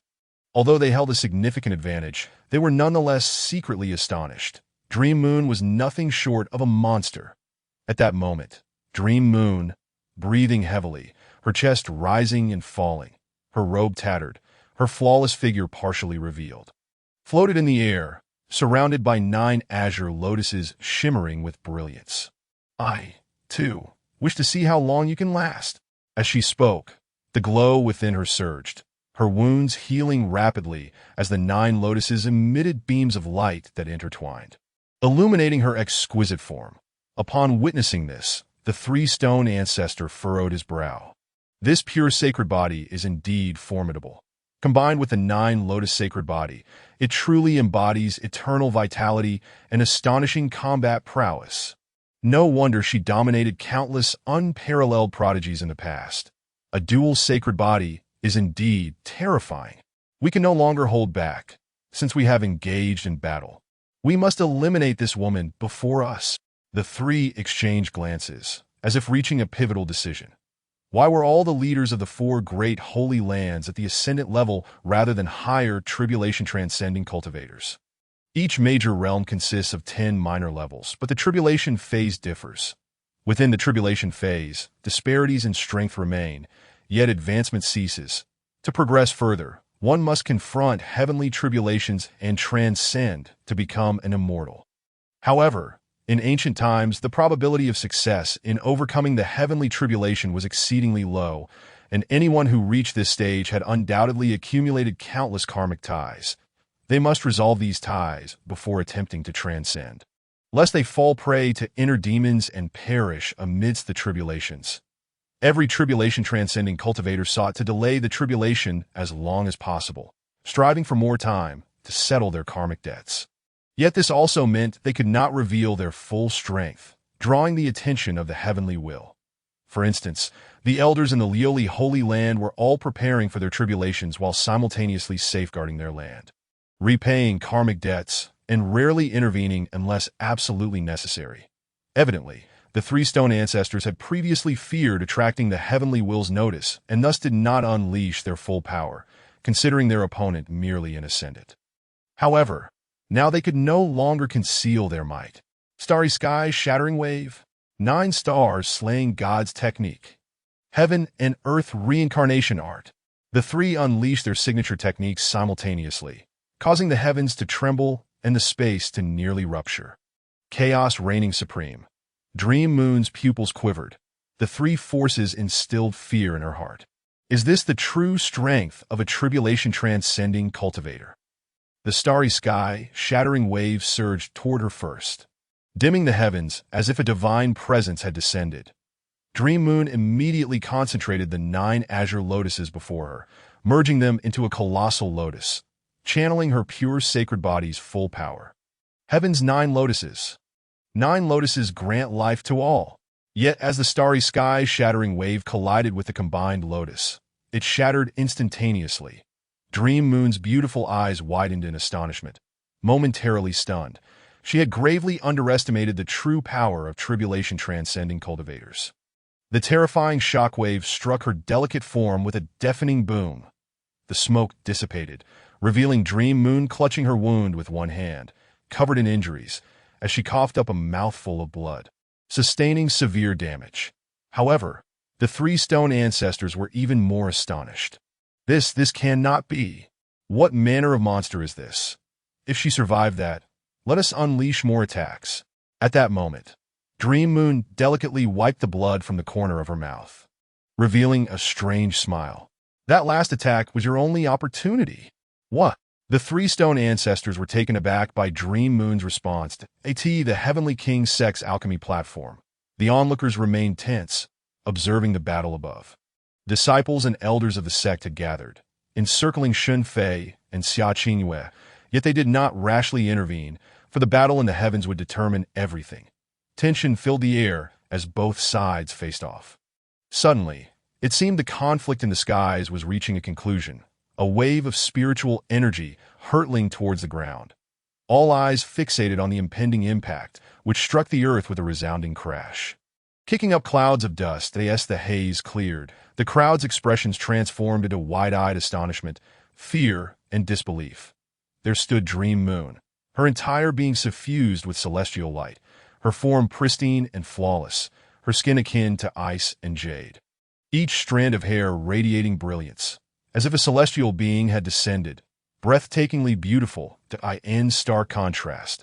The three stone ancestors lay sprawled on the ground like lifeless swine, continuously spitting blood, their breath shallow, their eyes betraying terror. You possess a third physique. Could it be a divine body? One of the three stone ancestors stammered, his voice trembling. Dream Moon's serene gaze held a hint of perplexity as she replied, "If you say so, then so be it." In truth, she too was uncertain of the nature of this physique, which had accompanied her since birth alongside her pure sacred body. Even her master had been unable to clarify its essence. Who exactly are you? Cough. The sole surviving member of the three stone ancestors spewed blood, his internal organs shattered, barely sustained by his dwindling spiritual energy. Elder, what ails you? The members of the Heavenly King's sect rushed forward. Panic-stricken, having made many enemies, the loss of the three stone ancestor would spell doom for the Heavenly King sect, even if Dream Moon chose to spare them. Dream Moon Fairy cast a sweeping gaze over the assembly of the Heavenly King sect, then lifted her head to survey the horizon. She was acutely aware that numerous factions were watching intently from afar. With deliberate slowness, she spoke, her voice imbued with an irresistible authority. This is the fate that befalls those who dare to provoke the people of the glazed, sacred land. Her tone was not loud, yet it reverberated through the heavens. Many prominent figures from various factions hastily withdrew their consciousness, fearful of incurring the wrath of this formidable individual. Chapter 166. Was it not you who did this? Could it possibly be the heavenly nurturer? Dream Moon Fairy exuded an overwhelming presence, rendering all present motionless with trepidation. At that moment, Shen Fei was consumed by a singular thought. This Dream Moon Fairy. I, Shen Fei, am undoubtedly destined to flatter indeed. I am irrevocably devoted. In this life, there will always be those who surpass you, and despite your utmost efforts, achieving unparalleled mastery in every domain remains an unattainable dream. Thus, one must learn to flatter. A devoted sycophant ultimately possesses everything. Henceforth, I shall ardently shower my master with praise. Even if Dream Moon Fairy's smooth, fair legs lacked any hair, I shall cling to this powerful figure with unwavering resolve. The might of the Great Ascension, easily dispatching 3 tribulation crossers, is truly the hallmark of a protagonist. Cough, cough. At this juncture, Chen Tianmu stepped forward, clearing his throat to capture the attention of the crowd. My master is a reincarnated celestial being, possessing unparalleled beauty that could enchant nations, like a flower that leaves fish sinking and geese falling, eclipsing the moon and shaming the flowers. How can a mere 3 stone ancestors be so audacious? Even against 3,000 ancestors, my master would still subdue you. Isn't that right, master? Shen Fei lavished praise upon Dream Moon Fairy, astonishing the onlookers from the Heavenly King's sect. Did I ask this the disparity between a genius and oneself? Good looks and the ability to flatter. As he spoke, Dream Moon Fairy's delicate form wavered slightly, her eyes glazing over, and due to excessive expenditure of spiritual energy, she collapsed into Shen Fei's embrace. A profound silence enveloped the gathering, creating an awkward atmosphere. What does a sycophant fear the most? Is it the indifference of the object of their adoration? No, once acknowledged, the joy of flattery is lost. The greatest fear is to be engaged in flattery only for the person to vanish unexpectedly. You insignificant creatures are unworthy of my esteemed master engaging with you. Hence she shall take a brief respite. Flattery knows no bounds. Even the usually affectionate Xia Qingyue found it difficult to watch any longer as Shen Fei held Dream Moon Fairy. The aura of a sycophant dissipated, replaced by an extraordinary calmness. His gaze was filled with a piercing sharpness. The crowd of the Heavenly King's sect, now leaderless, found themselves at a loss for how to proceed. Shen Fei, bearing an extraordinary presence, invoked the renowned reputation of the glazed senior brother, causing them to instinctively retreat. Could this individual also be on the verge of an outburst? Shen Fei surveyed his surroundings. With his master exhausted from battle, and although his second uncle was also a great ascension cultivator, he was grievously wounded and had yet to recover, it was clear who bore the weight of this conflict. Shen Fei silently approached Xia Qingyue, the tension palpable among the onlookers, who dared not act recklessly. Xia Qingyue's beautiful eyes sparkled. In this moment, Shen Fei seemed no longer the timid figure of the past, but rather a man ready to shoulder his responsibilities. After positioning Dream Moon Fairy beside Xia Qingyue, Shen Fei stepped back and declared solemnly, "Second uncle, I shall take care of my master. The ensuing battle is entrusted to you." Shen Fei's eyes shone with determination, brimming with trust in Xia Qingyue. Of course, trust was abundant, for he could rely solely on her now. With his master incapacitated and unable to fight, while his second uncle, though gravely injured, was not entirely unable to engage in battle. It was a cruel fate to place a wounded cultivator in combat, akin to asking a girl with visiting relatives to run an 800-meter race. Yet, what choice did he have? Surely, no one would truly wish to send a foundational cultivator in a battle. Right. The members of the Heavenly King's sect, rarely venturing into the 5 continents, were now witnessing what it meant to be outmatched and outclassed. Yet, regarding shamelessness, who could rival Shen Fei? The crucial point was that Shen Fei himself did not perceive it that way. Why should he step forward when he had his uncle present? With a disdainful expression, Shen Fei regarded the Heavenly King's sect members, brazenly proclaiming, "Come, let us compare skills with my uncle." The innocent Xia Qingyue was left utterly dumbfounded. She could hardly believe that one could be so utterly shameless. Turning her head, she felt the veins on her forehead throb slightly. Her teeth clenched as she squinted and smiled. "Tianyang, your uncle is currently injured. Do you not have any concerns?" Shen Fei feigned enlightenment and replied, "Rest assured. Second uncle, I will diligently care for my master in the rear. If you encounter misfortune, I, Shen Fei, will undoubtedly." Shen Fei declared resolutely, his expression one of fearless determination. "I, Shen Fei, will endure humiliation and survive with the heaviest heart of guilt." Upon finishing, A gentle breeze caressed Shen Fei's handsome visage, his hair fluttering, exuding the spirit of youthful ambition that, of course, this was without considering the absurdity of his words. Xia Qingyue, incensed by Shen Fei's audacity, felt her heart race, compounded by her grievous injury, and she coughed up a mouthful of blood. Her pure and kind-hearted nature made her wish to slap Shen Fei into oblivion. Why must such a cowardly character also be so handsome? If he were to appear gaunt and disheveled, his cowardice would be more fitting. But with Shen Fei's appearance, his timidity was truly infuriating to At that moment. A loud whistle echoed from the horizon, heralding the arrival of something swiftly approaching. With a thud, a flying sword embedded itself into the ground. Xia Qingyue steadied her breath, and upon recognizing the flying sword, her face broke into a smile. The drunken immortal sword. My second sister has arrived. Do you intend to wage war against the glazed sacred land? A voice, filled with righteous fury, rang out around them, and the crowd beheld a woman clad in flowing azure silk, her figure graceful, soaring towards them. That it was none other than the grand elder of the glazed sacred land. Half-step sword saint, When Shiyun approached, her presence commanding as she drew her sword from the ground and gracefully wielded it, the air thick with sword intent. Qingyue, what has happened to you? When Shiyun's gaze fell upon the blood at the corner of Xia Qingyue's mouth and the pool of crimson on the ground, igniting her fury. What audacity! How dare you harm the people of the glazed sacred land? Instantly, a chilling aura enveloped the area, plunging the members of the Heavenly King sect into a state of icy dread. Elder One, this is a misunderstanding. Elder Xia's injury was not caused by us. The members of the Heavenly King sect pleaded, their expressions filled with grievance. When Shiyun smiled coldly. Absurd! You are the only outsiders here. If it were not for you, could it be the Heavenly Nurturer? Stop your nonsense. Prepare to face my sword. Xia Qingyue, bring it on. Shen Fei. All right.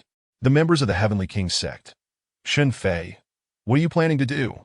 On that day, the Heavenly King sect suffered heavy casualties, the skies drenched in blood. When reinforcements from the glazed sacred land arrived, the members of the Heavenly King sect surrendered, aligning themselves with glazed. Dream Moon Fairy's single battle instilled fear throughout Kanglan. The various sacred lords were renowned in their youth, striking terror across the world, yet thereafter seldom engaged in combat. After all, relations between the four sacred lands remained relatively cordial, each occupying a state. With minimal conflict of interests, other factions, upon encountering a sacred land, would typically steer clear, leaving little opportunity for prominent figures like sacred lords to take action. Over time, people seemed to gradually forget the dread instilled by the might of the sacred land's power. This led the naive stone ancestor to foolishly believe that with a celestial pill, they could contend with the sacred land. Point one battle, and Kanglan was once again made aware of the terror of the sacred lands. Chapter 167.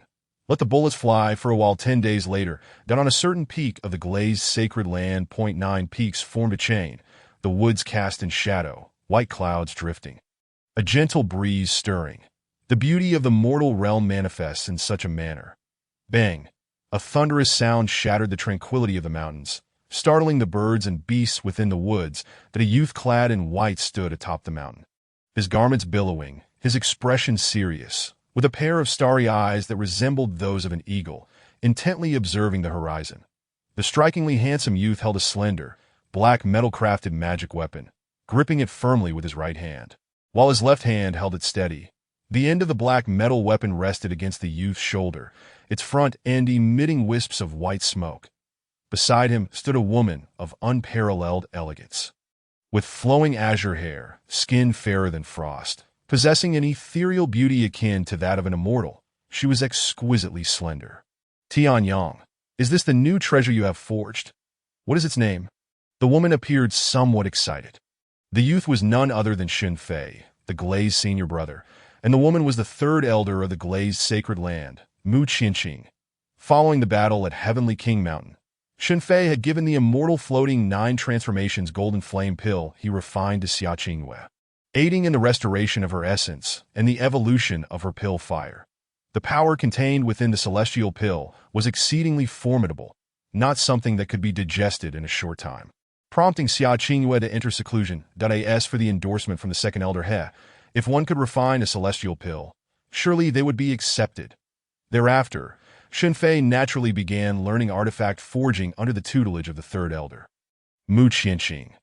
Looking at the magic weapon in his hand, Shen Fei proudly declared, "This is called a sniper rifle," drawing from his experience in alchemy. Since the ancient medicinal formulas of his past life could yield celestial pills in this world, he decided to forge weapons in accordance with the designs of his previous life. Mu Qianqing nodded in acknowledgement, inquiring, "Tianyang, although the weapon you forged is astonishingly powerful, its name is rather peculiar. What is a smoke bomb? Or a grenade? Moreover, its appearance is rather unappealing." Shen Fei smiled awkwardly, choosing not to respond. The sniper rifle he held was entirely black, its body gleaming with a dark luster, adorned with a dragon motif on the scope, exuding a majestic aura. Perhaps it was simply that women were inherently less interested in firearms and machinery. Mu Qianqing tilted her head and inquired, "Why does this magical artifact possess no power at all?" Just moments ago, a resounding bang echoed as a bullet was expelled from the chamber, flames erupting from the muzzle, only to be followed by an eerie silence. Shen Fei smiled faintly. "Let the bullet fly a little longer." Mu Qianqing was somewhat perplexed. Suddenly, with a thunderous roar, the picturesque mountains before them were obliterated, engulfed in flames as the peaks trembled, and the air was thick with the scent of annihilation.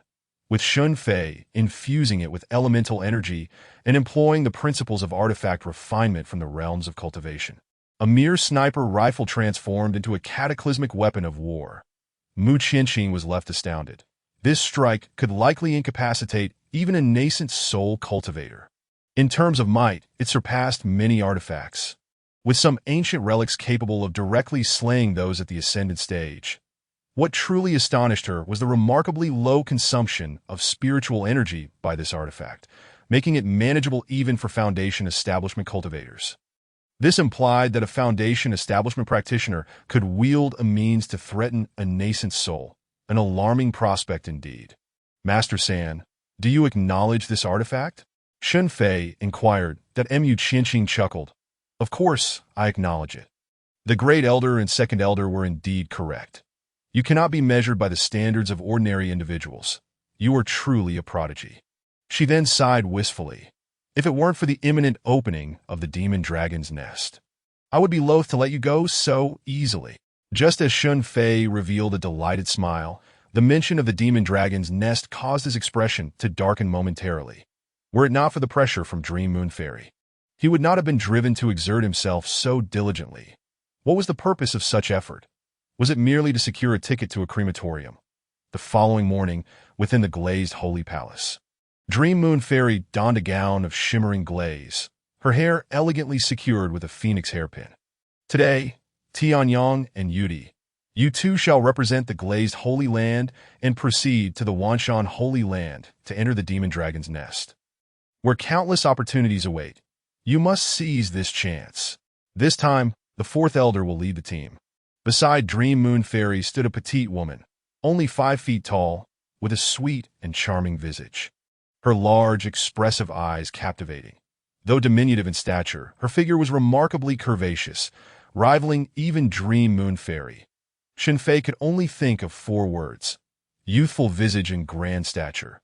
This individual was none other than Xue Qingru, the fourth elder of the glazed holy land. With a smile, Xue Qingru assured, "Rest assured, I will take good care of you." At this moment, Hua Yudi was eagerly rubbing her fists, seemingly unable to contain her excitement about heading to the Wanshan Holy Land. The demon dragon's nest was renowned among all cultivators. It had birthed countless prodigies, and every practitioner aspired to enter it. However, Shen Fei was an exception. "Master, consider this.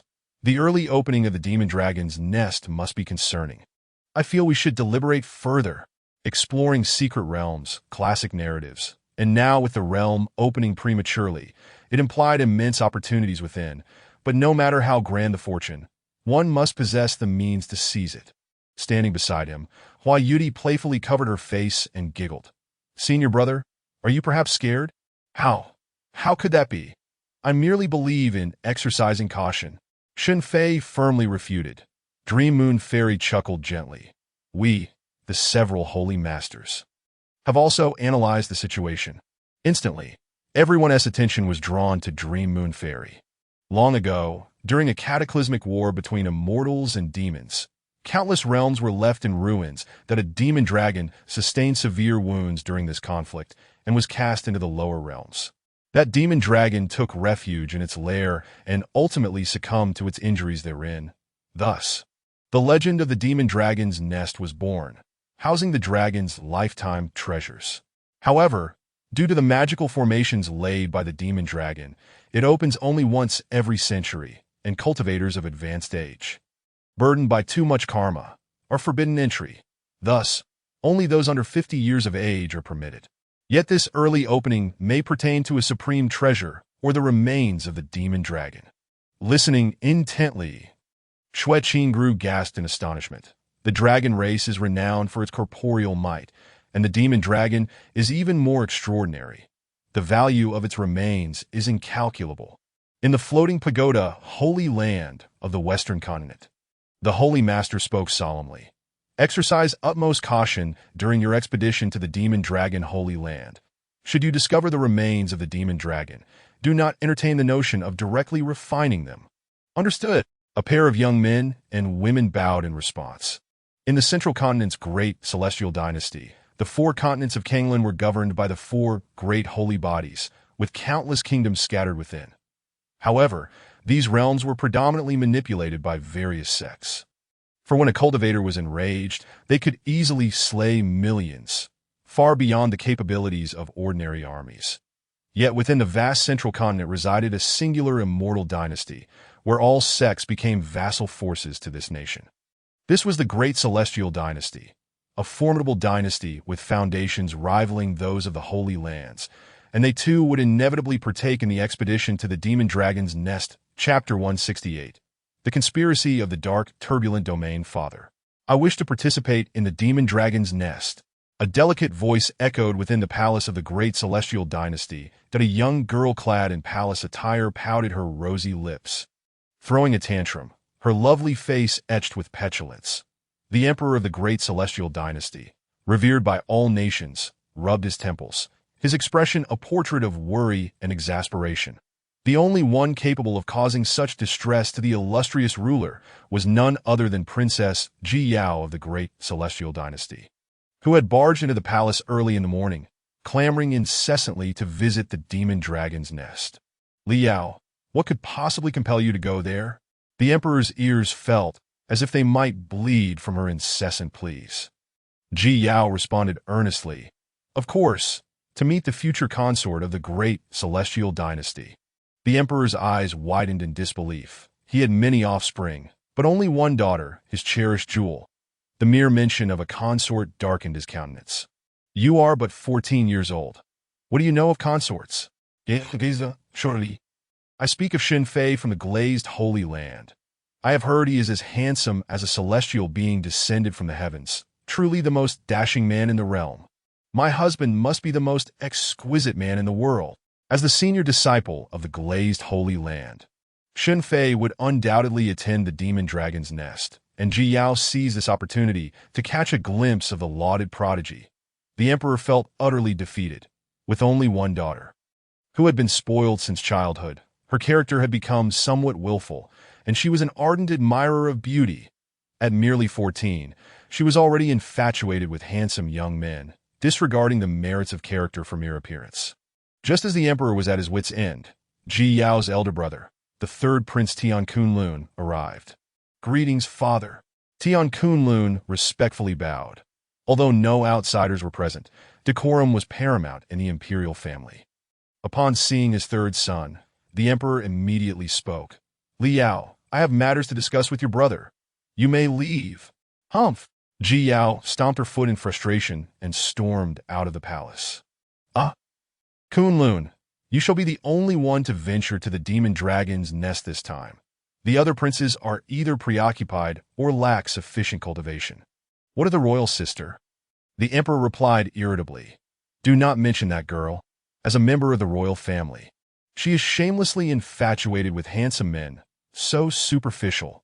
She takes after her mother, fixated on beauty, insisting on marrying the most handsome man in the world. The third prince was left speechless. Father, are you inadvertently praising yourself? Understood. That day, all the renowned forces across the Kanglan continent set sail for the Wanshan Holy Land. The quotas for the demon dragon's nest were not solely divided among the four great holy lands and the great celestial dynasty, but allocated to all top-tier forces across the realm, showcasing the wisdom of the rulers. Meanwhile, in the dark, turbulent domain, the air was thick with a purplish-black mist, distinct from the demonic aura of the demon realm, exuding an ethereal and chaotic sensation. The dark, turbulent domain was a forbidden zone of Kanglan, the most perilous and enigmatic region, where past cultivators had ventured deep within, only to vanish without a trace. Unlike the demon realm, they rarely ventured beyond their territory, coexisting relatively peacefully with the human race. Upon an ancient altar, surrounded by swirling purple energy, terrifying waves of spiritual power surged around that a remarkably handsome youth sat cross-legged atop the altar, his purplish-black eyes possessing an otherworldly allure. Black holes manifesting around him, inhaling and exhaling the spiritual energy of heaven and earth. This was the hallmark of the composite body stage. An elder, skeletal in frame with hollow eyes, approached the youth. "Greetings, Elder Kungsu," the youth addressed. The elder sensed the youth's aura and nodded slightly. As expected of the Chaos 7 Fu divine body, after 40 years of cultivation, you have broken through to the composite body stage. Well done, Kago. During this expedition to the demon dragon's nest, you will infiltrate as a disciple of the Purple Crystal Heavenly Sect and must assist the Divine Sun in acquiring the demon dragon's remains. The youth bowed slightly. Disciple obeys. Elder Kungsu continued. Among the younger generation within the 5 continents of Kanglan, none below 50 years of age have reached the composite body stage. You alone can dominate. However, there is one person you must be especially cautious of. The youth lifted his head, puzzled. Oh, Shen Fei from the glazed Holy Land.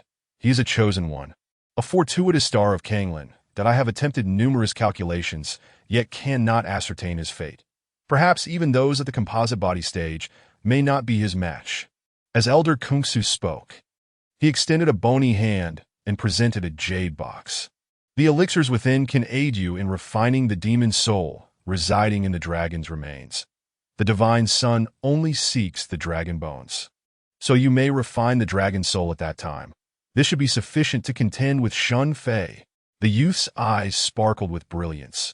He had thought of himself merely as a free laborer. Yet unexpectedly, the foreman had experienced a pang of conscience. The disciple shall not bring shame upon the master's command. Remember, be cautious of Shen Fei.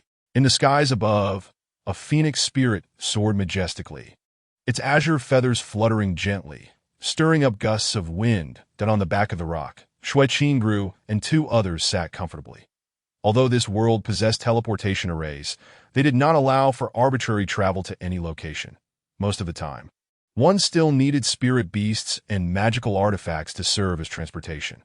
When entering the dragon's nest, strive to avoid excessive conflicts with other cultivators.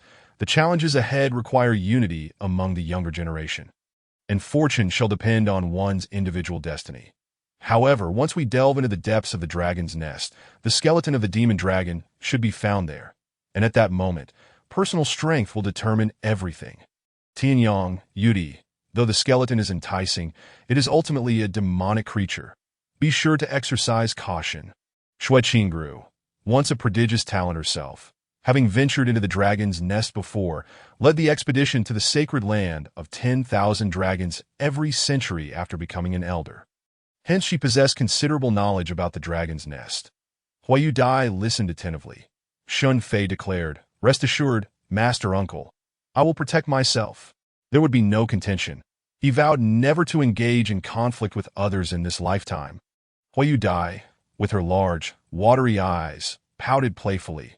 "Brother, don't just protect yourself. There is also your junior sister."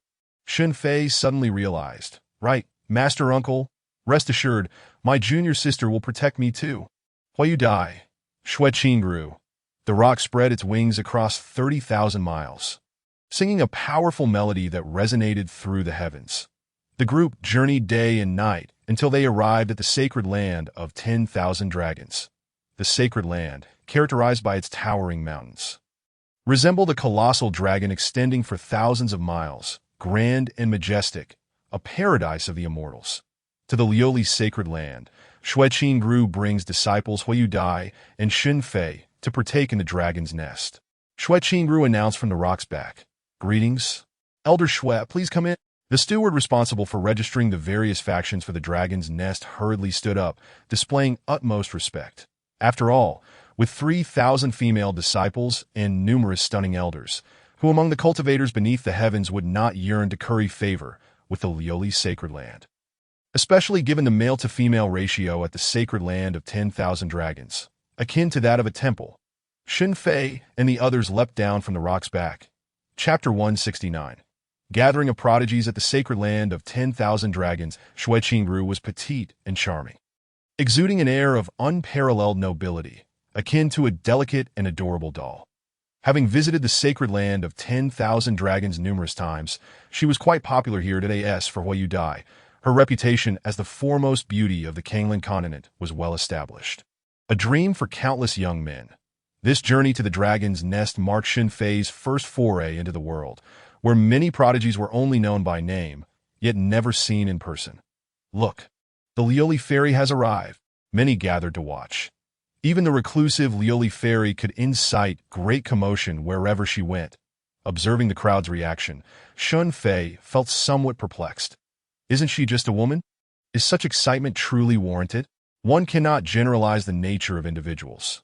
Some perish from drought, while others drown in floods. Some are destined to encounter fortune. Others, their descendants, may suffer tragedies at their hands. Who is that lad standing next to the two fairies? He seems to be Shen Fei. Damn! A disciple from the sacred land of 10,000 dragons smashed a small mountain with a punch. Why does he get to be surrounded by countless fairies? Is being handsome such an achievement?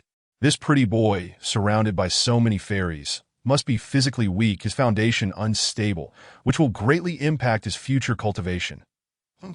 I'm not jealous. As he spoke, tears began to flow from the disciple's eyes uncontrollably. Damn it. What use is a strong foundation if he can only secretly grind his blade in the dead of night? Shen Fei and his companions were among the earlier arrivals, needing to wait for everyone to gather before following the arrangements of the Lord of 10,000 dragons. There was no choice. After all, it was their territory. Not long after, many top-tier prodigies from various factions arrived, each possessing a degree of fame across the Kanglan continent.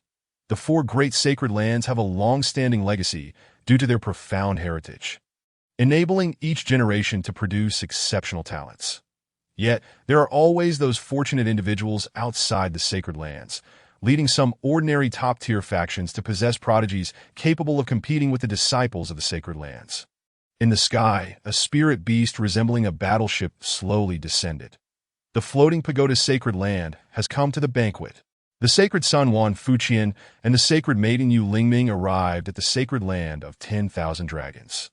Accompanied by the elder of the floating pagoda, Wan Fuqian, with his sharp brows and bright eyes, was strikingly handsome, while Yu Lingming's 3,000 silken tresses and ice-like skin matched her beauty, rivaling that of the Lioli fairy. The two were indeed a pair of talented individuals. Wan Fuqian took the initiative to open a side door for Yu Lingming, saying, "Junior sister, please." Yu Lingming did not even glance at him, her demeanor cold as she walked past Wan Fuqian. Wan Fuqian could not help but let out a soft sigh, while the elder accompanying them chuckled. "Holy son, do not lose heart. The sacred maiden's temperament is aloof, but with sincerity, even the hardest stones may yield." Wan Fuqian smiled wryly and nodded. He had grown up alongside Yu Lingming, aware of her indifference towards matters of the heart, yet he was determined to touch her heart through gradual efforts. As the elder said, sincerity can indeed break through stone.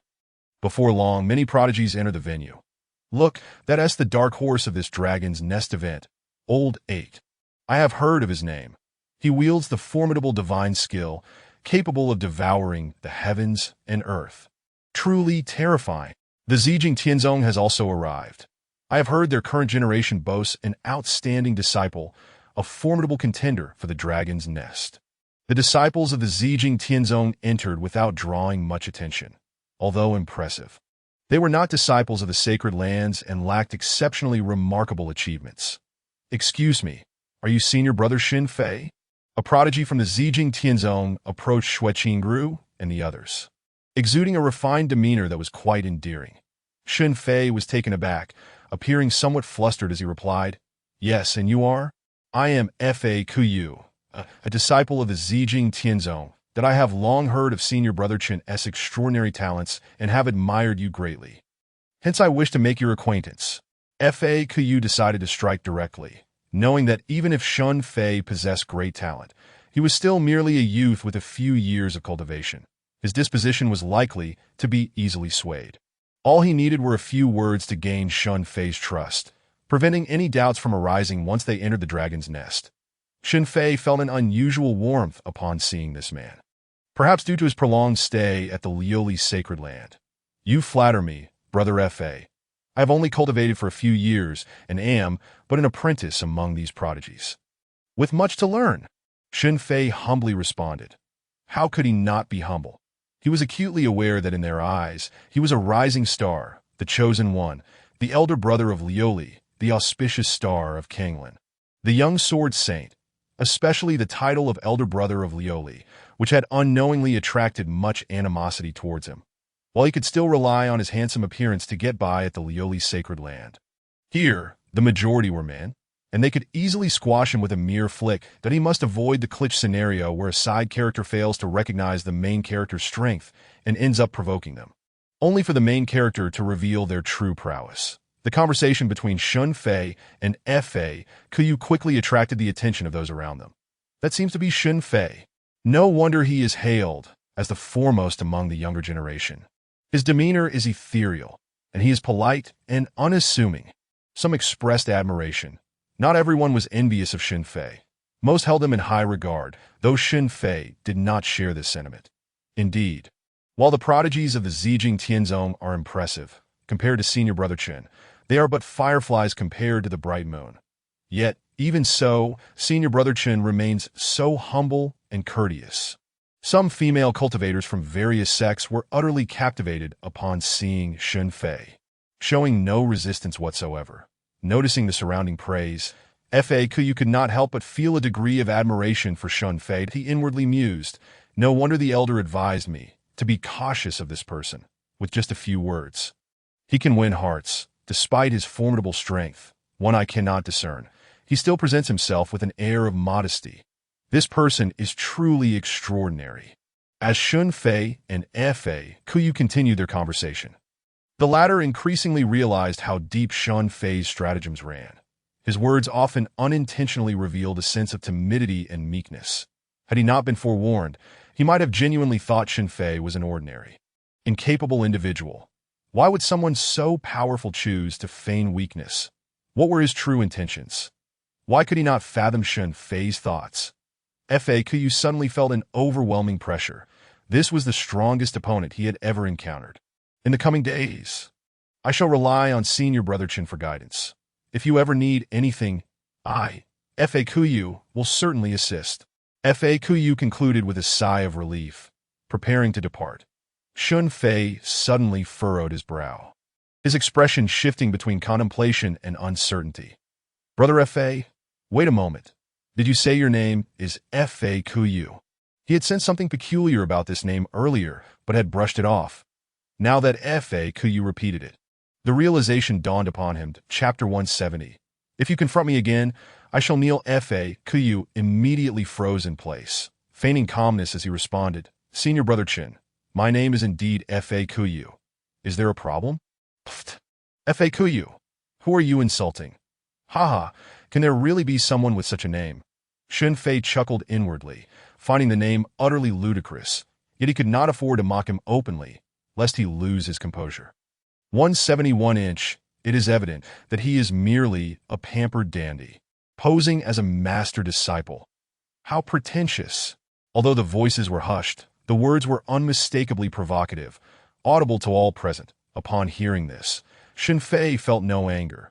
Instead, he silently lamented, Here it is, the protagonist being looked down upon. Yet, they do seem to have a point. Alas, soon it will be the classic scene of pretending to be a pig to eat a tiger. Unfortunately, my strength is lacking, so I must endure.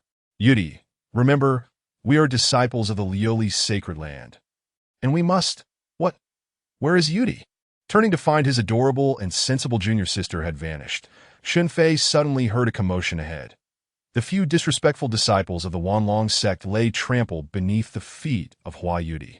You lot dare to discuss my senior brother Chen Yaoyang? Hua Yudi's face flushed with indignation.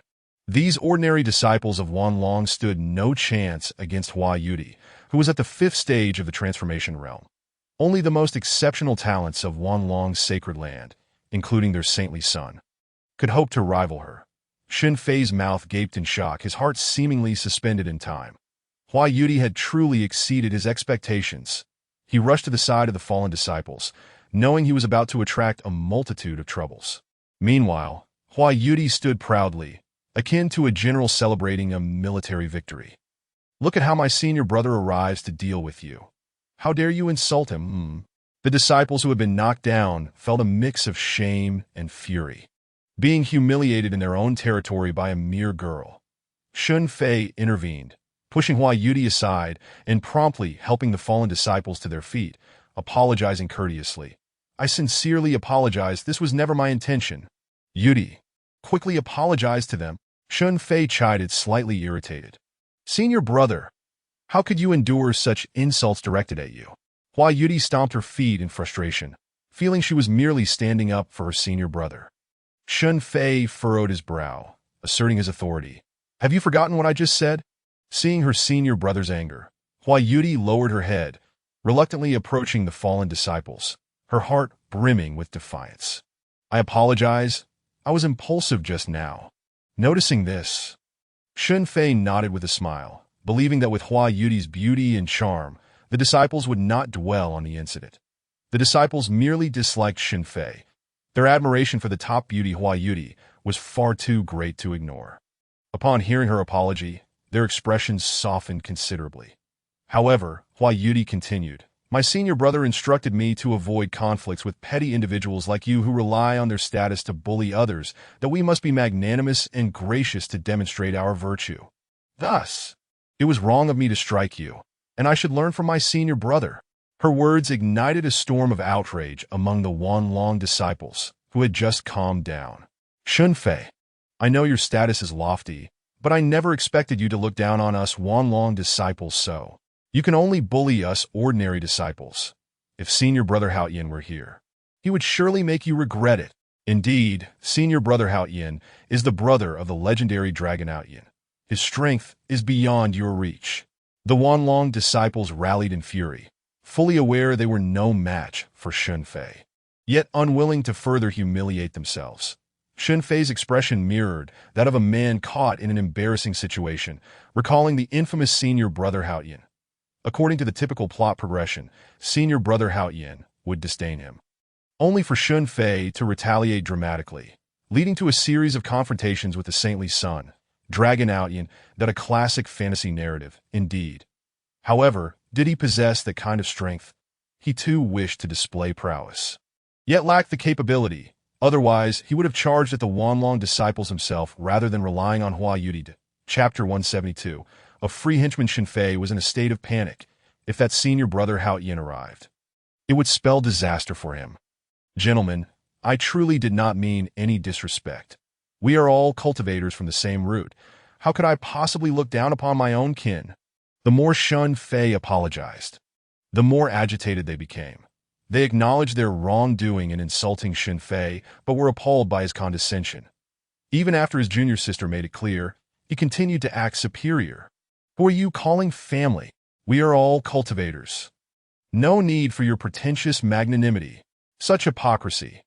I admit we are no match for you, but if you dare stay, just wait until senior brother Hao Yin arrives, and you will know true power. Hua Yudi, unable to contain herself, interjected. Despite their evident mediocrity, these individuals exuded unwarranted confidence. She had apologized.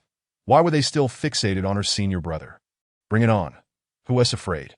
My senior brother isn't intimidated by your saintly son. Hua Yuti retorted, fiercely defending her senior brother. Shen Fei's eyes widened in disbelief at Hua Yuti's outburst. Is she deliberately making this more chaotic? Does she enjoy causing trouble? Shen Fei was now afraid not only of formidable opponents, but also of incompetent allies. Where are the Wild Kings when you need them? I could use a power boost. You have guts, just wait. The Wanlong disciple shouted before turning to find senior brother Hao Yin. Hey, brothers, I didn't say anything. Shen Fei called out, but they had already vanished. Shen Fei slumped in despair, wishing he were back in a room discussing matters with the third prince until dawn. Even if they harbored ill intentions, at least there was no threat to his life, just a bit of humiliation. Hua Yuti giggled beside him, lifting her charming face with pride. Senior brother, did I not embarrass you? Without a word, Shen Fei delivered a sharp slap to her head. Ah? You may not have embarrassed me, but you are certainly endangering my life. This is not our Lioli's sacred land, where strong dragons do not suppress local snakes, understand? Hugging her head, Hua Yuti pouted, what is there to fear? I am already at the 5th stage of the transformation realm. And besides, I have my senior brother. Suddenly struck by a realization, Shen Fei thought. Indeed, this girl has reached the 5th stage of the transformation realm. Having consumed my elixir, she can serve as a free henchman without issue.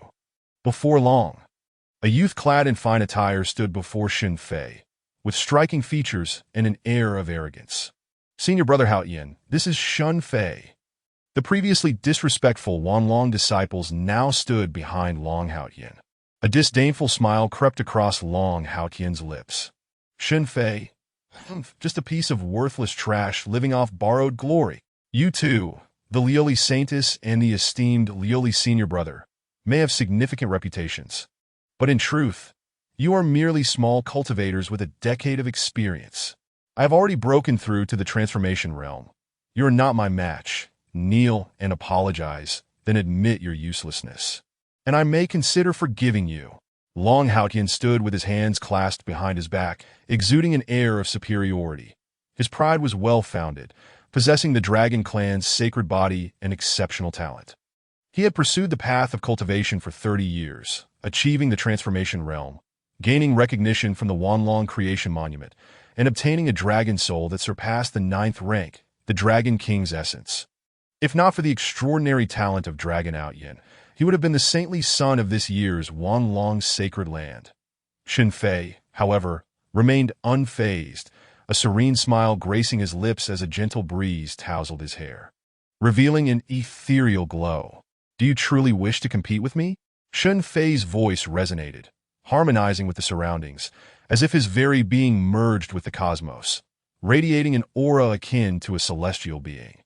Long Hao Yin's arrogant demeanor instantly vanished, replaced by solemnity, and no matter how proud he was, he could not deny the reality of Shen Fei's genius that in the face of various situations, he possessed the ability to react swiftly. Why can I not see through his cultivation level?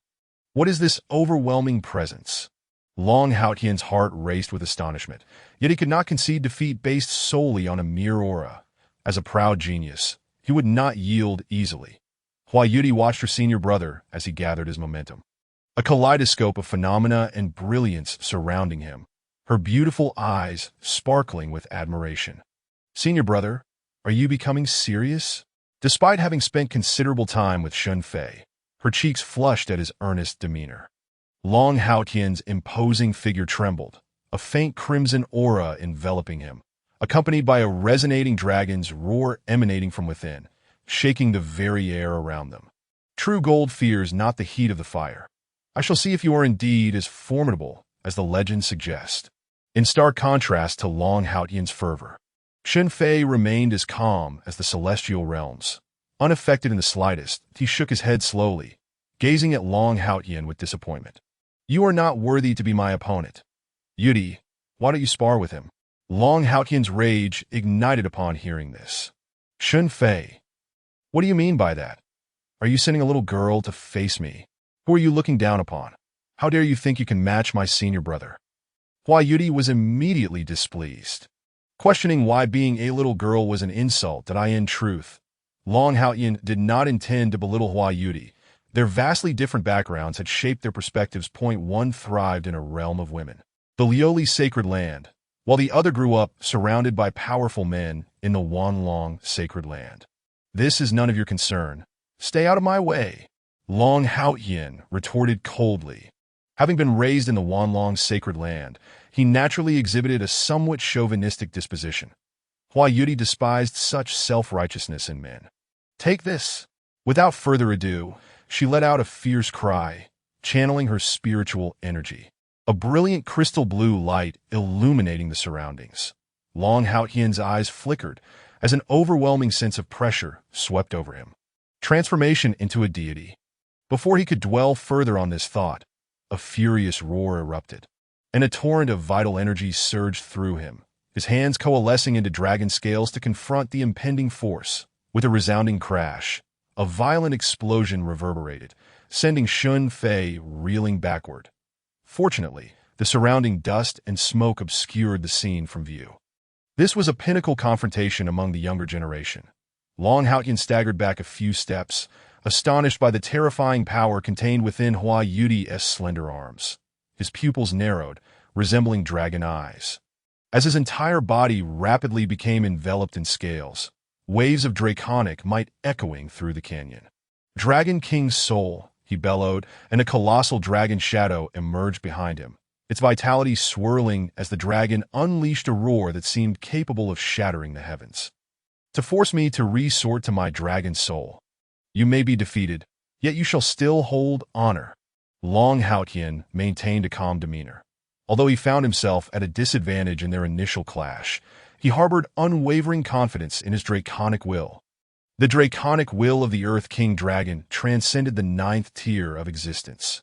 Hua Yudi's delicate face turned ashen with rage as she remarked, "In comparison to my senior brother, you are blatantly ordinary. Yet you possess such confidence, truly admirable. Today, allow me to demonstrate the might of the divine body." She could have easily triumphed over Long Haoyin without resorting to her divine form, but his arrogant demeanor irked her. Thus, she sought a crushing victory. Chapter 173. Our role model Shen Fei, Hua Yudi fully activated her divine body, bathing in a cascade of multicolored light, from which an ice phoenix soared forth. Ice Spirit Phoenix Technique. With a graceful gesture, the air seemed to congeal into frost, and a surge of azure, spiritual power rushed toward Long Haoyin. Dragon might shakes the world. Long Haoyin did not remain passive. He countered with his own might. The dragon's fury was palpable, pressing down upon several disciples of the 10,000 dragons, rendering them breathless, as if the heavens themselves were collapsing. Although Shen Fei was at the foundational level, he felt no sense of suppression, merely a cacophony of noise. The ice phoenix flapped its wings, dispersing the dragon's might as if it were mere bubbles. How is this possible? Long Haoyin's eyes trembled in disbelief. Hua Yudi smiled wryly. There are plenty of impossible things yet to come. The true power of the divine body far exceeded this. Among the younger generation of the 4 great sacred lands, only Hua Yudi possessed such a body, and that was with Shen Fei's assistance. The potency of the divine body was thus evident. Hua Yudi swiftly appeared beside Long Haoyin, her phoenix lineage rendering her physique far superior to this half-hearted dragon. Her delicate fists, imbued with azure spiritual light, struck Long Haoyin's body like a tempest, leaving him nearly devoid of the capacity to resist. The disciples of the 10,000 dragons watched in astonishment. It was their first time witnessing their senior brother being subdued by a girl. Enough! Yudi, we are all disciples of the sacred lands. Let's keep this civil. Shen Fei suddenly interjected, concerned that matters might escalate, even though it was the other party who had provoked her. Hua Yudi was not without restraint upon hearing Shen Fei's words. She immediately withdrew her spiritual energy. You! Long Haoyin's eyes widened with fury, consumed by indignation. Brother Haoyin, we could easily transform hostility into peace. Just think. Shen Fei stepped forward to mediate, but the two seemed oblivious to his words. What do you mean? Even if you called your brother Long Ao Tian, he'd still be brought down. Hua Yudi countered sharply, refusing to yield. Although Long Haotian was arrogant, he held immense respect for his older brother, Long Aotian. Silence. My brother is invincible under heaven. You are no match for him. Then why don't you summon your brother and see who gets knocked down first? Fine. My brother happens to have just emerged from seclusion. You all wait. Long Haotian, seething with rage, turned to seek his brother for vengeance. After his departure, Huayudi turned to the stunned disciples of the 10,000 dragons, flashing a smile akin to a blooming flower. They trembled involuntarily, feeling the chill of, oh no, the smile of death. Hastily, they fled in panic. Observing this, Huayudi chuckled. This is far more entertaining than being cooped up in the sacred lands. Shen Fei approached and gently patted her head, exclaiming with mock annoyance, You, my dear, are quite the troublemaker. He wasn't particularly furious. After all, he had faith in Huayudi's abilities. When Long Aotian arrived, she could continue to handle him. Mainly because Long Haotian is so infuriating. I cannot be as magnanimous as you. Senior brother. Huayudi giggled, resembling a mischievous sprite. By the way, you can defeat Long Aotian, right? Shen Fei casually inquired. To AT the 5th tier of deity transformation, coupled with her divine body, she should be an indomitable force among the younger generation. Huayudi shook her head.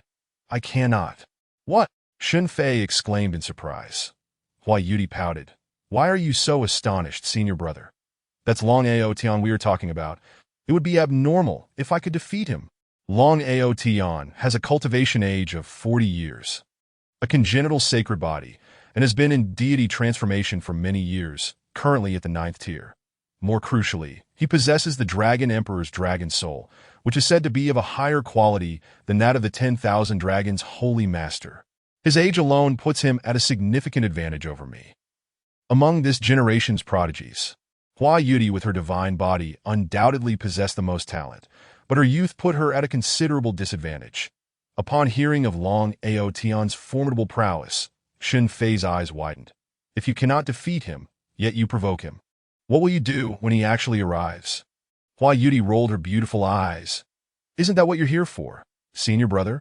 Shen Fei's expression paled. It turned out that this little girl's audacity to provoke Long Aotian stemmed from her reliance on him. You truly are an adorable little sister. Long Aotian. That name alone suggests he is no ordinary foe, if his brother is so arrogant. What of him? At this rate, I might as well be reduced to ashes. Shen Fei immediately grasped Huayudi's slender arm. Senior brother, what are you doing? Huayudi's cheeks flushed slightly. Fleeing. Are we to wait here for Long Aotian? Shen Fei's expression betrayed his exasperation. Huayudi puffed her cheeks in frustration. Honestly, senior brother, you have a habit of feigning weakness. Where can I flee to? We are in the 10,000 dragons' sacred land, and in a few days, we must participate in the demon dragon's nest. You can avoid the first day, but not the 15th. Shen Fei furrowed his brow, taking a moment to regain composure and rationally analyze the situation. I am doomed. What is there to analyze? I cannot escape. Nor can I fight back. Shen Fei's face fell into despair. Meanwhile, on the other side, within the 10,000 dragons' immortal cave, a dragon's roar shattered the skies as a man, enveloped in dragon energy, appeared on the verge of transformation. Brother, brother! Long Haotian rushed in haste, seeking his elder brother for retribution. Observing his younger brother's battered state, Long Aotian's brow furrowed, his voice tinged with anger. Haotian, what happened? Who did this to you? Long Haotian's face was a mask of grievance. It was the people from the Lioli's sacred land. Not only did they attack me, but they also disrespected you, brother. They claimed they would bring you down. Long Aotian's dragon eyes narrowed. Is that so? The people from the Lioli's sacred land dare to wreak havoc in my 10,000 dragons' sacred land. What exactly transpired? Though Long Aotian was furious, he understood his brother's brash nature, so he inquired about the specifics. Long Haotian recounted the events, embellishing them as he went, omitting any mention of Huayudi, as being bested by a girl would be too humiliating. Upon finishing, Long Aotian's expression darkened, falling silent as if a volcano ready to erupt. Brother, you must stand up for me, Long Haotian urged. fanning the flames of his elder brother's wrath that a sharp slap resounded through the air. Long Haotian stood in shock, feeling a searing pain on his face, a bright red imprint left behind. "You fool! Kneel!" Long Ao roared at his disappointing brother. Under the immense dragon might, Long Haotian knelt, terror filling his eyes. It was the first time he had witnessed such fury from his elder brother. "Do you understand where you went wrong?" Long Ao Tian chastised. Long Haotian remained silent. "How dare you seek trouble with Shen Fei? He is our role model among the younger generation, the one I hold in the highest regard." Chapter 174. Embracing tears, a meeting like old friends. Long Haotian knelt. Incredulous, Long Ao Tian's words echoed thunderously in his mind, that he could scarcely believe that his typically proud elder brother would hold such reverence for a young man. "Brother, it was Shen Fei who instigated the trouble. You must stand up for the disciples of the 10,000 dragons." Long Haotian protested. Unwilling to accept the situation, got slapped. Without a word, Long Ao Tan delivered another resounding slap, glaring fiercely. "Shen Fei is not someone you can dare to speak of. It seems I have indulged you far too much over the years, allowing you to become too arrogant. I know your character all too well. Brother Chun is gentle and refined, possessing extraordinary grace. He is a true gentleman. How could he bully the disciples of the 10,000 dragons? Let me tell you, among these so-called prodigies, only the likes of Wuji Xingzi, the crown prince of the Great Heaven Dynasty, and the Lioli Saints can be considered worthy opponents, but Brother Chun is a reincarnated immortal. He is someone we must not offend." Long Haotian, witnessing his brother's unbridled rage, dared not utter another word. Is Shen Fei truly that formidable? Though this was Shen Fei's first foray into the world during the Demon Dragon's Nest, his reputation had already spread through numerous high-level factions. The stronger one became, the more attuned they were to the strength of others. The young sword saint, the auspicious star of Kanglin, the chosen one, the master of elixirs. Countless titles converge, compelling one to gaze upward in admiration. Long Haotian vividly recalls that the Holy Lord once confided in him, that he stated that the most formidable aspect of Shen Fei was not his innate talent or strength, but rather his capacious heart and gentlemanly conduct, traits that only a truly extraordinary being could possess.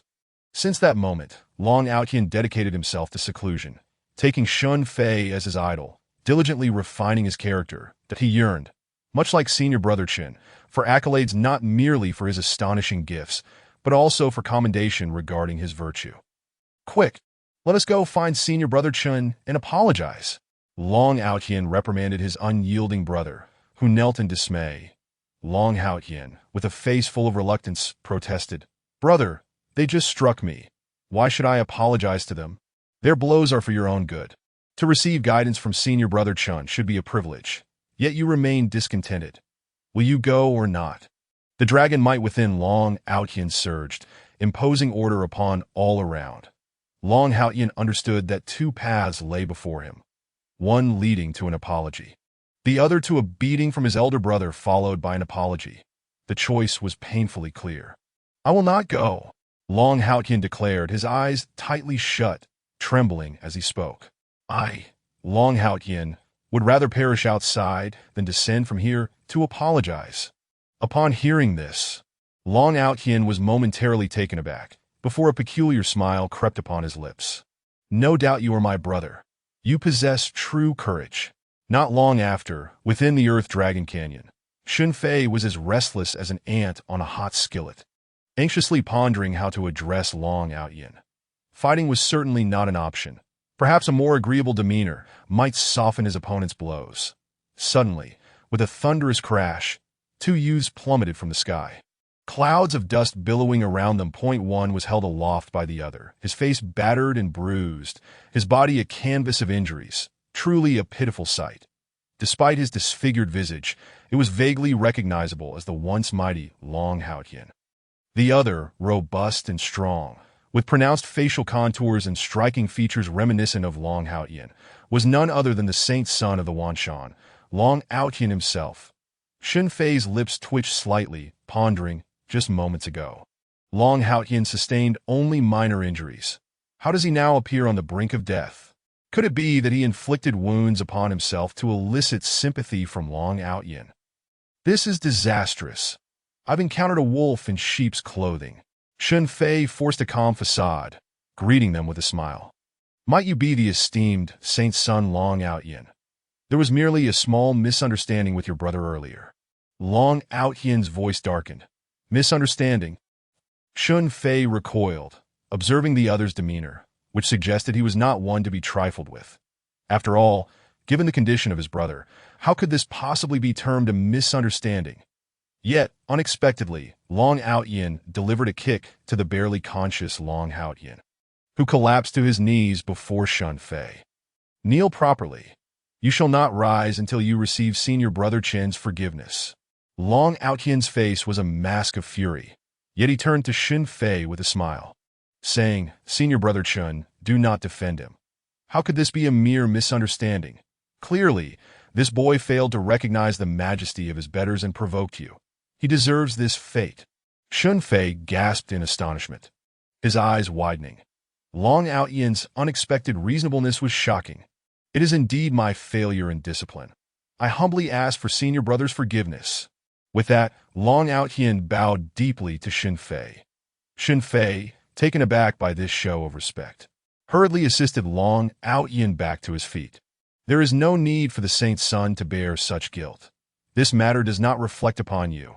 Moreover, I am still inexperienced. I hardly merit the title of Senior Brother. Long Outyin, displeased by this, retorted, in all of Kanglan, if you, Shen Fei, cannot bear the title of Senior Brother, who could? Furthermore, in the realm of cultivation, one is deemed a master by virtue of their accomplishments. The duration of one's journey is a trivial matter. Shen Fei still appeared hesitant, but Long Outyin pressed on. The young sword saint, the master of elixirs, the auspicious star of Kanglan. Senior Brother Chen is undeniably the foremost prodigy. Moreover, Senior Brother, you are exceptionally handsome, exuding an otherworldly aura, unlike other young talents who flaunt their abilities. Eager for all of Kanglan to take notice, you possess such formidable strength, yet remain humble and courteous, rarely engaging in conflict. True gentlemen conquer with virtue. The saint son of Wanshan, revered by billions, was at this moment akin to a humble younger brother. Extolling a senior, he felt no shame in this, only a profound honor. Shen Fei clenched his fists, tears of gratitude glistening in his eyes. After all these years, at long last, someone understands me. This time, Shen Fei's emotions were genuine, his body trembling with excitement. The mundane world believes that showcasing strength is the sole means of proving oneself. Yet I contend that the world of martial arts is not merely a realm of violence. It encompasses the intricacies of human relations. Shen Fei stood with his hands clasped behind his back, gazing skyward at a 45-degree angle. Alone atop the peak, I have often felt an overwhelming solitude. Finally, I have found someone who comprehends my plight. Long Outyin trembled, equally astonished. He had not anticipated becoming such a confidant to his idol. Tears of exhilaration sparkled in his eyes. The two locked gazes, oblivious to all else around them. I in their eyes. Only that cherished understanding existed. Junior Brother Long. Senior Brother Chen. Junior Brother Long. Senior Brother Chen. The two embraced in tears. Lamenting the time lost, Chapter 175. Shen Fei likes me, two grown men weeping in each other's arms. A friendship blossoming, as if they had known each other for ages. Hua Yudi, watching from a distance, felt her cheeks puff up in indignation. Her beautiful eyes fixated on Long Outyin, sensing an impending danger, one that surpassed even that posed by Sister Lingwei and Sister Yushuan. You foolish brother. Forsaking a stunning beauty to embrace a man. She simply could not fathom how Long Outyin could so easily win Shen Fei's favor with just a few words. Men were truly perplexing creatures. As the two reveled in their joyous reunion, Long Outyin could only shed silent tears. Brother, I am still kneeling here, he lamented, feeling utterly wronged, having been thoroughly subdued after the beating. Long Outyin extricated himself from the warm embrace of Senior Brother Chen, casting an exasperated glare at his unworthy sibling. This is precisely where you belong. Senior Brother Chen has yet to forgive you. Shen Fei, far from feeling threatened, now found himself with a newfound confidant, and his spirits soared. Do not be angry, junior brother Long. I have never held anything against Haotian. After all, it is quite normal for a child to be unaware. Long Haotian inwardly cursed. You are the child. I am over 30, older than you by more than a decade. As expected of senior brother Chun, so magnanimous and exceptional. Long Haotian turned to continue. Did you hear that? Senior brother Chun has not held a grudge. Should you not hurry and depart? With tears of grievance in his eyes, Long Haotian crawled away in haste. Senior brother Chen, since this is your first visit to the Wanshan, might I show you around? That would be most appreciated, junior brother Long. Shen Fei's heart soared with joy, with Long Haotian as his guide. He could traverse the Wanshan without fear of further trouble. Thus, Shen Fei and Long Haotian spent the entire day exploring the Wanshan together. Their conversation flowed effortlessly, with Long Haotian finding every action of Shen Fei worthy of reverence. Shen Fei, too, felt elated, for at last he had found someone who appreciated not his appearance or talents, but his character. Finally, a discerning soul had emerged. Truly, Long Haotian was distinct from the women of Liuli's sacred land, who simply coveted his physique. Meanwhile, Hua Yudi trailed behind them, her expression darkened. She felt none of the esteemed dignity of a saintess, instead resembling a neglected little wife, her beautiful eyes brimming with resentment, her teeth biting down in frustration. Cursed Long Haotian, daring to monopolize my senior brother. Sometimes, the joy shared between men is a phenomenon that women can never comprehend. Meanwhile, in the residence of the prodigy of the Zijing Tianzong, Fakayu was restless, haunted throughout the day by the peculiar smile of Shen Fei, almost a nightmare. What could that smile possibly signify? Fakayu pondered, unable to reach a conclusion. When I conversed with Shen Fei, everything seemed benign. Yet that smile, there must be something amiss with my name. My name is powerful and magnificent, unparalleled in history, and our sect is a force nurtured by the dark turmoil domain. Could it be? Could there be a traitor among us in the dark turmoil domain? If the sacred land knew of their actions, yet remained oblivious, it would imply that the traitor was not one of their infiltrators. This indicates that the traitor is someone planted by Shen Fei. Amir Jr. had the audacity to extend his influence within the dark turmoil domain, and yet remained undiscovered by the sacred land. Could it be he has already surpassed the sacred land, manipulating the entirety of the Kangling continent from behind the scenes? Fakayu's imagination spiraled out of control. Envisioning Shen Fei as an ancient immortal emperor, that as the moon shone brightly and the stars twinkled, the sky darkened. Once a cultivator reaches the core formation stage, sleep becomes largely unnecessary. However, appropriate rest aids in the recovery of energy. With the opening of the magic dragon's nest approaching, these days were crucial for adjustment. After much contemplation, Fakayu realized he might be succumbing to a heart demon regarding Shen Fei, leading to increasingly terrifying thoughts. Yet one thing was certain. There was a traitor within the dark turmoil domain. He used a spatial communication talisman to secretly send a message to the elders, demanding a thorough investigation into the traitor.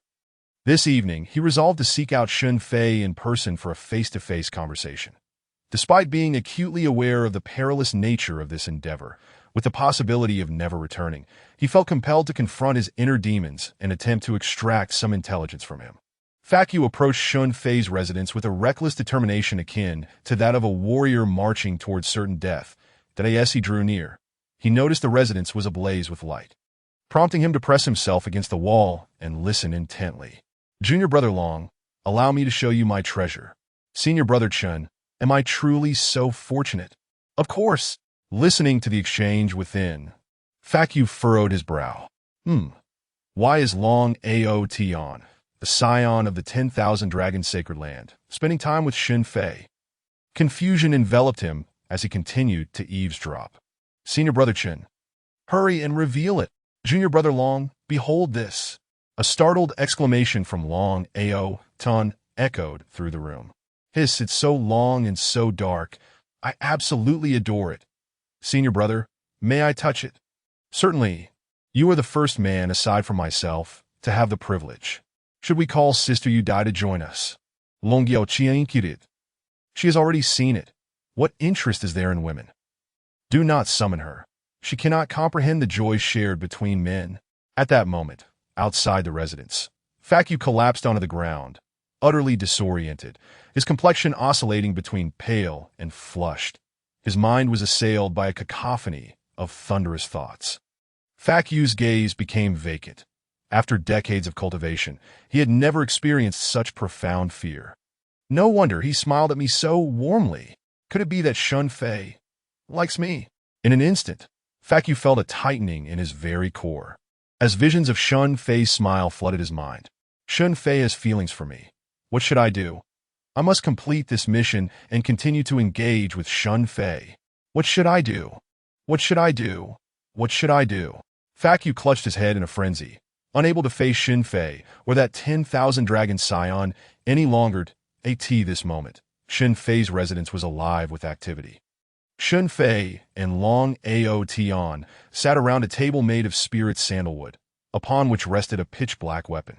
Senior Brother Chun is indeed extraordinary. This magical weapon is the most magnificent I have ever seen, Shen Fei exclaimed, his dissatisfaction spilling forth. My third master uncle finds my crafted artifacts unsightly, and Yu Dai shares the same sentiment. Can you imagine my frustration? What do women know of aesthetics? If I possess such a formidable weapon, I wouldn't trade it for any sacred artifact, Long Ao Tian declared with unwavering conviction. Long Ao Tian's admiration for the weapon stemmed both from his respect for Shen Fei and from a natural affinity for firearms inherent in a young man.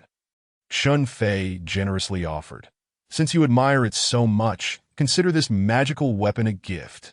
The following morning, a cool breeze swept through the mountains. The timing for the opening of the demon dragon's nest remained uncertain. But one thing was clear. The upcoming dragon's nest would be fraught with peril. After deliberation, the 10,000 Dragon Sacred Land informed the elite of their respective factions that cooperation was essential during the initial phase to minimize conflict.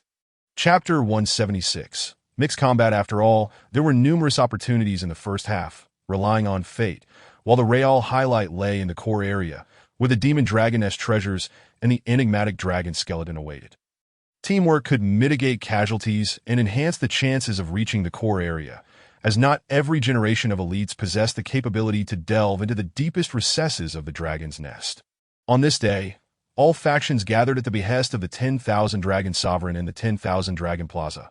Upon arrival, they found that an array of combat arenas had already been constructed. Observing this, Shen Fei felt a twitch at the corner of his mouth, haunted by a nagging sense of dread. Descending from the heavens, the 10,000 Dragon Sovereign radiated a golden brilliance, his demeanor calm yet imposing. The dragon's nest is on the verge of opening, and this time the dangers are greater than ever before, far surpassing previous occasions. However, danger also signifies opportunity. I trust that the elders leading you have informed you of the importance of teamwork. Hence, I intend to utilize these next few days to deepen your understanding of one another. With that, the 10,000 Dragon Sovereign seated himself upon a golden chair on the high platform, while the leaders of the other factions took their places on either side, observing the battles. The most distinguished figures, including Xue Qingro and several elders from the sacred lands, occupied the frontmost seats. At this juncture, an elder from the 10,000 dragons soared onto the arena to announce the competition rules. Nothing aids your understanding of your teammates better than actual combat.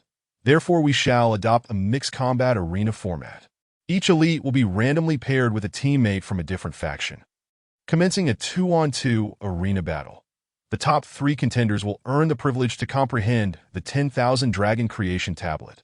At this proclamation, the crowd erupted in astonishment, particularly the elders leading the teams, whose expressions were truly remarkable. They had anticipated some rewards from the 10,000 Dragon Sacred Land, but never something so precious. The 10,000 Dragon Creation Tablet symbolized the essence of the 10,000 Dragon Sacred Land. Akin to the glazed Sacred Land-esque glazed Sacred Tower, a treasure that commanded respect throughout the continent. While the glazed Sacred Tower could autonomously absorb the spiritual energy of the earth and transform it into precious materials, the 10,000 Dragon Creation Tablet could not. The dragon essence contained within was limited, thus only the most exceptional disciples of the 10,000 dragons could grasp its secrets. Both Long Ao Tian and Long Hao Tian had derived their dragon intent from that very source.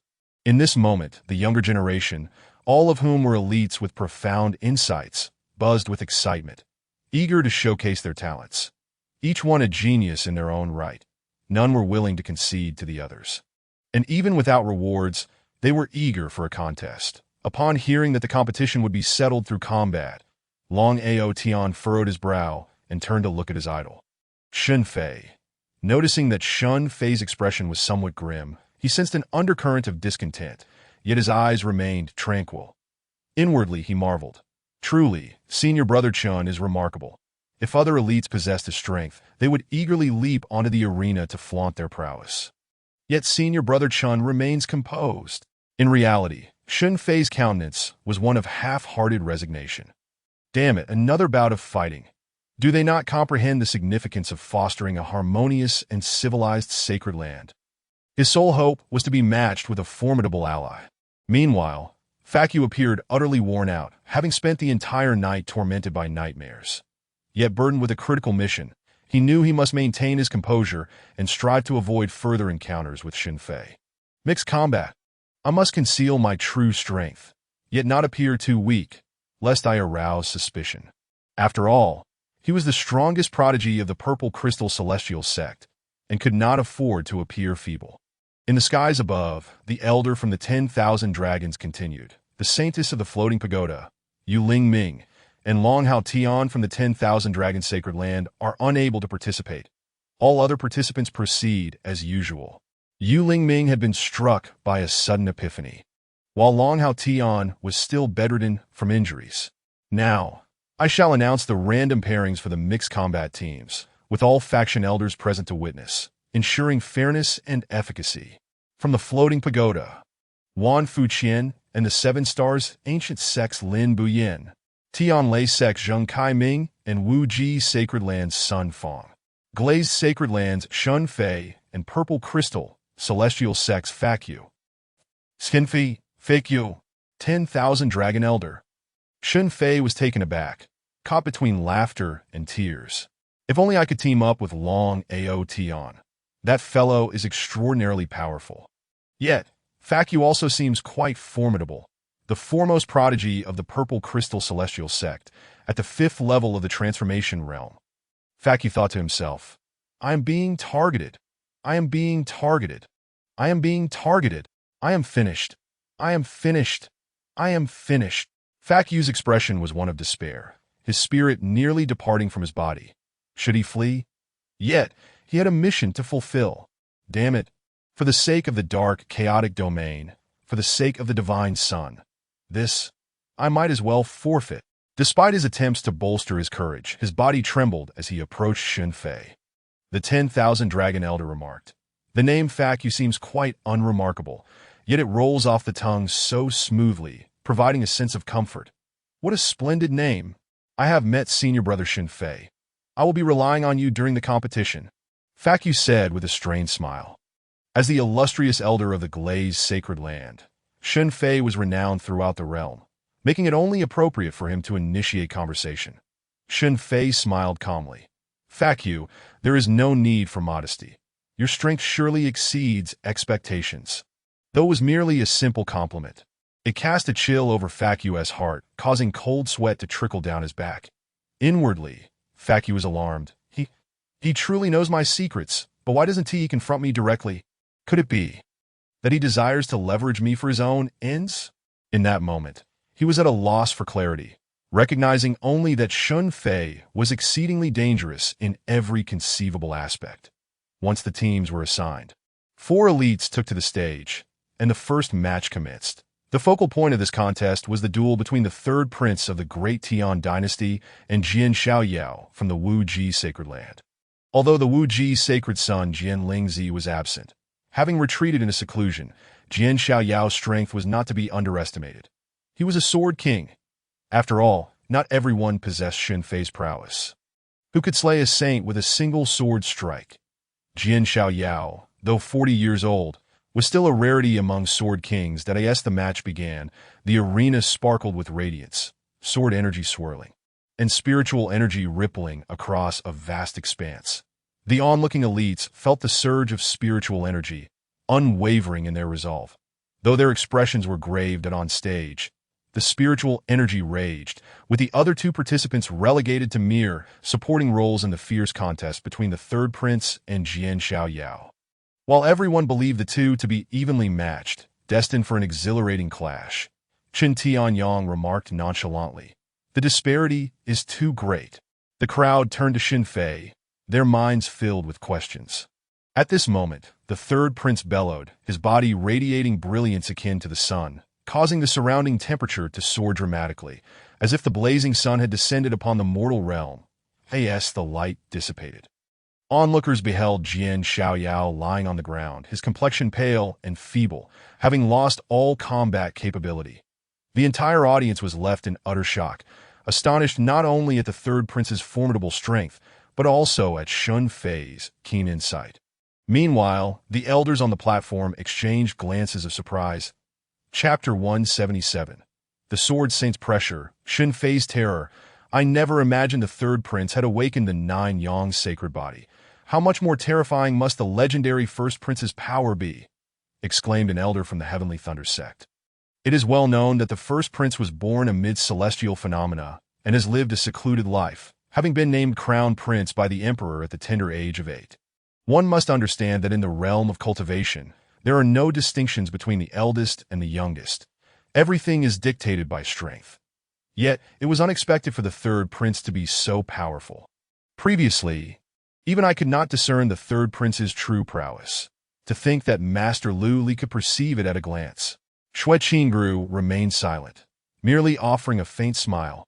Hua Yudi approached Shen Fei, tilting her head and inquiring, "Senior brother, how did you discern the vast disparity in their strengths?" Shen Fei was suddenly filled with confusion. When did I ever claim there was a significant gap in their abilities? I was merely lamenting the considerable difference between myself and them. This third prince's strength is indeed formidable. Shen Fei had been so engrossed in watching the match that he inadvertently voiced his thoughts aloud. Hua Yudi pouted. "If you don't want to say, then forget it." With that, she turned and returned to her team. The FAQ observed the entire exchange, inwardly sighing. This Shen Fei is even wary of his own junior sister.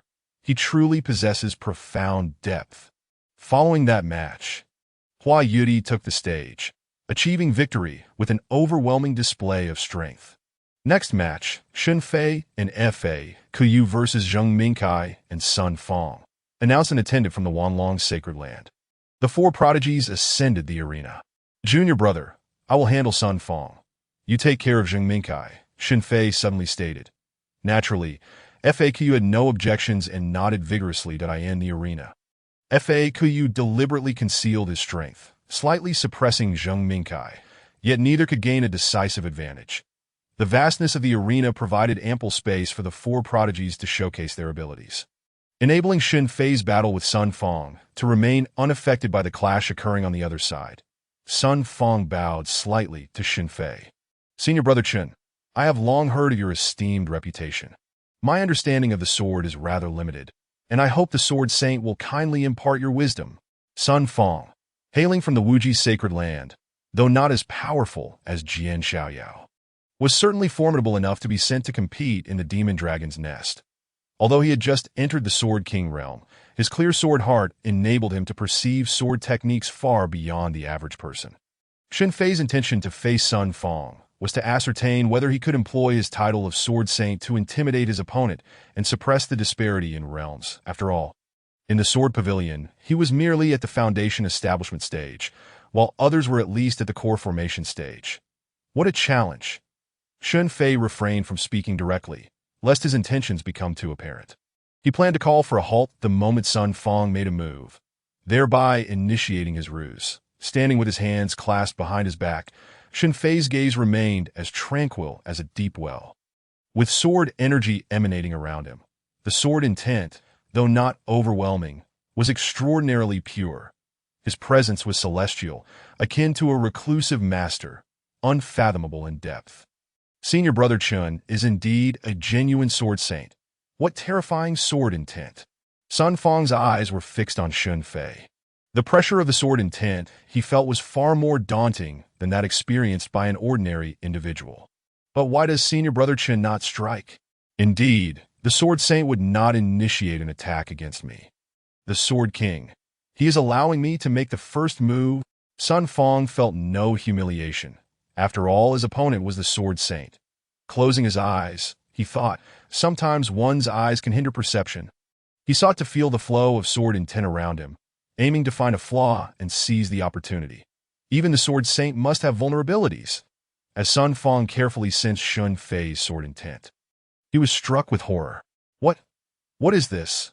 I have never encountered such sword intent before. It appears chaotic, like the wind drifting aimlessly, yet it has no flaws. In his mind, Shen Fei loomed like an insurmountable wall, endlessly distant. His legs trembled slightly, fear overwhelming him before the battle had even begun. Sun Fong gripped his 3-foot azure blade, gathering sword energy, yet he could not muster any offensive momentum. He dared not act rashly, aware that he had but one chance, and it was incredibly slim. Maintaining an air of superiority was exhausting. Shen Fei pondered, why is he still not making a move? Forget it. It doesn't matter. There are few normal minds in this world. Remaining silent and feigning expertise seems to be the way. Shen Fei mused silently, striving to maintain his imposing aura, continuously channeling his primordial energy to bolster his presence. While others battled with spiritual power, he wielded primordial energy to project an aura. Thus, the two remained motionless, observing each other, a stark contrast to the fierce battle raging on the other side. Why are these two not moving? An elder suddenly inquired. The entire assembly was eager to witness Shen Fei's display, yet both remained still. I understand now. It is not that they refuse to fight, but rather that they cannot, someone exclaimed, capturing everyone's attention. Why? Look at Sun Fong. His sword intent flows around him, his demeanor grave and his spirit tense. Clearly, he is being suppressed by the other, unable to find an opportunity to strike. Upon hearing this, the crowd realized the truth, turning their gazes to Shen Fei, whose sword energy was effortlessly harmonious, his expression calm and composed. Both are prodigies of their generation. Yet in the face of Shen Fei, Sun Fong seems to lack even the courage to make a move. Everyone understood that it was not that Sun Fong was weak. The Sword King's accomplishments could not possibly be lacking. Rather, Shen Fei was simply unfathomably powerful. At this moment, Sun Fong on the platform was drenched in sweat, tightly gripping his sword, swallowing hard. I have found a flaw. Sun Fong's heart soared with joy. He had finally identified a weakness. Yet, just as he prepared to strike, the sword intent surrounding Shen Fei swiftly altered its flow, the rules he had just grasped shifting once again. Sun Fong's pupils dilated in shock. Before him, Shen Fei appeared as a majestic mountain, imposing immense pressure upon him. This is the Sword Saint. Impossible. I cannot prevail. In his eyes, Shen Fei now resembled a divine being, suffocating him with an overwhelming presence. Shen Fei was filled with questions. It's been so long. Why hasn't this fellow made a move? Just as he pondered this, he heard a thud. Sun Fong, face full of despair, knelt upon the ground, his sword slipping from his grasp. I have lost. With that, the battle concluded, and Fa Kuyu seized the opportunity to unleash his strength, swiftly defeating his opponent. Shen Fei and Fa Kuyu are victorious, announced an attendant from the Wanlong sacred land. Senior brother Chen's prowess is extraordinary. He achieved victory without engaging in battle. I am truly impressed, Fa Kuyu remarked as he descended the platform alongside Shen Fei, secretly astonished. It seems the rumors are true. He truly is the Sword Saint. This individual will undoubtedly become a formidable adversary in my future endeavors. Shen Fei responded with a calm smile.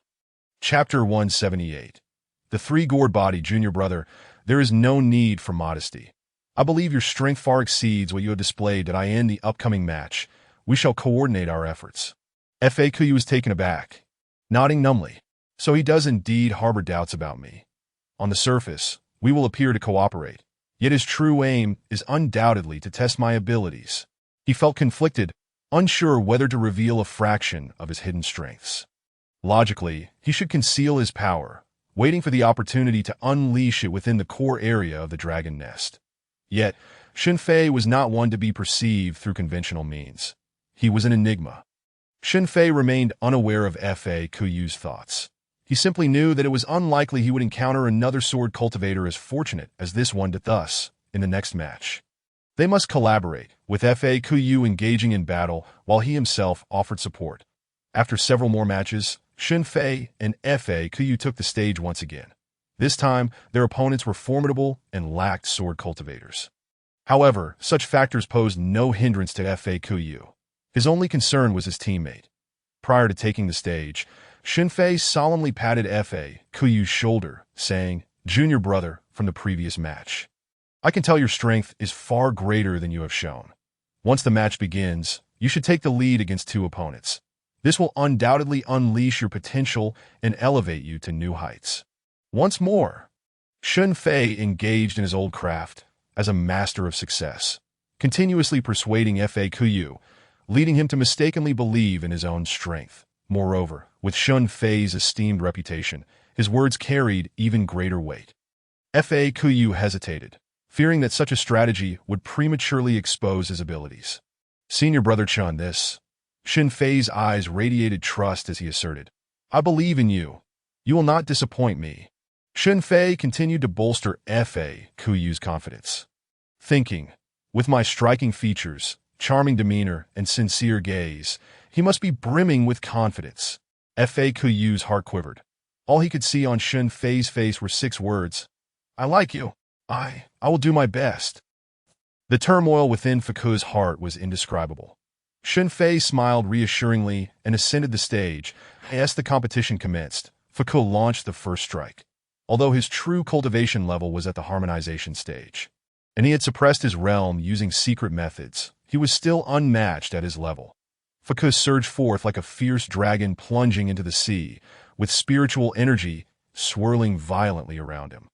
His body radiated brilliance, resembling a war god as he faced 2 opponents. Meanwhile, Shen Fei stood at the back with his hands clasped behind him, his long hair occasionally stirred by a gentle breeze. Faku fought valiantly. Despite possessing a divine body, he had to suppress far too much. Moreover, his opponents were also talented prodigies, and in a moment, he found himself at a disadvantage. The battle was intense and fierce. Yet, Shen Fei remained unmoved, his demeanor so indifferent that it seemed as though none of this concerned him. His divine body emanated a milky white celestial aura, glowing radiantly, akin to a celestial being fallen to the mortal realm, transcending worldly affairs. "Wow, Senior Brother Chun is so handsome. I can do it. Today, meeting you, no other man can capture my eye for the rest of my life." The young prodigies in the audience gazed at the extraordinary Shen Fei, their faces flushed with an abnormal crimson hue, their legs tightly crossed as their imaginations ran wild. Those who had previously been envious of Shen Fei found it hard to pick a single flaw in his appearance. The third prince below the stage secretly clicked his tongue. Although he was quite confident in his looks, comparing himself to Shen Fei made him feel utterly ashamed. Good heavens, I must not let my little sister see Shen Fei, or she would abandon the royal family and desperately seek to marry into the Lioli Holy Land. He understood his royal sister Tian Jiao all too well. She was a top-tier beauty who would follow whoever was handsome. "Why hasn't Senior Brother Chen made a move?" someone inquired. A moment of silence enveloped the crowd, as it indeed seemed somewhat unfair to let the prodigy of the purple crystal heavenly sect face 2 opponents alone. Could it be that Senior Brother Chun has a grudge against Faku and is intentionally holding back? Someone speculated. Upon hearing this, Long Outyen's face darkened with fury.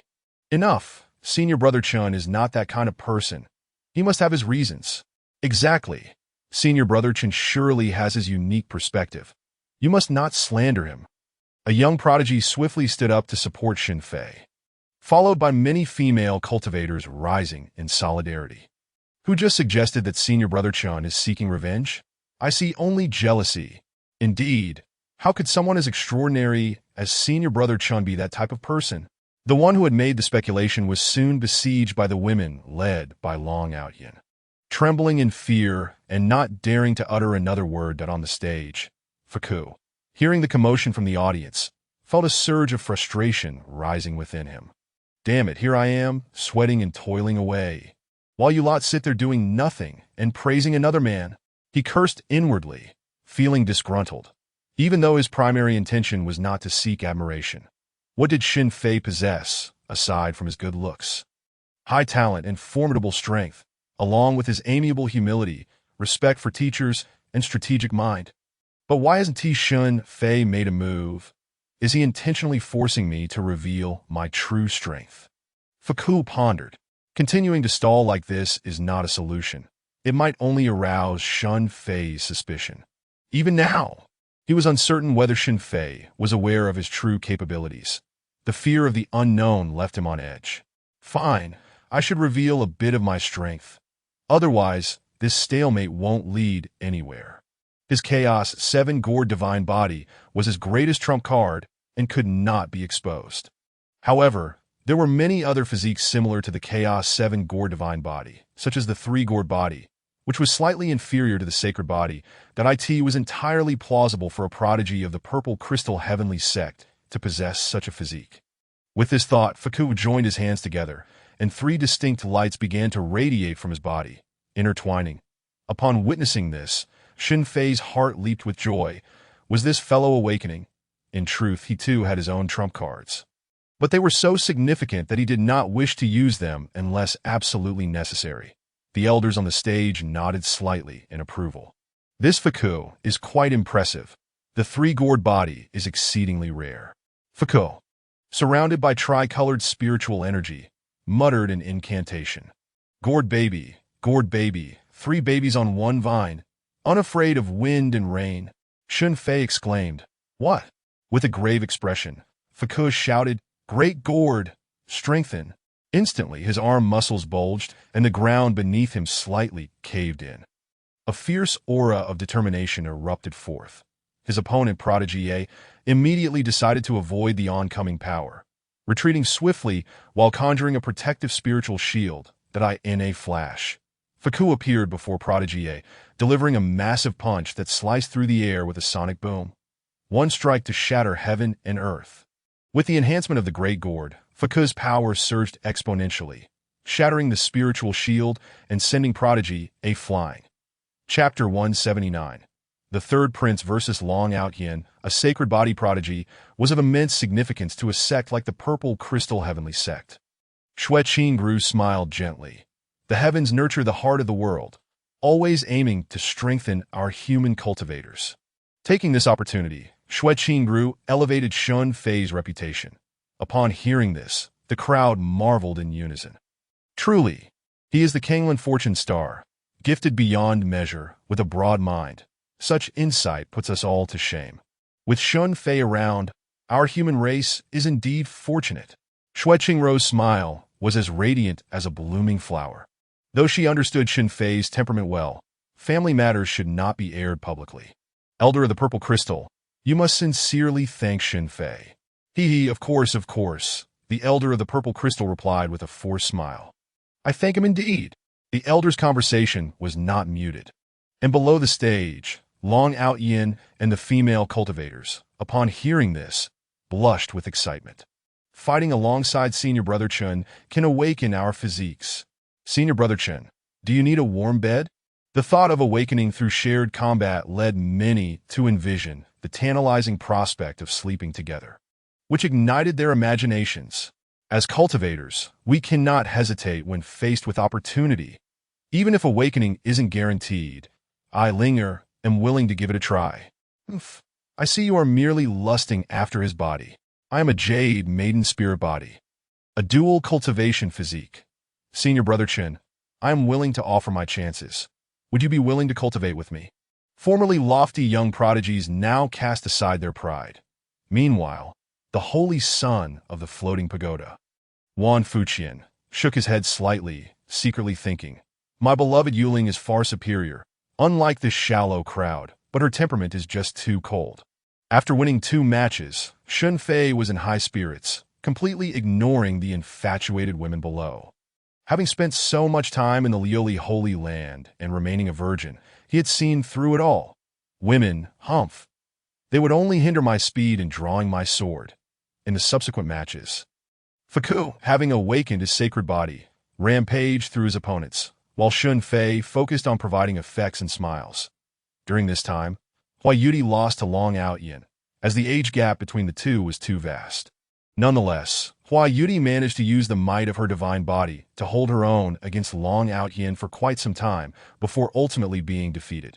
This led to the most thrilling battle of the mixed competition, the third prince versus Long Outyin. Their teammates were almost irrelevant. Both were at the peak of the nascent soul stage and contributed little in such a fierce battle. Third prince, it has been a while. Long Outyin clasped his fists in greeting. Tian Kunlun reciprocated the gesture. Outyin, today you bear injuries. I shall take advantage. Long Outyin laughed heartily. No worries, that young lady's attacks feel like mere tickles. Yet inwardly he thought, damn, why is Huai Yuti hitting so hard? My insides might just be rearranged. Currently heavily injured, he recognized that if not for the suppression of his cultivation, he wouldn't stand a chance against Huai Yuti. Outside the stage, Huai Yuti was so enraged she nearly charged back in a battle with Long Outyin, but was held back by Chun Yaoyang. Long Outyin, come and take a slap from me. The third prince took a deep breath. If that's the case, then let's make it so. Suddenly, the blazing sun shone brightly, radiating waves of heat. 9 suns! With a loud shout, the third prince unleashed a brilliant firelight that streaked through the air, revealing 9 blazing suns behind him. Facing Long Outyin, he dared not hold back. The cycle of 9 suns, under the fiery glow, transformed the third prince into a fire deity, sweeping his hand forward as the blazing sun surged toward Long Outyin. Long Outyin's pupils narrowed, and a golden light flickered across his body as he roared, Dragon Body.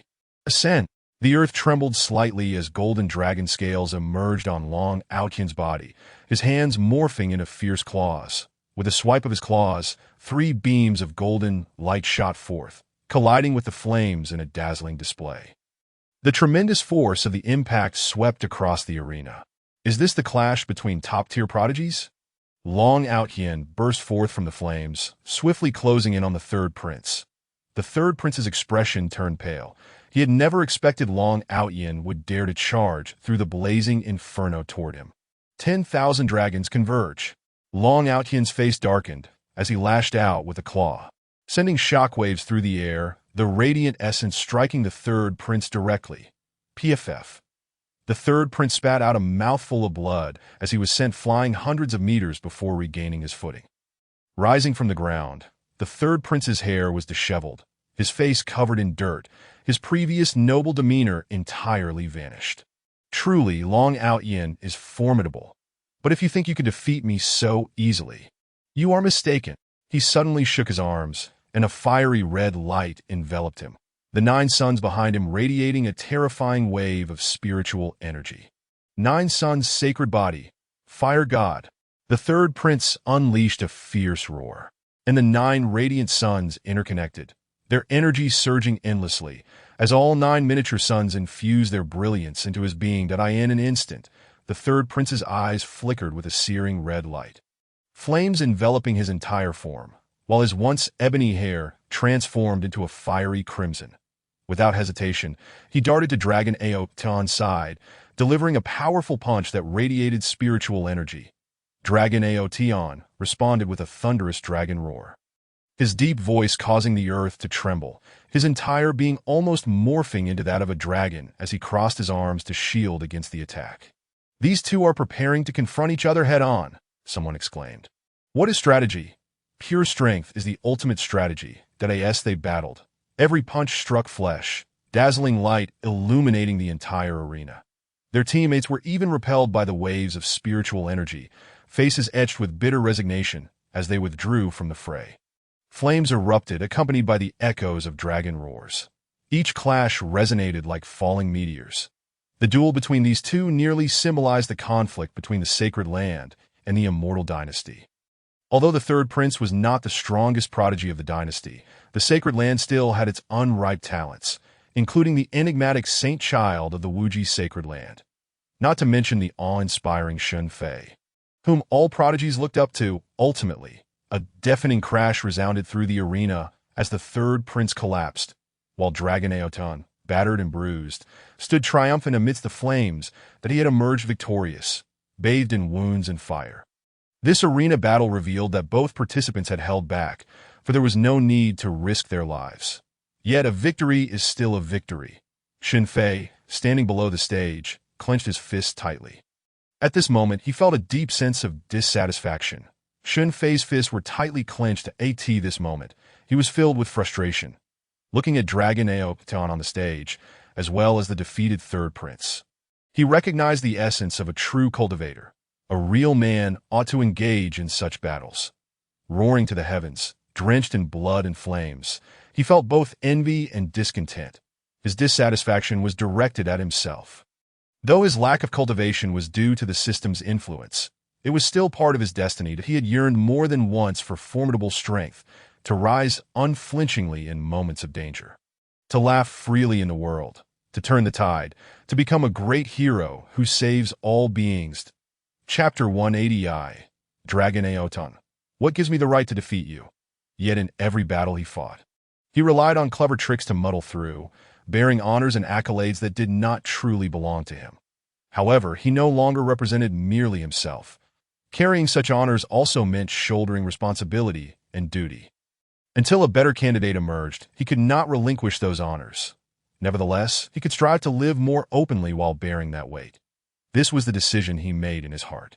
Mage Disciple, do you believe you can defeat Dragon Aotan? Shen Fei suddenly inquired. Fa Kuyu was taken aback. Based on his displayed strength, the two were completely incomparable, that he then forced a smile and replied, "Even if he is gravely injured, I am no match for him." Subsequently, Shen Fei spoke to him, leaving him quite astonished. After a brief interlude, Elder Wanlong announced loudly, "In this mixed team finals, Shen Fei and Fa Kuyu will face Dragon Aotan and Su Yuming." At this moment, Dragon Aotan was severely injured, his strength barely a tenth of its former self. Moreover, his opponent was Shen Fei, making the outcome of this match entirely predictable. "We can see," Shen Fei declared gravely. He had initially hoped to coax Dragon Aotan into conceding voluntarily. Now, with Dragon Aotan wounded, he thought a few words could compel him to yield, allowing Shen Fei to claim first place and bask in honors that were not rightfully his. Yet, he chose to forego that. The battle between Dragon Aotan and the third prince ignited a fire within him. He felt unworthy of the honor from this contest. The audience erupted into a cacophony of disbelief. Why would he relinquish a victory that was within his grasp? Although the top three teams could comprehend the Wanlong creation tablet, there were other substantial rewards at stake. Furthermore, this gathering of the Dragon Nest was the grandest assembly of prodigies in their generation. A simple mixed-team battle represented so much more. Shen Fei's act of conceding genuinely astonished everyone. The elders on the stage watched with keen interest. Senior Brother Chen Wai. Dragon Aotan recognized that Senior Brother Chen was allowing him this, which made him somewhat reluctant. Shen Fei smiled calmly, and upon declaring his concession, he felt a sense of relief and liberation. Dragon Junior Brother, my concession is not an act of deference to you. It is simply that through the previous battle, I could discern that in full form, I am not your rival. Therefore, this victory rightfully belongs to you. Now that you are gravely injured, what significance does this match hold? Though I, Shen Fei, may not be a sage, I still harbor a shred of noble spirit. Shen Fei proclaimed passionately, a gleam radiating from his striking visage.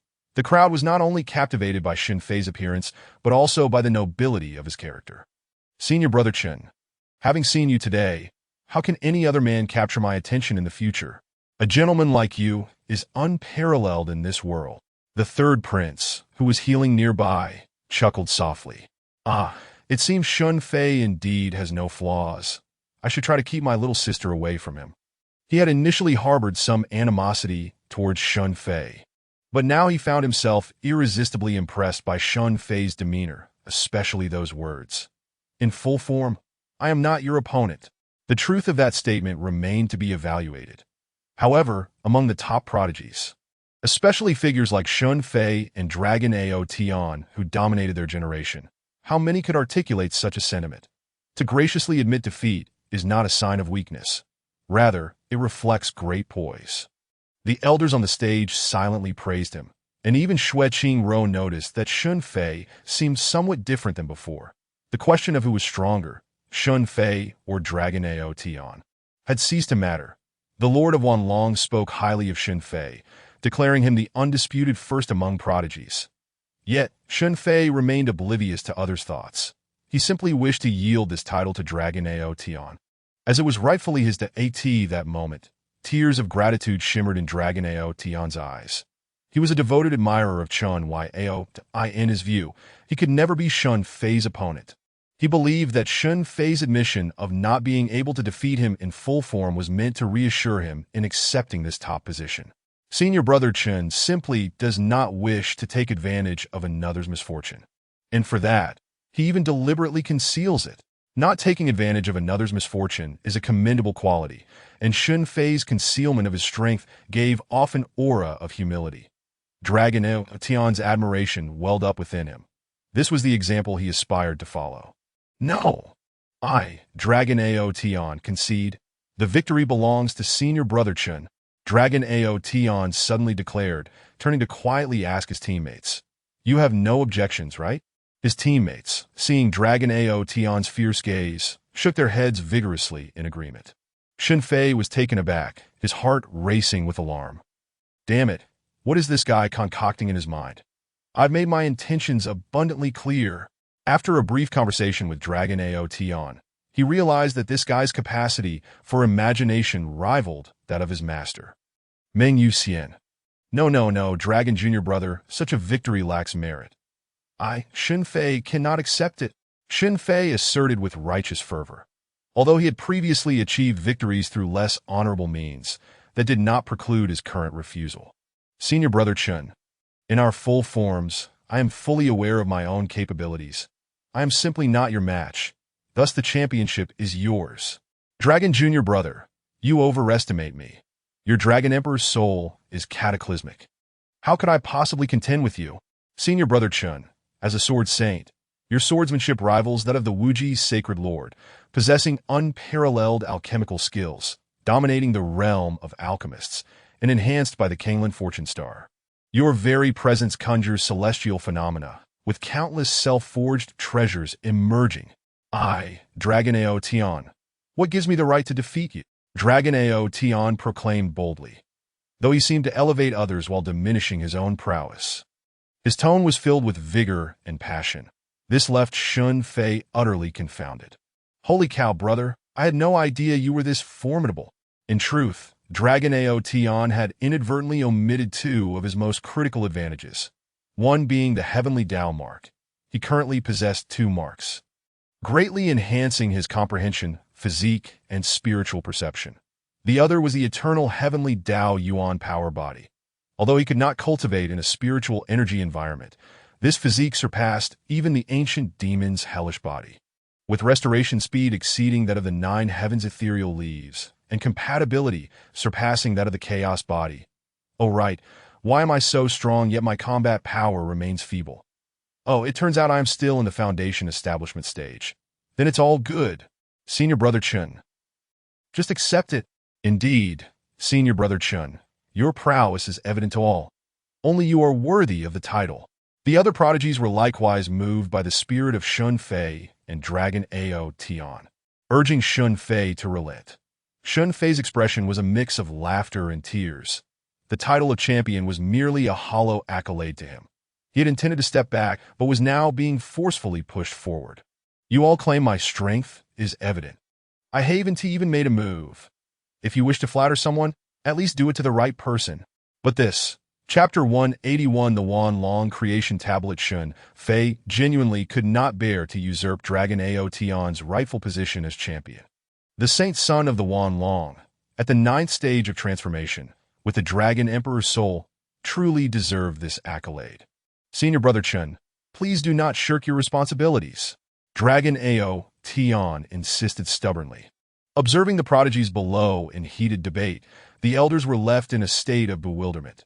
For so many years, which generation of prodigies had not fought tooth and nail for the top spot?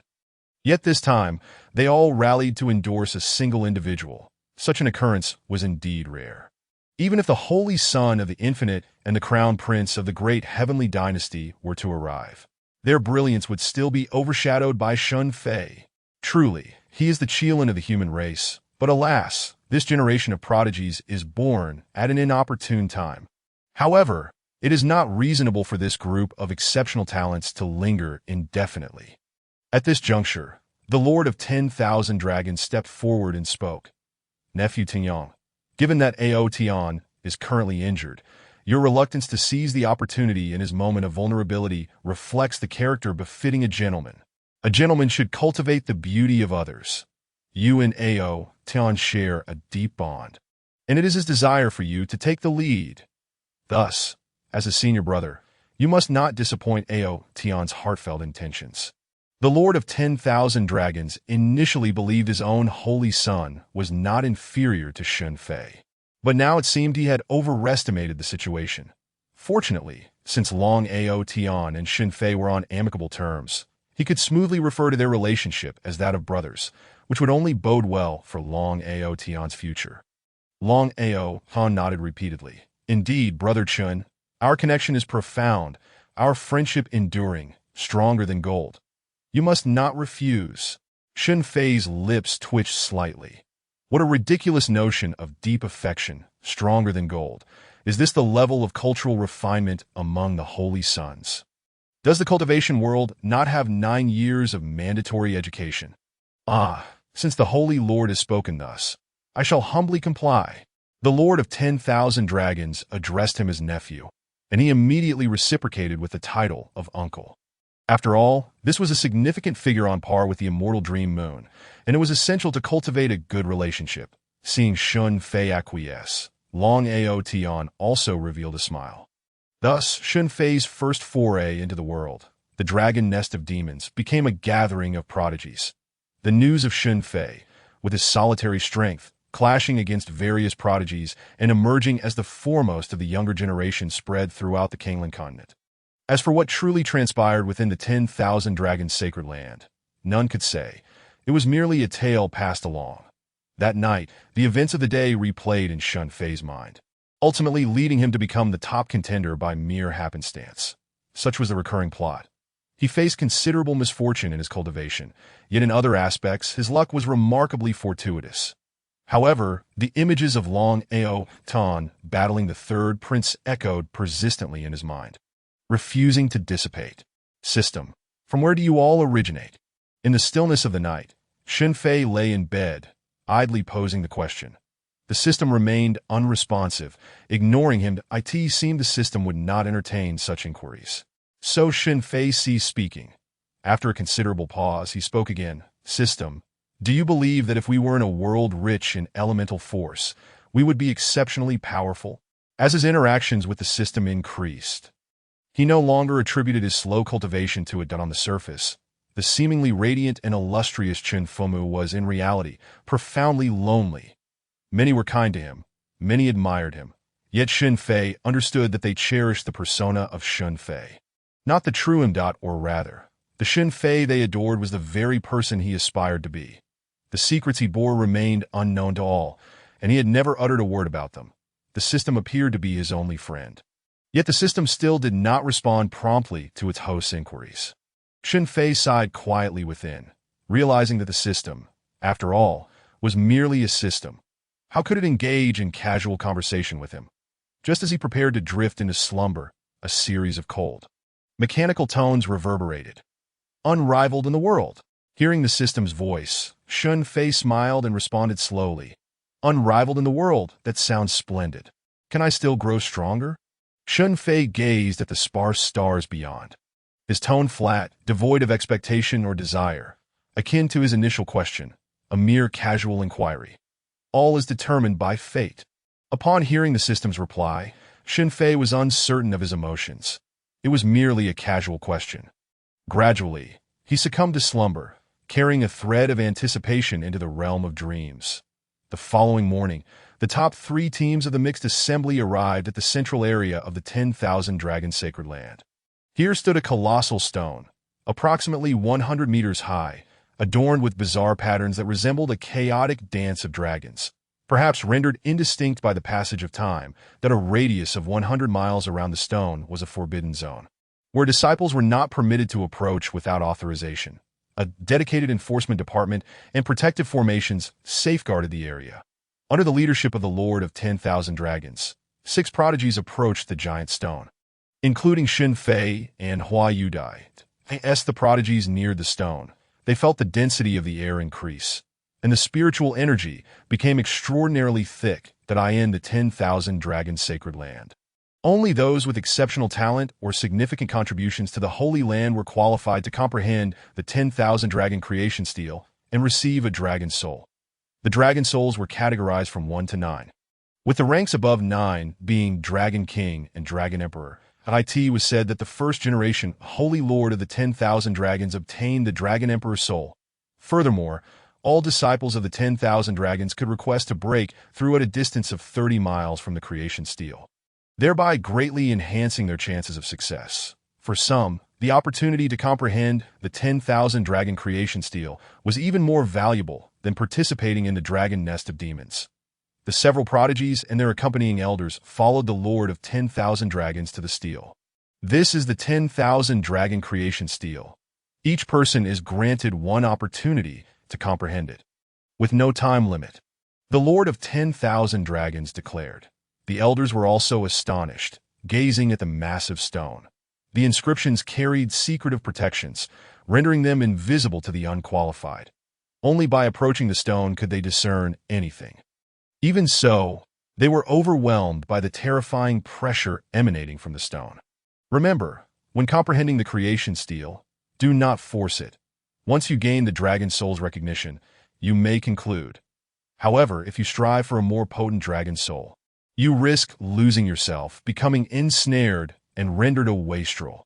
Before the comprehension commenced, the Lord of 10,000 Dragons offered a caution. Throughout the history of the 10,000 Dragons' disciples, many had fallen into ruin due to their attempts to comprehend the creation stele. Though such instances were rare, as the prodigies still retained some awareness. Shen Fei and the others approached the 10,000 Dragon creation stele and sat cross-legged. The remaining 5 prodigies swiftly entered a meditative state, engaging with the stele's inscriptions. However, Shen Fei found himself in an awkward predicament, for he could not read. The characters of this world differed from those of his original realm. In this world, Shen Fei had not systematically studied the written language for years. Yet he recognized most characters. However, the inscriptions on the stele appeared to be in an ancient script, akin to asking a literate elementary student to decipher exceedingly obscure classical Chinese texts, setting aside the many unfamiliar characters. He could not even glean meaning from those he recognized when combined. This is quite awkward. Shen Fei found himself in a quandary. Chapter 182. Boundless Universe. Why are the characters here so peculiar? I could comprehend the scriptures I read before, yet this makes no sense at all. In truth, it was not only Shen Fei. Even the natives of this world struggled to decipher the inscriptions on the stele.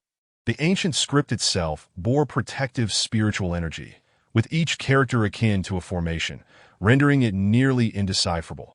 The other 5 prodigies also found the contents of the stele perplexing, only grasping superficial aspects before commencing their comprehension. The host's hand touches the inscriptions. The system's built-in translation function activates. The system's voice suddenly rang out, causing Shen Fei's eyes to brighten as he extended his hand to touch the inscriptions. In that instant, a torrent of obscure, ancient information surged into his mind. These pieces of information interwove to form vivid, primordial scrolls. Even Shen Fei, whose consciousness had been significantly enhanced, struggled to bear the influx. In the next moment, his awareness seemed to plunge into an endless abyss of darkness, entering another realm. The onlookers. Shen Fei sat cross-legged beside the stele, his entire being radiating a bluish-white aura, his hair shimmering brilliantly, resembling an ascendant immortal. The Lord of 10,000 Dragons' eyes quivered, his expression one of disbelief. How is this possible? Lord of 10,000 Dragons, what troubles you? Shui Qingru inquired. The comprehension of the 10,000 Dragon creation stele is divided into several realms. The Great Thousand World, the Primordial Era, the Era of No History, and the Boundless Universe. In my youth, I could only comprehend to the level of the era of no history, where I gained the recognition of the Dragon Emperor's soul. The boundless universe exists only in legend. One must fully comprehend the steel to enter. The Lord of 10,000 Dragons spoke with an unmistakable astonishment. What are the differences among these realms? An elder nearby asked. The Lord of 10,000 Dragons continued to elucidate. The higher the realm, the greater the level of dragon soul attainable in the meditative state. For instance, the Dragon King's soul must at least be found within the primordial era, while the Dragon Emperor's soul is only present in the era of no history.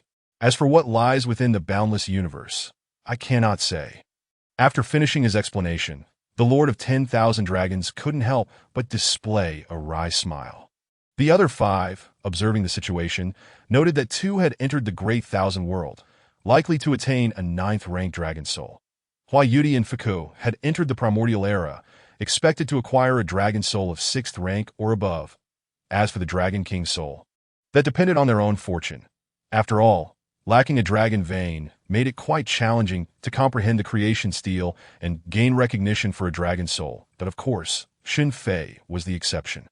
Meanwhile, Long Ao Tian already possessed a dragon soul, so he did not enter the smaller worlds but continued to comprehend the inscriptions, which would greatly benefit him as well at this moment, within the spiritual dimension entered by Fuku.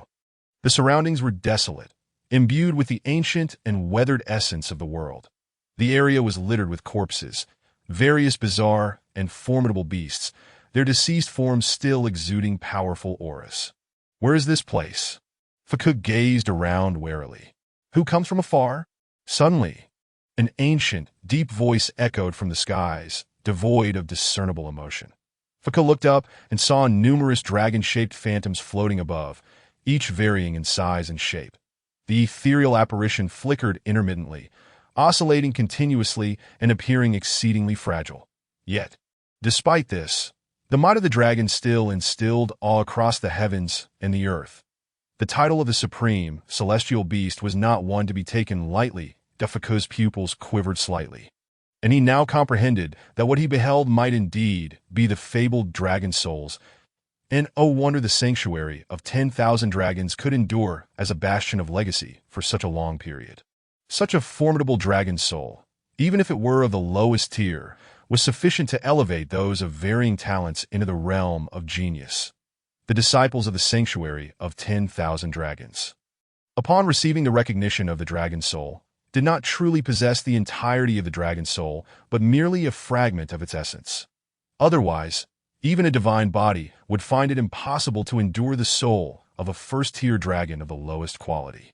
I am Fuku, a junior of the order, and I pay my respects to you, senior, Fuku said reverently, acknowledging that while his primary task lay within the dragon's lair, the acquisition of a dragon soul would be a serendipitous gain. I inquire of you, whence do you hail? The ancient and weathered voice resonated once more in the sky, this time tinged with a hint of anger, as the dragons might press down, warping the very fabric of space. Fuku braced against the oppressive force, his countenance contorting slightly, and he stammered, I hail from the purple-gold celestial sect, but I am unaware of why the esteemed senior. A mouthful of blood erupted from Fuku's lips. Such a terrifying pressure was evidently not merely a show of strength, but bore the intent to kill. Let it be.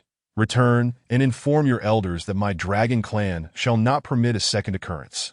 The voice thundered with wrath, reverberating through the 9 heavens.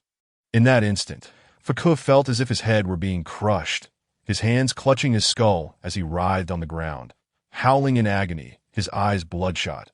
The excruciating torment etched itself indelibly in his memory.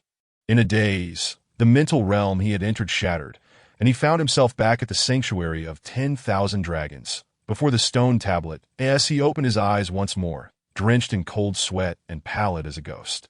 An unmistakable fear gleamed in his pupils. Fuku, what has transpired? An elder of the purple-gold celestial sect rushed over, inquiring about his condition. Fuku surveyed his surroundings. The other 5 remained deeply immersed in meditation. While he felt as though he had just awoken from a nightmarish reverie, he managed a feeble smile. I apologize, elder, but I did not gain recognition from the dragon soul. The master of the sanctuary spoke soothingly. You must not blame yourself. Your constitution diverges too greatly from that of the dragon veins, and it is entirely normal not to gain recognition.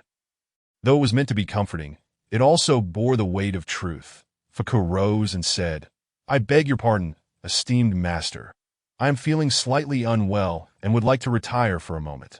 He sensed that the dragon soul within that mental realm had conveyed something more profound, and he needed to relay this message to the elders within the domain of chaotic darkness.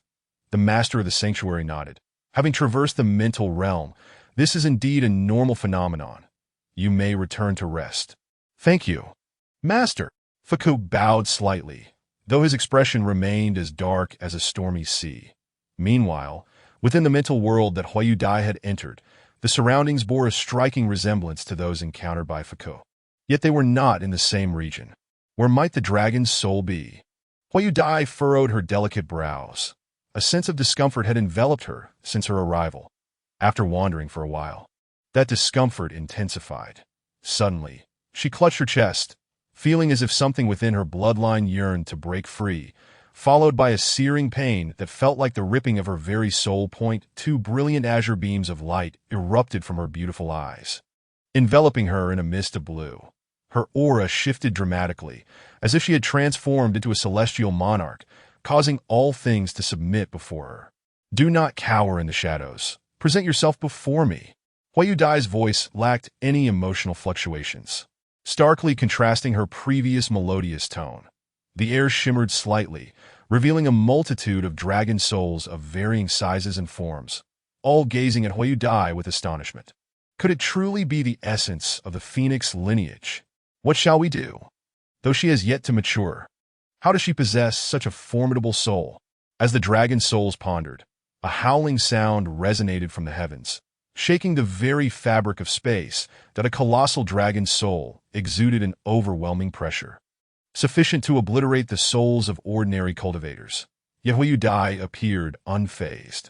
We pay homage to the Dragon King. The dragon souls bowed in unison, parting ways. The Dragon King's essence fixated upon Huayu Dai, speaking in a calm, yet profound tone. I had not anticipated that the phoenix spirit had reincarnated. This proclamation struck terror into the surrounding dragon souls, as they realized that the figure before them was none other than the Ice Phoenix King, Feng Ling, who had once instilled fear across the realms during the Celestial Demon War. Huayu Dai, recognizing the Dragon King's acknowledgement, merely smiled faintly. Since the heavens have ordained my rebirth, I shall ensure the annihilation of your treacherous ilk. The Dragon King's essence seethed with fury, the surrounding space nearing rupture as the immense soul writhed in the air. Traitors, have you forgotten how your sister met her demise? Huayu Dai's icy visage contorted, revealing pulsating veins as a colossal ice phoenix materialized behind her. With a single cry, many lower-tier dragon souls disintegrated. You shall not speak of her. The titanic phoenix essence clashed with the Dragon King's essence, the terrifying pressure rippling through the vicinity. The confrontation between the two supreme, celestial beasts raged on. And had Feng Ling not been in such a fragile state, the Dragon King would not have dared to confront her directly. The battle continued until the next day. The skies darkened and the earth trembled. Ultimately, Feng Ling consumed the Dragon King's essence, returning to Huayu Dai's body, falling into slumber. The mental realm shattered, and she found herself back within the sanctuary of 10,000 dragons. Huayu Dai opened her beautiful eyes, her expression one of bewilderment, as she retained no memory of the events that had transpired. Did you gain the dragon's soul, Yu Dai? Shui Qingru inquired. Huayu Dai sat in a daze, shaking her head. While it seemed she had achieved nothing, the consumption of the entire Dragon King's essence had initiated a further evolution of her divine body. The ice phoenix that had devoured the Dragon King's essence fell into a deep slumber. And when it awakened once more, Huayu Dai would possess the ability to transcend the confines of this world. Meanwhile, in the mental realm that Shen Fei had entered, he mused, when I grow up, I wish to become an astronaut. My grandparents would be so pleased, treating me to my favorite foods. What in the world is this place? Shen Fei floated in the air, gazing at the boundless darkness surrounding him. Muttering in disbelief that in the distant void, several faint points of light flickered, suggesting the presence of distant celestial bodies. But they were far beyond his reach, that in this infinite darkness, he felt no sense of distance, direction, or even the passage of time. The darkness was not silent. Eerie howls echoed intermittently, a lament of despair. Ding, the system sign-in location has been refreshed. Please proceed to the ancient dragon's soul hall to sign in. Just as Shen Fei was engulfed in confusion, the system's voice suddenly resonated. Sign in? What the heck? You can actually sign in? Shen Fei's heart surged with both shock and joy in his previous life. He had encountered numerous system web novels, and the sign-in system was undoubtedly the most straightforward and brute-force method, but he never expected that his seemingly useless system would also possess a sign-in feature. To sign in, one must reach the designated location, after which the system will automatically prompt for sign-in. Sign-in rewards range from 1 to 10 stars, with the rewards varying based on the location of the sign-in. This system is the unparalleled genius system, the most powerful system. Of course, it includes such a trivial function as sign-in, the system proclaimed with a sense of pride. Then why didn't you refresh the sign-in point earlier? Shen Fei queried. What the hell? If you had a sign-in function, why didn't you say so? I wouldn't have had to behave so submissively. The Kanglan continent belongs to a realm of spiritual energy where there are no sign-in points. Hence, it was not refreshed, the system explained. Although the boundless universe Shen Fei had entered was a mental realm, it did not conform to the same logical line in terms of spatial and temporal dimensions as Kanglan. But I never heard you mention the sign-in function before? Shen Fei pressed. Since there was no opportunity to sign in previously, and considering the host's temperament, to prevent further reprimands, it was not brought to your attention. Whether the system was merely akin to program code or possessed a sentient essence was still up for debate. Regardless, it clearly disliked being scolded. Shen Fei's frustration boiled over. As the host, he felt entitled to know the functions of his own system. Have I ever scolded you? I merely vent my mild dissatisfaction occasionally. The system, having assimilated with the host, inherited a portion of his temperament that as a system. It was subjected to constant rebuke, and had it not feared for its existence, it would have long since taken Shen Fei down with it. By the way, where is this ancient dragon soul hall you mentioned? Shen Fei suddenly inquired. Currently situated in the boundless universe, he was utterly disoriented, unable to distinguish north from south, or even up from down, rendering him incapable of navigation. This sensation was peculiar. He felt as if he were weightless, yet somehow able to traverse the cosmos with the freedom of his consciousness. Ding, the ancient dragon soul hall, is directly behind the host. Shen Fei was taken aback, swiftly turning around. The surrounding darkness had been impenetrable, but upon learning that a temple lay behind him, a magnificent structure indeed materialized within the void. Shen Fei stood frozen, lacking any overwhelming fear. Yet at this moment, he was rendered speechless. Before him floated an awe-inspiring and majestic temple, its entirety a muted gray, reminiscent of an old black-and-white photograph, devoid of any color.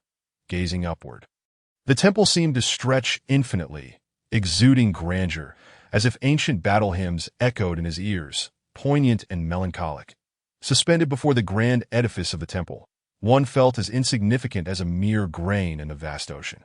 The entrance to the temple was flanked by a staggering 720 steps, each rising to heights that seemed to stretch into the millions of miles. Although one appeared to hover at the threshold of the temple, the journey to even touch the first step would likely take an eternity. Is this the hall of the ancient dragon spirits? How am I to proceed? Shen Fei murmured, entranced by the sheer enormity of the structure before him. By the power of thought, take flight. Upon hearing the system's command, Shen Fei instantly comprehended that he gently closed his eyes, channeling his mental energy outward. When he opened them once more, he found himself still within the temple's confines. If it had been a physical experience, he would have surely retched. The instantaneous shift of his spirit was reminiscent of a roller coaster ride from a previous life, complete with dizzying 360-degree rotations. Ding system notification. Host has arrived at the hall of the ancient dragon spirits. Would you like to check in? In an instant, Shen Fei was swept up in the ancient and majestic stone sculptures surrounding him. hastily responding, "I wish to check in immediately." Ding, congratulations, host has received. The system abruptly fell silent. What did I receive? You can't just leave me hanging. You have received a 10-star reward. Ancestor Dragon Soul? Shen Fei's eyes widened in disbelief. Although it was his first time utilizing the system's check-in feature, he was aware that his system was theoretically formidable, albeit hindered by the times. The reward that astonished even the system itself must be extraordinarily powerful, given his years of reading web literature. He understood that anything associated with dragons was immensely potent, particularly when it involved the ancestor dragon. Suddenly, the air around him began to tremble, and countless ancient symbols swirled and danced in the atmosphere, as if the very fabric of space had been torn open. Within this rift lay an abyss of darkness and chaos. The massive temple quaked as if the earth itself were shifting. From the chasm emerged the soul of a colossal dragon, its eyes surveying the world with a sovereign gaze, radiating an aura of immense authority. The great dragon's head emerged first, adorned with horns that resembled towering pillars. Exuding an otherworldly grace, with a thunderous roar, it declared its return to the world, shaking the very heavens that in the wake of the resonating sound waves. Shen Fei's spirit was flung out of the temple, landing outside in a state of shock. What on earth is happening? He gasped, utterly astounded by the events unfolding before him. The enormous temple swayed slightly as a gargantuan dragon's soul circled its periphery. The dragon leaned its head closer to Shen Fei and spoke in human tongue. "Are you the one who has resurrected me?" The voice of the dragon was deep and commanding, imbued with a sense of ancient wisdom. "Esteemed ancestor dragon, I am Shen Fei of the human race, a twist of fate. I have brought you back to life." Shen Fei bowed deeply, his demeanor respectful. The ancestor dragon exhibited neither joy nor sorrow at its resurrection. It had long transcended the mortal realm. Yet its essence had been obliterated in a cataclysmic battle, leaving even its spirit fragmented. "I sense a force within you that beckons me. It appears this is all preordained. However, my soul is severely diminished, and my strength is nearly depleted. Should you agree to fulfill one request of mine, I can bestow upon you an extraordinary boon." Shen Fei sensed that the ancestor dragon held a wealth of untold stories. "Please, ancestor, speak your request. My corporeal form lies entombed in the depths of the spirit hall, accessible only through the power of my soul. Within, you shall find 7 drops of my essence, as well as my dragon bones. You may claim these treasures, but within lies a heart of demonic origin. I implore you to return it to the descendants of the demon race. By the way, does your era still harbor demons?" The ancestor dragon's expression turned nostalgic. Shen Fei nodded. "The demon race persists, though we live in a time of relative peace. They rarely engage in malevolence, and wars between humans and demons are almost non-existent." The ancestor dragon chuckled mournfully, shaking its head. "Humanity is so naive, ancient one. To whom should I return the heart of demonic origin?" Shen Fei inquired, aware that while the demon race might be isolated, it remained populous and diverse, often embroiled in internal conflicts akin to humanity's struggles. "To one who is destined." Upon uttering this, the immense dragon's spirit began to swirl, its essence flickering as it had foretold. The spirit drifted back into the temple, which erupted in a brilliant luminescence, casting forth white light that seemed to illuminate a corner of the universe. The previously somber temple now shone like the most radiant star in the sky. With a resounding boom, the temple was engulfed by a cataclysmic explosion, its stone facade beginning to crumble, countless ancient stones plummeting down like meteors, invoking a sensation of impending calamity that as the temple neared its collapse. Shen Fei's mouth fell agape, rendered speechless by the astonishing sight before him. The temple disintegrated, revealing gleaming, massive bones that radiated an aura of archaic divinity, wreathed in ethereal mist, starkly contrasting with the previous dullness of the structure. This temple was constructed upon the very bones of a dragon. Countless beings across the realms had sought the bones of the ancestor dragon for epochs. Yet here it floated in the cosmos as the hall of the ancient dragon spirits. Even if they were aware of its existence, locating the spirit hall would be a formidable challenge. and the ancestor dragon had mentioned that only its soul could unlock its secrets. Among the colossal remains, 7 drops of blood, glistening like rubies, floated. These were the final 7 drops of the ancestor dragon's essence in existence. Encircling them was a heart radiating a purple-black glow, its ominous energy rivaling that of the ancestor dragon's blood. A colossal ethereal silhouette hovered above the dragon bones. It was the last remnant of the ancestor dragon's spirit. After unveiling the temple's ultimate secret, its essence had become exceedingly frail, as if it could vanish from existence at any moment. Young human, you may wonder why I wish for you to return the heart of demonic origin to its destined bearer. The ancestor dragon's voice resonated throughout the cosmos. Shen Fei remained silent, grappling with confusion. He had encountered many legends of the celestial demonic wars in ancient texts, but they were mere cursory mentions. After all, how could mere mortals comprehend the intricacies of the celestial realm? In any case, he understood that this world was one of duality, light and darkness coexisting, that if the demon race were to acquire the heart of demonic origin, it would pose a monumental threat to humanity. The ancestor dragon smiled sadly and spoke softly. Some matters entail consequences too vast for you to bear at present. Just remember, those not of my kin shall harbor divergent hearts. The ancestor dragon's admonition left Shen Fei further perplexed. Those not of my kin shall harbor divergent hearts. Was this not a clear admonition aimed at the demon race? Although the demons had been relatively quiet in recent years, they were still not of the same lineage. Yet why insist on returning the heart of demonic origin to them? Shen Fei found himself unable to comprehend. He increasingly sensed that while this world possessed a certain absurdity, it was also profoundly complex. My spirit is on the brink of dissolution. Young human, although you are merely at the foundational level, you are the most astonishing talent I have ever encountered. May you shatter the shackles of this realm. The ancestor dragon's deep, penetrating gaze lingered upon Shen Fei, and though their acquaintance was brief, it had perceived a terrifying chain of fate within him. This individual was destined to become an unparalleled force in the ages to come. Esteemed ancestor, you could temporarily reside within me, Shen Fei suggested. Given that the ancestor dragon spirit was nearing its end, even if it were to inhabit his body, it would yield no substantial enhancement, merely offering a few impressive tricks. Yet he did not wish for the dragon's essence to dissipate into the void, as he owed it a debt of gratitude. To be continued. The 4 majestic dragon bones were shrouded in ethereal mist, glimmering with a translucent, immaculate radiance. How am I to refine this? Shen Fei expressed a hint of helplessness. Among these dragon bones, even the smallest piece dwarfed his entire being. Ding! The host may place these dragon bones into the void chaos furnace, which will assist in their refinement. However, the host's current cultivation level is too low, and the process will require a considerable amount of time. Shen Fei was taken aback. He had not anticipated such a function of the void chaos furnace. Yet this revelation reminded him that the furnace possessed infinite capacity and that he could manipulate the items within at will, effectively akin to an unlimited storage artifact.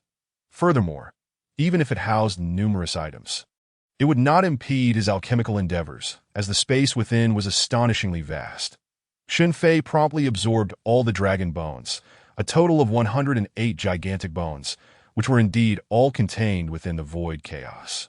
He also placed the heart of demon source into the void chaos.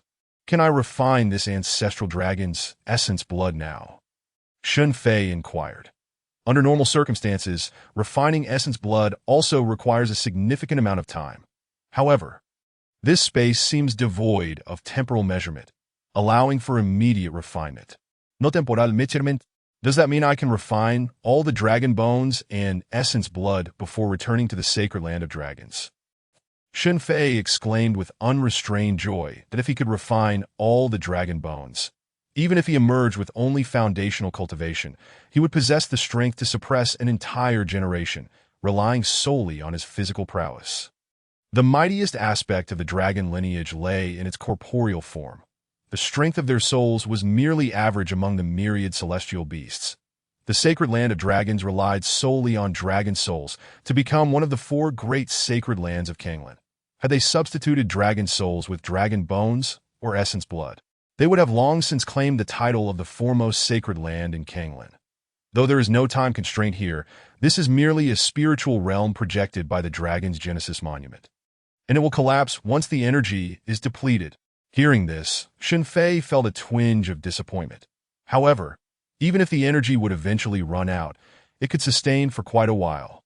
He immediately seated himself among the 7 drops of essence blood and began the refinement process. It is said that time stands still in the mountains, and within this universe, ages pass in the blink of an eye. He could not discern how long had elapsed. Slowly, Shen Fei opened his eyes to this moment. His brilliant and resplendent gaze held an air of restraint, calm as an ancient well. The aura of the unparalleled young master now bore a hint of authority, reminiscent of a youthful sovereign, evoking an instinctive urge to kneel in reverence. Is the current limit merely 2 drops of ancestral dragon essence blood? Shen Fei spoke softly, unaware of how long it had been since he had uttered a word, this long-forgotten, obscure sensation felt quite peculiar.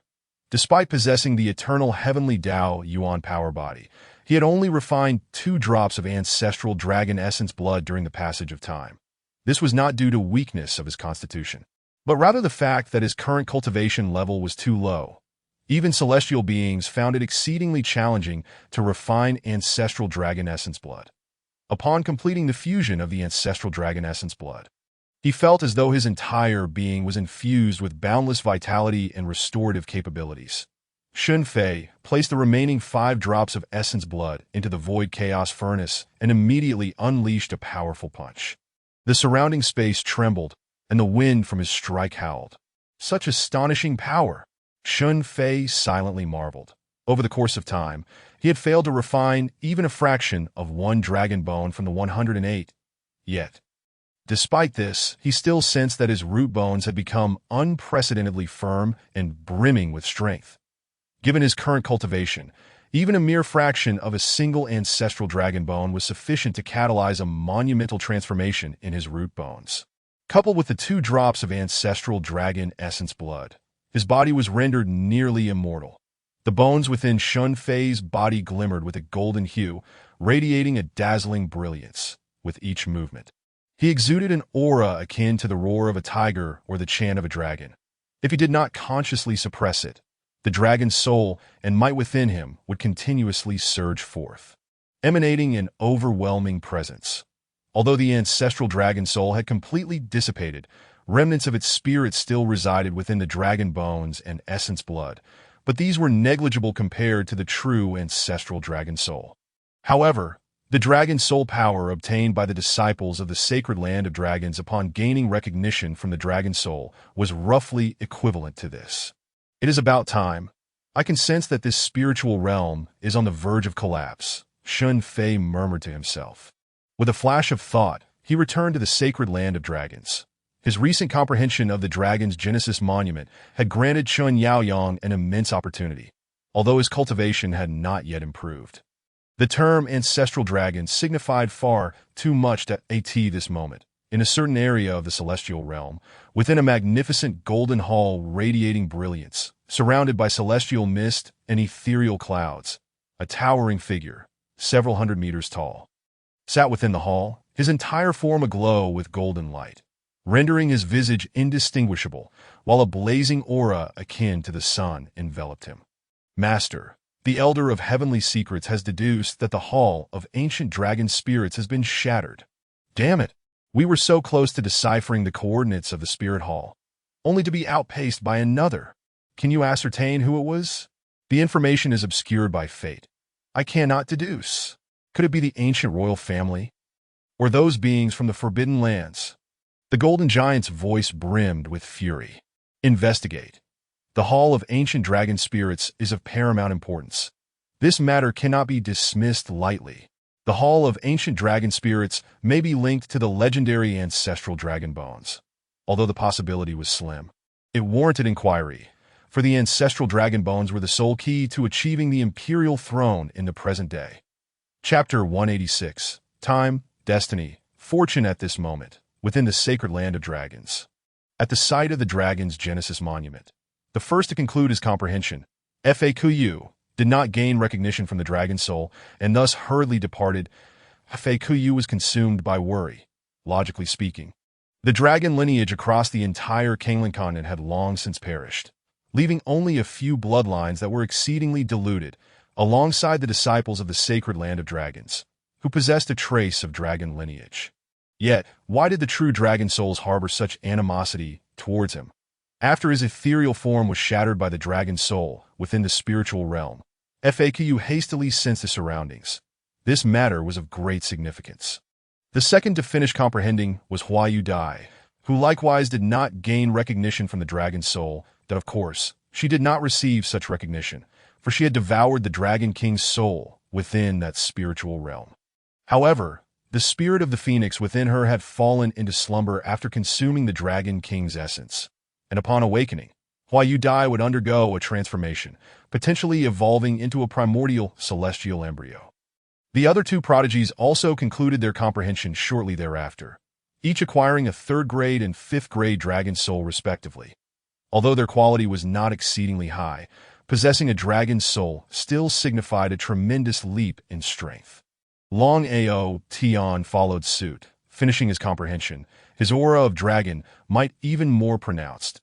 Among the 6 prodigies, only Shen Fei remained in a state of comprehension.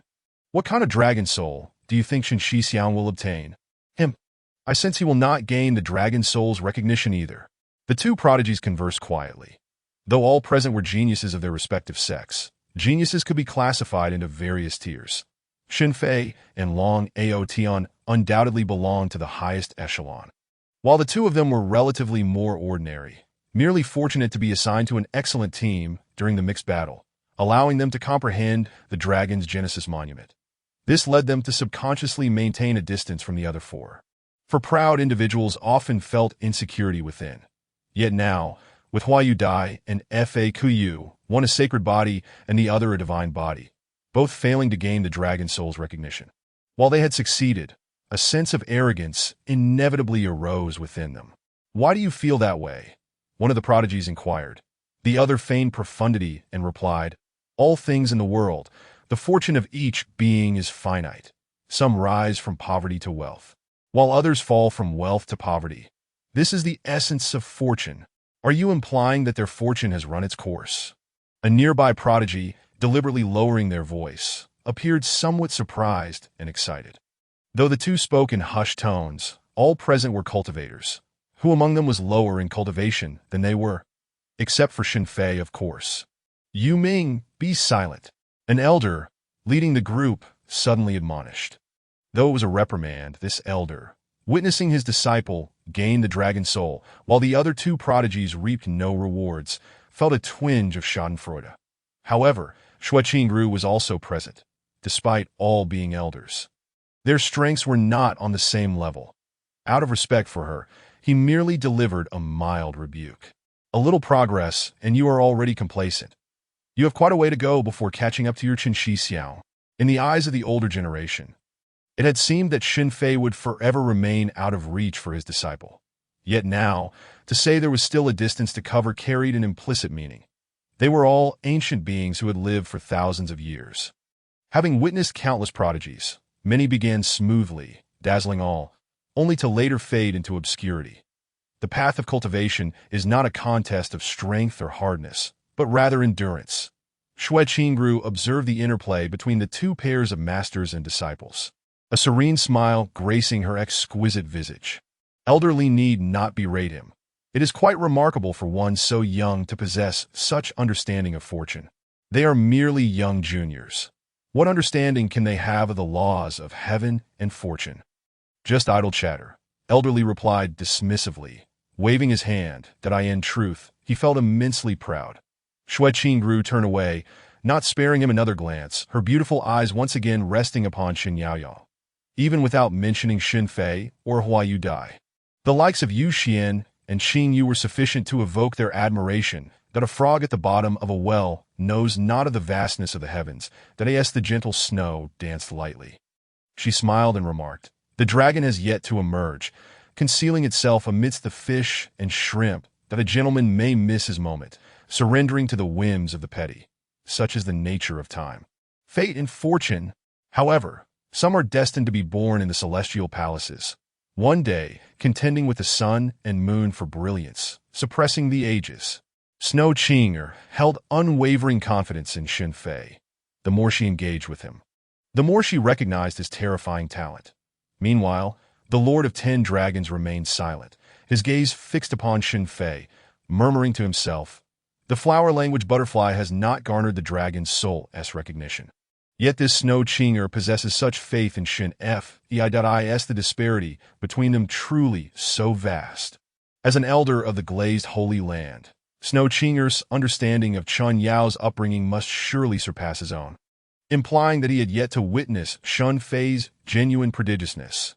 At that moment, the Lord of 10 Dragons could not help but marvel, realizing that Ao10's allegiance to Shen Fei appeared to be an exceedingly astute choice. In a few millennia, he would indeed entrust the Holy Land to him. Elderly let out a soft scoff, remaining silent. He had not yet reached the point of foolishly confronting Snow Qinger with threats. For judging by Shen Fei's current state, it would not be long before his enlightenment reached its conclusion. Although he remained perplexed about the nature of Shen Fei's constitution during the previous mixed battle, he had sensed no trace of dragon might, nor even the fierce vitality of the beast clans. Such a being, seemingly devoid of any connection to the dragon lineage, was unlikely to gain the dragon's soul's acknowledgement. Just as the atmosphere thickened with tension, Shen Fei's body suddenly radiated a brilliant golden light, the dazzling glow drawing the attention of many as it surged with spiritual energy. Shen Fei opened his eyes, imbued with imperial majesty, as golden runes shimmered upon his skin. Roar! The remnants of the ancestral dragon's soul manifested upon Shen Fei, casting shadows over heaven and earth, its furious roar exuding an overwhelming pressure. Astonishingly, even in the foundational stage, the dragon might emanating from Shen Fei instilled a lingering dread within the elders. The Lord of 10 Dragons, in possession of a dragon soul, felt an inexplicable urge to kneel before him. What precisely is this dragon soul? Could it be the fabled soul of the Dragon Emperor? The Lord of 10 Dragons wore a grim expression, enduring immense pressure beneath Shen Fei's dragon soul, yet sensing that submission might alleviate the burden. All disciples of the 10 Dragons turned pale upon hearing that thunderous roar, their bloodline suppressed. The stronger the dragon lineage, the more intense the oppression felt. Boom, boom! The skies resonated with a series of sonic booms as 12 beams of light emerged from the depths of the 10 Dragons' Holy Land, soaring toward the 10 Dragons' creation steel. Each of the 12 figures radiated a terrifying power as they swept across the skies above the 10 Dragons.